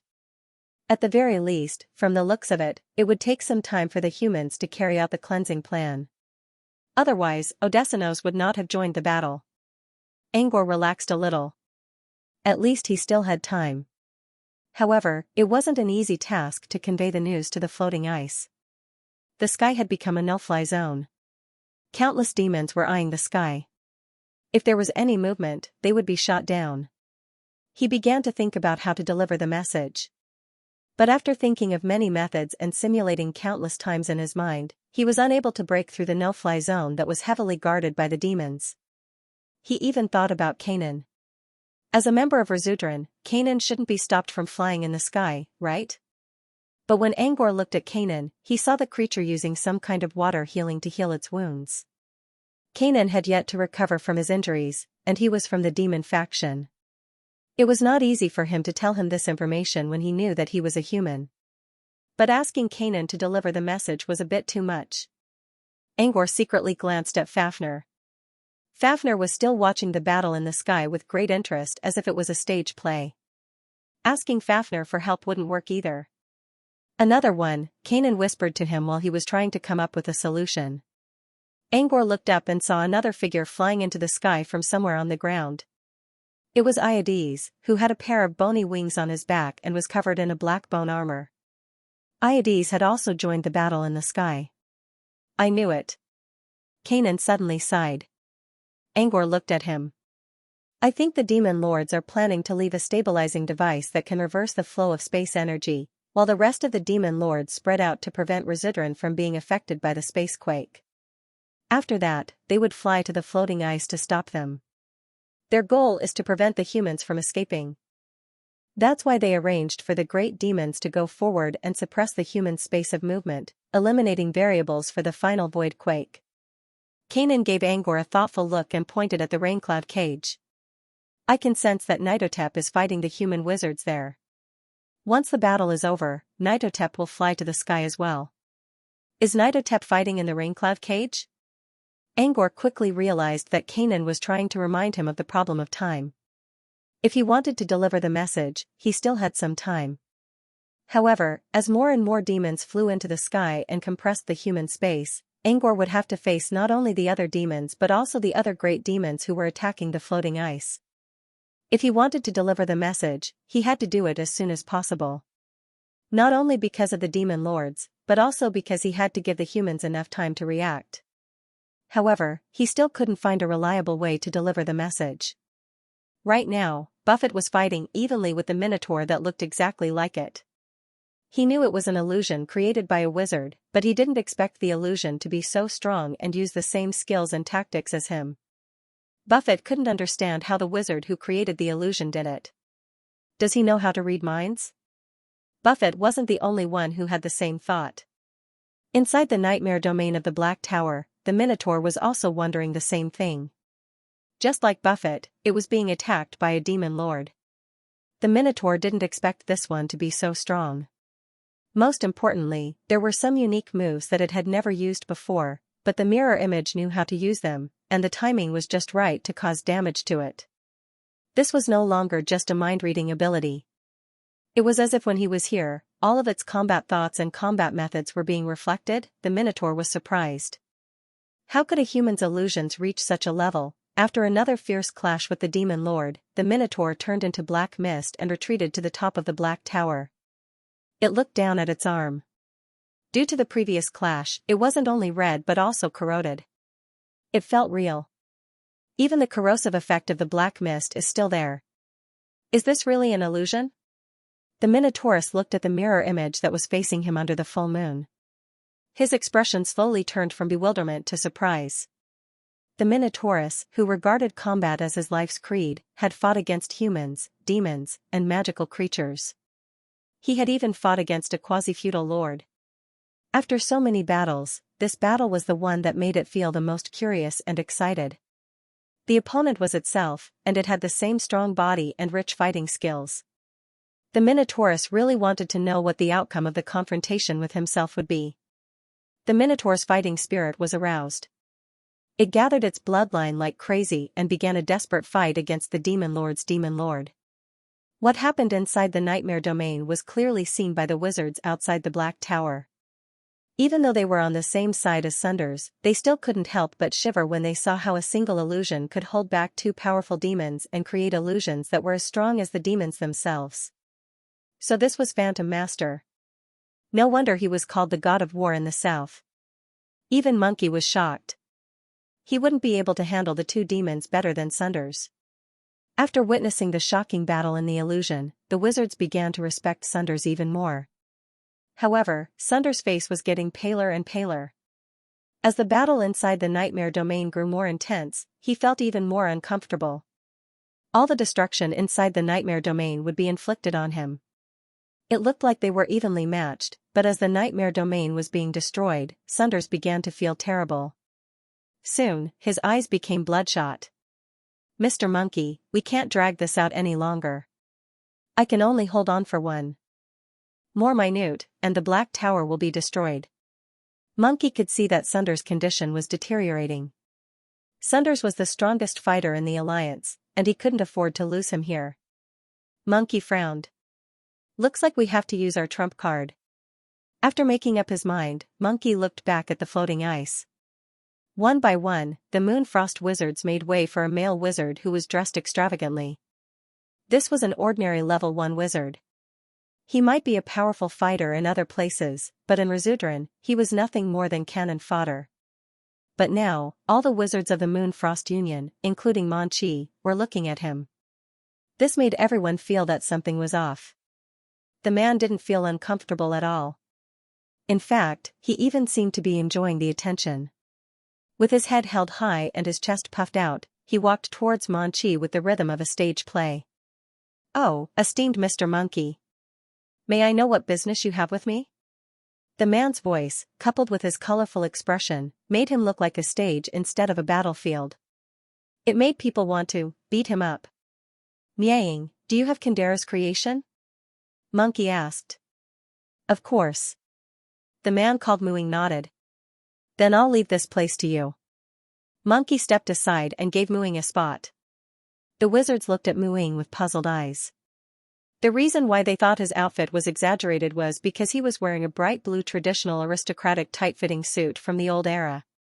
It was more like a ballet suit than a noble outfit. Mooing's legs were stretched tight by the leggings, revealing a large amount of leg hair. The small cloak behind Mooing was made of red velvet with a blue background. The hat on his head was a bright-colored prince's hat with a white feather. He looked exactly like an old nobleman. No noble family would dress like this nowadays. The only thing that would happen was on stage or in a play. Sunders was also curious about Mu Ying's appearance and tried to figure out the man's identity. It was not until Manchi mentioned the name Kandera that Sunders finally realized what was going on. Who was Kandera? Just like Monkey and Rain, Kandera was a truth-finder wizard who stood at the top of the southern region. Also, he belonged to the Academy faction, which was extremely rare among level 3 wizards. The wizard organization he belonged to was called Torch Academy. Before Kandera became a sorcerer, he was an actor in a play. His speech and actions were full of artistic tension.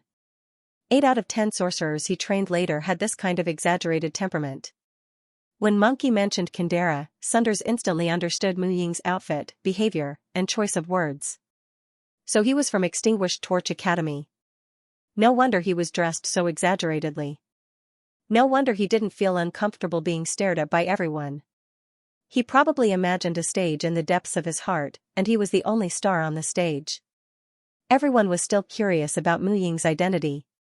What could Mu Ying do in this place? Mu Ying touched the ground with his toes and did a 720-degree ballet turn on one leg. He landed on the ground and saluted to Sunders. "Mr. Phantom, I will turn this place into a stage. I hope you can buy me one more minute." "A stage?" Sunders was surprised.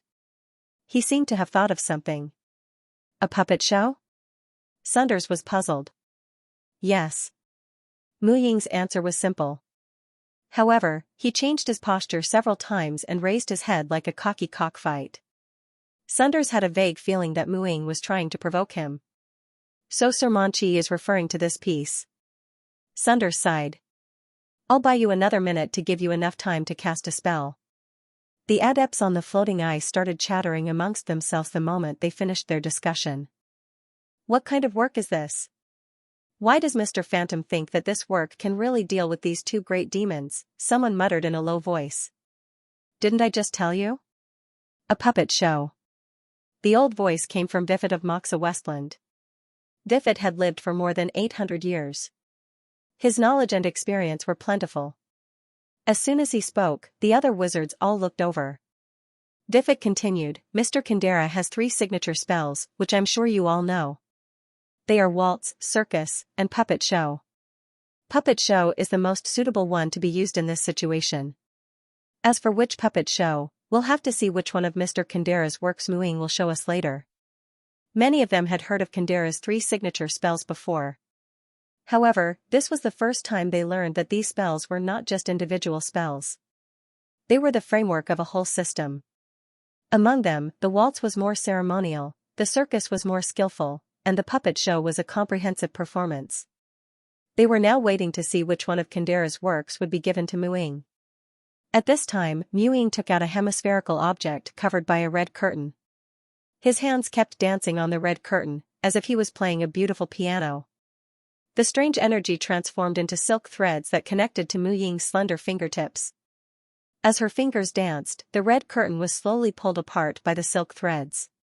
When the curtains were slowly pulled apart by the silk thread, everyone discovered that what was covered by the curtains was actually a puppet stage that looked like a child's toy. At first, there was nothing on the stage. The strings in Mu Ying's hands danced. As the strings continued to weave, the background of the stage slowly appeared. A full moon was hanging high in the night sky, while the Black Tower stood tall. It was the Black Tower mystery realm created by Sunders. After finishing the stage background, Miaing seemed very satisfied with her work. She glanced at Sunders proudly and continued to work on other details. Someone said in surprise, so, the puppet show is really a puppet show? Diffit's eyes glinted. This is only the construction process. When the puppet show is finished, the whole world will be its stage. The others did not understand Diffit's meaning. However, they would know soon enough, so they did not ask for more details. Someone noticed Mu Ying's glare at Sunders and asked, why does Muing look like he's provoking Mr. Phantom? Does Muing have a grudge against Mr. Phantom? The others also nodded, and even Meng Qi glanced at Muing. Diffit chuckled. Personal grudge? I don't know. But I do know something. Everyone looked at Diffit and waited for his answer. Even Sunders pricked up his ears. He was also wondering if there was any grudge between him and Muing. Was it because he once complained about Kundra's level of appreciation 100 years ago, and someone from Rest Torch Academy heard about it? Or did he kill someone from Rest Torch Academy before? Diffit did not beat around the bush. I was one of the last people to arrive at the Abyss Plane. Muing and I rode on the same frost wing. Someone told us that Brute Cavern sent Angor to the Abyss Plane. Even now, they were still wondering why an alchemist with great potential was sent to the Abyss Plane by Rain. Even if Rain Cavern did not hide such a talent, he would not be sent to a dangerous place like the Abyss Plane. The other wizards on Frost Wing also had the same thought. Some even wondered if Brute Cavern was going to give up on Angor. Many wizards tried to get close to Angor. Among them, Muing was the most active. According to what I heard, Muing wanted Angor to leave Brute Cavern and join Rest Torch Academy. Before anyone could react, they heard a cold sneer from Sunders' side. It was a chilling sneer that sent chills down everyone's spine. They wanted to say something, but they couldn't. Considering that they were in the mystery realm of Black Tower, they realized that this was Sunders' doing. Diffit, on the other hand, was still stroking the gerbil in his hand with a smile on his face. Sunders silenced them and looked at Muing. He looked calm, but Muing felt an inexplicable pressure rising from the bottom of her heart. Fortunately, Sunders' nightmare domain was still damaged, so he didn't do anything out of the ordinary. Inside Black Tower's nightmare domain, the battle between Minotaurs and Buffet had reached its climax. Each of their attacks twisted the nightmare domain and brought Sunders unspeakable pain. How much longer? Sunders asked in a low voice. Muing was now working on the final stage of the puppet show, which was the main characters of the puppet show, Minotaurs and Buffet. Both of them were supreme demons, and it was difficult to make them. Mu Ying's forehead was already sweating profusely. Right now. Give me another 20 seconds. Mu Ying's fingers moved like a butterfly's wings. The threads twisted and turned until they finally formed the body of a supreme demon. At this point, the overall script of the stage had already appeared. Buffet murmured, "Oh, so it's puppetry." That's right. If we want to keep two great demons in check, we have to use the most powerful show. Buffet spoke, and everyone realized that Sunders did not restrict their voices anymore. Or maybe it was because Sunders was too weak to care about them right now. The eerie puppet show is Kandera's most powerful offensive and defensive means. But what I'm more concerned about is that even with the foundation of Kandera's works, it's not easy to set up this puppet show according to Kandera's ideas. For Mu Ying to be able to do this, it seems she's not simple. Buffet sighed softly. Currently, Rest Torch Academy had a severe lack of talents. Apart from Kandera, who was the most powerful wizard in the academy, there was no one else worthy of praise. Perhaps Mu Ying's appearance would change this situation in the future. While Buffet was sighing with emotion, Mu Ying suddenly shouted, "Done." As Mu Ying's voice fell, the puppet stage in his hand suddenly began to glow and rotate. After a dazzling radiance, the puppet stage suddenly escaped into the void and disappeared. While everyone was puzzled, Manchi suddenly raised his head. In the sky outside the Black Tower's nightmare realm, countless thin white threads suddenly extended out. These threads appeared out of thin air and flickered with a mysterious radiance. Moreover, they slowly extended down from the sky. The threads passed through Black Tower's nightmare domain without making a sound. Sunders noticed that he could see the threads clearly, but he could not sense them at all. So this was the work of a wizard who stood at the top of the southern wizardry region? After the threads entered the Black Tower's nightmare realm, they were directly connected to the Minotaur and Buffet's bodies. In a situation where they were completely unaware, they were bound like puppets. Mu Ying spoke to Sunders, "Mr. Phantom, you can remove the nightmare domain now." Just as he said, Sunders removed the nightmare domain from the Black Tower. When the illusion of the Black Tower vanished, the stage of the puppet show slowly rose up. Accompanied by an aria, a puppet show with strings appeared in the air. The stage was illusory and hidden, and the silk thread appeared and disappeared from time to time. The silk thread was connected to the sky, and there was a faint phantom of the controller. This controller was neither Mu Ying nor Kandera, but a huge white doll. The doll's eyes were scarlet, and the corners of its mouth hooked up into a strange smile. Bursts of eerie and strange music came out of its mouth. On the entire stage, the only entities were the two great demons who were being controlled by the threads. The Minotaurus and Buffet were still fighting fiercely, but the sudden change in the environment made them lose focus for a moment. When they reacted and prepared to attack the floating ice, a creepy laughter accompanied by a strange tune entered their ears. "Who could you be? Today is a special day.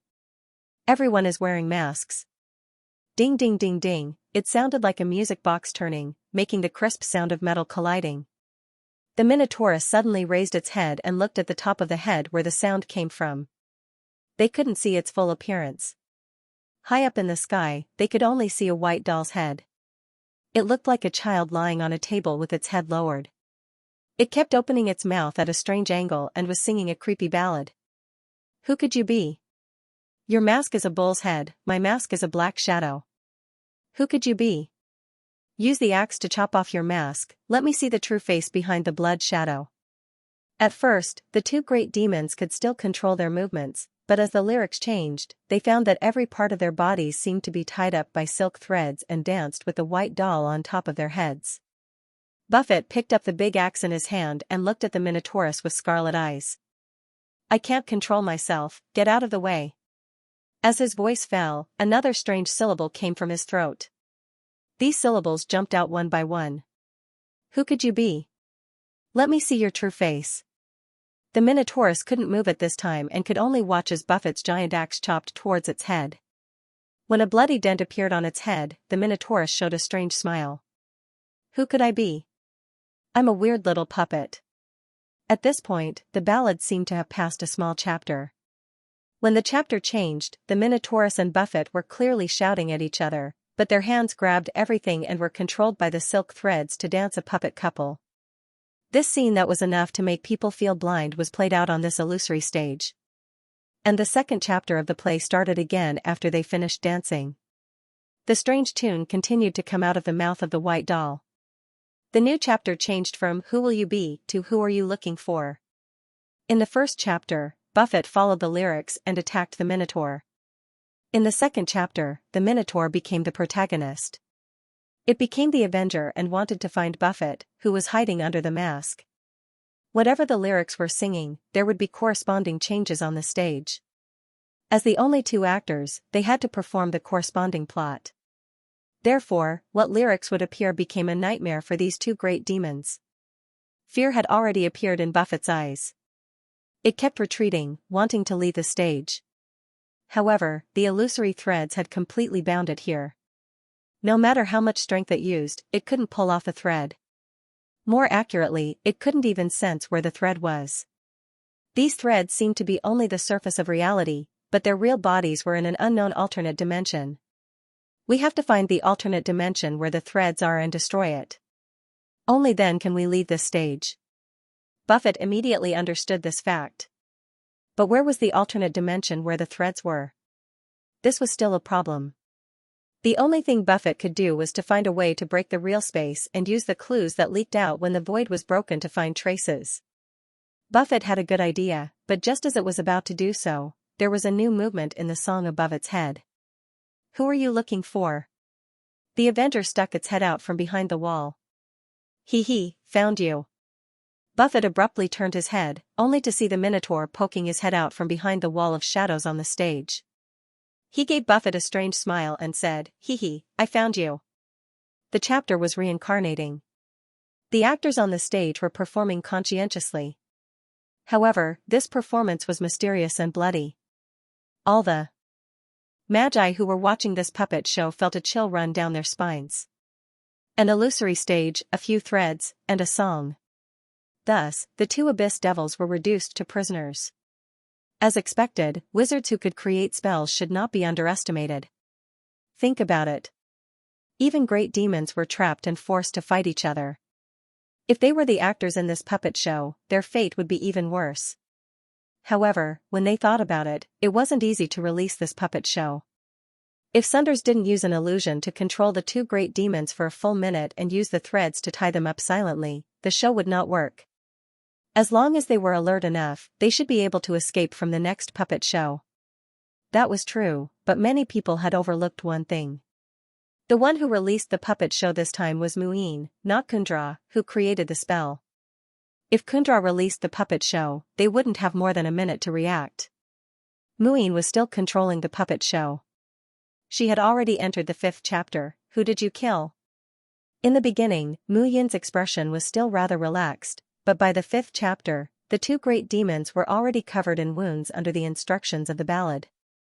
Even Buffett's limbs were dislocated, but the scene still didn't stop. As long as the great demons in the show did not die, the chapter had to continue. And this would gradually increase the burden on Muin. Ordinary demons would probably be chopped to death by axes in the 1st chapter. There was no way they could still be alive in the 5th chapter. This was the horror of a great demon. They had a flawless body. Even if they were constantly tortured, they would still be powerful enough to make people despair. This was also the reason why many adepts would transplant demonic bloodlines. The others also noticed Muyin's forehead was covered in cold sweat. "How about we go up together and kill him while they're under control?" someone suggested. Before anyone could say anything, Muin shook her head. Before the 7th chapter, there are no supporting roles in the puppet show. If you enter the stage now, you'll only ruin the show. Since Muin said so, the others could only wait. While everyone continued to watch the puppet show and waited for the results, Mon Chi, who was standing in front of the floating ice, suddenly felt something in his heart. It was an inexplicable sense of oppression, causing his originally calm mood to become somewhat uneasy. Is something bad going to happen? Mon Chi frowned. He turned to Mar and sent a voice transmission. "How are things with Samantha and Cantor? Did they contact you?" Mar replied, "No, we haven't heard from them since they left." "What about Senifer?" Miss Sennefer said that she's meditating in a secluded place. She'll return after her mana pool recovers a bit. Let's not talk about Sennefer for now. Monkey considered for a moment. Try to contact Samantha and Cantor. See if they can contact Angor. Mar nodded and quickly tried to contact Samantha. However, no matter how hard he tried, he could not find any trace of Samantha. The fact that Samantha and Cantor were nowhere to be found only made Monkey feel even worse. The inexplicable pressure was like an omen, reminding Meng-Chi of what he should pay attention to. However, Meng-Chi had no idea what he should pay attention to. Monkey even considered using his spirit feelers to scan the entire Resudran. That way, he would be able to locate both Angor and Alucia. He would have done that already if he was in another place. However, he was in Resudran, a place filled with unknown dangers. If his spirit feelers were detected by something powerful, he would be the one who would get hurt. It wasn't easy to investigate, but they couldn't go on without making any progress. A Magus premonition could not be underestimated. Monchi pondered for a moment and made a decision. Stay here and protect Muin. If they're still alive in the 7th chapter of the puppet show, you'll join the show and kill them. Monkey turned to the others. We'll keep moving along the southern outskirts. No matter what, they had to plan ahead to see what would happen. Everyone nodded. However, Sunders suddenly spoke up, I'm afraid it's too late. Sunders pointed to the distance. A streak of golden light streaked across the red sky like a meteor and headed straight for the floating ice. When the golden light collided with the floating ice, it gradually slowed down, and finally revealed a tall figure. It was a demon covered in golden hair. Its head looked like a lion's, and its sharp, curved horns seemed to be shining with a golden light. The demon's body was as big as Buffett's, and it held a trident in its hand, which gave it a majestic look. With every step it took, a strange tinkling sound would be heard. A closer look revealed that there was a golden bell hanging from its tail. Judging from its threatening aura, it was definitely a great demon. I saw it when I was still on the ground. Buffett and Minotaur, are you acting? So you have such a hobby? Buffett was the main character of the puppet show. He could not move or reply even if he heard Sunders' taunts. He had to keep acting. On the other side, the Minotaur became the one running away. It glared at the newcomer. Odessinos, if you have time to taunt me, why don't you cut these damn strings? As soon as the Minotaur finished speaking, the chapter came to an end. Buffett found the Minotaur because of its loud voice. Accompanied by the horrifying ballad, Buffett pierced the Minotaur's eyes with the foul black gas of the vengeful souls behind him. Screams of pain and the smell of blood filled the air. Odessinos frowned and looked at the giant white doll in the sky. He then looked at Muin, who was sweating profusely on the ice. I can't find the strings, but I can help you kill the one who's manipulating this show.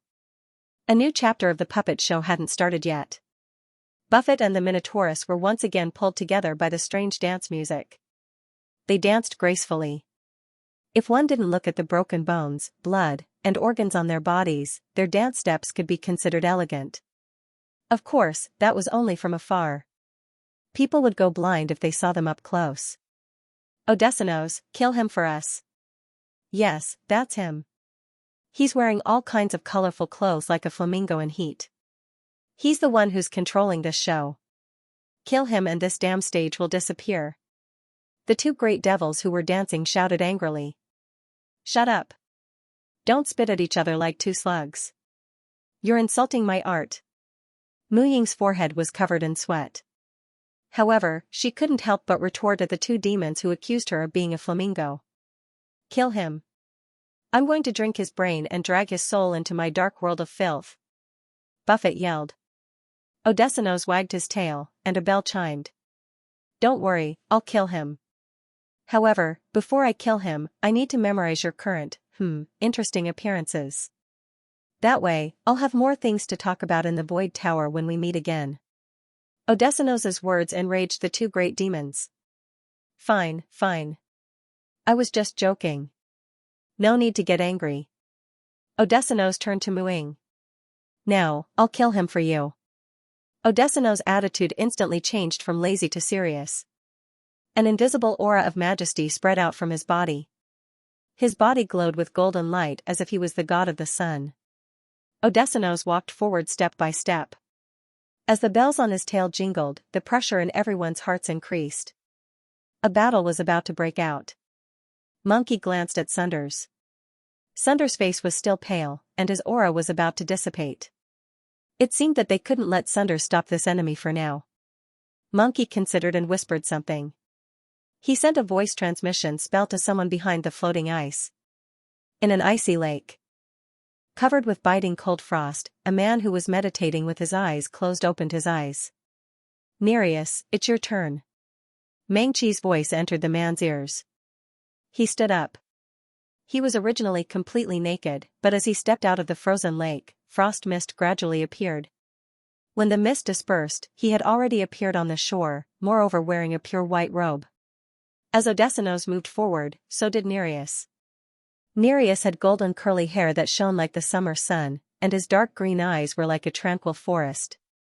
Every inch of his facial features seemed to have been carved out by a knife, exquisite and perfect. This was a perfect being that could be carved and worshipped as a statue.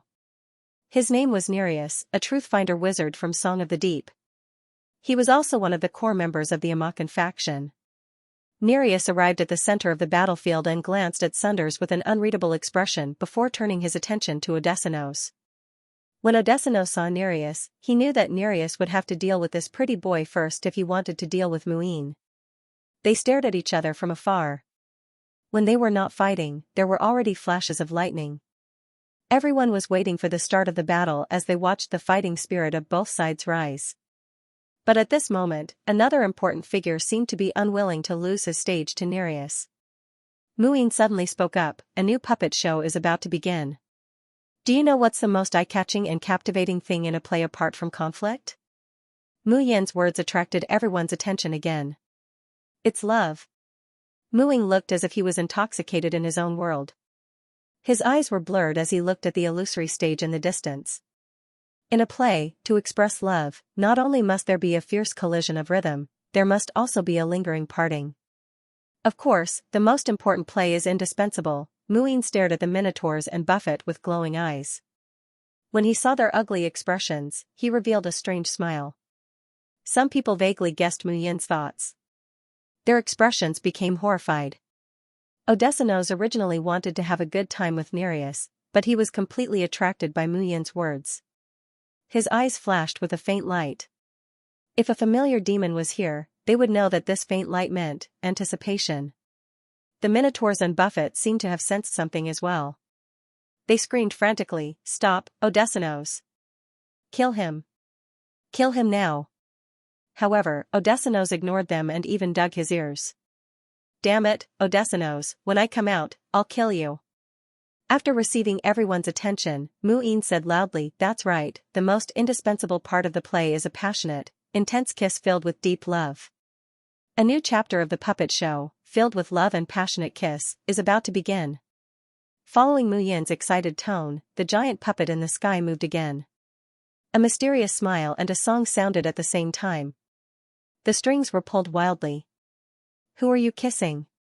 Is it the eye of love or the heart of sorrow on a plate? As the song continued, the two demons on the stage began to twist and turn. As the lights flickered, a new play was being performed on the stage. Everyone, including Odessinos and Nereus, glanced at the stage from the corner of their eyes. At first, it was a crazy kissing scene that made people want to poke their own eyes out. However, it was not a passionate kiss. One of them was tearing at the other's eyeballs, while the other was gnawing at the other's flesh. Such a bloody scene was covered up by the strange music of the puppet show, as well as the rose petals that were sprinkled on the stage. Angor was still thinking about how to send the message. He didn't notice that Fafnir, who was enjoying her wine on a branch behind him, suddenly froze. She had been looking up at the stage in the sky with interest, but when she saw the latest scene, Fafnir felt as if her eyes had been smeared with chili oil. She lowered her head to avoid looking, but she couldn't help but look up again. Tisk, tsk, tisk. Her every tisk was filled with many different emotions, from disgust at the beginning, to reluctance, and finally, to enjoyment. "What's wrong, Lady Fafnir?" Angor looked at Fafnir in confusion. Fafnir replied in a profound tone, the creativity of humans has really opened my eyes. Human creativity? Angor had no idea what Fafnir was talking about. Forget it, she probably saw some human fighting style again, right? When Angor first entered the wizarding world, he was also amazed by the different fighting styles of wizards. The new chapter of Mu Ying's puppet show attracted almost everyone's attention, be it in the sky or on the ground, even in the rain clouds. Even Nitotip, who was fighting with Samantha and Cantor, was stunned and could not bear to look. Odessinos, what are you doing, you idiot? Nitotip yelled in her mind. At the same time, she sent a drop of rain into the darkness, which contained a message frowny face Iades, go save those two idiots whose brains are full of muscles. Nitotip knew that with Odessinos's love for drama, there was no way he could save her. If the stage in the sky was a play, he would have bought a ticket to enter the theater. Iades and Odessinos had always been at each other's throats due to Mu Yin's presence. However, they had no other choice. If they allowed the two demons to be trapped in the puppet show, even if the humans succeeded, the two idiots wouldn't be able to escape.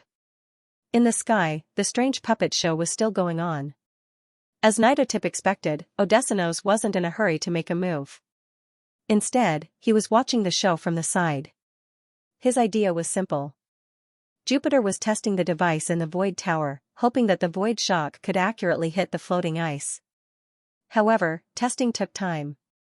Odessinos came here to stop the humans so that the floating ice wouldn't leave its current position before the void quake began. In other words, Odessinos only needed to buy time until Jupiter finished testing. As for how to buy time, that was exactly what Odessinos was doing right now. However, what Odessinos did not expect was that while he was stalling for time, Mu Yin had deliberately made the 6th chapter so intense to stall for time as well. He needed to get the puppet show into the 7th chapter so that he could arrange new characters. As time passed, Mu Yin's eyes grew brighter. The 6th chapter of the puppet show was finally coming to an end. When the music box clanged together with the strange voice of the white doll, "Who are you kissing?" finally reached its final chapter. The two demons controlled by the strings were now broken. Their bodies were full of bloody holes from the other party's teeth marks. The one they hated the most was Mu Yin, who had manipulated them into doing such a shameful thing. The other one they hated was Odessinos. He watched their performance from the side as if nothing had happened. If it weren't for the environment, they suspected that Odessinos would have applauded them. Perhaps the hatred had spread to the strings. In the last scene of the 6th chapter, the strings in the sky manipulated them into a strange pose and looked at Odessinos. Squeak, squeak, squeak, who are you kissing? Other than the broken horns and dirty shadows, who else? Hee hee, and the golden lion cub. As the voice fell, the thin white strings pierced through the void and fell from the sky. Before Odessinos could react, the strings wrapped around him and pulled him into the center of the stage with lightning speed. By the time Odessinos realized what was going on, there were two demons standing beside him, their eyes filled with hatred and venom. Golden Lion Cub, you're finally here. Dread flashed in Odessinos' eyes. Odessinos loved watching dramas, but that didn't mean it wanted to become a character in one. In particular, this was an absurd puppet show. It didn't even know what the script was. From the horror at the beginning to the war at the end, and now to the love drama, there were many twists and turns. It was full of strange imagination and unknown dangers. Desiderius struggled to escape. But how could Buffett and the Minotaurus, who had long found it an eyesore, let it go so easily? They clung to Odessinos within their sphere of responsibility. The interlude before the 7th chapter began was the duet dance between Buffett and the Minotaur. Now that Odessinos had joined them, the dance became an even more unsightly three-person dance. Odessinos' face was ashen and full of fear. In front of the audience, it could clap, cheer, laugh, and curse, but now that it was on this strange stage, it realized that it was unable to control itself, and that it was being controlled like a puppet by unknown strings. It was the worst kind of feeling. On the ground, inside the raincloud cage, Nitotep put a hand to her forehead. Why did I have to hold a conference with a stupid demon for 600 years? I guess I shouldn't have stayed here. Leaving is the right thing to do. Now, it's time for you to go save those three idiots. She urged Iades through rain. Now, it's time for you to go save those three idiots. I just hope you don't end up like them and become a monkey on the stage. Iad's reply was a sneer. He then flapped his wings and broke through the flames that had sealed off the skyline. Meanwhile, Fafnir was clapping and cheering at the scorched land in the southern suburbs. Angor was looking at the sky. Kanan told him that Iades had already taken to the sky. He didn't know what was going on the floating ice, but he was sure the situation wasn't looking good under the siege of the four demons. Fafnir's clapping surprised him a little. Angor looked back and wondered what Fafnir saw that made the creature so excited. Looking at the direction of its gaze, it seemed to be looking up. Could it be that something had happened to the floating ice in the sky? Angor really hoped that Fafnir would let him see what was going on in the sky, but he didn't expect Fafnir to respond with a sneer. Angor shook his head and tried to ignore the excited creature. He focused on his current predicament. Ha ha ha. Very good. 3 of them are trapped now. I wonder what will happen if all 4 of them get on the stage, said Fafnir. The performance of the illusory stage in the sky completely pleased Fafnir. Not a single detail can be missing. It must be recorded. Fafnir didn't even blink. He didn't want to miss anything. Angor's eyes lit up when he heard Fafnir's words. The Honorable Mr. Fafnir. Don't interrupt me. Fafnir didn't even want to waste time looking back. That curiosity that had been silent for who knows how many years had been completely aroused by this strange puppet show of Rest Torch Academy. Mr. Fafnir didn't. Do you want to record? I have a recording tool that can help you. Angor took out a crystal ball. This was an improved version of the transmitter he got from the resource distribution hall after returning to Brute Cavern. It could record images as well as sounds. However, Angor's hologram tablet had more functions, so he almost never used the crystal ball. He went to the resource distribution hall to get the crystal ball because Lady Mirror asked him to design a new one. She had enough of Rainmute's obsession with crystal balls. Fafnir finally looked back at Angor. She could keep the images in her mind, but using another medium to record them would make her feel more like an audience. Besides, she could share them with others. Can this really record images? Fafnir looked at the crystal ball. Of course. Not only can it record images, but it can also record sounds. Fafnir's eyes lit up and reached out to take the crystal ball. Angor quickly added, but the crystal ball has a limited range. It can only record images when it's near a certain location. Fafnir narrowed her eyes. Are you kidding me? Angor quickly waved a hand. I'm just saying that I can use illusions to simulate what you saw, Mr. Fafnir. With a snap of his fingers, the courtyard of the hallucination hut underwent a drastic change. Wisps of smoke rose from the empty courtyard, and under Fafnir and Kanan's gazes, the courtyard turned into a hot spring. Piles of pebbles and steam rose from the hot spring. Even the shabby wooden cabin was transformed into an exquisite, exotic attic. Angor snapped his fingers again, and the hot spring resort turned into a volcano that was about to erupt. Apart from that, he also showed the sand in the desert and the sea in the ocean. Every scene was extremely realistic. Both Fafnir and Kanan knew that Angor could cast illusions. Earlier, Angor set up an illusion outside the yard to prevent prying eyes. But now, as Angor kept changing the illusions, they began to notice something different. When they were near the hot spring resort, they could clearly feel the faint mist around them. When they were near the volcano, they could still smell the strong smell of sulfur. The dry sand and the moist sea. Angor described every detail perfectly as if they were already in that kind of environment. Just from the performance of the illusion, Fafnir had to agree that it was indeed very realistic. I can recreate what you saw, Mr. Fafnir. Fafnir considered for a moment. Using illusions to create a stage, then using a crystal ball to record the illusions. That's a good idea. But can you see what's happening in the sky? Angor's eyes lit up. So Fafnir was looking at the floating ice in the sky. I can't see, but the omnipotent Mr. Fafnir should be able to help me, right? Angor finally got to the point. Fafnir was still hesitating. She didn't need to use any energy to see what was happening in the sky, but it would cost her energy to help Angor. It wasn't a lot, but she didn't want to waste it. Angor saw Fafnir's hesitation and quickly praised himself. Not only can I recreate the illusions perfectly, but I can also control the angle of the illusion perfectly.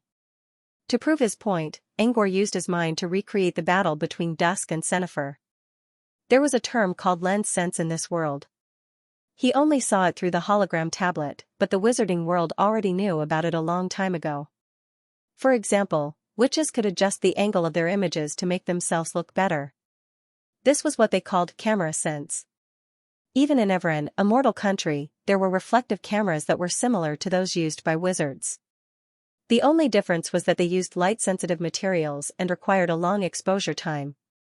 In order to make the images look better, the photographers would also ask their subjects to use the so-called lens sense. The battle between Dusk and Cenifer was already good enough. However, Angor's illusion and so-called lens sense made the battle even more thrilling. He also used slow motion, montage, and the concept of bullet time during the fight, which made his performance even more impressive. Looking at it from different angles, it seems to be more immersive and beautiful than looking at it from a single angle. Kanan was fascinated by it and could not help but sigh. It's called artistic expression, Angor explained. Paintings, sculptures, and so on all have similar aspects. Apart from that, I can also use artistic structure analysis, exaggeration, and off-site profiling to highlight the intensity of the battle. Angor's explanation was simple, and Kanan understood it right away. Still, the creature shook its head. I can accept artistic expression. However, the other things you mentioned are too fancy for a battle. The focus of a battle shouldn't be on that. Angor was a little surprised to hear that. Kanan was right. Some of the artistic techniques in the tablet were meant for humans in the age of entertainment. Before he could change his mind, Fafnir suddenly spoke up after hearing exaggeration. All right. I don't care about the rest, but the more exaggerated, the better. Before Angor knew what Fafnir was talking about, he felt a strange gust of wind rushing into his eyes. The scene in front of him changed. He found himself looking at the sky instead of the ground. He felt as if his consciousness had been split into two. One remained on the ground, while the other turned into a gust of wind that floated in the air. However, the gust of wind was not under his control. Fafnir was guiding it to the sky. The gust of wind was getting closer and closer to the floating ice in the sky. Angor could almost see a stage in the sky. There's a stage? Angor looked at the stage in surprise. He never thought that Fafnir was telling him to watch a show, but he didn't expect it to actually happen. He moved his gaze upward and finally saw the floating ice. However, Fafnir didn't control the gust of wind to fly to the floating ice. Instead, he moved closer to the stage. Even so, Angor still saw Sunders standing on the floating ice. Sunders was still dressed like an old-fashioned nobleman. From his hat to his boots, from his vest to his staff, every detail was meticulously done. The only difference was that Sunders' face looked paler than usual. Was he injured? Angor pondered in his mind. However, no matter what. Seeing Sunders standing on the floating ice, Angor felt a little relieved. Who do you hate? The moon and the stars after a passionate kiss? The night after a parting? Or the night watchers who betrayed you? The strange voice, using a kind of absurd music, spread in all directions. Angor was too busy looking for Sunders to notice the stage. Now that he was attracted by the strange voice, he quickly shifted his attention to the puppet show. His expression instantly froze. Strange white doll shadows, faintly hidden threads, an illusory stage, and an eye-piercing performance on the stage. Everything was so strange and ridiculous.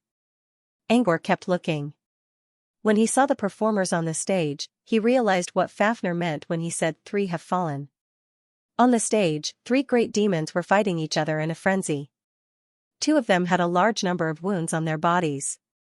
The other one was a curly-horned demon that was glowing with golden light. Kanan called it Odessinos. Although it did not have many wounds on its body, the number of wounds on its body was increasing at a speed visible to the naked eye. Angor thought that the fight on the floating ice was going to be intense. Dusk had almost defeated Cenifer when he wasn't even a big demon yet. Now all the big demons were attacking the floating ice. He even considered the possibility that the space quake wouldn't even be needed. The demons alone were more than enough to inflict heavy casualties on the human army. But unexpectedly, while the human camp appeared to be fine, the three great demons that came to encircle and annihilate them were trapped in such an absurd and bizarre stage. "Where's the recording you mentioned?" Fafner's cold voice reached his ears before he could finish his thought. He hurriedly pulled his consciousness back from the wind and returned to the courtyard. "All right, as you wish, sir." Silently, the surroundings of the courtyard turned into a stage in the sky. The three great demons controlled by the threads made a frightening appearance on the stage. The crystal ball was also glowing at this time, recording the surrounding illusion in full detail. Neither Fafner nor Angor showed any reaction to the illusion. Kanan, on the other hand, covered her mouth in shock. "Minotaurs, Buffett, and Odessinos?" Kanan gasped. "How did they all become like this?" The Minotaur's bones were all dislocated, and its body was being controlled by strings. It looked just like the parasite mutants Angor saw in Midnight Sovereign. Buffett's condition wasn't good either.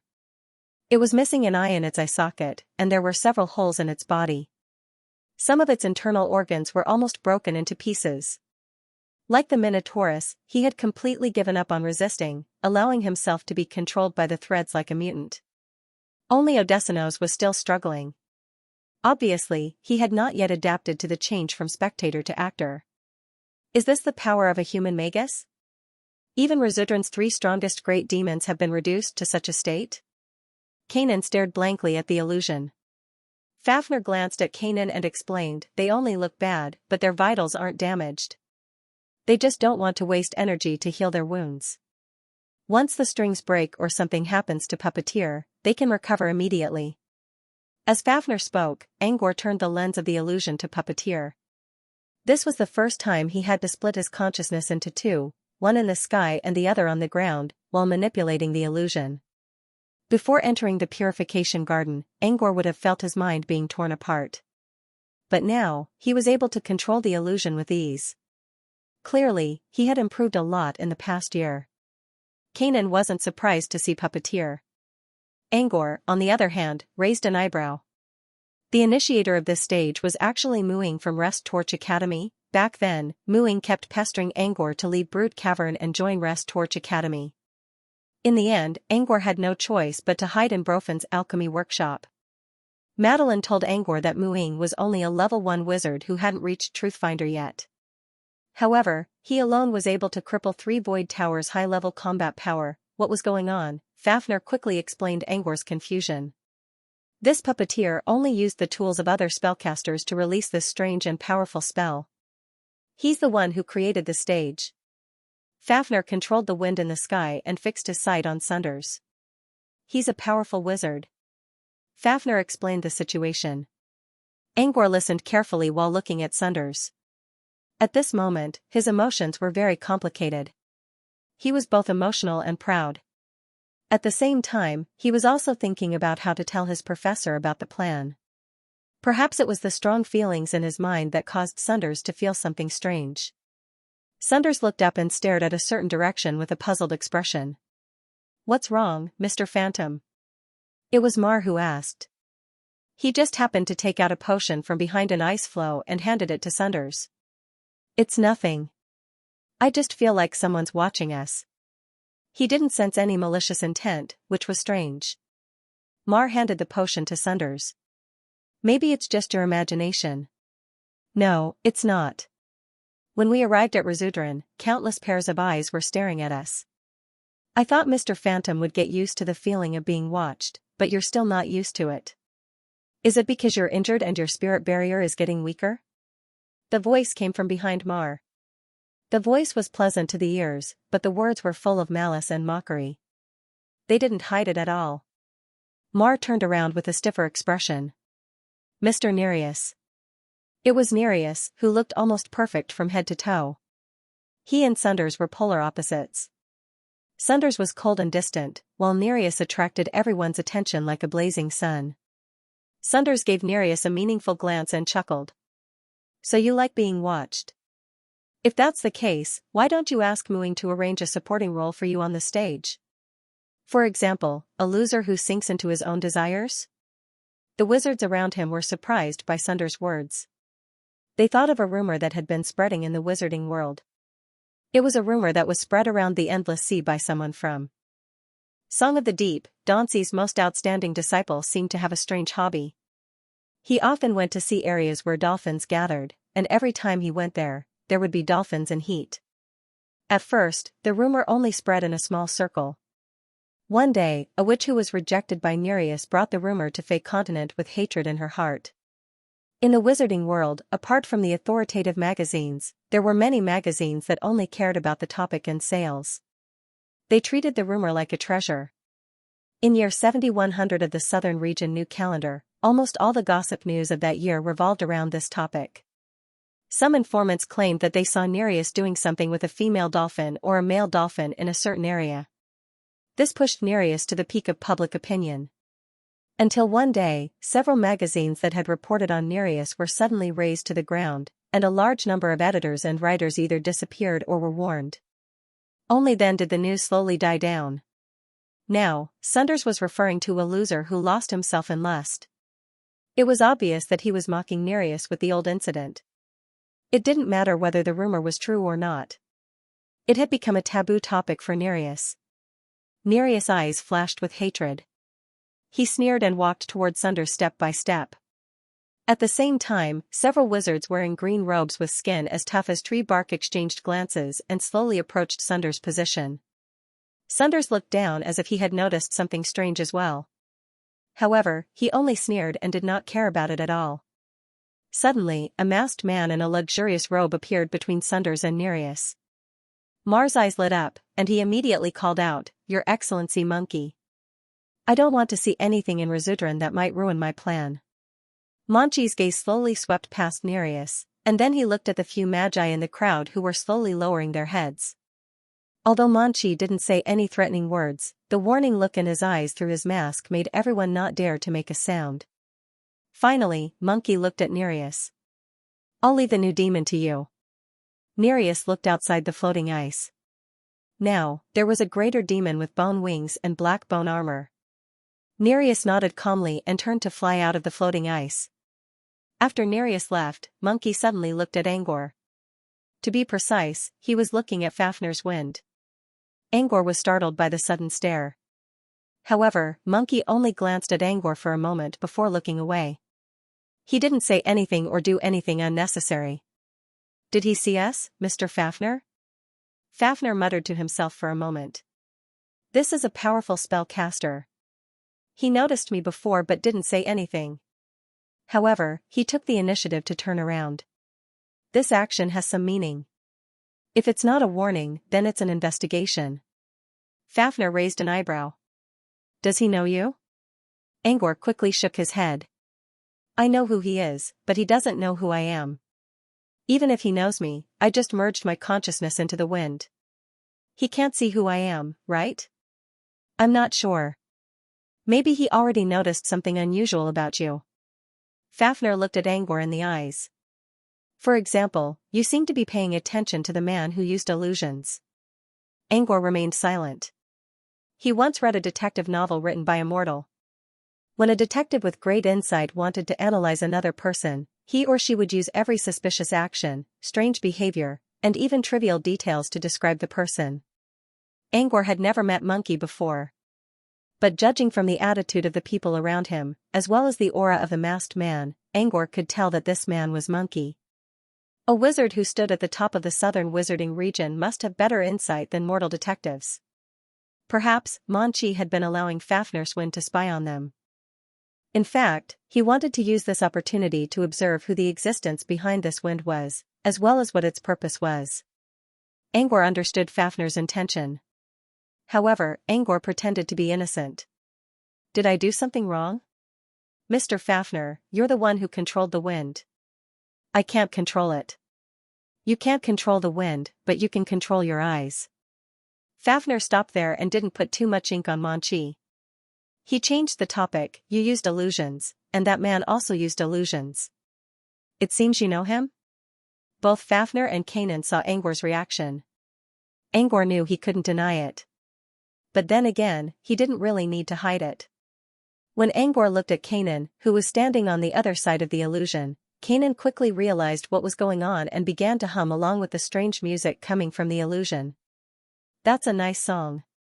Kanan closed her eyes as if she was enjoying the music. It seemed Kanan couldn't hear their conversation. Angor chuckled in his mind. It was not that he did not want to expose the truth. However, he and Kanan were not on the same side. Angor believed that it was better to maintain a more appropriate relationship with Kanan. For example, Kanan did not know that he was a human. Kanan was just an employee hired by Angor.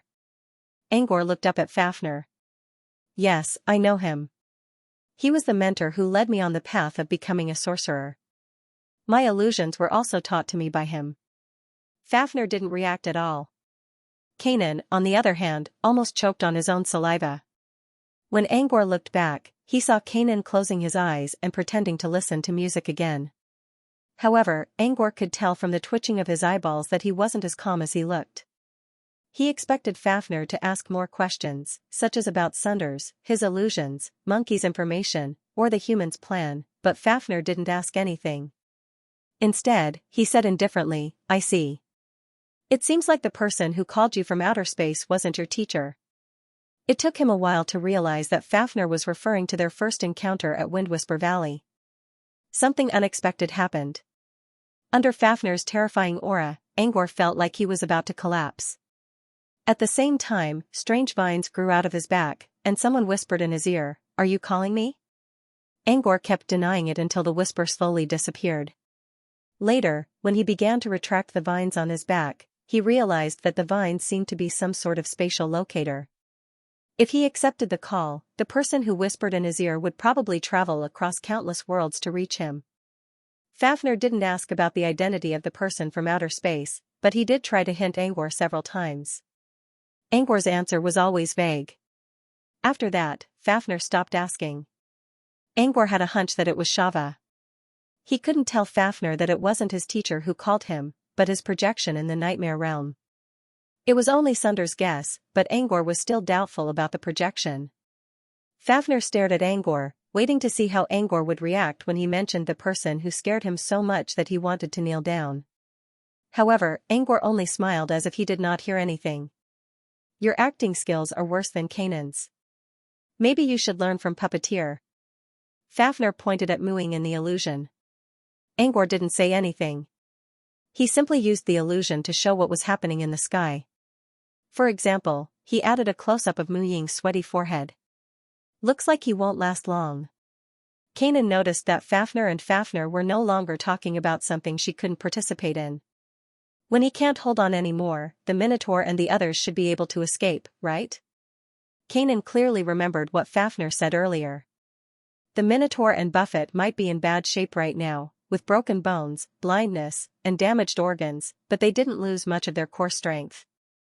Once they escaped, they would recover in no time. Not necessarily. If someone can keep them on the stage for a long time, they won't just dance to the background music. There must be something else. Fafnir had his reasons. When Mooing suddenly dragged Odessinos onto the stage as a new actor, it was completely out of Fafnir's expectation. The two demons were still using strange and treacherous means to pretend to be weak, but no one could say for sure that the humans would really believe their act. Angor's eyes lit up. So you're saying the humans have a good chance of winning, sir? What do you think? Fafnir asked coldly. Angor shook his head. As an apprentice, he couldn't even estimate the power of a wizard, let alone someone who was close to legendary. So you still don't see the weakness of you humans, Fafnir spoke in a cold tone. Kanan quickly covered her ears. She couldn't hear humans at all. Did you selectively ignore the conflict between that man and your teacher? Conflict? Angor quickly realized that Fafnir was referring to the conflict between Sunders and Nereus, which led to internal strife in the human camp. Thanks to the wind, Angor clearly saw the undercurrent on the floating ice. Not only was there a conflict between Sunders and Nereus, but there was also another group of people who wanted to get rid of Sunders as well. It was a group of wizards in green robes with skin as dry as tree bark. Angor recalled their attire and felt that they looked familiar. Were they from Gravity Forest? Angor heard that Sunders built the sorcerer's garden on his own, but the main material of the garden, Fragment of Eternity, was stolen from someone from Gravity Forest. This was why Gravity Forest had been holding a grudge against Sunders for a long time. Although the human camp seemed to be united, there were still many conflicts going on inside. Sunders wasn't the only one. There might be other people who had conflicts as well. Angor also didn't forget about Boboda. He probably came to Razudran under the name Floral Sparrow for a reason. Maybe the mastermind behind all this was also on the floating ice. Fafnir's meaning was clear. Why do you think the human camp is going to win if there's still internal strife? Although the demons weren't completely united, they were still in the same boat. Fafnir said indifferently, now, in the struggle between the two worms, who wins and who loses will depend on who can last longer and who has more trump cards. Fafnir was only talking about the conflict between the demons and the humans. The fight between nightclub owner and Arusha was something else. Angor believed that the humans would win. Speaking of trump cards, he also believed that the humans had the upper hand. At least, so far, the humans hadn't used any strategic weapons or mystery items yet. Angor knew that Sunders had at least one mystery item, which was the cursing puppet. Angor believed that other Truthfinder wizards had similar items in their possession as well. Mystery items had their own effects, and they might not be useful in this situation. However, it was this kind of mystery that made the outcome of this battle even more unpredictable. The situation on the battlefield had obviously changed. Muin forced himself to show off in front of the humans and dragged Odessinos into a strange puppet show, which greatly boosted the confidence of the humans. However, new dangers, as well as the consequences of acting tough by force, came one after another. After Odessinos fell, Iades, one of the 7 demon leaders of the Void Tower, showed up outside the floating ice. Iades wouldn't allow himself to be dragged into the puppet show again. Since Iades was a threat, Monkey sent Nereus to fight against him. So far, Nereus and Iades were still evenly matched. They should be able to hold on for a while longer.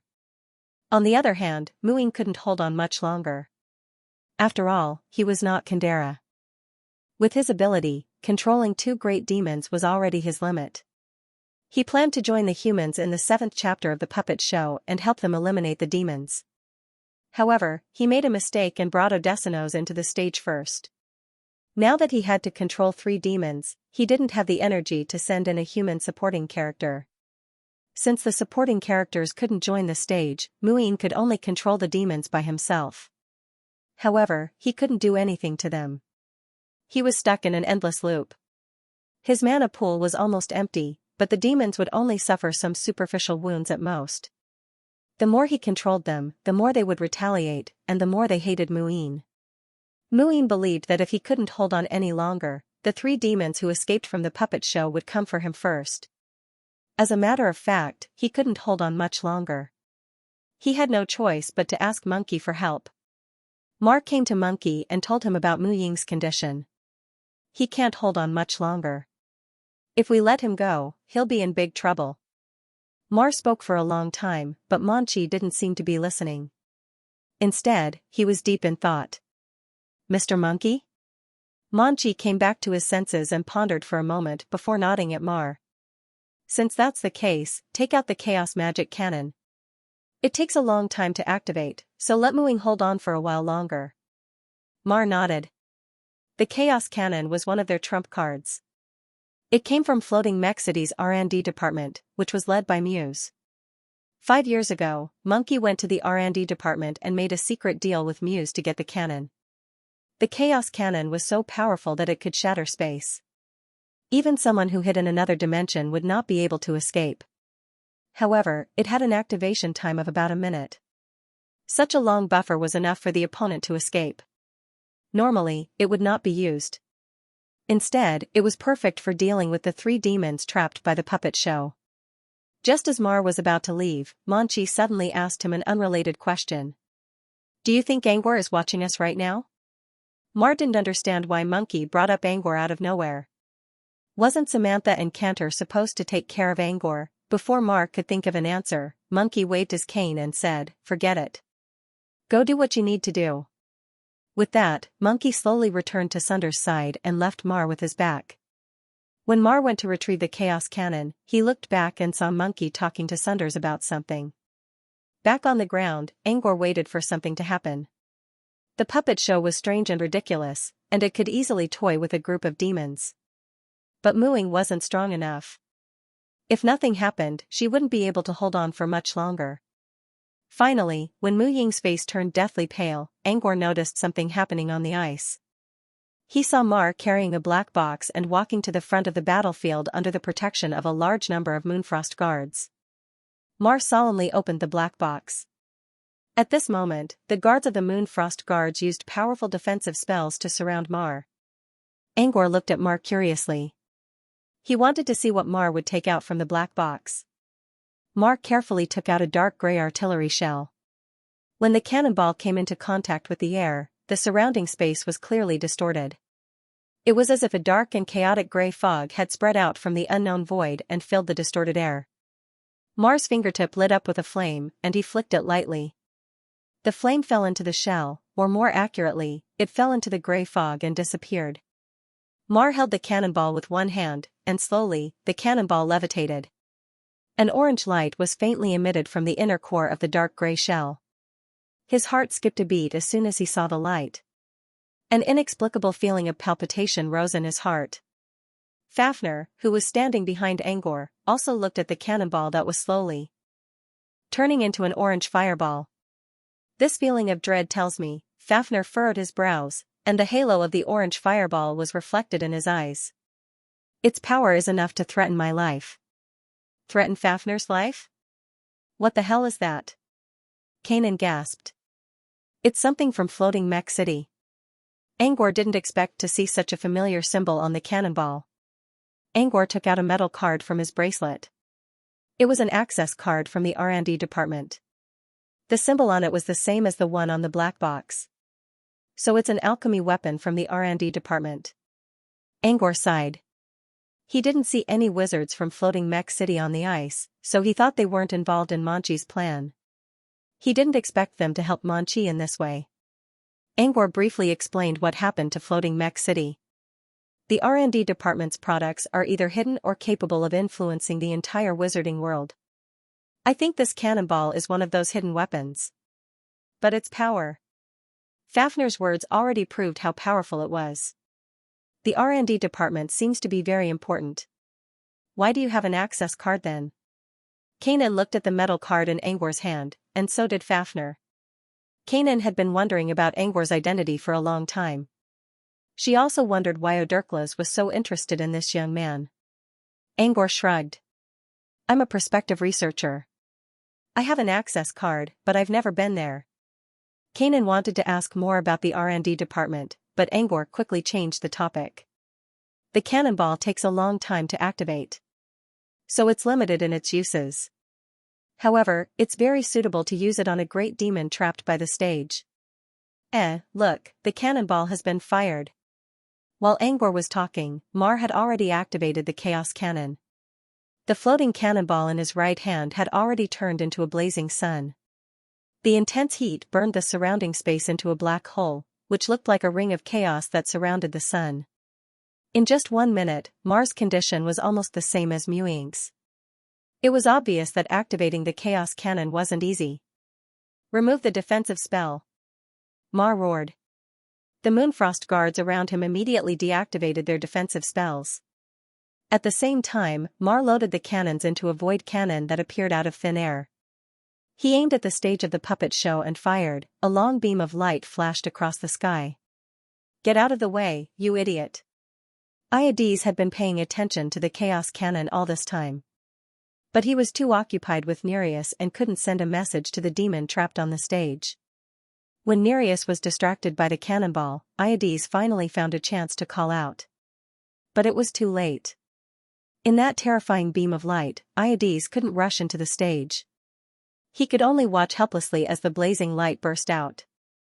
Iades heard a few screams coming from the direction of the puppet show, but soon, the screams were drowned out by the buzzing sound. Not only that, but the entire sky was also illuminated by the blinding light. Everyone who got close to the stage was blinded by the blinding light. Even Angor, who had already merged his consciousness with the wind, couldn't help but look at the ground. The light was still shining, and for a moment, the sky and the ground were completely silent. Will they die? Kanan's voice trembled. Even though she wasn't affected by the beam of light, she was still shocked by how powerful it was. Kanan used to think that humans were weak. But now, whether it was Angor's ocean rhythm, the puppet stage, or the powerful cannonball, everything was telling her that humans weren't as weak as she thought. Angor couldn't answer Kanan's question. He had to wait for the light to fade away. It's hard to say whether they'll die or not. Humans have their own trump cards, but that doesn't mean demons don't. Fafnir looked at the blinding light in the sky. This is Razudran, the home of demons. No one knows what's going to happen. Angor was intrigued. Did Fafnir mean that the 3 demons might still be alive? How could they survive such a powerful attack? Angor didn't believe it himself. He couldn't see what happened on the stage, but he clearly saw the trajectory of the cannonball, which shattered the space around it. He had never seen such a powerful attack before. Angor even suspected that this was a normal world. If they weren't in the abyss plane, where the law of space was strong enough, such an attack would have sunk continents and turned oceans upside down. The 3 great demons were already riddled with injuries from the puppet show. How could they withstand such a powerful attack? About half a minute later, the light slowly faded away. Angor moved his consciousness back to the wind in the sky. The wind was under Fafnir's control, but Angor could still sense the energy ripples around it with only a sliver of his consciousness. The energy around him wasn't just chaotic. It was boiling, which showed just how powerful the attack was. Angor looked at the puppet stage again. He wanted to see if the demons could survive such an attack. The stage of the puppet show had disappeared, and in its place was a ferocious dark vortex. It must have been caused by the cannonball.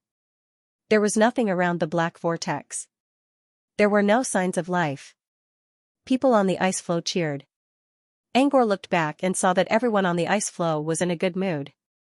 Mewing was lying in a pool of blood. She seemed to be seriously injured, but the corners of her mouth were curled upwards. Mar's situation was also very bad, but his eyes were shining.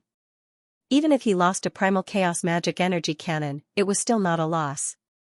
The other magi had relaxed expressions as well. However, when Angor looked at Sunders, he saw Sunders talking to Monkey. Sunders didn't look as relaxed as the others. Sunders suddenly looked at Angor's direction. He opened his mouth and muttered something in his mind. Angor? He stared at Sunders in bewilderment. There was only one thought in his mind right now. Did he see through me? How did Sunders see me? But before he could, he noticed that Sunders was looking at something else. At the same time, the excited wizards on the ice floe suddenly froze. Angor followed Sunders' gaze and saw a faint shadow inside the black vortex. The shadow slowly emerged from the vortex. Angor's pupils shrank. What did he just see? The shadow of a demon? Fafnir was right. Under such a terrifying attack, the great demon still hadn't died? Angor's face was filled with shock. As the shadow emerged, the shadow became clearer and clearer. Angor looked at the dark vortex quietly. When the shadow stepped out of the vortex, he finally saw what was happening inside. Buffett appeared in front of the wizards. It's still alive? Angor's mood suddenly became complicated. Buffett was still alive after being destroyed by such a powerful force. Wait. Angor's expression suddenly froze. Because he saw that although Buffett stepped out of the dark whirlpool, its eyes were lifeless and despairing. There was no trace of divine light at all. It didn't look like a living creature at all. As Angor tried to figure out what was going on, he saw Buffett's body covered in a thin layer of black mist. The mist kept corroding his body. Large pieces of his skin fell off, revealing his muscles, bones, and flesh. The flesh looked like burnt mud. It turned into a thick paste and dripped down from Buffett's body. Flesh, organs, and even bones were all fused together and fell to the ground from the sky. The stench of scarlet, the filth of jet black, and the wreckage of deathly pale. In the end, Buffett had completely turned into a bloody mist. With a bang, he exploded into pieces. When all the filth dissipated, Buffett's spirituality was also erased from the world. But it wasn't over yet. Angor heard the tinkling of a bell. The demon who tied the bell was Odessinos. As expected, when the blood mist dissipated, more than one figure appeared behind it. Odessinos and Minotaur showed up at the same time. They were actually hiding behind Buffett's back? Was that why he managed to avoid the calamity? No, to be more precise, the moment the puppet show was destroyed, they had taken Buffett hostage and used him as a shield in front of them. Even so, they still looked terrible. They were also being corroded by the black mist. Just like Buffett, their skin fell off and their flesh melted. However, he could still see some emotions in their eyes, such as gloom, hatred, and hatred. At least they weren't dead yet. As expected, half of Odessinos' body was melted away. The Minotaur was even worse. 2/3 of its body was gone. Either way, they were still alive. The flesh around their wounds was stirring and rolling, as if they were about to recover. They're still alive? A wizard on the floating ice yelled in disbelief. The chaos magic energy cannons could penetrate the void. Even the large number of alternate dimensions behind the current spatial coordinates would be damaged to varying degrees. How did they manage to dodge such a powerful machine? How can they survive such an attack? The wizard who spoke mumbled to himself. His expression slowly turned from shock to despair. How could a demon have such a powerful body grow so strong? Shut up. If you have time to talk about this, why don't you go and take care of these two demons? They're like candles in the wind. Now is the best time to kill them. Mar forced himself to stand up and looked at Monkey. Mr. Monkey, should we, as you said, now is the best time to kill them? Monkey looked at the others. They haven't fully recovered yet. Kill them, and all the loot will be yours. As it turned out, no motivational speech was as effective as actual benefits. Buffett had been reduced to a pile of minced meat, but its weapon was still in the hands of the Minotaur. Odessinos had snatched Buffett's breath of fear. Coupled with the value of the two demons themselves, everyone's eyes instantly turned red with envy. Normal demons weren't as valuable as monsters, but a demon was different. The bloodline of a demon was priceless. It was a good choice whether to sell it or use it for personal use. Although they were blinded by greed, the wizards on the floating ice knew their limits. After all, the two demons were still powerful. Even if they were crippled, it wouldn't be easy to kill them. Therefore, although they were tempted, no one dared to step forward. This was also a continuation of the psychological trauma of the chaos magic energy cannons not being able to kill the two great demons. While all the wizards were hesitating, a dark-skinned man surrounded by the shadow of a black dragon rose into the air from behind the floating ice. Black Dragon Ezek. Another Truthfinder wizard of the Moonfrost Union, Ezek's power was no weaker than Samantha's. If he took the lead, he would be the first to be hurt by the demon's counterattack. Thinking of this, some wizards also flew up from the floating ice and landed behind Ezek. More and more wizards flew up into the sky. Ezek looked into the distance. The two demons were motionless in front of the dark vortex.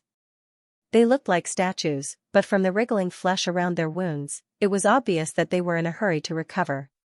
Just as Manchi said, they had to be killed before they recovered. Otherwise, there would be no end to their troubles. Ezek didn't hesitate. He turned into the shadow of a black dragon and rushed towards the demon. The sorcerers behind him also displayed their abilities. In an instant, the sky that was filled with flames became incomparably resplendent. Iades was still entangled by Nereus. He couldn't go back to help. Just as the shadow of the black dragon was about to reach the crippled demon, an unpleasant and hoarse laughter sounded out of nowhere. A shadow flashed, and a demon with a salamander head appeared in front of the black dragon. It waved a fire shield and blocked the dragon's attack. Buffett's spirituality disappeared? That's good. There are still too many 7 seats in the Void Tower, and I hate that foul smell on him. The fire shield easily blocked a sack outside. Even the attacks from the other adepts behind him could not break through this ordinary fire shield. Just this move alone was more terrifying than any of the previous great demons. The Fire Monarch is about to arrive. Any insult to the fire is a challenge to the throne. The demon bared its fangs. There is no way you can defeat me in the presence of the Fire Monarch. On the ground, Kanan stared at the salamander-headed great demon in the illusion. and a trace of fear flashed through his eyes. That's Komodo, the only fire-type demon among the 7 seats in the Void Tower. As a water-type half-blood demon, Kanan couldn't help but show fear in front of Komodo even though she knew it was just an illusion. Angor wasn't surprised by Komodo's appearance. He already guessed that the 7 seats of the Void Tower would go to the sky one by one to stop the floating ice. Now that Minotaurus and Odessinos were at the critical stage of their recovery, it wasn't surprising that a demon would come to help them. If Komodo couldn't stop them, then Nidotep would probably join them as well. Apart from the fact that the Chaos Cannon didn't kill the demon, what really surprised Angor was Sunder's lip reading. Did Sunder see through his trick? Unfortunately, Angor couldn't control the wind. Otherwise, he could use it to convey his plan to Sunders. Angor sneaked a glance at Fafnir and wondered if he could ask Fafnir to lend him the control of the wind. But when he looked at Fafnir again, he saw the demon looking surprised. Not only Fafnir, but Kanan was also very surprised. However, all 3 of them, including Angor, were surprised by different things. What surprised Kanan was the words it repeated over and over again: Buffett died just like that. Until now, Kanan still hadn't recovered from the news of Buffett's death. To him, a great demon of Buffett's level was an existence that was difficult to reach, but such an existence was actually killed by a human? Kanan couldn't believe it. Fafnir, on the other hand, was surprised by Ezek. The black dragon phantom on Isak's body made her expression very ugly. Who's that? Fafnir pointed at Ezek and asked. Angor was wondering how he could ask Fafnir to lend him the control of the wind, but Fafnir beat him to it. Angor checked the illusion carefully and shook his head. I've never seen him before. But judging from the symbol on his clothes and the illusion of a black dragon, I think he's Ezek from Moonfrost Union. All sorcerer organizations would take out the portraits of powerful sorcerers for their apprentices to identify before they ventured out on their own. This was to prevent them from offending these people. Angor had experienced something similar before. However, the appearances of powerful figures in the wizarding world were constantly changing, so Sunders didn't force Angor to memorize the portraits. Instead, Sunders told Angor to remember their characteristics. Esek's characteristics were very obvious. The Black Dragon Phantom was Esek's unique characteristic. It was said that Ezek's bloodline was fused with a black dragon from the abyss. Angor suddenly stopped and looked at Fafnir. Ezek fused with the bloodline of an abyss dragon? Fafnir was also an abyss dragon. And it was dark in color. Could it be such a coincidence? Did Ezek's bloodline belong to Fafnir's family? What the hell are you thinking about? Fafnir glared at Angor. Angor didn't say anything, but his expression spoke for itself. This man. Essex, right? He does have the bloodline of an abyss dragon. But it's a fallen one. Speaking of which, Pina Xianxia once said that hundreds of years ago, an abyssal dragon degenerated into a dark dragon. At that time, the abyssal dragon clan encircled and annihilated it, but it still escaped in the end. But the strange thing was that although it escaped, there was no news of it afterward. What Fafnir meant was that the bloodline Isak had fused with was that of the fallen dark dragon? That's probably it. Fafnir nodded with a grim look in his eyes. A fallen abyss dragon is a traitor. But even if he is a traitor, he must be punished by us personally, and not killed by the lowly humans. Angor frowned. Was Fafnir blaming Ezek? The honor of the abyss dragons is inviolable. Even if he's a traitor, we will not allow a lowly human to end his life. Fafnir looked at Ezek with a hint of anger in his eyes. Esteemed Lady Fafnir, I know Ezek has some abyss dragon blood in him, but that doesn't mean it was a human who killed him. Perhaps, when the dark dragon was escaping, it was injured to the point of being unable to recover from the injuries caused by His Excellency's clansmen. Later, its injuries were too severe and it died. Maybe Ezek just took advantage of the situation. Angor carefully chose his words. If Fafnir joined the fight, things would get messy. Fafnir's strength was definitely higher than the great abyss of the Void Tower. Angor didn't like the wizards from Moonfrost Moon, but this wasn't the only problem. Sunders and Cantor were also involved. Wait, he didn't see Cantor on the floating ice. That's possible. But even if it's true, a lowly human shouldn't have the bloodline of an abyss dragon, Fafnir spoke up in a flat tone. There are powerful humans too. Angor spoke in a weak voice. There were so many legendary wizards who left the southern wizardry region, but that didn't mean they died. He didn't believe that Fafnir would dare to call them lowly humans in front of him. What's the meaning of this? Fafnir glared at Angor and kept stabbing him with his daggers. Nothing, really. Angor immediately backed down. I'm just saying that you can easily kill Ezek if you want. But if you go now, you'll be treated as an accomplice of a demon. The humans still have more tricks up their sleeves. No matter how strong you are, the ants will still bite you. Since you've already memorized his scent, you can always find a chance to kill him later. Fafnir considered Angor's words and agreed with his point. She didn't like humans, but she didn't like demons either. She didn't need to do anything now. Moreover, the fighting strength of humans was indeed not to be underestimated. That chaos magic energy cannon and that strange puppet show. If they were used on him, Fafnir didn't think that he would be able to outdo those great fiends. Not to mention, there was still that unknown trump card. Thinking of this, the scales in Fafnir's heart slowly shifted. She didn't need to do anything now. Angor noticed Fafnir's hesitation and tried his best to persuade her again. In the end, he managed to convince Fafnir to give up on the idea for now. However, Angor didn't want to mention that he could use the wind to send messages to the humans. Do the humans really have something else up their sleeves? Kanan asked. I don't know how many trump cards he has left, but I'm sure he has some. We haven't seen any mystery items yet. His voice was so soft that it almost sounded like a whisper. The battle in the sky was still going on, and Angor did his best to record it. However, the humans had been suppressing the demons previously, but now, the situation had changed. Komodo was very powerful, and with his own strength, he gradually reversed the difference in strength between the two sides. Most importantly, Komodo didn't seem to be affected by the blazing flame thrown at all. Instead, it was using more powerful flames. Simple fireballs, fire shields, and fire walls were as powerful as spells. Behind Komodo, Minotaurus and Odessinos were also trying to recover. Once they recovered, even if it was only half of their strength, they would still be able to cause great damage to the humans. It's affected too, Fafnir suddenly spoke up while keeping an eye on Komodo. What? Angor looked at her in confusion. Even Odor-class's flame imprint is restricted. Komodo is a mere fire-type demon. It's impossible for him not to be affected. So Fafnir was talking about Komodo.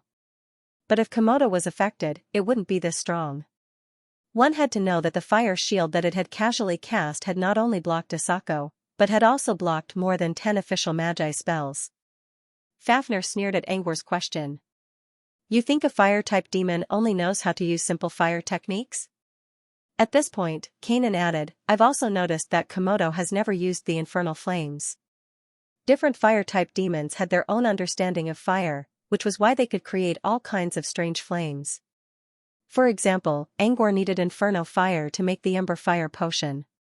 Inferno Fire was the Flame Relay demon's understanding of fire. Komodo also had its own unique understanding of fire, which was Inferno Fire. According to Kanan, Komodo's Inferno Fire was dark red in color and could easily burn mountains and boil seas. But up until now, Komodo had never used the Purgatory Flames. Not only was it useless against its own flames, it had never used any high-level flame techniques. From this point of view, Komodo seemed to have been affected. However, in terms of simple fire elemental techniques, it was obvious that it had been strengthened. Maybe it was just as Komodo said, when the Lord of Fire was about to arrive, even the simplest techniques would be strengthened infinitely. The simpler and more basic the technique, the fewer flaws it has. I wonder if they can do it. Angor looked at the floating ice. A flaming hand pierced through the black-robed wizard's chest and dragged his heart out. Accompanied by a cold and piercing laugh, Komodo crushed the still-beating heart and swallowed it into his stomach. I told you, no one can defeat me under the power of Fire Aegis. Komodo looked at the sky with a crazed look. The floating flames in the sky were even more beautiful than the most beautiful sunset. Komodo's arrogant laughter spread to the floating ice, causing everyone's expressions to turn even uglier. Xianxia is dead. The one who spoke was a female magus in a black robe. Her black robe was exactly the same as the one that Komodo had devoured. Actually, I don't hate him that much. The witch's soft words were followed by sorrowful cries. Her emotions were like a flood. Only when the floodgates were opened would one realize how deep the power hidden behind them was. The other wizards might not be able to sense the witch's sadness, but watching their companions being slaughtered by Komodo was enough to make them feel sad. Mr. Monkey, we still can't break through its defense. If we keep this up, not only will we lose morale, but those two demons will also recover, and the consequences will be unimaginable. Monkey sighed. Of all things, Xianxia chose to attack Demon City, which had 2 layers of defense. There were too many uncertainties here. He didn't expect things to turn out this way before the battle even began. If they didn't use their trump cards now, it would be a pointless battle of attrition. But if they kept using their trump cards, what would they do when facing Xianxia? Also, according to Angor's message, the lord who was about to ascend to the throne would also need something to deal with them. Sir Mangqi, let me do it. At this moment, a somewhat weak voice rang out from the crowd. Everyone turned around and saw a thin and weak man slowly walking forward. He was also wearing a Moonfrost wizard robe, but judging from the copper color of his robe, he was probably just an ordinary guard. Even the captain of the Moonfrost Guards, Mar, was defeated. What was a normal wizard doing here? That was what everyone was thinking. However, since he opened his mouth, he might have some special item like mooing. Thinking of this, everyone opened up a path for him to walk in front of Manqi. However, when the man was halfway there, he suddenly started to tremble. Under everyone's confused gazes, the man let out a terrible vomiting sound. Blood poured out of his mouth like a fountain. The blood almost splashed onto the other wizards around him. The sound of blood splashing was endless. When the man finally stopped vomiting blood, his face turned extremely pale. His body was even thinner than before, and he looked like a sickly man who could be blown away by a gust of wind. Everyone's expressions were full of disgust. How could he advance to an official magus with such a body? After the man finished vomiting blood, he waved his hand and activated the cleansing spell on his bronze gloves, cleaning up the blood on the ground. Then, he took out a bottle filled with a red liquid from his ring and poured it into his mouth. His actions were done in one go, as if he had rehearsed it countless times. The liquid in the bottle gave off a thick smell of blood. After drinking the unknown liquid, the man's face became slightly rosy. My body has some problems, so I can't help it. The man's lips were dyed a gorgeous red, and with his pale and sickly appearance, he gave off a strange feeling. Although he explained his body's problems, it made the others even more suspicious. How could such a person deal with the great fiend outside? The man came in front of Monkey and knelt on one knee. Mr. Monkey, let me do it. Monkey stared at the man. The others couldn't see his expression under the mask, but they could see a trace of worry in his eyes. Are you sure you can hold on? Yes. Monkey pondered for a moment, then took out a bottle of light pink potion and handed it over. This is a blood coagulation potion made by Mitra. Take it. Monkey didn't stop him and even gave him a bottle of potion. Did this mean that Monkey believed he could stop the great fiend outside? At this time, Komodo was still fighting with Essex. Among the wizards who went to encircle Komodo, only Essex could feed it. However, Essex's stamina was also depleting.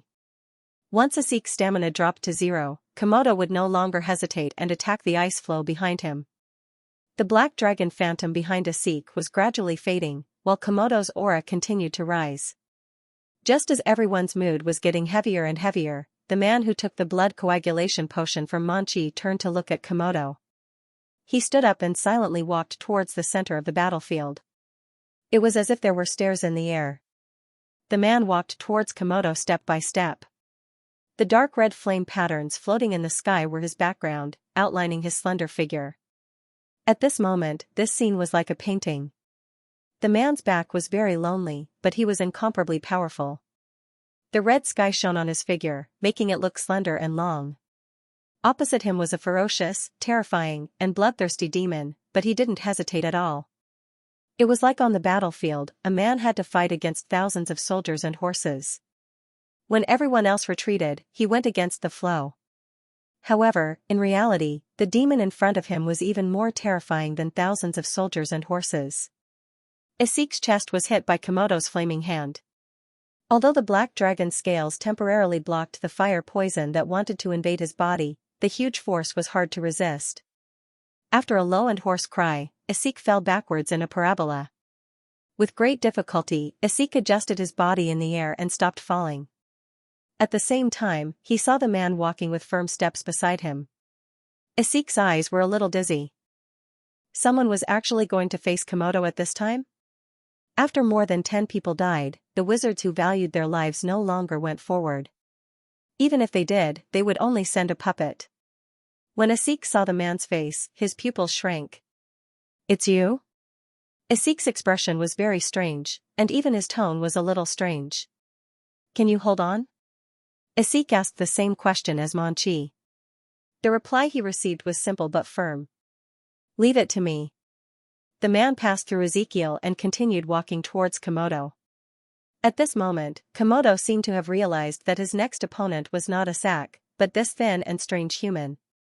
It did not chase after Esako but looked at its new opponent in confusion. For some reason, as the man walked forward, he had a feeling of fear. This was clearly a weak human, even compared to a sack, he was at least 2 levels lower. However, it was precisely this weak man who made it feel timid for the first time on the battlefield. The man looked resolute and confident, but his body was too weak. When he was halfway there, his whole body trembled again. He covered his mouth and tried to hold it in, but in the end, he couldn't hold it in, and a large amount of blood came out of his mouth. "Komodo? I haven't even made a move and you're already vomiting blood." The people on the floating ice covered their eyes and looked like they couldn't watch this anymore. Only the people of Moonfrost frowned, as if they were used to this. After vomiting blood, the thin man, with a pale face, took out the blood coagulation potion Monchi gave him and drank it. After the potion entered his stomach, it was warm and instantly made up for the weakness caused by the excessive blood loss. His complexion also gradually returned to normal. However, the atmosphere of a lonely and desperate battle that he had spent so much effort to create for everyone was completely gone. All that was left was a joke. Who is he? Can he really fight? I'm worried that he'll vomit blood and die halfway, a man standing beside Mar asked. He asked the question that was on everyone's mind. His vomiting blood is divine retribution, but the reason for divine retribution is that the heavens are jealous. Mar paused and did not explain why the heavens were jealous. Instead, he continued, his name is Winchester. Although he's just an ordinary member of Moonfrost, he has another identity. He's Monchi's apprentice. Samantha ran swiftly on the walls. Her body was almost parallel to the ground, but she did not stagger at all. Her steps were steady as she jumped back and forth on the walls of the surrounding ruins. Everywhere she went, there would be a rumbling sound. It wasn't caused by her. Instead, when she passed by, vicious-looking tentacles with barbs would stab her and smash holes in the walls. If Samantha was even a little slower, her life would be in danger. After running a circle around the ruins, she heard a whistling sound. At the same time, there was the sound of rain falling. Samantha did not need to turn around to know what was behind her. The whistling sound was extremely fast. When she heard it, it was already behind her. She cursed, "Damn it." Samantha had no choice but to jump into the air. With her head down and feet up, she turned in the air and landed on a white mist umbrella that was flying toward her. The white umbrella was open and spinning, making a whistling sound. It was this very umbrella that had attacked Samantha earlier. Samantha only used the tip of her foot to push off the umbrella. Then she immediately jumped into the air. When she saw Cantor in the air, she couldn't help but make a gesture that said, "Are you ready?" Cantor's response was to transform his body into a flat black shadow. As soon as the shadow appeared, it immediately expanded into a strange black square, shackling the terrifying demon in the center of the ruins. "This is my chance." Seeing this, Samantha stretched out her foot and changed her direction. Like a sharp arrow, she flew toward the center of the ruins. As she approached the black square, Samantha's body suddenly turned into crystal glass. The raindrops falling from the sky turned into mist before they could touch the glass. Glass paradise. After holding back for a long time, Samantha couldn't help but shout. First, she wanted to remind Cantor that her attack was about to arrive. Second, she wanted to vent her frustration. The glass world merged perfectly with the black square. The originally mist-like black square turned into a dark glass that emitted a dim light. Samantha landed on the roof of a ruined building. The moment the glass and the black square merged, Cantor turned from a shadow to a solid body and flew to the balcony of a tall building. The rain continued to fall, but none of the raindrops could reach the dark glass in the center of the ruins.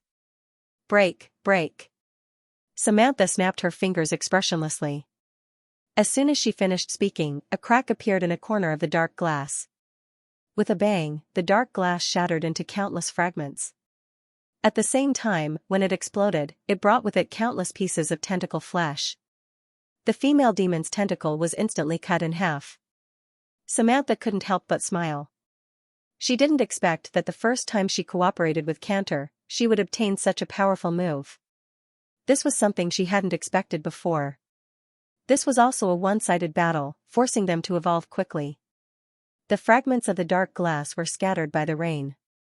However, among the fragments, Samantha seemed to see the outline of a human figure.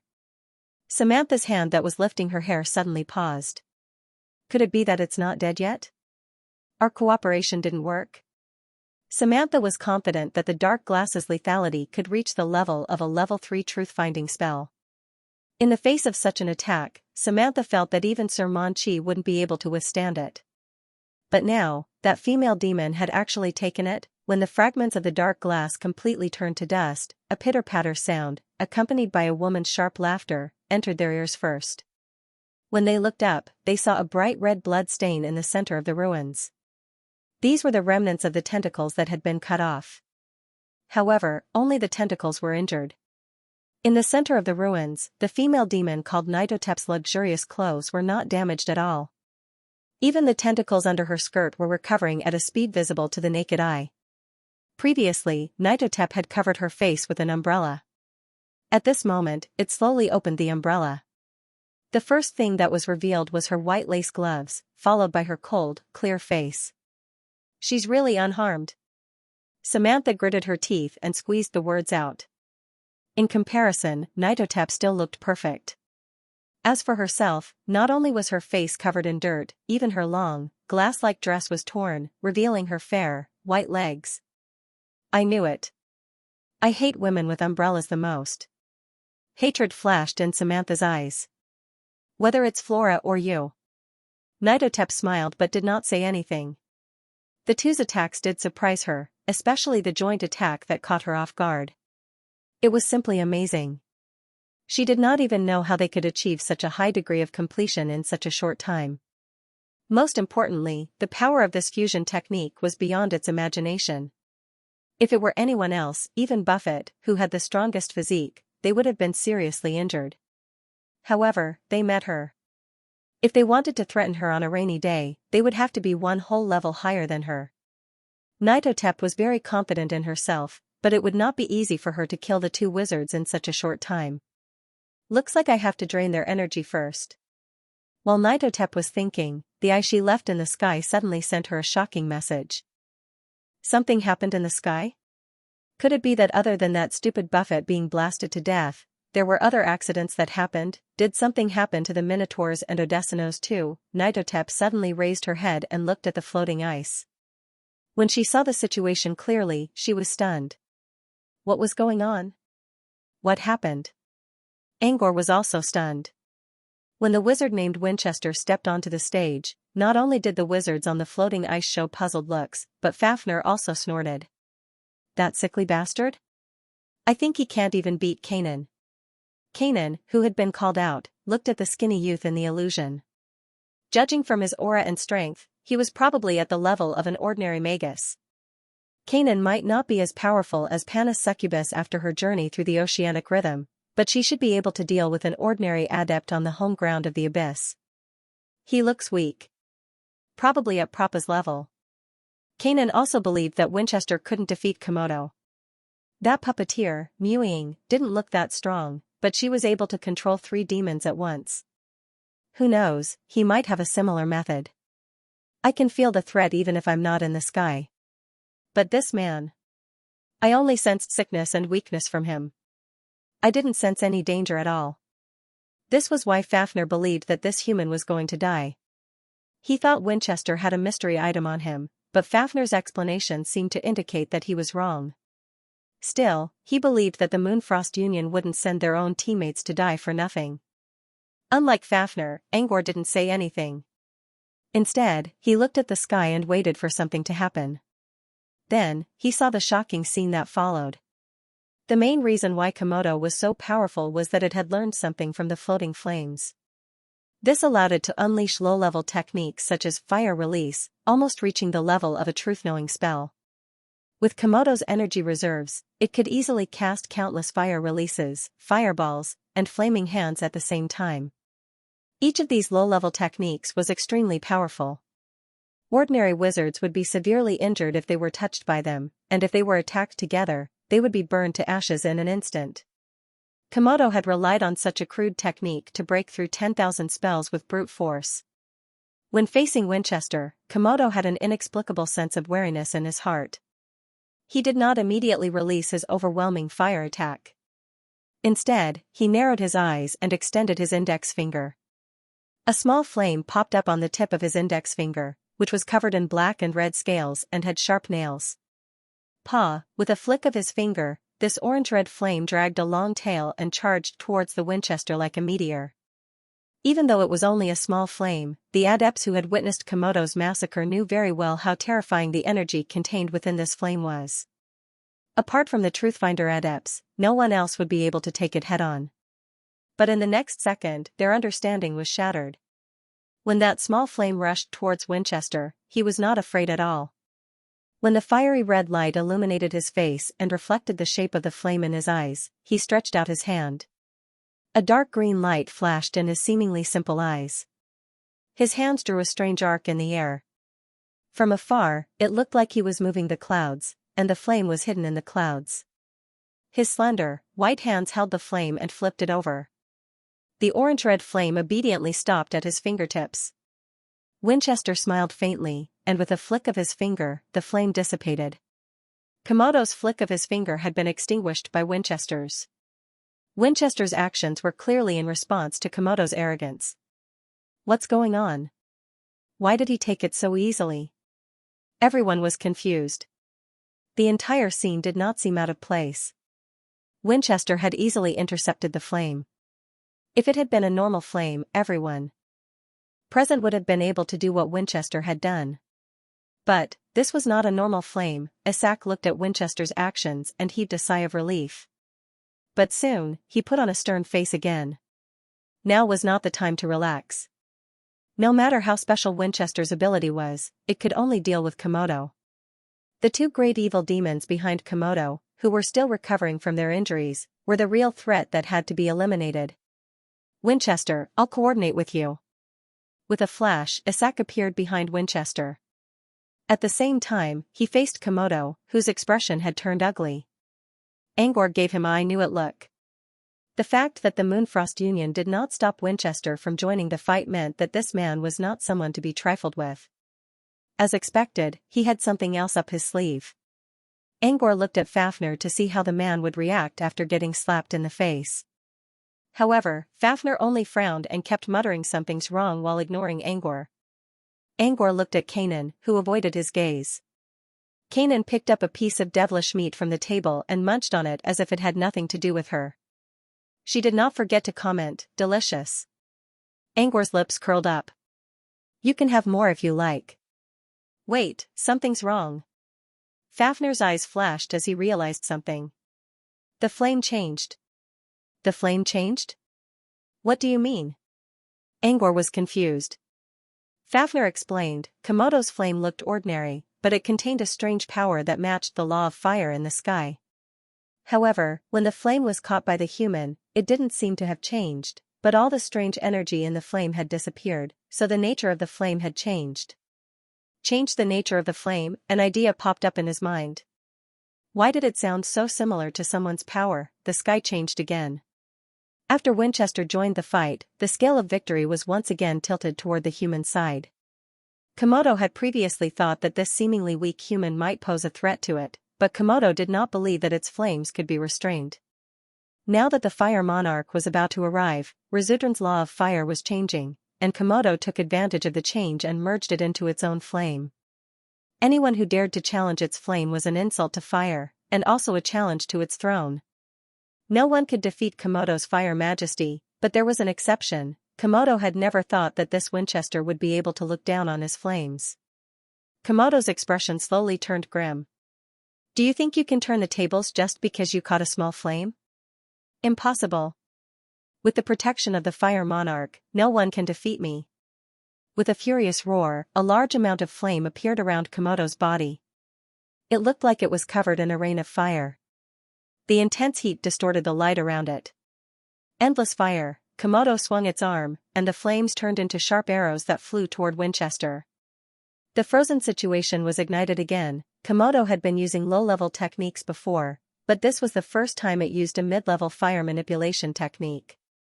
At the same time, the power of the law in the flame was stronger than before. Carrying its burning murderous intent and destructive intent, the fiery rain of arrows traversed the endless space and pursued the Winchester. Isak, who was standing behind Winchester, was terrified. The rain of fire arrows was enough to destroy his defense. However, Winchester was the complete opposite of Isak. He did not show any fear or retreat, and even charged forward in the face of the rain of fire. Every time an arrow came into contact with Winchester, he would be able to pacify the violent energy within, turning it into a calm flame that dissipated. He was like a natural force field that could extinguish flames. When he charged at Komodo, not only did he neutralize all the terrifying flames, he even opened up a safe path for Isak.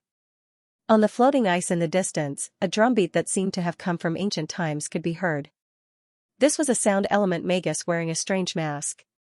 He had taken out a set of primitive music and was playing a war song for Winchester. Between the war song and the drumbeat, one could faintly hear a primordial cry. It was a thirst for light, and also the pursuit of victory. Winchester was able to unleash his strength in this war song, and his speed increased, even exceeding the speed of the fire arrows. All the flames turned into streaks of light in his hands.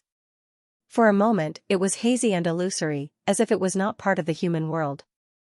Behind Winchester's streaks of light was the phantom of a darkness dragon. Winchester's body was still weak. Even if he could neutralize the flames, he still needed Isak's cooperation to face Komodo.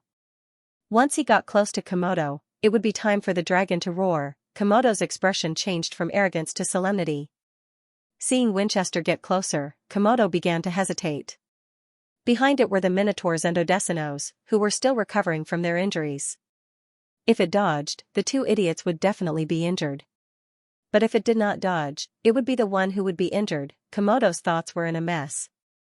All of this could be attributed to Winchester's ability, which had completely changed the situation. Damn it, how did he do it? Komodo was not the only one who wanted to ask this question. Many of the magi on the floating ice had the same question in their minds. The fire that no one had been able to deal with had been broken by an unknown, ordinary adept. Of course, this was in the past. After this battle, Winchester's name would definitely spread throughout the Magus world. However, compared to his fame, they were more interested in how he did it. Sir Vifit, do you know what's going on here? Someone looked at Vifit. Not only was Vifit a senior, he had also traveled to other Magus realms. Vifit hesitated for a moment. Actually, I've thought of many ways to deal with this flame. However, these methods are either impossible in the southern region, lost in history, or require a special talent. Winchester was able to do it so easily without the help of any external items. There aren't many ways I can think of. Combined with what Mars said before, divine retribution and jealousy, I've thought of a few possibilities. He might have a special talent. Maybe he has a special talent, Vifit said. On the ground, Angor also said the same thing after pondering for a while.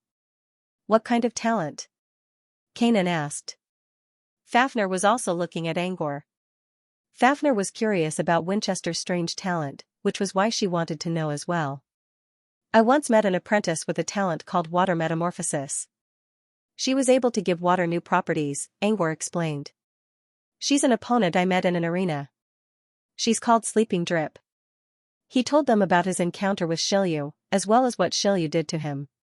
He also mentioned how Shilyu turned water into oil when fighting Angor in Sky Tower, how Shilyu turned water into a pot of poisonous soup in order to win the deathmatch, and how Shilyu boiled the sea inside Jeeber's body when they met him in the purification garden. All of these were enough to show how terrifying Shilyu's talent was. However, he didn't forget to mention that there was a price to pay for everything. Ever since Shilyu gained this ability, she had become extremely sleepy and would fall asleep anytime, anywhere, even in the middle of a battle. When he fought Shilyu in Sky Tower, he almost lost. The only reason he won was because Shilyu fell asleep during the fight. Fafnir fell into deep thought while Kanan showed a frightened look. Kanan was a water-type demon who was covered in water from head to toe. If a wizard with such a talent could turn water into oil or lava, Kanan would die instantly. Shilyu is still an apprentice. It's not easy for her to influence the water inside a powerful being. Angor tried to comfort Kanan. Shilyu is still an apprentice, so it won't be easy for her to do that. Even if you release your energy and let Shilyu do it, she won't be able to do much even if she uses up all her energy. Even so, Shilyu couldn't stay an apprentice forever. Once she became a wizard, she would become the nemesis of all water-type demons. When he thought up to here, Jianan couldn't help but feel slight fear towards this so-called qualitative change of water talent. If she ever ran into someone like this again, she would run away as fast as she could. Fafnir considered for a moment and asked Angor, "So you're saying he's also someone with a similar talent?" Fafnir pointed at Winchester's figure in the illusion. Angor nodded and took a slow-motion shot of Winchester's performance. Winchester's movements were much clearer in the slow-motion video. Because of how quickly he dissolved the fire, his body was covered in a layer of flowing light. However, if one took a closer look, they would discover that although the flames had turned into streams of light, these streams of light had nothing to do with the flames. They were two completely different concepts. Fire metamorphosis? Fafnir was confused. Maybe. That's just my guess as well. Although these flames have strange laws, they are still flames in essence. The reason why Winchester isn't affected is because the nature of the flames changes after coming into contact with him. That reminds me of Shilyu. And just like Shilyu, he also accepted the misfortune and disaster that came with his talent. Shilyu's inexplicable weakness and vomiting blood were similar to how Shilyu fainted all the time. Now that you mention it, I think it's possible. Fafnir nodded in thought. However, even though she mentioned the qualitative change of fire, she was thinking in her heart. If Winchester really had the talent for qualitative change of fire, then his existence might be a threat to Adirklas. Fafnir narrowed her eyes and looked at Winchester in the sky with a more serious expression. Moreover, she also thought that if there was a qualitative change in water and fire, would there be a qualitative change in wind as well? At that time, it might even threaten her. If Angor knew what Fafnir was thinking, he would probably wonder if the Abyss Dragon's strongest attribute was its element. No, it wasn't. It was its unbelievably powerful physical strength. Against a trait wizard, one could easily defeat them with pure physical strength without using elemental energy. Not to mention, this type of adept also had their flaws. He's here. He's in front of Komodo. Kanan exclaimed. Will Komodo dodge? Angor looked up at the sky again. Winchester's body was covered in flowing light. It looked like countless fireflies were flying around him. Komodo, on the other hand, was covered in flames. Its salamander head revealed a vicious expression. They were less than 100 meters apart. Komodo still did not dodge. If he did, the two demons behind him would be killed. Besides, Komodo did not dodge because he wanted to experience what the weak young man was doing in the flames. Komodo could control the flames as if they were his arms. However, when he was within range of the other party, the feeling of being able to control him as if he was an extension of his arm instantly disappeared. The feeling of having his control forcibly taken away made Komodo very uncomfortable. Komodo tried his best to spread out the flames. It was like an endless wall of flames, surrounding it layer by layer. However, Winchester did not care about the walls of fire at all. When he noticed that the flames were connected to Komodo's body, his eyes lit up. The flames melted into streams of light in Winchester's hands. This was what Komodo expected. However, what Komodo did not expect was that although the outermost flames had turned into flowing light, the flames that connected to its body, and even the source of its body, did not turn into flowing light. Instead, they turned into endless frost. Komodo was observing Winchester's secret. Even at such a close distance, Komodo did not notice anything strange. His own flames were inexplicably turned into a faint stream of light by the other party. While Komodo was trying to figure out why, he suddenly felt a bone-piercing chill. When he realized what was happening, he realized that his body was already filled with frost energy. What's going on? As a fire element demon, Komodo hated frost aura the most. But now, this frost aura had actually entered its body? And it was near his source of fire. Komodo was stunned for a moment, but he immediately reacted. Winchester had done something to it. You can change the shape of fire? Komodo asked in shock. Not only can flames turn into light, they can also turn into frost? After the light flashed, Winchester's pale face was revealed. He raised his eyebrows. It's not a change. I just gave him a new characteristic. For example, Winchester sneered. Frost. As soon as Winchester finished speaking, the frosty aura in Komodo's body exploded. The boundless chill made Komodo feel an indescribable pain. It was as if someone was tearing his body apart. Komodo had never experienced such a painful feeling before. Just as Komodo's body was in an abnormal state, the darkness dragon hiding behind Winchester finally revealed its ferocious face. After roaring at the sky, Isak transformed into a black dragon shadow. Wrapped in energy that had been brewing for a long time, it slammed into Komodo's chest. Komodo spat out a mouthful of blood that was half frost and half fire. Then, the bones in his chest cracked and he flew backward. There was a hint of regret in Isak's eyes. He had used all his strength to pierce through Komodo's chest, but he hadn't expected Komodo's skin to be so thick. He had only broken its ribs, but it wasn't in a certain death situation. But it was enough. As long as Komodo lost his ability to fight for a short time, he'd achieved his goal. Their main targets were Odessinos and the Minotaurus. As long as they killed these two demons, Komodo could be taken care of slowly. With that in mind, Esako looked at the two blood cocoons floating in the air not far away. Odessinos and the Minotaur had been severely injured by the Chaos Magic Cannon. Even though they'd survived with their half-dead bodies, they couldn't move or do anything. They had to wait for their bodies to recover to a certain extent before they could move again. In order to achieve this goal quickly, they'd both chosen to turn into blood cocoons. After turning into a blood cocoon, their resistance would be at its lowest. They needed a companion to protect them, and Komodo was their previous protector.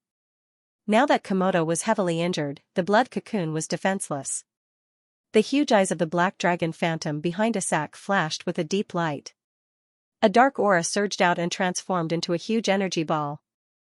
It was like the gaze of a real dragon, able to kill anyone who saw it. The black energy ball turned into a beam of light and shot towards the blood cocoon. The black beam of light successfully hit the blood cocoon. However, the blood cocoon was still a demon's method of recovery. It still had a certain amount of defensive power. Isak could only increase the density of the energy. At the same time, the Magi who'd been cowering in fear gathered their strength. They knew what was best for them. The strategic retreat from before and the concerted effort to break through the blood cocoon's outer wall were the best choices between self-preservation and profit. Countless amounts of energy gathered and spells were cast. Under these circumstances, the blood cocoon was in a precarious situation. However, after the vast amount of energy was released, the smoke and dust dispersed. What was revealed was not a damaged blood cocoon, but an unknown dark cloud from the horizon. There seemed to be electric snakes slithering in the dark cloud. The surrounding air humidity rose rapidly. Just as the Magi were concerned about the blood cocoon situation, a strange sound came from the dark cloud. Asterisk drip drip drip. Asterisk the dark clouds kept dispersing, and soon, they covered a large area of vision. Not only did it cover the blood cocoon, but it also covered Komodo, who had suffered a great loss. In the dense clouds, a tentacle covered with barbs suddenly stretched out and pierced towards Winchester. This tentacle was slippery and did not emit any smoke or fire. Winchester jumped in fright. He casually grabbed at the air and caught the remaining flames that Komodo had left in the air into his palm. The remaining flames in his hand underwent a fundamental change. They turned into a high-temperature meteorite and smashed towards the tentacle. Crack, the tentacle slapped the meteorite and it turned into dust. Then, the tentacle did not stop and continued to charge towards Winchester. At this moment, Winchester finally panicked. Against Komodo, he had the advantage of restraining him. Moreover, Komodo could not use any high-level techniques. His special talent completely suppressed him. But now, the tentacle was completely a contest of strength. Moreover, there were no flames on the tentacle that he could use. Where did this dark cloud come from? Why are there tentacles inside? It was too late to dodge. Just as the tentacle was about to break through the defense line, this was the only thought left in Winchester's mind. Just as Winchester thought he was done for, a loud roar accompanied by a black dragon phantom emerged from the clouds and crashed directly into the tentacle. Under the huge force, the tentacle was knocked askew. However, it went around Winchester and allowed him to luckily avoid this fatal attack. Hurry up and get out of the way. Leave this to me. Isaac's figure appeared beside Winchester. Previously, it was Winchester who charged forward, while Isaac hid behind the flowing light. But now, it was the other way around. Isaac was standing in front, and the black dragon's phantom spread its terrifying wings. The dragon's breath spread out from its head, creating a dragon wall out of thin air. Winchester was protected behind the wall. Drip, drip, drip, a strange sound came from the thin layer of dark clouds again. Just as everyone was wondering what was going on in the dark clouds, they saw a huge black shadow in the thin layer of clouds. With the clouds covering it, they could not see clearly. However, they could see that the upper and lower body of the black shadow were extremely uncoordinated. It was petite and huge, fused together. So many twists and turns. The variables are one after another. What's going on? It was Nereus who spoke. After the clouds appeared, Iades found a chance to turn into a black shadow and enter the clouds. Nereus did not know what was going on in the clouds and could only return to the floating ice for now. No one answered Nereus, but when they saw the large number of tentacles, they seemed to think of the demon that had come out of the void tower. Mar suddenly. When she put the communicator. Kansas, something happened in the sky battlefield. Nitotep went up to attack the floating ice. The people above should be very angry, right? Canty recalled the scene. If he had been in the sky battlefield, he would have been depressed for a few days. Judging from their tone, they must be hopping mad. Samantha calmed down the chaotic breathing in her chest and smiled. Although he is angry, at least he saved us, Cantor said with a smile, but after he finished laughing, his face became gloomy. Samantha nodded silently as she recalled the previous situation. They had been fighting with Nitotep for who knows how long, and the battle had gone from white-hot to a tug-of-war. Their stamina had been depleted for a long time, but Nitotep did not seem to be exhausted at all. Not only did she look radiant, her strength did not decrease at all. Under such circumstances, Samantha and Cantor were ready to escape by force. But now that the void had been sealed, trying to escape by force would probably lead to a tragic end. Even if they did not die, they would suffer irreparable injuries. However, what they didn't expect was that just as they were about to collapse, there was a change in the battle situation in the sky. Komodo was heavily injured, and the blood cocoons of the two demons were exposed. If the humans succeeded, the demons' morale, which was already low because of Buffett's death, would be crushed immediately. In such a dangerous situation, Nitotep had to go and save them. Originally, Nitotep could have forced Samantha and Cantor into a corner with just a little more time. However, due to the urgency of the situation, she had to give up on chasing them and fly to the sky. The wizards on the floating ice were furious, but at least Samantha and Cantor managed to escape death. This was why they were able to joke about it so calmly. However, this method of rescue made these two people, who stood at the top of the southern region Magus world, feel embarrassed. Every time they thought about it, they would remember how helpless they felt when facing Nitotep. They looked at each other and saw the emotions flickering in each other's eyes. After a moment of silence, Cantor asked, "What did Mr. Monkey say? Should we continue looking for Angor?" Samantha nodded. We must get more information from Angor. Also, Mr. Monkey gave us two missions. First, we need to find out who is protecting Angor, and second, we need to help Senifer. At the southern outskirts of Razudran, inside Angor's wind domain. The battle in the sky was changing rapidly, and Angor's illusion was changing accordingly. However, when he saw the rain clouds appearing in the sky, he quickly realized that a new demon had appeared. Nitotep went to help, Kanan said in relief. Kanan's tone was filled with relief. Although Nitotep had hurt him before, he still sided with the demons in the war between humans and demons. Angor noticed the change in Kanan's mind, but he did not mind. Kanan was on different sides, so it was only natural that Kanan would choose a different side in the end. Kanan might be a demon, but it did reveal some important information. If it was Prappa. Angor shook his head.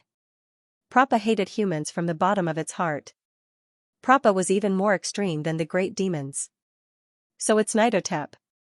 Angor already had this thought when he saw the rain clouds. Now that Kanan confirmed it, he couldn't help but sigh. His expression froze right after he thought about it. He remembered something. Nitotep also came to the sky battlefield. In other words, apart from the demon who stayed in the tower to control the energy stabilizers, all the other chiefs had joined the battle. So, according to Kanan's prediction, Voidquake was coming soon? Angor's heart skipped a beat. His mind was filled with anxiety. But he soon realized something else. Kanan's prediction was based on how often the demons joined the battle. She did not consider the fact that the battle in the sky changed so quickly. Iades, Komodo, and Nitotep did not join the battle according to the predetermined frequency. They all joined the battle midway to save the situation. If that was the case, there was still some time before Voidquake would happen. However, he wasn't sure how long it would take. Right now, he had to find a way to send his plan to the floating ice. But how was he going to pass it on? The sky had become a no-fly zone, and it was not easy to break through the demon's defense line. Angor could only think of two options. First, he could ask Fafnir for help. For example, he could give the demon the right to control the wind and the sky. Second, he could use Spirit Whisper to eject his soul and rely on the sequence of gravity to break through the defense line and send the message.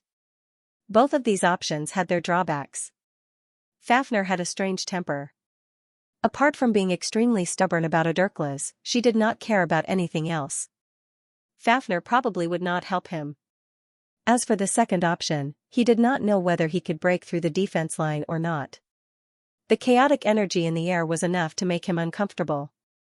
Not to mention, once he left, Toby's condition would be out of his control, which was what worried him the most. However, considering his current situation and the lack of time, it was difficult for him to find another way. I can't use my blood to contact my professor. Angor felt a little regretful. If he could, he would not have to worry so much. Angor looked at Fafnir again. He already had an idea, but he still wanted to try. Honorable Sir Fafnir, I wonder if you can grant me a small favor. What favor? Fafnir gave him a cold stare. Mr. Angor, as you can see, my illusions can express the tension of a scene from different angles. If you can give me a little bit of control over that wind, I can improve my illusions to a whole new level, Angor said sincerely. Fafnir looked at Angor from head to toe and sneered. You want to talk to your professor? Angor's expression froze. And no. Fafnir clearly saw the illusionist calling Angor's name while facing the direction of the wind. This meant the illusionist already knew about Angor's situation. Fafnir considered for a moment and rejected Angor's request. In fact, it did not matter whether Angor could talk to his professor or not. Considering how important Toby was to Angor, he would definitely return to Iceberg Valley to complete Odurkla's mission. However, Fafnir did not want to have anything to do with humans. Moreover, as long as the opportunity presented itself, she would go and kill that man called Izak. Angor sighed. He had to think of something else. Angor looked up at the sky to check what was going on. Nitotep used the rain clouds to cover the space, temporarily protecting the two blood cocoons. The wizards tried to break through the rain clouds, but the results were minimal. Nitotep's fighting power in the rain clouds was terrifying. Both sides were in a stalemate. Obviously, Nitotep was trying to buy time so that the demon could break out of its cocoon as soon as possible. Also, she was waiting for Space Ren to be activated. Now's the best time to break out of the encirclement and send a message, Angor muttered to himself. Time waits for no man. Since Fafnir's plan wasn't working, Angor had no choice but to rely on speed. He considered for a moment and made up his mind. There was one more thing he needed to do before he left. Of course, he couldn't take Toby with him, so he had to find someone to watch over Toby while he was away. Angor glanced at Fafnir, then slowly looked at Kanan, and then back at Fafnir. Kanan was a demon, so Angor couldn't fully trust her. Fafnir wasn't completely trustworthy either, but he didn't think Fafnir would refuse Toby's request. Mr. Fafnir, may I ask, huh? Angor asked again. Before he could finish his sentence, he sensed a strange aura coming from outside. It seemed someone was approaching. Kanan also frowned and looked outside through the barrier of her wind domain. Mister, there are shadows outside. Angor reached his spirit feelers out of the wind barrier and saw what Kanan was talking about. It wasn't just one shadow. Under the fiery light of the sky, Angor saw more shadows moving in the white smoke rising from the scorched earth. The distorted light caused the shadows to lengthen and shorten from time to time. They looked like the evil spirits hiding in the smoke in horror fairy tales. The shadow in the white smoke looked terrifying, but somehow, he felt that it looked familiar. Puzzled, Angor reached his spirit feelers into the smoke to see what was going on inside. With this exploration, he discovered a strange thing. These shadows seemed to be flat and did not have any three-dimensional feeling. He wondered if he should use his spirit feelers to check the shadow's condition. However, before he could find out, he felt a pair of eyes staring at him. To be more precise, the eyes were staring at his spiritual tentacles. The source of the line of sight didn't seem to be the surrounding scorched earth, but somewhere far away.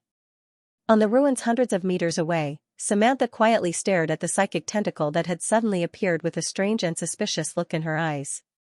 Is it him? Samantha asked softly. It doesn't look like it, Cantor replied. It's wrapped in a layer of strange wind element. I can't see through it. Generally speaking, one could judge the strength of the owner from the tenacity of the spirit tentacle. This spirit tentacle was very strange. Cantor used Shadow of Night to examine it, but he couldn't find anything. He could only feel wind elements attached to the spirit tentacle. Can you find out where he came from? The source is deeper. Cantor put on a serious look. There's an extremely dangerous area that I can't get close to. I lost one of my shadows when I tried. Cantor paused for a moment. However, that area is the location of the mysterious store that I found in the Void Realm. That's where I saw Angor. You're saying Angor should be in the danger zone? Samantha asked. Cantor nodded. Samantha considered for a moment. So, the spirit tentacle came from Angor? Cantor couldn't tell for sure. No one could tell for sure whether it was a trap or not in a dangerous city like Demon City. Earlier, when they arrived at the city, they saw some precious materials hidden in the ruins, which triggered an explosion as soon as they set foot inside. Not only that, but the loud explosion also attracted the attention of nearby hiding demons. Luckily, the two of them were able to deal with all the demons in no time. Use isolation spell and try to touch it, Samantha said. Isolation spell referred to the method of cutting off one's spirit power. By cutting off a part of one's spirit power and connecting it with an attachment thread, one would gain temporary control of the spirit power. It was usually used for exploring dangerous ruins. In case of an accident, it could quickly cut off the source of the spirit power and prevent it from being contaminated. We can try. Let me do it. If it's Angor, I'll do it. With that, Cantor cut off a small part of his spirit power. For wizards at their level, losing spirit power like this would only cause them pain, and they would recover after some rest. Angor was hesitating whether he should touch the shadow or not. Somehow, he felt that the shadow looked familiar when it was in its normal form. Just as he was hesitating, a psychic tentacle suddenly appeared nearby and emitted a familiar psychic wave. The ripple didn't have any meaning. Even a demon wouldn't be able to understand it. However, Angor knew that the tentacle was trying to confirm his identity and whether he was friendly or not. Angor was glad to know that the spirit ripple was coming from a human wizard. As long as he could confirm this, he wouldn't have to risk breaking through the demon's defense line. With that in mind, Angor quickly responded by sending out a spirit pulse. Cantor sensed the spirit ripple and frowned. "How is it?" Samantha asked. Cantor nodded. "It's him." "Yes, it's Angor." Samantha relaxed a little after hearing Cantor's words. However, she was still confused. Just like all the other wizards who heard Angor's name on the floating ice, she wondered why Angor came here. Samantha didn't think too much about it. Since she already knew it was Angor, she could just ask him directly. With that in mind, Samantha and Cantor exchanged a glance and moved at the same time. Like two arrows leaving the bowstring, they flew through the air and quickly arrived at the scorched earth. Earlier, Samantha didn't know what Cantor meant when he said that this was a dangerous area. Now that she was here, she finally felt the pressure and danger. Samantha could sense where the source of the danger was, but she didn't dare to go any deeper. She could feel that once she crossed a certain line, the dangers that were just lying in wait would turn into real sharp blades. Here it is. Samantha stopped and fixed her eyes on the ethereal tentacle of psychic power in the white smoke. Angor also noticed the newcomer in the smoke. The first one he saw was Samantha. Her figure was swaying, and her black hair fell on her twin peaks. She wore a crystal blue dress that looked like glass, which made her seem both cold and charming. Angor once saw her at Overwatch Base, and Sunders also told him something about Samantha. She had something to do with Brute Cavern. However, Angor's impression of Samantha was the phrase Sunders used to describe her from time to time, a broken piece of glass. At first, he thought Sunders was referring to Samantha's lip gloss. Her lips were blue, and they looked like broken glass. Then, he heard the second part of Sunders' sentence, "A broken piece of glass can never be put back together." Sunders didn't seem to be referring to Samantha's lip gloss. Angor thought about how Samantha grew up in Brute Cavern, which meant she was from the same generation as Sunders. Perhaps there was something else going on. Angor was thrilled to see Samantha again. Samantha was one of the leaders of Moonfrost Union, so he didn't have to go all the way here just to tell her about the plan. The shadows around him suddenly disappeared, and Angor saw Cantor. Angor was excited to see Samantha, but he didn't know her personally. He only heard that Samantha treated the people of Brute Cavern very harshly, which was why he was a little nervous. But now, after seeing Canty, that trace of nervousness completely disappeared. No wonder he didn't see Cantor on the floating ice. He was sent to the surface as well. But why is Mr. Cantor here? Is he here for Olucia too? Angor already told Sennefer about the current situation in Hunter's Denver. He didn't expect Sennefer to send someone here. It seemed that Sir Monchi's obsession was very deep. Still, at least they saved him the trouble of going through the trials himself, which was a good thing. Angor? Cantor's familiar spirit ripple spread out from his body. "It's me, Mr. Cantor," Angor quickly replied. "Tell me, Angor. Where are you now? Are you sure the information you sent me is true? How did you find out about it? What else do you know?" A string of questions came out of Samantha's mouth. Cantor glanced at Samantha and shook his head. Samantha's attitude was perfectly normal in other places. After all, she was a level 2 Truthfinder wizard, and she was only asking questions to a common apprentice. But in this place, at this time, it was a little too ignorant. Angor's information was extremely important, and this was the territory of a powerful being. She had to lower her head and lower her head. Unless that peerless expert had already decided to start a war with the humans, otherwise, such a question could easily cause the opposite effect. Cantor didn't wait for Samantha to finish. "How are you doing, Angor?" Compared to Samantha's questions, Cantor was more concerned about Angor's current condition. Cantor did not see Angor injured until he saw Razudran, but he could not be sure. After all, there was an unknown powerful being beside Angor. Cantor did not want to offend the woman by asking such a question. "How are you doing?" Cantor asked in a general manner. "Are you all right?" Angor's heart warmed when he heard Cantor's question. "I'm fine." "If you're fine, come with us," Samantha said. "Your professor is waiting for you." Samantha still sounded as arrogant as ever. However, they did plan to take Angor back with them. Cantor also wanted to know if Angor could leave with them. At least Cantor could confirm Angor's safety only after Angor left the dangerous area. At the same time, he did not have to worry about angering the powerful being. Angor wanted to go back as well, but he looked at Toby and sighed in his mind. I have something to do. I can't leave yet. Why not? Did that woman imprison you? Samantha's tone was doubtful. However, before Angor could answer, a terrifying aura descended from the sky and pressed down on Samantha's body.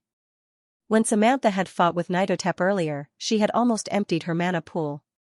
In the face of such a violent mental pressure, she was powerless and immediately fell into the boundless darkness. At the end of the darkness, there was a pair of green-red eyes staring coldly at her. Ah! Samantha screamed in pain and lost her balance. Cantor caught her in time to prevent her from falling down. Judging from the current situation, it was obvious that Samantha's dismissive use of the word "that woman" had angered the other party. Every powerful being had their own bottom line. Samantha's behavior was no different from seeking death in the wizarding world. Cantor shook his head. It seemed Nidotep's influence on Samantha was not over yet. However, Samantha's impulsive behavior was not without benefits. At least from this point of view, he had obtained two pieces of information. First, that Peerless Master should be paying attention to their conversation, which meant that they would have to be careful when asking questions. Second, that Peerless Master at least did not directly kill Samantha, which meant that there was still room for negotiation. Cantor's mind did not affect his expression at all. After supporting Samantha, Cantor whispered to her, "Leave this to me. You should rest for a while." Cantor sounded like he was asking for help, but his eyes told Samantha that there was no room for negotiation. Samantha opened her mouth, but in the end, she choked back the words on the tip of her tongue. Right now, she was indeed on the verge of losing control of her emotions, and it was not suitable for her to continue asking questions. Furthermore, after being attacked by that absolute powerhouse, Samantha was also worried that she would say something even more disgraceful. Cantor looked at Angor again. Is the reason why you can't leave because of yourself? It's about Toby, Angor said. You should know about Toby's condition. I need to help him get rid of the curse before I can leave. Cantor nodded. He knew about Toby's condition. Sunders and Rain only managed to get to Sky Island because of Angor's message, which told them about the curse of disaster. Angor knew about this curse because Toby was cursed by it too. Samantha didn't know about Toby. She looked at Cantor in confusion. Cantor whispered to her, "The curse of disaster." Samantha narrowed her eyes. Sugar follower Brofin was affected by the curse of disaster because he ate Olaf's tentacle crab. She knew what kind of side effects the curse of disaster could bring. If Angor chose not to come back because of the curse of disaster, it was an acceptable reason. I see. Are you sure you can get rid of the curse? Cantor asked. Yes. You should know where to do it, Professor. I'll come back as soon as I'm free. Sunders knew where to do it? According to Sunders, Angor's message at Wind Whisper Hollow was he's going to Icewind Hollow. Cantor also thought about the curses in Icewind Hollow, which meant Angor must be an expert in curses. Which made sense. Angor was going to Ice Gorge to get rid of the curse? But why did he come to Lesudran? Angor continued, I came to Lesudran to complete the task you gave me. That's the only way to save Toby.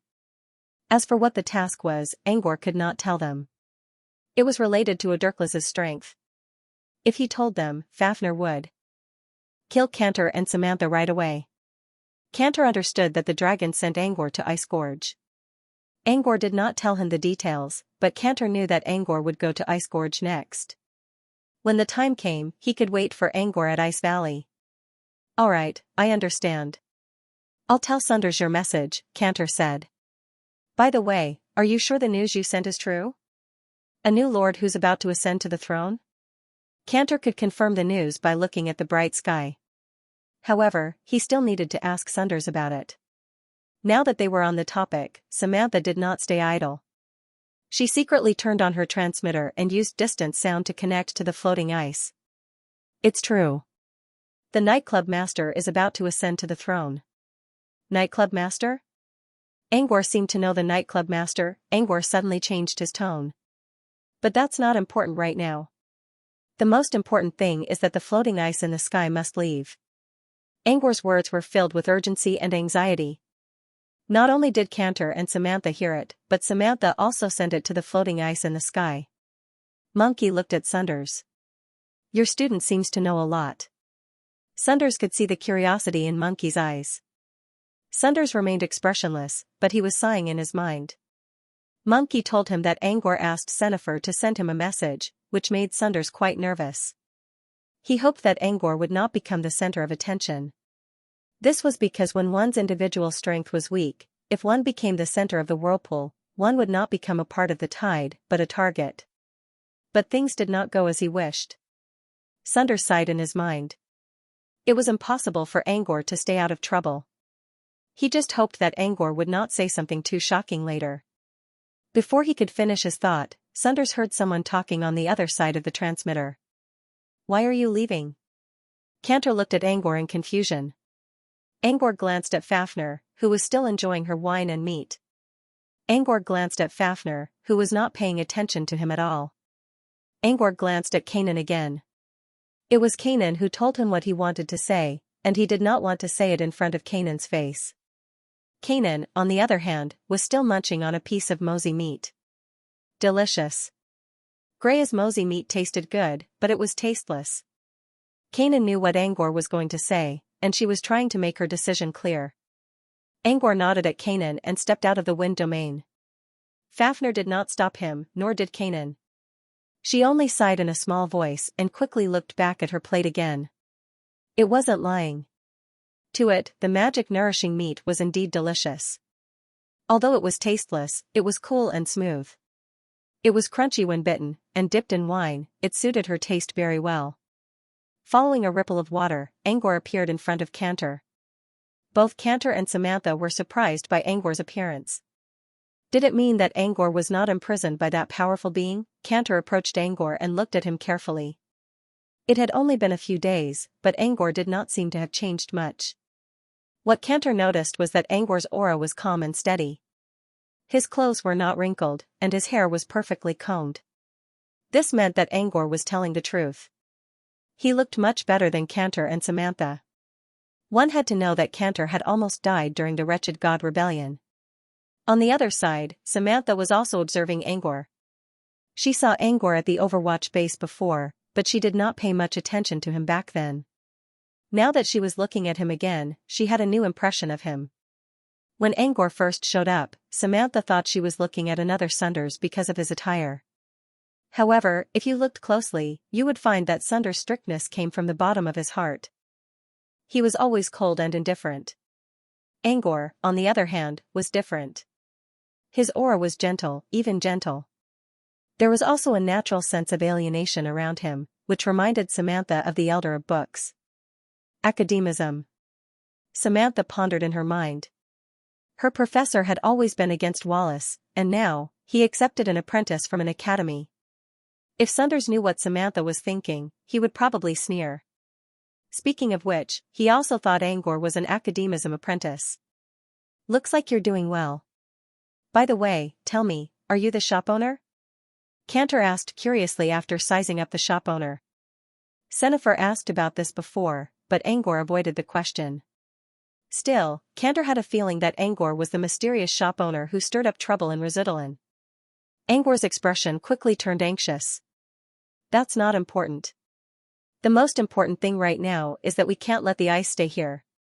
The demons are planning to wipe out all humans. Everyone on the floating ice was shocked when they heard Angor's plan. Everyone's expression changed. If Angor was telling the truth, it meant that they were all in great danger. Is he telling the truth? He's just an apprentice. Where did he get all this information? Human purge? Sounds like something a demon would do. But we need to verify whether it's true or not. Maybe it's a trap set up by the demons. This is too important. We need to test it with a truth detection spell. There were more and more requests for the use of detection spells. Mar looked at Mon-Chi with a troubled expression. Master Mon-Chi, should I pass this on to Mistress Samantha? Monkey glanced at Sunders. The man's expression was cold, and he could not tell what he was thinking. Monkey shook his head. Samantha knows what to do. Besides, even if we can confirm that he's telling the truth, we can't be sure that he wasn't deceived. He's telling the truth, Sunder said in a firm tone. How did you know, Mr. Phantom? Diffid asked. Intuition. Sunders rolled his eyes. Intuition might be too vague to be used as proof in the mortal world. However, a truthfinder wizard's intuition had to be taken seriously. I've just performed a prophecy intervention. Good luck and bad luck detection, and the final result is that we're in a great conspiracy of bad luck. At this time, the Moonfrost Prophet Wizard said his own conclusion. According to his prophecy, the conspiracy referred to the space ripple. After hearing the prophet's words, everyone who doubted Angor's abilities shut up. Now, they were faced with a new problem. If the void tremor was real, and the humans planned to purge them all, how should they deal with it? Even if it's the void tremor, the demons should only dare to act in midair. If they were on the ground, Rizutran would probably be completely annihilated. If that's the case, why don't we land on the ground? Amagus proposed. What should we do next, Mr. Monkey? Mar asked. Everyone looked at Meng-Chi, waiting for his decision. Monkey didn't seem to be worried at all. If we don't know about this, we'll be in big trouble. But if we know about this, there will be many ways to deal with it. Meng-Chi's indifferent attitude made the others relax a little. Mon-Chi was right. Wizards didn't rely on brute force to conquer other planes. Back in the day, there was a plane that was about to fall. Wizards used their knowledge to reconstruct the elemental balance and set up new laws, making that plane a subsidiary of the wizard world. In the end, the plane that was saved by manpower was the Everfrost Plains, which was also the headquarters of the Moonfrost Alliance. Dodging is one choice, but it's not the only choice. Meng-Chi said, don't worry. Since we know about this, the choice is back in our hands. Mon-Chi's lips moved quickly, and a new order was given to Frost Moon's team. Unknowingly, Frost Moon's strategy had also changed. The news from Angor is really timely. As expected of the actor I chose. Oh, no, he's a potential actor. No, he's a potential actor. Mewing leaned against an iceberg. Her face was pale, but her mouth was still running. Sunders threw a cold glare at Mewing. Mewing wanted to say something, but when she opened her mouth, she couldn't say anything. Her voice was hoarse, and her face was filled with helplessness. Indeed. Angor's news is very important. Once this is over, I will give him the highest reward of Frost Moon. Meng-Chi's casual words were like a bomb that smashed into the crowd. Everyone was dumbfounded. The highest reward of Frost Moon seems to only be those two, someone mumbled after a while. Mon-Chi didn't say yes, but his expression showed that he already admitted it. The highest reward of Frost Moon was Frost Essence and Moon Emblem. No matter which one they chose, it was a great opportunity. Not to mention apprentice adepts, even for official adepts, it would be a great boost. For a moment, everyone's eyes were filled with jealousy. They had to admit that Angor's news saved their lives and deserved the reward. However, as long as something dangerous did not happen, such as the apocalypse or the shadow of a demon, as long as it did not happen or was stopped by someone, the survivors would not take it seriously even if they knew the reason behind it. As far as he knew, Samantha's moon emblem had a lot to do with how fast she became a truth finder. However, Sunder slowly calmed down. He was sure that Angor would become a truth finder in the future as long as he didn't do anything stupid. The reward was great, but it was not as important as he thought. When he calmed down, he saw the greed and jealousy in the eyes of the wizards around him. Apart from sneering in his mind, Sunders was mostly looking at Mon-Chi. Mon-Chi must have something in mind since he said those words in front of so many people. Besides, there were many people who were dissatisfied with Phantom Island, such as Song of the Deep, Gravity Forest, and even Moonfrost Union. Sunders sneered in his mind. We'll talk about Angor's reward later. Currently, other than dealing with the so-called cleansing plan of the demons, there was also the plan to capture Alucia. We need Angor's confirmation, Mon-Chi said and asked Mar to keep talking to Samantha. Meanwhile, on the scorched earth, Samantha calmed herself down and spoke to Angor. I've sent a message to Mr. Mon-Chi about your plan. I'm sure he'll come up with a solution soon. If you can confirm it, you've done us a great favor. Angor sighed in relief. Since Samantha already sent the message, he did not need to worry about it anymore. His professor should have a solution soon. However, I hope you can tell me where you got this information from. Unknowingly, Samantha used a questioning tone again. Cantor cleared his throat. We just want to confirm the source of the information. It's fine if you don't want to answer. Sorry, I can't, Angor apologized. He still needed to consider Kanan's position. Samantha glared at Cantor before she turned to Angor again. Fine, if you don't want to talk. I'm sure Mr. Monchi can make his own judgment. Samantha suddenly changed the topic. How much do you know about Xianxia and the Hall of Prey? Angor was a little surprised. He thought the wizards would respond to the plan as soon as they heard about it. But it seemed Monchi cared more about the demon's descendant than the plan. The nightclub owner of the Prey Hall is the quasi-feudal lord who ascended the throne this time. I don't know much about it. As for Xianxia, that's all I know about his background. Samantha gave Angor a thoughtful look and grinned. You're not telling the truth. I'm only telling the truth. What can I possibly know? Samantha shook her head. Our informant saw Xianxia going to your shop. Your informant? Angor paused. You mean Babota? Who's Babota? Samantha didn't seem to be faking her confusion. It seemed Babota's appearance had nothing to do with them or the Moonfrost Union's people. On the floating ice, Monchi muttered the name Babota. He didn't know who it was, but he didn't think Angor was a nobody. Do you know Babota? Monchi asked Mar. Mar shook his head as well. Sunders was the only one who frowned as he recalled a certain image in his mind. No one on the floating ice knew anything. Cantor, who was standing beside Samantha, showed a confused look. Are you talking about the Babota I'm thinking about? If you're talking about the Babota who helped you get through Monument Valley, Mr. Cantor, then yes, it's him. It's really that guy? Huh? You mean he's in Resutern too? Angor nodded. Yes. I saw him when I sent my scout puppet out. I think he killed a lot of Inferno Flame slaves. Isn't he an apprentice? How can he kill Inferno Flame slaves? Cantor was puzzled. Even if Babota's chain had the imprint of a great demon god, it shouldn't be that powerful. It couldn't be that the peerless great demonic god had sent his avatar's will into the chains, right? Whoever Babota is, whether he is in Resutern or not, it has nothing to do with us. What I want to know now is what Xianxia said in your shop. Samantha tried to change the topic back to the original one. I just participated in the experiential journey. Nothing else. So you admit you're the shop owner? I'm not the shop owner. I'm just an employee. I'm not strong enough to be a shop owner. Angor's lips twitched. He tried to gloss over the matter. Samantha smiled faintly and did not continue asking.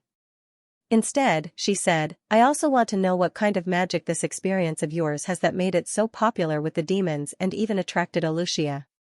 Samantha raised an eyebrow. If I'm not mistaken, there's an awakened demon, the one Cenifer met. Panis Succubus, right? She must have awakened in your shop. Is it because of this experience? Angor remained silent. I heard that the experience is an illusion. Since it's an illusion, let me think, what is Phantom Island good at? After teasing for a while, Samantha's eyes seemed to be probing. So, does it have anything to do with you? Angor's lips twitched, but he didn't answer. Dusk's awakened form almost killed Cenifer. If he admitted it, it would mean that he was the cause of all the trouble. Therefore, he couldn't admit to it. Samantha was a little annoyed that Angor didn't want to give her a direct answer. On the other hand, Cantor narrowed his eyes and recalled the ocean rhyme mentioned by Sunders.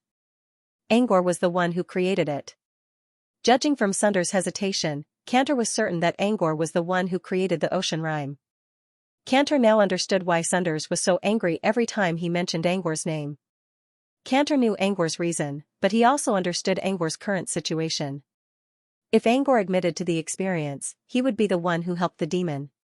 Instead of pointing it out, Cantor tried to help Angor with a smile. There's no way Angor can awaken a demon on his own.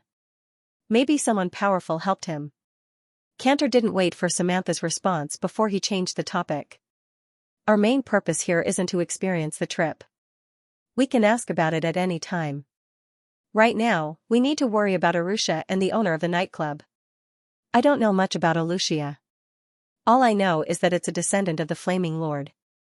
Sennefer has seen the fire servant and a young flame demon. As for the fire servant, I've seen it before. As for the young flame demon.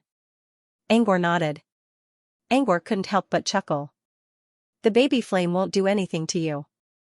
It's just an imp. Samantha frowned. They all knew about the young fire demons and the fire servants. Even their names had been found out by Moggenheim. Do you know why Arusha came to Lesudran? Angor hesitated for a moment. You know? Samantha noticed the change in Angor's expression. Angor shook his head. I don't know. Arusha won't tell me. Then why are you hesitating? Angor considered. He already had some guesses about why Arusha came to Lesudran, and he even believed that his theory was correct. But he was still considering whether he should tell Arusha or not. After all, the birth of the primordial flame was related to Nightclub Master. It was a fact that Nightclub Master had helped him. Although Feng was involved, the one who helped him was Night. Would his words affect the owner of the nightclub? Angor knows more than I thought. Monkey looked at Sunders from the floating ice floe. Angor knows more than I expected. Angor did not answer the question, but his attitude suggested that he knew something about it. Everyone looked at Angor strangely. Even Monkey failed to find out, but an apprentice knew about it? How did he find out about this? Also, when Samantha asked him if he was the owner of the nightclub, Angor hesitated. Was he really the owner? Then, was he also the mastermind behind the awakening of the demons during this experience trip? Everyone was wondering what Angor's role was in all this. I don't know how he found out. But don't forget that there's a powerful being with Angor. We don't know who that is yet. If the demon god's descendant goes to the nightclub, it might not find Angor, said Sunders. Sunders pointed out the character that everyone had been ignoring. He was trying to distract them, but he was not wrong. The identity of the powerful being was still a mystery. What was her relationship with Angor? Was it because of this powerful being that Angor, a human, was able to gain a foothold in Lesudran? What was the goal of this absolute powerhouse? Still, they didn't dare to ask Angor to tell them. After all, the powerful being was listening to their conversation. After a moment of silence, Angor's voice finally came from the communicator. Arusha came to Lesudran because of nightclub owner's advancement, Angor said in a reserved manner. Samantha could tell that Angor was telling the truth. Do you know the nightclub owner you mentioned? We've met before, Angor replied. You didn't learn anything else from your teacher, did you? But you're giving yourself the same leeway as your mentor, Samantha mocked. The so-called "we've met before" was as good as not having answered. Angor didn't care if he was familiar with the nightclub owner or not. If he thought it was a good question, he would say he was more familiar with the nightclub owner. If he thought it was too sensitive, he would only say they met once. Angor chuckled awkwardly. He didn't answer Samantha's sarcasm. Anyway, he knew that even if he remained silent from the beginning to the end, Samantha would not do anything to him here. Samantha suppressed her urge to punch Angor and asked in a cold tone. Then do you think that if we deal with Arusha, this club owner will deal with us? This was what Monkey wanted to know the most. Monkey already knew most of the information Angor told him. He even knew something about Arusha. However, this nightclub owner who came out of nowhere was a mystery. Arusha didn't just come looking for him, he was also the source of the fire that sealed the space. If the nightclub owner decided to attack them, they would have to rearrange their plans, which would greatly increase their risk. Angor frowned. That's subjective. I'm not the nightclub owner, so I can't tell what he's thinking. Then according to your own thoughts, what do you think it will choose? Angor tried to change the topic. However, he saw Samantha's grim expression. He considered and made a guess. The nightclub owner is a half-blood demon. He used to interact with humans, and I don't think he likes or dislikes humans or demons. I don't think he'll do anything to you if you don't break into his hunting hall. He then added, of course, that's my subjective opinion as well. Maybe I'm wrong. Angor's words were like thunder to everyone's ears. Almost all of the magi were dumbfounded when they heard this. In their eyes, a half-blood demon was only as strong as a regular wizard. They had never heard of a half-blood demon becoming a demon lord. A half-blood demon who could reach Sunder's level could only be described as a legendary existence. But now, a demon lord who was about to become a king was actually a half-blood demon? Demons were born to be enemies with humans. However, half-blood demons were different. Many of them even cooperated with humans. For example, some of the footholds established by humans, such as the Street of Immortals, had half-blood demons living in them. The Graveyard Knights of the Undying Brigade were also half-blood demons. Moonfrost Union was the main force on the floating ice, but there were also other wizards from different organizations. After hearing this news, everyone's mind became active. Judging from Angor's tone, the nightclub owner didn't seem to dislike humans. If they could establish a good relationship with the nightclub owner, it would not only help them, but also help their organizations to gain a foothold in the Abyss Plane. The Abyss Plane had far more resources than the Wizarding World. There were almost no weaklings in the Abyss Plane. Under the influence of the powerful energy, many potential resources were born. Moonfrost Union was the most powerful human organization in the Abyss Plane. If they could use this opportunity to establish their own channels, it would be a long-term strategy for their development. With this in mind, everyone looked at Sunders with envy. Angor was from Phantom Island, so he was already one step ahead of the others. However, Sunders did not feel so optimistic. He knew that a powerful being who had reached a certain level would not allow himself to be manipulated by others. He looked at Monkey and Nereus. They were only surprised by the fact that Sunders was a half-blood demon, but they didn't think of anything else. It was already difficult to maintain a friendly relationship with such powerful beings, let alone go further. However, after this incident, Sunders had a better understanding of Angor's ability to cause trouble. Samantha was also surprised by Angor's identity as a half-blood demon. But she was even more surprised by Angor's tone, which indicated that he knew more about the nightclub owner than they thought. "So you're familiar with the nightclub owner," Samantha said in a meaningful tone. Angor's answer was still vague. "We've met several times." "All right. I believe Mr. Monkey already knows." Samantha knew that Angor was hiding something. But from what she knew, the nightclub owner wasn't as threatening as before. Still, they couldn't trust Angor's words. Perhaps the nightclub owner didn't like humans, but they didn't know if there was a deeper connection between Arusha and the nightclub owner. Since Arusha came to Razudran for the nightclub owner, it was possible that their relationship had changed. This was something they needed to consider. It was troublesome, and their relationship was a mess.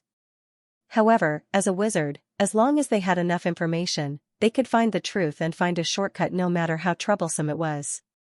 They did not have a reliable source of information before, and Angor's help made up for it. However, Samantha's instinct told her that everything was too coincidental. Perhaps there was more to Angor's role. After hearing Angor's words, the atmosphere on the floating ice began to change. At least Nightcrawler treated both humans and demons equally. Many wizards sighed in relief when they heard this. However, whether Nightcrawler would become Nightcrawler's enemy was still a question that needed further confirmation. By the way, Angor said Nightcrawler spent some time with a human. Does that mean Nightcrawler and a human were once fated to meet? It was a witch wearing a pointy hat and a midriff-bearing robe. Her name was Livetta, a windbringer from Nocturnal Forest. Livetta was holding a hardcover record board and quickly writing something down with a fountain pen. If someone were to look at her from the side, they would see Livetta recording everything that happened. From the chaos caused by the evil gods, to Cantor joining the night to investigate Razudran, Livetta recorded everything that happened between them. Most of the time, Livetta's notes were vague. However, when it came to Angor, her notes became more detailed. Livetta recorded every word Angor said to Samantha and Cantor. She even marked some of the topics in their conversations in order of priority. It seemed that Livetta was doing a job of compiling information. However, all wizards who looked at Livetta quickly backed away. This witch was not just a simple summary of information. She had another identity, one of the founders of Firefly's Night Stories. The Nocturnal Forest was a mid-sized magus organization, but it had a magazine that had a wide range of influence and great influence, Firefly's Night Whispers. Nightcrawler's content was not as authoritative as Forest of Time, nor was it as gossipy as the major tabloids. However, it managed to combine the two in a clever way. In short, it was an authoritative gossip magazine with an attitude. Most of the time, it was still a tabloid magazine. However, there were very few rumors and fake news. For this reason, almost all witches in the southern wizarding region were users of Nightcrawler. Sir Monkey's hunting plan had attracted the attention of the entire Magus world from the very beginning. Naturally, Firefly's Night Whispers would pay attention to it as well. In order to obtain information from the front lines, Olivetta had personally come here to record some facts. However, there was no room for further investigation. Most of the information was hidden but not eye-catching enough. Until Angor showed up, Livetta's eyes brightened up. Angor had a lot to learn from him, and everything that could be added in ink was enough to draw people's attention. Of course, Livetta recorded everything Angor said so that she could dig deeper into it later. Aside from Angor's personal matters, Livetta was also interested in the other things Angor mentioned. First of all, the experience journey, or the ocean rhythm illusion. Something that could trigger the awakening of demons. There had to be something fishy going on. She wanted to find out more, but she could tell from Angor's tone that he did not want to answer her question. Second, this Nightcrawler's Nightcrawler. This was the first demon lord to become a half-blood demon. Of course, Olivetta was interested in this matter. However, Angor didn't want to talk too much about the mysterious nightclub owner, which made Olivetta curious. Since the conversation between Samantha and Angor had come to an end, Livetta couldn't help but ask.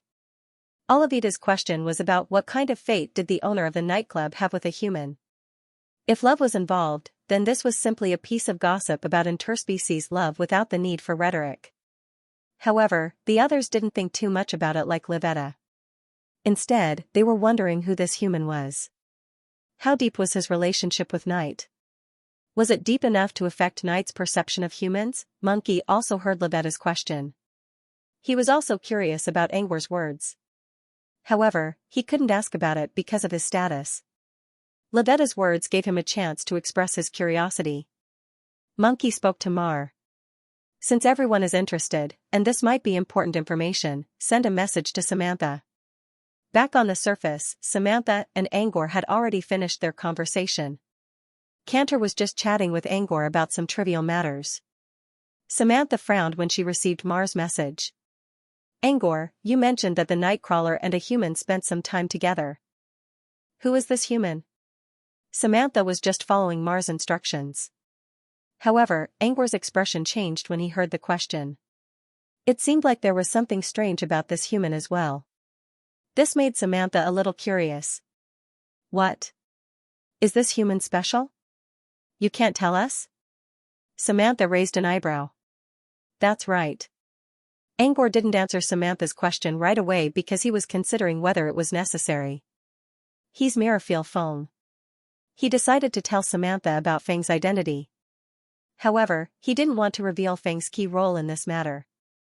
It wasn't that he couldn't tell Samantha, but he knew that telling Samantha would mean telling everyone in the Moonfrost Union. As for Fong, he could even be considered as the source of all this. Without Fang's help, the Nightcrawler wouldn't have become a Nightcrawler, and Angor wouldn't have come here. Fang's role wasn't just important.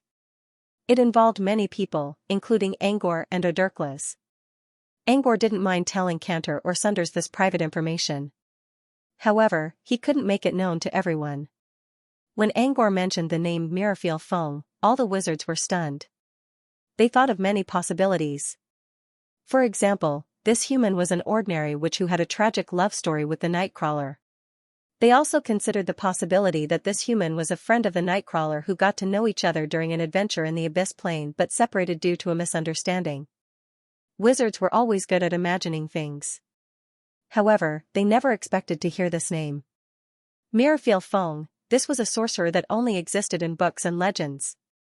Is this Mirafeel Fong the same as the one I'm thinking about? For the first time, Samantha asked Angor in a hesitant tone. They should be the same, Angor said.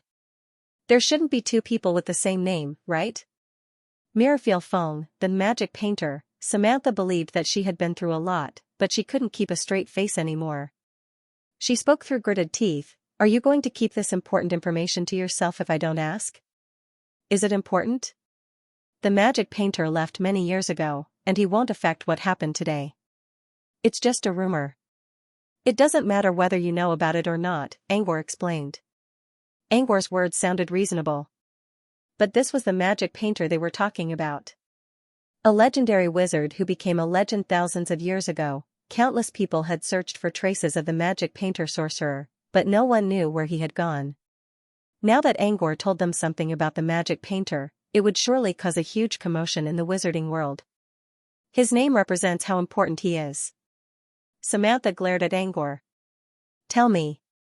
How did the magic painter get involved with the nightclub owner? Angor avoided the question. He has nothing to do with what happened today. Besides, it's about the nightclub owner, so I can't tell you. Besides, I don't know much. Samantha clenched her fists inside her sleeves. If not for the fact that there was a powerful wizard behind her, she would have crushed Angor's head right now. Many people shared Samantha's thoughts. Mirafil Fong had been kept a secret for many years. The last time they heard anything about him was hundreds of years ago. Now that they finally got a piece of information, Angor decided not to tell them. Olavida almost wanted to rush to Angor's face and interrogate him. Fine. Samantha finally calmed herself down and suppressed the urge to beat him up. I won't ask how the magic painter sorcerer and the nightclub owner are related. Can you at least tell me how the nightclub owner views the magic painter sorcerer? That's still a subjective question. I don't know. Seeing how stubborn Angor was, Samantha took a deep breath and turned to leave. She was going to leave in a huff and deal with Angor when she met him again in the future. However, Mar sent her another message. Samantha stopped and tossed something that looked like a thin piece of paper to Angor. When Angor caught it, he realized it was a transmitter. Your professor wants to talk to you, Samantha said with a cold look. A rustling noise came from the other end of the communicator. A moment later, a hoarse voice came from the other end. Angor? It's me, Professor, Angor replied politely. Looks like you've been doing well these days. It was a simple sentence, but Angor could tell that Sunders was gritting his teeth in anger. Not bad. Angor couldn't help but tease since Sunders wasn't here and he had Fafner's support. The receiver remained silent for a while. Angor wondered why Sunders called him. Did he want to ask about the magic painter as well?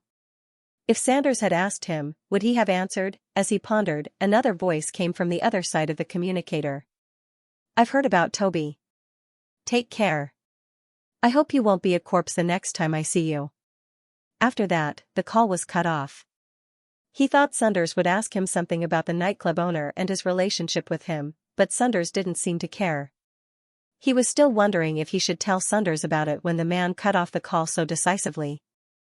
Angor handed the receiver back to Samantha in a daze. Samantha took the communicator and spoke to Cantor. It's time to go. Mar just messaged me that Senifer will be arriving at the intersection southeast of the Prey Hall. We need to go meet her. Cantor nodded and turned to Angor. Your professor is right. You need to take care of yourself. Are you sure you'll be fine? Cantor's question came out of nowhere, but Angor knew that Cantor was asking about Fafner's threat level. I'm fine. My job is done. I'll leave as soon as Razutran is unsealed. Don't worry, I'll be fine. Cantor smiled and nodded. That's good. Keeley is waiting for you, Angor frowned. He thought Cantor was going to ask him for a partner again. Soft morphing worm. Cantor purposely dragged out the last half of his sentence. The soft worms are still fighting against the Dreamweaver ant. No morphing soft worms have been born yet. But I'll give it to Keeley when I find one. Cantor nodded, and under Samantha's urging, he whispered, take care. Then he turned around and left. The two figures slowly hid in the white smoke until they disappeared. In the end, he sighed and glanced at the floating frozen spell. Then, he shook his head and returned to his wind domain. After returning to the wind domain, Kanan was still happily eating the meat dipped in red wine. On the other side, Fafner was leaning against a tree branch, gazing into the distance. No one knew what he was thinking. Angor knew that he couldn't hide what he said from them. But judging from their attitude, they didn't mind, right? Hey, can I still watch the live stream? I feel like I'm missing something, Kanan, who had disguised herself as a drama chaser, asked Angor. Angor glanced at Fafnir, but she didn't say anything. Then he connected his consciousness to the wisp of wind in the sky. The illusion in the yard was reactivated. Angor wanted to know what the wizards were planning to do after learning about the purge plan. When he looked at the floating ice again, he noticed that everything was normal except for the strange expressions on the people's faces. Well, that wasn't the case. Some of the Moonfrost Union members seemed to have set up something around the floating ice. Angor wondered if Monkey had other ways to deal with space shock. He looked back at Sunders again. Speaking of which, he noticed that most of the people on the ice were looking at Sunders with anger, doubt, and jealousy. Mr. Phantom, aren't you being too selfish? A witch with a hardcover book in her hand shouted at Sunders angrily, aren't you being selfish, Mr. Phantom? Angor would have told you everything if you asked him. Why didn't you ask him anything? Sunders glanced at Olivia coldly. Olivia froze as if a giant mountain was falling on her mind. Olivia regretted her impulsive action.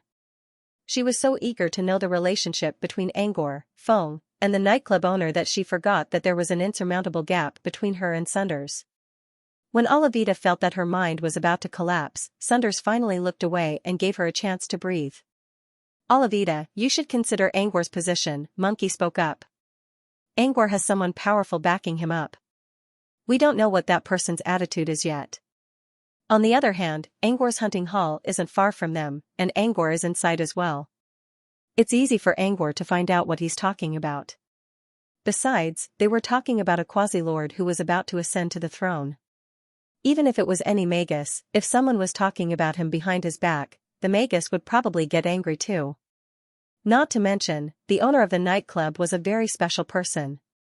Forcing Angor to answer the question might trigger the owner's hatred toward humans. Mangchi's words made sense. However, he chose to speak only after everyone was dissatisfied with Sunders. Obviously, he did it on purpose. Angor's news was timely and beneficial to them. Monkey would not deny it. In fact, he even promised to reward Angor with the best reward. However, this did not mean that Monkey would become emotional. Instead, he would consider the consequences of Angor's information and how it would affect the Moonfrost Union. Monkey knew that Angor's news was good for now, but it would also make the Moonfrost Union look bad. Even an apprentice could do it, but the Wizard Alliance couldn't. Therefore, Monkey did not mind doing something like this to calm down the public opinion. Sunders still had a lot of power, so Monkey would not do anything to Sunders himself. However, he could easily do something like this. Oh, dear. At this time, what are you still thinking about? The one who spoke was mooing. He said in a dramatic tone, damn it. Are you all bees in a garden? Gossiping at a time like this? The most important thing now, apart from the so-called purge plan, was to find a way to get rid of the two blood cocoons, wasn't it? We finally got the upper hand, but Nidotep turned the tables on us. If we keep this up and wait for them to recover, we'll lose more people even if we win. Are you going to put my body in a gorgeous coffin inlaid with emeralds and carry it to my mentor, Kandera, to act out the parting of life and death in Mario and Judy? Mu Ying's words were crazy, but they still managed to get everyone's attention away from Sunders. However, Mu Ying's words were not entirely correct. Some of them were paying attention to Sunders, but most of them were wizards who stayed behind on the floating ice. Many of them were still fighting against Nidotep at the front line. They were the reason why they managed to hold on for so long. However, Nidotep was much stronger than the other demons. So far, they could not even break through Nidotep's rain clouds. The situation was concealed by the rain clouds and thick fog, so it was impossible to know immediately. Mooing is right. We can't waste our previous advantage. We have sacrificed a lot of people to kill a great devil. We need to find a way to kill them before they recover, said a wizard. Didn't Samantha and Cantor run into Nidotep before? Captain Mar, why don't you ask them about their previous situation and see if Nidotep has any weaknesses? Olivia suggested. Soon, Mar contacted Samantha. Sennifer isn't here yet. What's the matter, Mar? A cold voice came from the receiver. Mar explained their current situation. but after he finished, there was silence on the other side of the communicator. After a while, Samantha's voice was heard. Nidotep is so strong that it makes people despair. It was a simple sentence, but it was enough to make everyone frown. Is there no way to deal with it? Samantha said, I didn't find any weaknesses in it. Maybe we need a stronger force to suppress it.